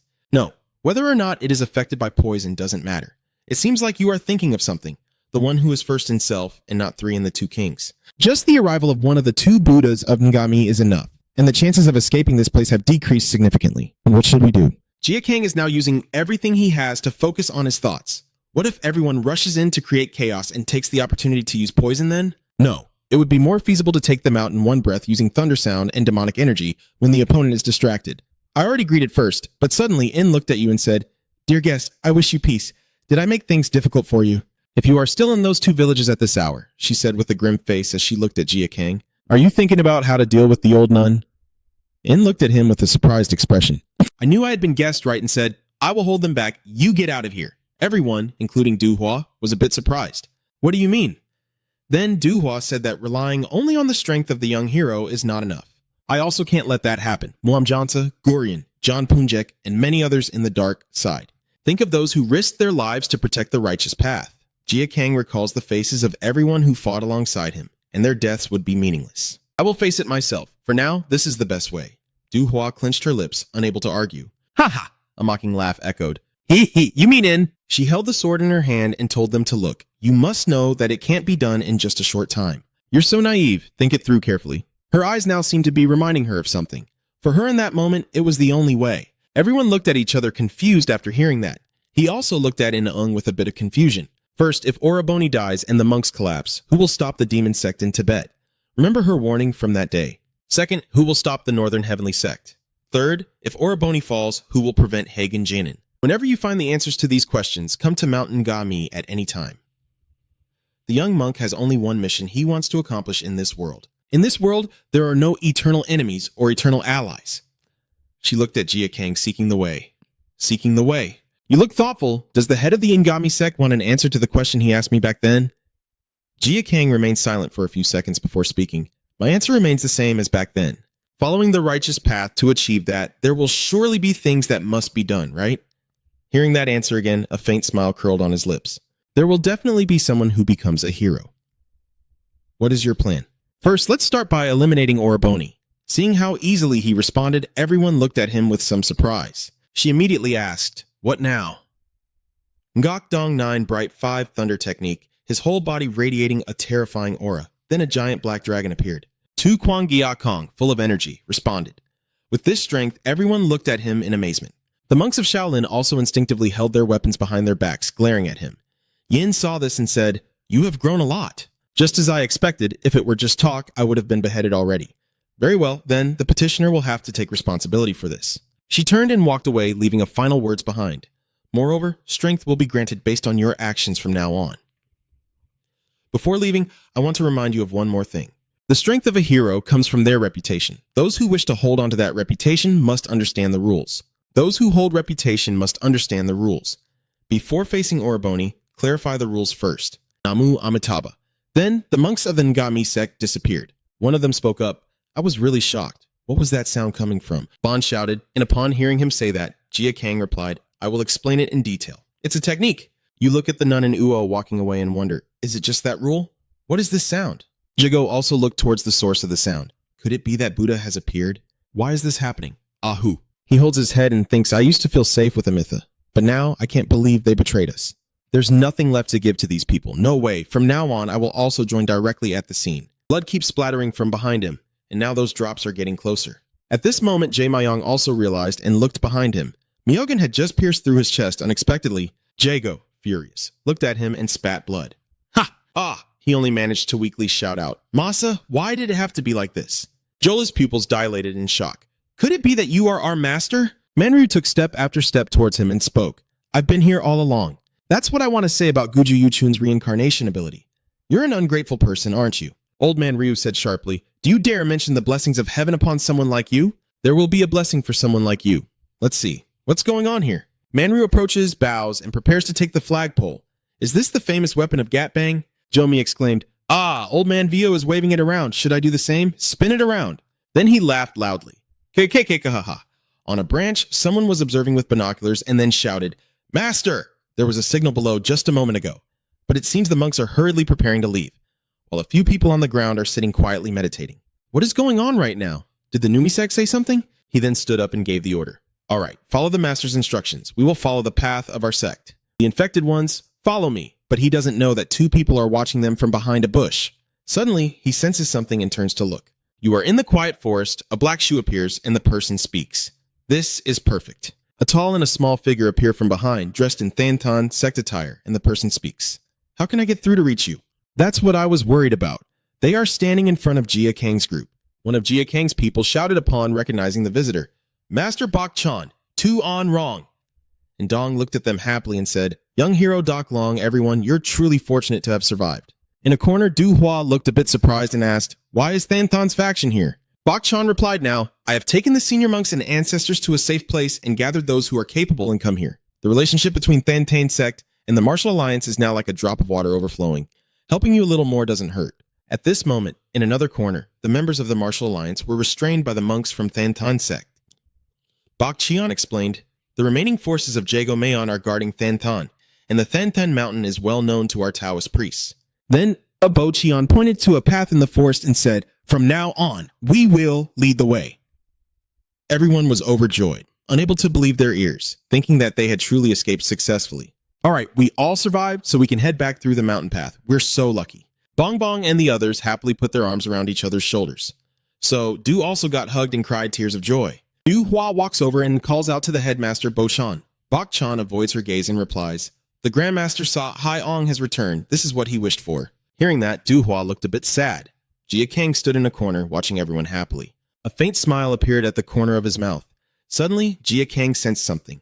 His eyes shifted from joy to fear, a feeling of collapse weighing heavily on him. Jia Kang looked up and saw a figure descending from above, Lai Dung's dangerous face looking down, her voice echoing, "Do you think you can escape from me?" Jia Kang quickly shouted, but it seemed no one around could hear him. He looked at everyone and yelled, "Destroy the heavenly and earthly song," a circle of power radiating around Lai Dung. A powerful surge of energy spreads throughout the forest. Thick smoke quickly rises, covering the entire area. A few large trees were cut in half and fell down. Bon was fumbling among the debris, holding his forehead in pain. What is going on? Try to observe your surroundings. Only then did Bon realize that all the soldiers had perished in the great earthquake, when suddenly a tall, dark figure appeared behind him with an angry voice. Enough playing around. Bon Bok immediately turns back. "You guys are too troublesome to spare." Suddenly, another large explosion erupted, blocking the way between the two sides. Ryung Kyung quickly appeared, exhaling smoke, his body covered in scratches. Your teeth clenched with a grinding sound, your voice strained. "Beach Lai Dung, you just got pushed away by the pressure, but you still remain calm on the surface. Finally, you have met your wife again." Deep down, she wondered if she still cared about these trashy people after everything. They even mocked with sarcastic words. Muam and she are still haunted by such useless things. Because of his provocative tone, that's why his ending turned out like that. Julie immediately became angry. "I will never forgive you. Never." She immediately charged forward, using the 9 Radiant 5 Thunder Hidden technique. But her hand was instantly stopped by an even greater force. Only the strong have the right to forgive. You have no right to talk about that after losing an arm. Ryung's one eye flashed with intense hatred. Lai Dung forcefully pushes her to the ground and says, "If you love him that much, let me send you to meet him." Suddenly, at this moment, Bak Chan appears from somewhere with a sword to rescue. "Sage, I will fight to the death with you." Lai Dung kicked Ryung Kyung in the stomach and then quickly faced the Sage Master. A force like a raging quake crashes down. The two blades clash, sparks flying. The Thanthan sect no longer has strength or reputation. Lai Dung scoffs and says, "Why don't you old man find a corner to hide in and beg for your past, instead of risking your life like this? Even if we lose everything, the will of our Thanthan sect will endure for eternity," he scoffed. "Will? Meaningless," Bak Chan roared. The two styles of swordsmanship, the 53 and the Celestial Movement 13, clash against each other, transforming into an incredibly powerful gust of wind and energy. It takes a few minutes for the faint bones to slowly dissolve, and Lai Dung arrogantly announces, "That only helps you die faster." A wave of endless worry surged in Bak Chan's heart as the monster, even after upgrading from 2 swords to 75, still blew him away like that. The sword glided past indifferently. Lai Dung pierced through Bak Chan's lower abdomen, blood splattering everywhere. Inside, "You are a formidable opponent indeed." His deep voice murmured, "Even your senior brother was killed by me, so do you still think you can defeat me?" He suddenly coughed blood, trembling as he replied, "Even if I have to die, I will find a way to kill you." Lai Dung's face darkened and said, "I am called Thach Dao because of this stubborn temper." The sword in her hand was clenched tightly, its sharp edge slicing through her insides more and more. Bak Chan, even as death approaches, still screams fiercely, for the life of the old man has never been afraid of death. As the words "poison dragon" leave his mouth, a small figure rushes from behind. Jia Kang prepared countless poison-tipped needles, pinching them between his finger joints, and called out Beach Lee to use her power. Seeing this, she gathered her energy from her claws to counterattack. "That's right, I forgot about you, little brat." Suddenly, a thin silk ribbon appeared out of nowhere, wrapping around Lai Dung's hand as he unleashed his power. It turns out Rung Kyung quickly and quietly came to help. Jia Kang seized the opportunity, spreading his arms wide and using all his strength to thrust the 12-needle dart forward. Li Dung was momentarily stunned because he was still under intense pressure from Rung and Bak. He snorted in annoyance, then Yacht unleashed a powerful, destructive force. With his supernatural ability, like a pillar of fire, soaring into the sky. Are you planning to attack secretly again? I have to say, your reading skills are quite annoying. Jin Gang struggled to break free. You bastard. Sweat begins to soak through your young face. In his subconscious, the image of a man fades away. His pupils contract and his eyebrows seem to knit together. Li Deng and Bao used the internal destruction technique. I will put an end to the Beach Dong Chu Jiang Ngu Loi Thiem Quat you once boasted of, then destroy you from the inside out in the most painful way possible. Jin Gang's mouth, seemingly in extreme pain, kept scratching desperately in hopes that the enemy would loosen their grip, but Li Deng was even more Ji-dong. It won't work. I already know your tricks, he emphasized. That even if you could enhance the Beach Dong Chu Jiang Wu Lei Thiem technique, you wouldn't be able to do anything. Jin Gang still shows no clear sign of having his vitality drained, which surprises Li Deng. He must die immediately because his internal veins explode, right? How can he resist the power of the Qi layer when he's only at the 4th rank? Moreover, the flow of aura is strange and unusual, glancing slightly behind. Although Li Deng dodged the flying dart, she still suffered significant damage. The wound suddenly turned into light pink cherry blossom petals, and Jin Gang suddenly smiled with satisfaction. This is a dart technique I learned from a medicinal sect. How could you know when you normally don't care about such petty things? You remember the scenes from before when you trained with your family and then looked triumphant? How does it feel to be hit by a technique from the poison sect? Li Deng grits her teeth in frustration, growling in anger. You bastard. Jin Gang swung his leg with a thunderous kick, aiming straight at his head, while Li Deng threw his head back and staggered, loosening his palm at the same time. In the midst of the sacred and perilous forest, Jin Gang clutches his aching body, exhausted from his efforts. Ryong Kyung rushes over, shouting anxiously, "Little hero, are you okay?" He regained his composure, hesitated, and replied, "It's okay, but the one named Li Deng is standing firmly in front of us. He's still alive. He has now fallen into a state of madness. You bastards, I will kill you all." Suddenly, in the midst of the intense fight, everyone heard applause echoing, and a familiar hoarse voice sighed. What a spectacular battle. A slight smile gradually appeared on his face.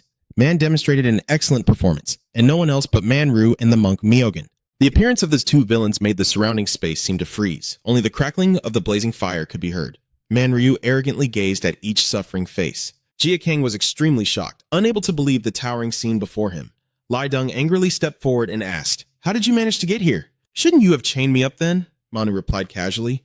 "Do you really think those things can hold me?" Furthermore, the old man threw the bloodstained flag to the ground, announcing that he had dealt with the sand bandits and everyone under his command. Manu raised his hand. Shaolin Temple had also retreated. No one could continue to besiege this place. "So I have a proposal for you. Is that all the people here, or are you going to let them go this time?" Li Deng simply listened silently. "I will provide useful information if you agree, which will surely change your mind and make you satisfied with releasing them." Then he gritted his teeth, his words sounding like they came from the depths of hell. "Manryu, you're completely crazy. The two sides have started to clash. Haha, you really have no intention of accepting my offer? Shut up. You think I have to obey someone like you?" During that time, Jin Gang was quietly preparing poison needles, so it seems I have no choice but to side with them and face you. You think I'm afraid? On the contrary, I can take this opportunity to wipe out all your obstacles at once. Just as the dart was shot at the right moment, a tall figure swiftly rushed in. Manryu knocked Kang to the ground and sneered sarcastically. "Hey, don't interrupt when adults are talking." Ryong Kyung and Bok watched in horror. Manryu looked up, still with a determined expression. "Now, Lord Leader, please think carefully." Li Deng was about to attack with her sword, but was immediately stopped by an arm as hard as stone. Miyagon successfully blocked the fatal strike and faced Li Deng head-on. "I'm warning you angrily. Stealing someone else's prey isn't really allowed, Lord Commander. Your gaze is filled with blood-red hatred." Li Deng realizes this is a demon monk. Manryu uses his calmest expression to warn. "Don't push yourself too hard. You just fought with the Void Shadow Lord not long ago, and your arm with the poison hasn't fully recovered yet. Li Deng is in complete chaos, and that last strike from this guy can't be underestimated. If greed swallows too much at once, his jaw will break." Manryu suddenly burst into loud laughter because there are still many things to do, so it's best that nothing happens here. "I know a way for you to achieve that great ambition, but are you still not planning to listen?" The voice gradually turned low, revealing the path to becoming the next leader of the martial world. Li Deng was stunned after hearing this. Manri then turned to look behind. "I'll stay here with you, Lord Leader, to make sure you don't take advantage of this situation to do something foolish, so it's best to stop trying and help those evil sects escape." Ryong Kyung angrily cursed that this secret was related to the prosperity and survival of the entire martial world, while Manryu looked triumphant. "So now, what is your choice?" Li Deng asked quietly after a long silence. "All right, this time I will let them go. After all, these are the kind of people I could kill anytime I want, but not today." Manryu quickly praised, "A very wise decision." Suddenly, a source of supernatural power emanating from Jin Gang's body flung the two enemies restraining him far away. He looked incredibly powerful now, untouchable by anyone. Lai Deng just glanced and snorted coldly. Arrogant, I will see you again soon. Kid, a few lonely mountains lie between the sacred forest and the deadly waters. Ski, the hurried footsteps of people and the evil factions team retreat from the battlefield. While Myogan worries, Manryu, are you really letting them go so easily? And what about the promise to me? But all I got in response was a sigh of resignation. The final conversation ended quickly. Later, a voice echoed, suggesting it's best to let him face the demon monk at another time. Well, I think those monks and Taoist priests are hostile towards each other. I can't stay by his side forever to watch over him. Lai Deng stepped forward willingly. From this incident, he has managed to bring the Than sect of the Tang clan and Shaolin Temple to his side. He drew his sword that was stuck in the ground, and he was becoming more and more troublesome. It's best to eliminate him now. Manryu suddenly asked curiously, so you already agreed to let us go, didn't you? Li Deng suddenly turns his weapon. Now only he and you are here. He suddenly strikes a surprise attack. The sword at Manryu's neck is a threat, spitting out words that make me agree with you. The old man firmly refuses, saying it's not the right time. The leader can only hear the answer once all of us leave, not just him. Lai Deng frowned. Missing temple, the Duong family, Than sect, Dulong, and the martial world. Manryu stared with excitement. The leader is still alive and in excellent health. Haegon Jinan is pretending to be dead, secretly observing everything. The old man explains that this means he will not interfere in anything, and someone else will step up to restore order to the martial alliance, and that person will be none other than the next leader. Lai Deng was surprised, as if he still hadn't fully understood the meaning of the words. Manryu gently touches the sword and says, first we need to see chaos to be able to restore order. These people will be the necessary material for you to become the next leader. The old man passed by Li Deng and said, I can fully support your grand ambition to reach the top of the martial world. Manryu walks away satisfied, while from another place, not far from where they are, voices of lament can be heard. He is stronger than I thought. The group is desperately treating their wounds, but many won't survive, bodies lying scattered around. Bok Chan sat to one side, sighing. He's no longer the Bidung I once knew. Kang is bandaging his wound behind him. Facing that guy is like courting death. I quietly consider that, although I could land a few attacks by exploiting the terrain, it's not enough to defeat Bung. My thoughts race. Our strength gap is too vast to bridge. And he can also use the 9 Radiant Thunder Lotus technique. I have no choice but to train further and become stronger. Jia Kang suddenly wondered, after leaving here, can we rely on the Than sect to take care of him? He placed his hand on Bok Chan's back. I have also learned quite a few things from the invisible dark sect. To avenge his death, I must defeat Bung. Jia Kang emphasized I want to learn the martial techniques of the Than sect to prepare for the battle with Bung. He glanced briefly at this kid, who had already planned for the future even though he had just escaped death recently. Then he sighed. Huff. Someone like you mastering the 9 Radiant 5 Thunder Leap technique was my dream, and now this kid not only has it, but also wants to learn more from the Than sect. Ryung Kyung gently smiled as he watched the negotiation between the two sides. All right, I will teach you, but remember to let yourself rest well. Suddenly, at this moment, a figure approached with a threatening tone saying, You're celebrating a bit too early. Everyone immediately became terrified. They say the most beautiful moment is when hope turns into helplessness. Myogan, with a crazed expression like a madman, his mouth curling up to his ears. Amitabha, my perfect moment, has finally arrived. All the soldiers of the evil sect suddenly realized he had been following us all along. Myogan's hands were already stained with fresh blood, a triumphant expression on his face. You are the ones dealing with Manryu, not me. I have been waiting for this moment for a long time. Ryung Kyung angrily retorted after hearing that. The Shaolin Temple has already decided to cease fighting. Your actions now are going against the directives of the abbot of Truong Tufuang, aren't they? Myogan replied calmly. You're right. But what I do has nothing to do with Shaolin Temple. Listen, those who witnessed the actions of this monk today. Her tone grew increasingly deep and cruel. How can I tell anyone if I die? Ryung Kyung felt a growing sense of unease. We haven't fully recovered yet, and fighting this demon lord suddenly Jia Kang stepped forward from behind the leader and asked everyone to step back 20 paces so I could face him. Seeing this, Ryung Kyung couldn't help but worry, but the boy remained determined. Since everyone hadn't fully recovered, they couldn't fight. Only I could hold him off. Myogan calmly observes, then shows a look of surprise as Jia Kang clenches his weapon tighter. I won't be able to become stronger if I lose this battle. The small figure of him shines under the harsh sunlight, so I have to fight. Ryung Kyung has no choice but to accept. I understand now. Those words just now made Myogan laugh sarcastically to the point of tears, haha. So I then raised my sword high to kill the old monk. To make you stronger? Thinking you might be able to do it? Jia Kang didn't reply, only standing silently, waiting for the battle to begin. Myogan's eyes are sharp. That arrogant attitude of yours. One leg stomps hard on the ground to launch myself high into the air while shouting loudly. I really hate that look of yours, don't make me angry. A few small lightning bolts appear, surrounding Jia Kang's body with the technique called 9 Light 5 Thunder Flash technique. The swords clash, and immediately a large explosion erupts, knocking Myogan backward. I didn't expect to be defeated so quickly after the first attack. Jia Kang quickly seized the opportunity and said, "If you think I'm still the same as before, you're mistaken." You rushed forward. Myogan blinked and saw the punch appear right in front of him, but years of combat experience proved useful. One of her feet immediately touches Jia Kang's stomach, making the battle evenly matched. Myogan drove his sword into the ground to avoid falling into danger, still stubbornly cursing. That brat should have been burned to ashes by hellfire, then used Chaos Windbreak to strike him down. As long as you're alive, the monk can't rest easy gathering his strength. The psychic abilities are linked together to form a huge network. Jia Kang skillfully moves between the large trees, temporarily unaffected by the attack forces. If you pay close attention, you can see a thin string already tied around the kid's arm. Myogan gradually loses patience and shouts angrily, "Do you think you can withstand the combined attack of the old monk with those tricks?" Jia Kang keeps moving wherever he goes, his power trailing behind him.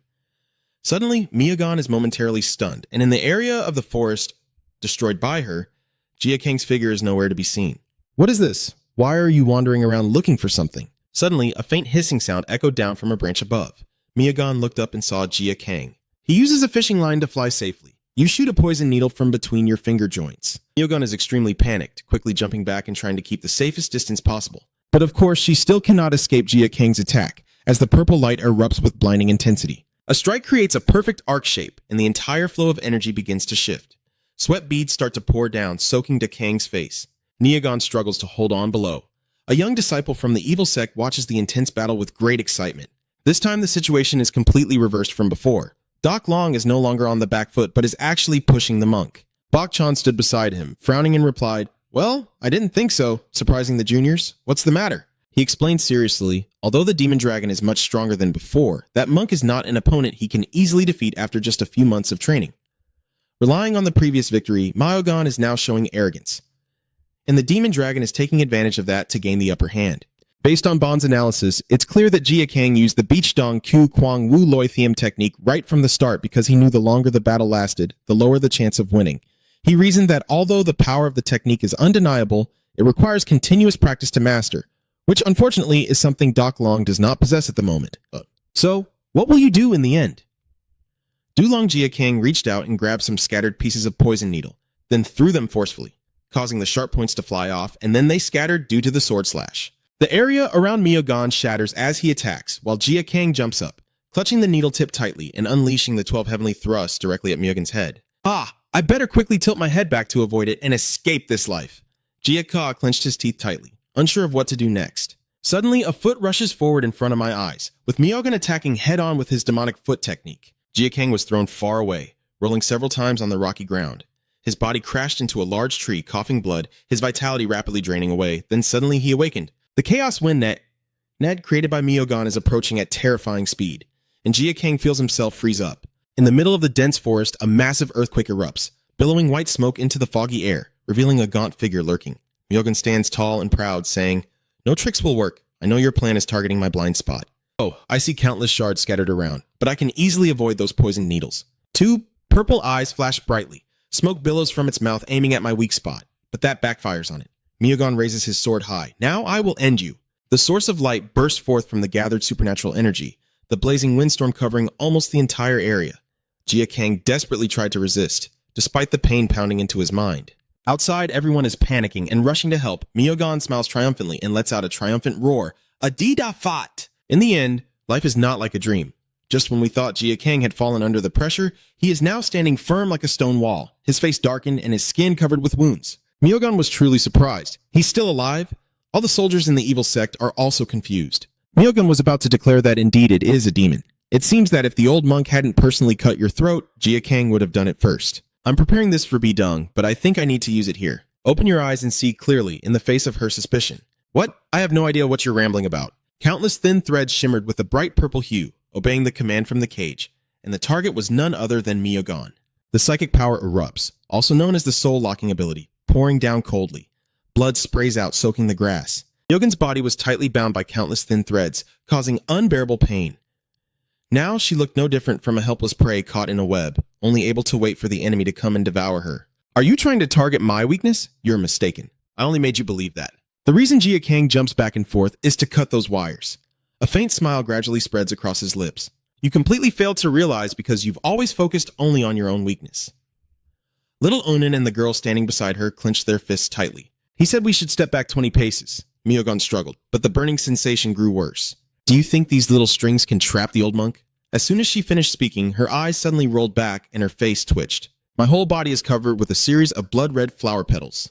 Jin Gang explains. These cords are all poisoned with substances taken directly from my body. The more you struggle, the deeper they cut into your flesh, causing the poison to seep in and spread faster. The hatred in your mind reaches its peak. You have killed countless innocent people under the guise of a monk, then shouted accusations. Now go down to the 13th hell and repent to King Yama. All the cursed threads following the command begin to form a strong connection. The agony of being powerless as my strength wanes and I face death drives Myogon to utter the words deadly dragon in broken syllables, her throat constricted as if something is choking her. The deadly toxin transmits from the nerves to vital organs, targeting the heart and brain. Fresh blood gushes out, darkening as it flows to the right and then to the left. Fearing the long, winding legs like giant snakes gathering back to their original position, Jin Gang finally withdrew. The squelching sounds and the thud of collapse echo as Myogon lies defeated, sprawled on the cold ground. A thick fog is enveloping everything and gradually dissipating.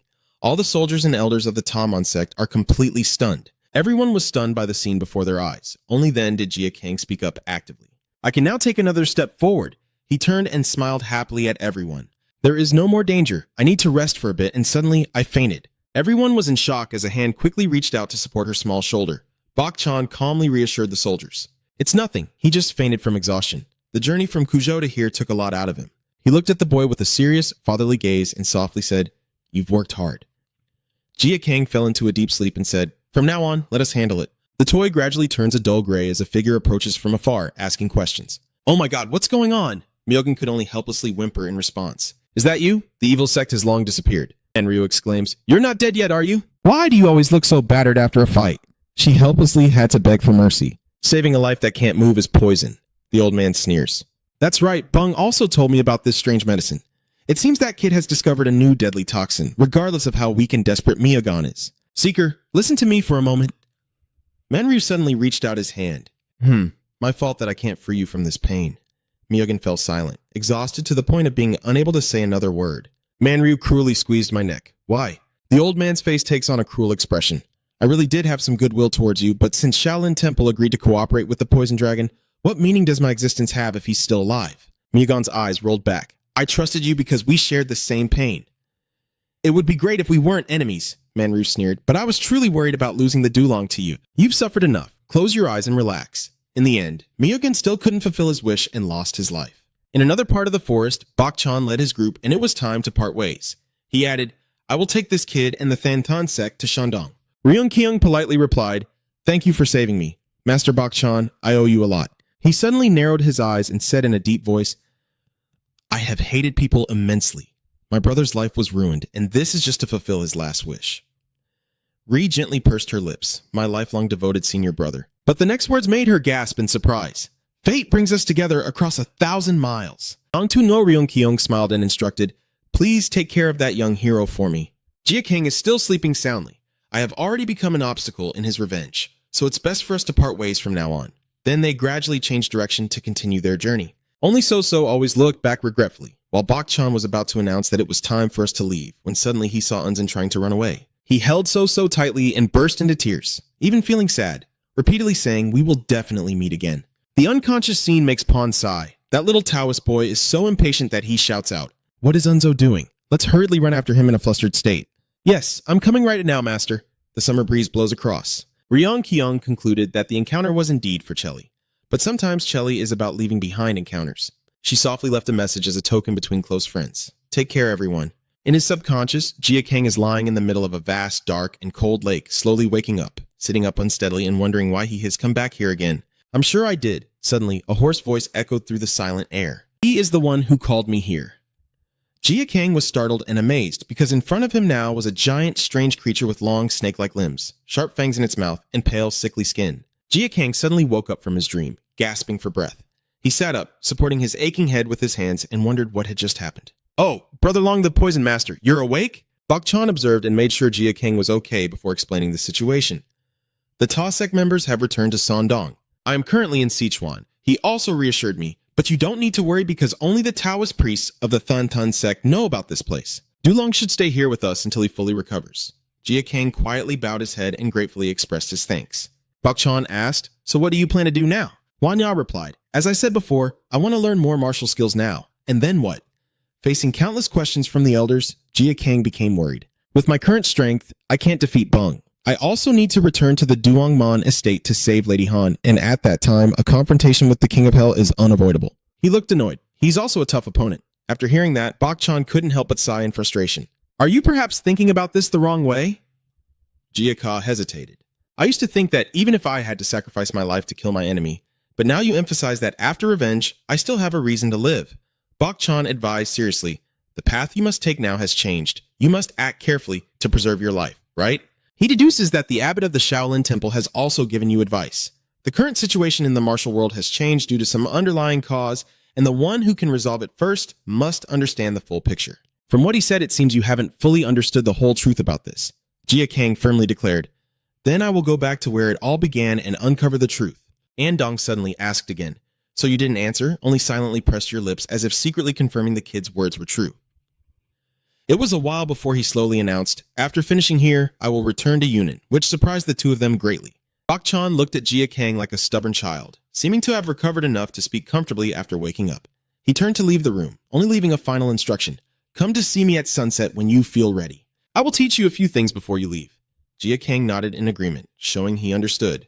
Time passed quickly until dusk. Jia Kang dressed neatly and sat seriously on a high rock, facing Bok Chan, who was explaining, "Let's start with the practice of energy regulation." And Dong leaned in close, appearing wise as he assessed, "You're in an unstable posture which will affect your breathing.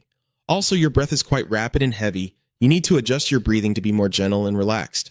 As he was speaking, Bok Chan suddenly struck his head with a stick, causing a sharp cry and even a trickle of blood, while he crossed his arms and looked haughty.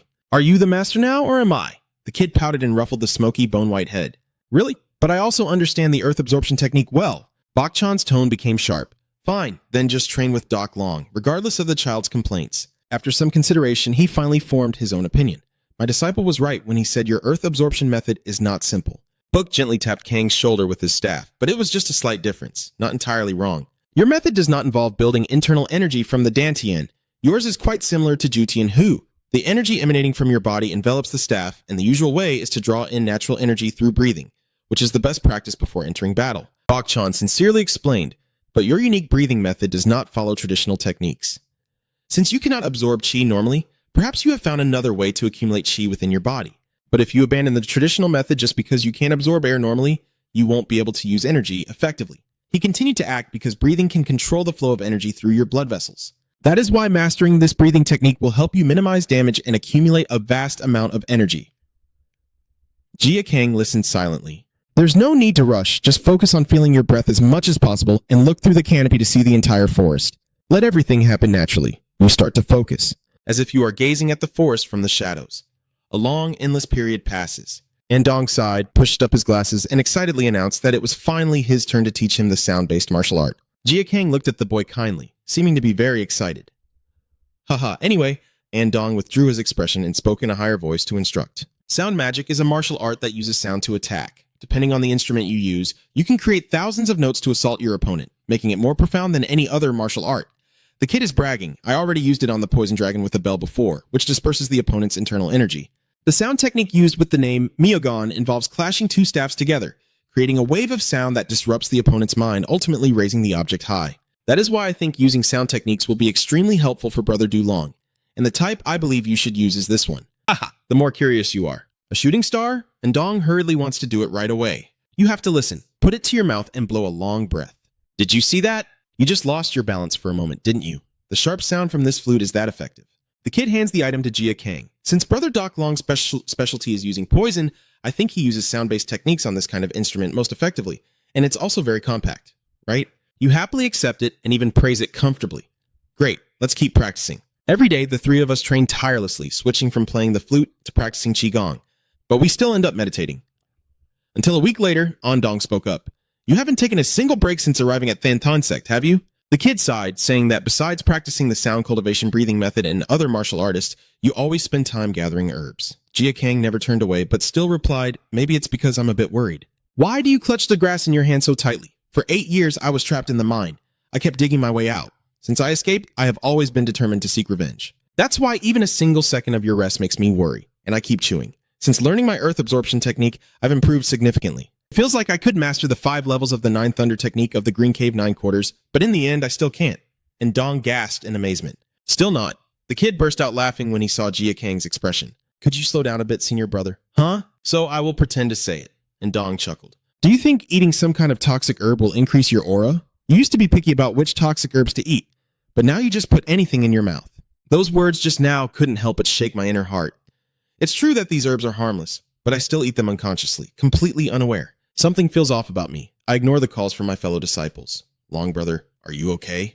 Bok Chan frowned and replied after hearing the story. That's a demon god. And Dong asked again, is it very scary? He replied, because the 9 Bright 5 Thunder technique of Beachdong is a combination of martial skills from evil sects, it naturally has side effects caused by demonic energy. The 2 students looked extremely worried. That demon is also the greatest fear of people. Yeah, a demon? That's so scary. Jia Kang's mind unconsciously recalled the scene from the day before, so that was what he had seen in his dream. It speaks seriously. That thing is born from absorbing the fear of demonic energy. When cultivators activate the 9 Radiance 5 Thunder Leap technique, besides affecting the body, it also erodes the mind. Is there any way for Jia Kang to overcome it? He explained that all sins are born after pleasures are satisfied. After starving yourself, meditate to clear your mind. Nona is a process of enlightenment. Hunger will cleanse your body, but not in the way of bathing. Jia Kang silently recited the words to himself. That is an ancient method of our sages. Try meditating while hungry, and you might realize something. Right now, you are standing in the forest observing something with a deep dark cave in front of you. Originally fearless, Jia Kang continued forward. As his entire body was gradually swallowed by darkness, a large stone immediately sealed the cave entrance, and no one else was responsible for this but Bok Chan. And Dong asked from afar, will he be okay, master? A few days of hunger won't kill him. Bok Chan crossed his arms, thinking that the best thing for him now is to fight the demon inside to survive. He emphasized that if he failed, he would no longer be able to continue practicing the 9 lightning technique of the blue cave. In the darkness, only the sound of trickling water could be heard. Jia Kang quietly waits for the monster. Come on. The demon god snapped out of his thoughts and widened his eyes, staring straight ahead. The demon from that dream had appeared right in front of him. It opens its huge mouth with sharp teeth, making me want to attack. And Dong looks at the sealed stone in front of him with concern. He has been inside for 15 days. Brother Doc Long, everything will be okay, right? Just imagining the shape of the monsters makes the boy terrified. Could it be that he's being swallowed by the demon inside him? Ah, Brother Doc Long, save me. As for Jia Kang, his whole body is now gradually weakened by hunger, and his mind is filled with a series of racing thoughts. Damn it, it hurts so much. It feels like there's a hole in my body. My trembling hand in the air, but remembering the hatred inside me, I unconsciously clenched it tighter, enough to keep me from giving up. Jia Kang kept putting cold, damp earth to his lips, telling himself never. That demon had always been lurking behind him, and before hunger consumed his mind, he had to shift his focus elsewhere. Jia Kang's face is full of exhaustion, his eyes almost closing. My enemy. A drop of water falls onto the blood-red lake surface. Those images remain firmly embedded in Jia Kang's already disturbed mind. I have to imitate their actions, every movement they make, and fight against them. Amid the faint hissing sound behind the monster, you try to focus as much as possible. I heard that many great masters can break through simply by fighting in their imagination.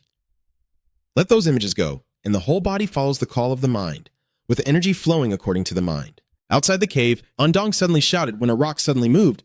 Ah! The surrounding area has experienced a significant shockwave. Bok Chan, busy with his own affairs, hears his name called from afar. Master, it seems like Du Long is about to come out. He calmly steps out and says, Master, hurry up, Brother Du Long is preparing to leave the cave, just reminding the student to stay calm and not rush. Unanon was about to run toward the giant rock, but was stopped by what he saw and stammered out a call for Du Long when he saw Jia Kang standing tall right in front of the cave, his dirty, torn clothes and gaunt body clearly visible. And yet, how could luck burst out like that? But you just remain silent, without showing any other actions. Bok Chan notices something unusual and steps forward with his staff. Who are you? When their eyes met, he truly felt a shiver run down his spine. Bok Chan immediately used Thin Van Tram to strike at Jia Kang. Master, you gently blocked his staff with your hand as the dust around you billowed up. Come on, it's me. Jin rubs his chin. Bok Chan's face also gradually softens. That enormous aura made me think the demon had taken control of you. Unan, standing behind, breathes a sigh of relief. I did it. Bok Chan stepped forward, firmly patting Jia Kang on the shoulder, clearly reproaching but unable to hide his pride. This little monster's name. After returning to the room, he only started to investigate the situation. You have made a great breakthrough to the 5th level, haven't you? Jia Kang politely bowed to Bok Chan. Thank you, sir. So you are prepared now. Here is a note from the messenger from the road. Your wife must have sent it to you. Jia Kang took the item, whispering 4 words, my wife, with a choked voice, but inside it was not sweet longing words. Only 2 words. Descending and a bit confused. We don't understand its message. Do you know what it means? It seems to have been sent very urgently, so it only has 2 characters. Jia King shook his head gently. I'm sorry, I don't understand what it means either. Diem Nien tucked the letter into her shirt pocket. Even though she didn't understand, I don't think she would send a meaningless message. But one thing is certain, I need to prepare something before I leave. The next morning, as voices echoed from the edge of the Vong Mountain, I asked, Are you really leaving forever? Yes, I think I'll enjoy the forest a little before disappearing. Hearing that, Bak Chan sighed deeply. Having left the forest, now I understand why your senior brother liked you. In the end, he couldn't quite bring himself to say goodbye. Go on, the vast world awaits you. In the Yunnan area, the sign that should have been hanging on the door is now on the ground, even cracked in several places as someone's figure appears beside the chaos, the large door covered in dust. At a glance, everyone would surely think no one comes or goes here. But inside, it was completely the opposite, with many people residing there. Whispered voices echoed non-stop. The main door swung wide open, and a few people immediately took notice of the stranger. They began to become more cautious, questioning basic information. Who are you? Where did you come from? No response was given. Only the man was looking around alertly, as if searching for someone. The crowd gradually lost patience, even drawing their swords and shouting, Hey, are you deaf? Is this the Iron Mountain sect? The sudden question surprised them all. What? But you don't seem to be from the Iron Mountain sect. Suddenly appearing and talking about some hidden thing? It's too late now for anyone to find the Iron Mountain sect. Thiet Son Mon was destroyed over a year ago by a rather famous person. Jia King Duong looked at him. This is now our base of operations, the 6th Forest. I understand. A sudden memory flashed through my mind. The previous sect master of the Iron Mountain sect was named Gu Kang. He probably knew something different from the others in the sect, so I thought that searching the Iron Mountain sect might uncover useful evidence. Jia King wondered what would happen to the items and records of the sect.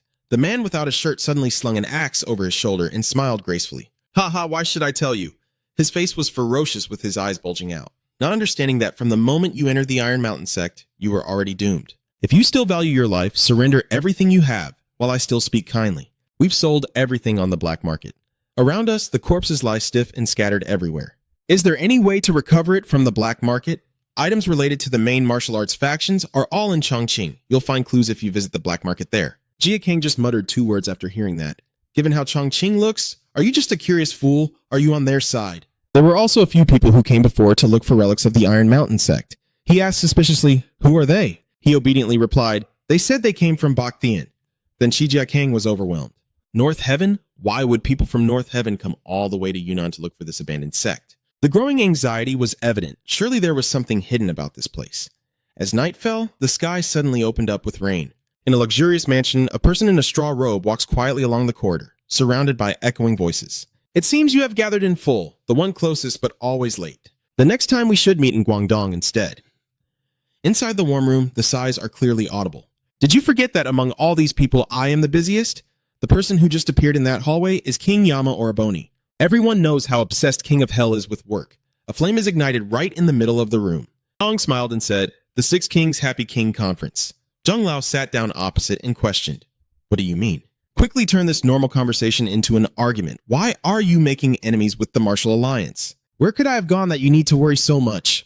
Thong Tue King Dan calmly interjected, hands clasped together. Is there no particular reason for you to act so senselessly? If you're suspected, Oraboni shouted in anger, don't you all realize that lately everyone has been vying for dominance within the Martial Alliance? Now is the best time to get involved with less attention. Invisible General quickly added, If this fails, don't forget that the responsibility lies with the Duong family, and the old master, who had been silent all along, finally spoke up, revealing that there were many other concerns besides that. Are you all just here today to pressure me? At this point, I will say everything. Master Hack then chuckled, seeming very pleased. There's no need to rush because the 6 Kings meeting is about to start. We can discuss it at our leisure. Then let's start with the first issue. When the 2 words Dragon Soul Ring are spoken, just hearing this name makes everything fall silent. They all share the same concern. How are we going to deal with that guy?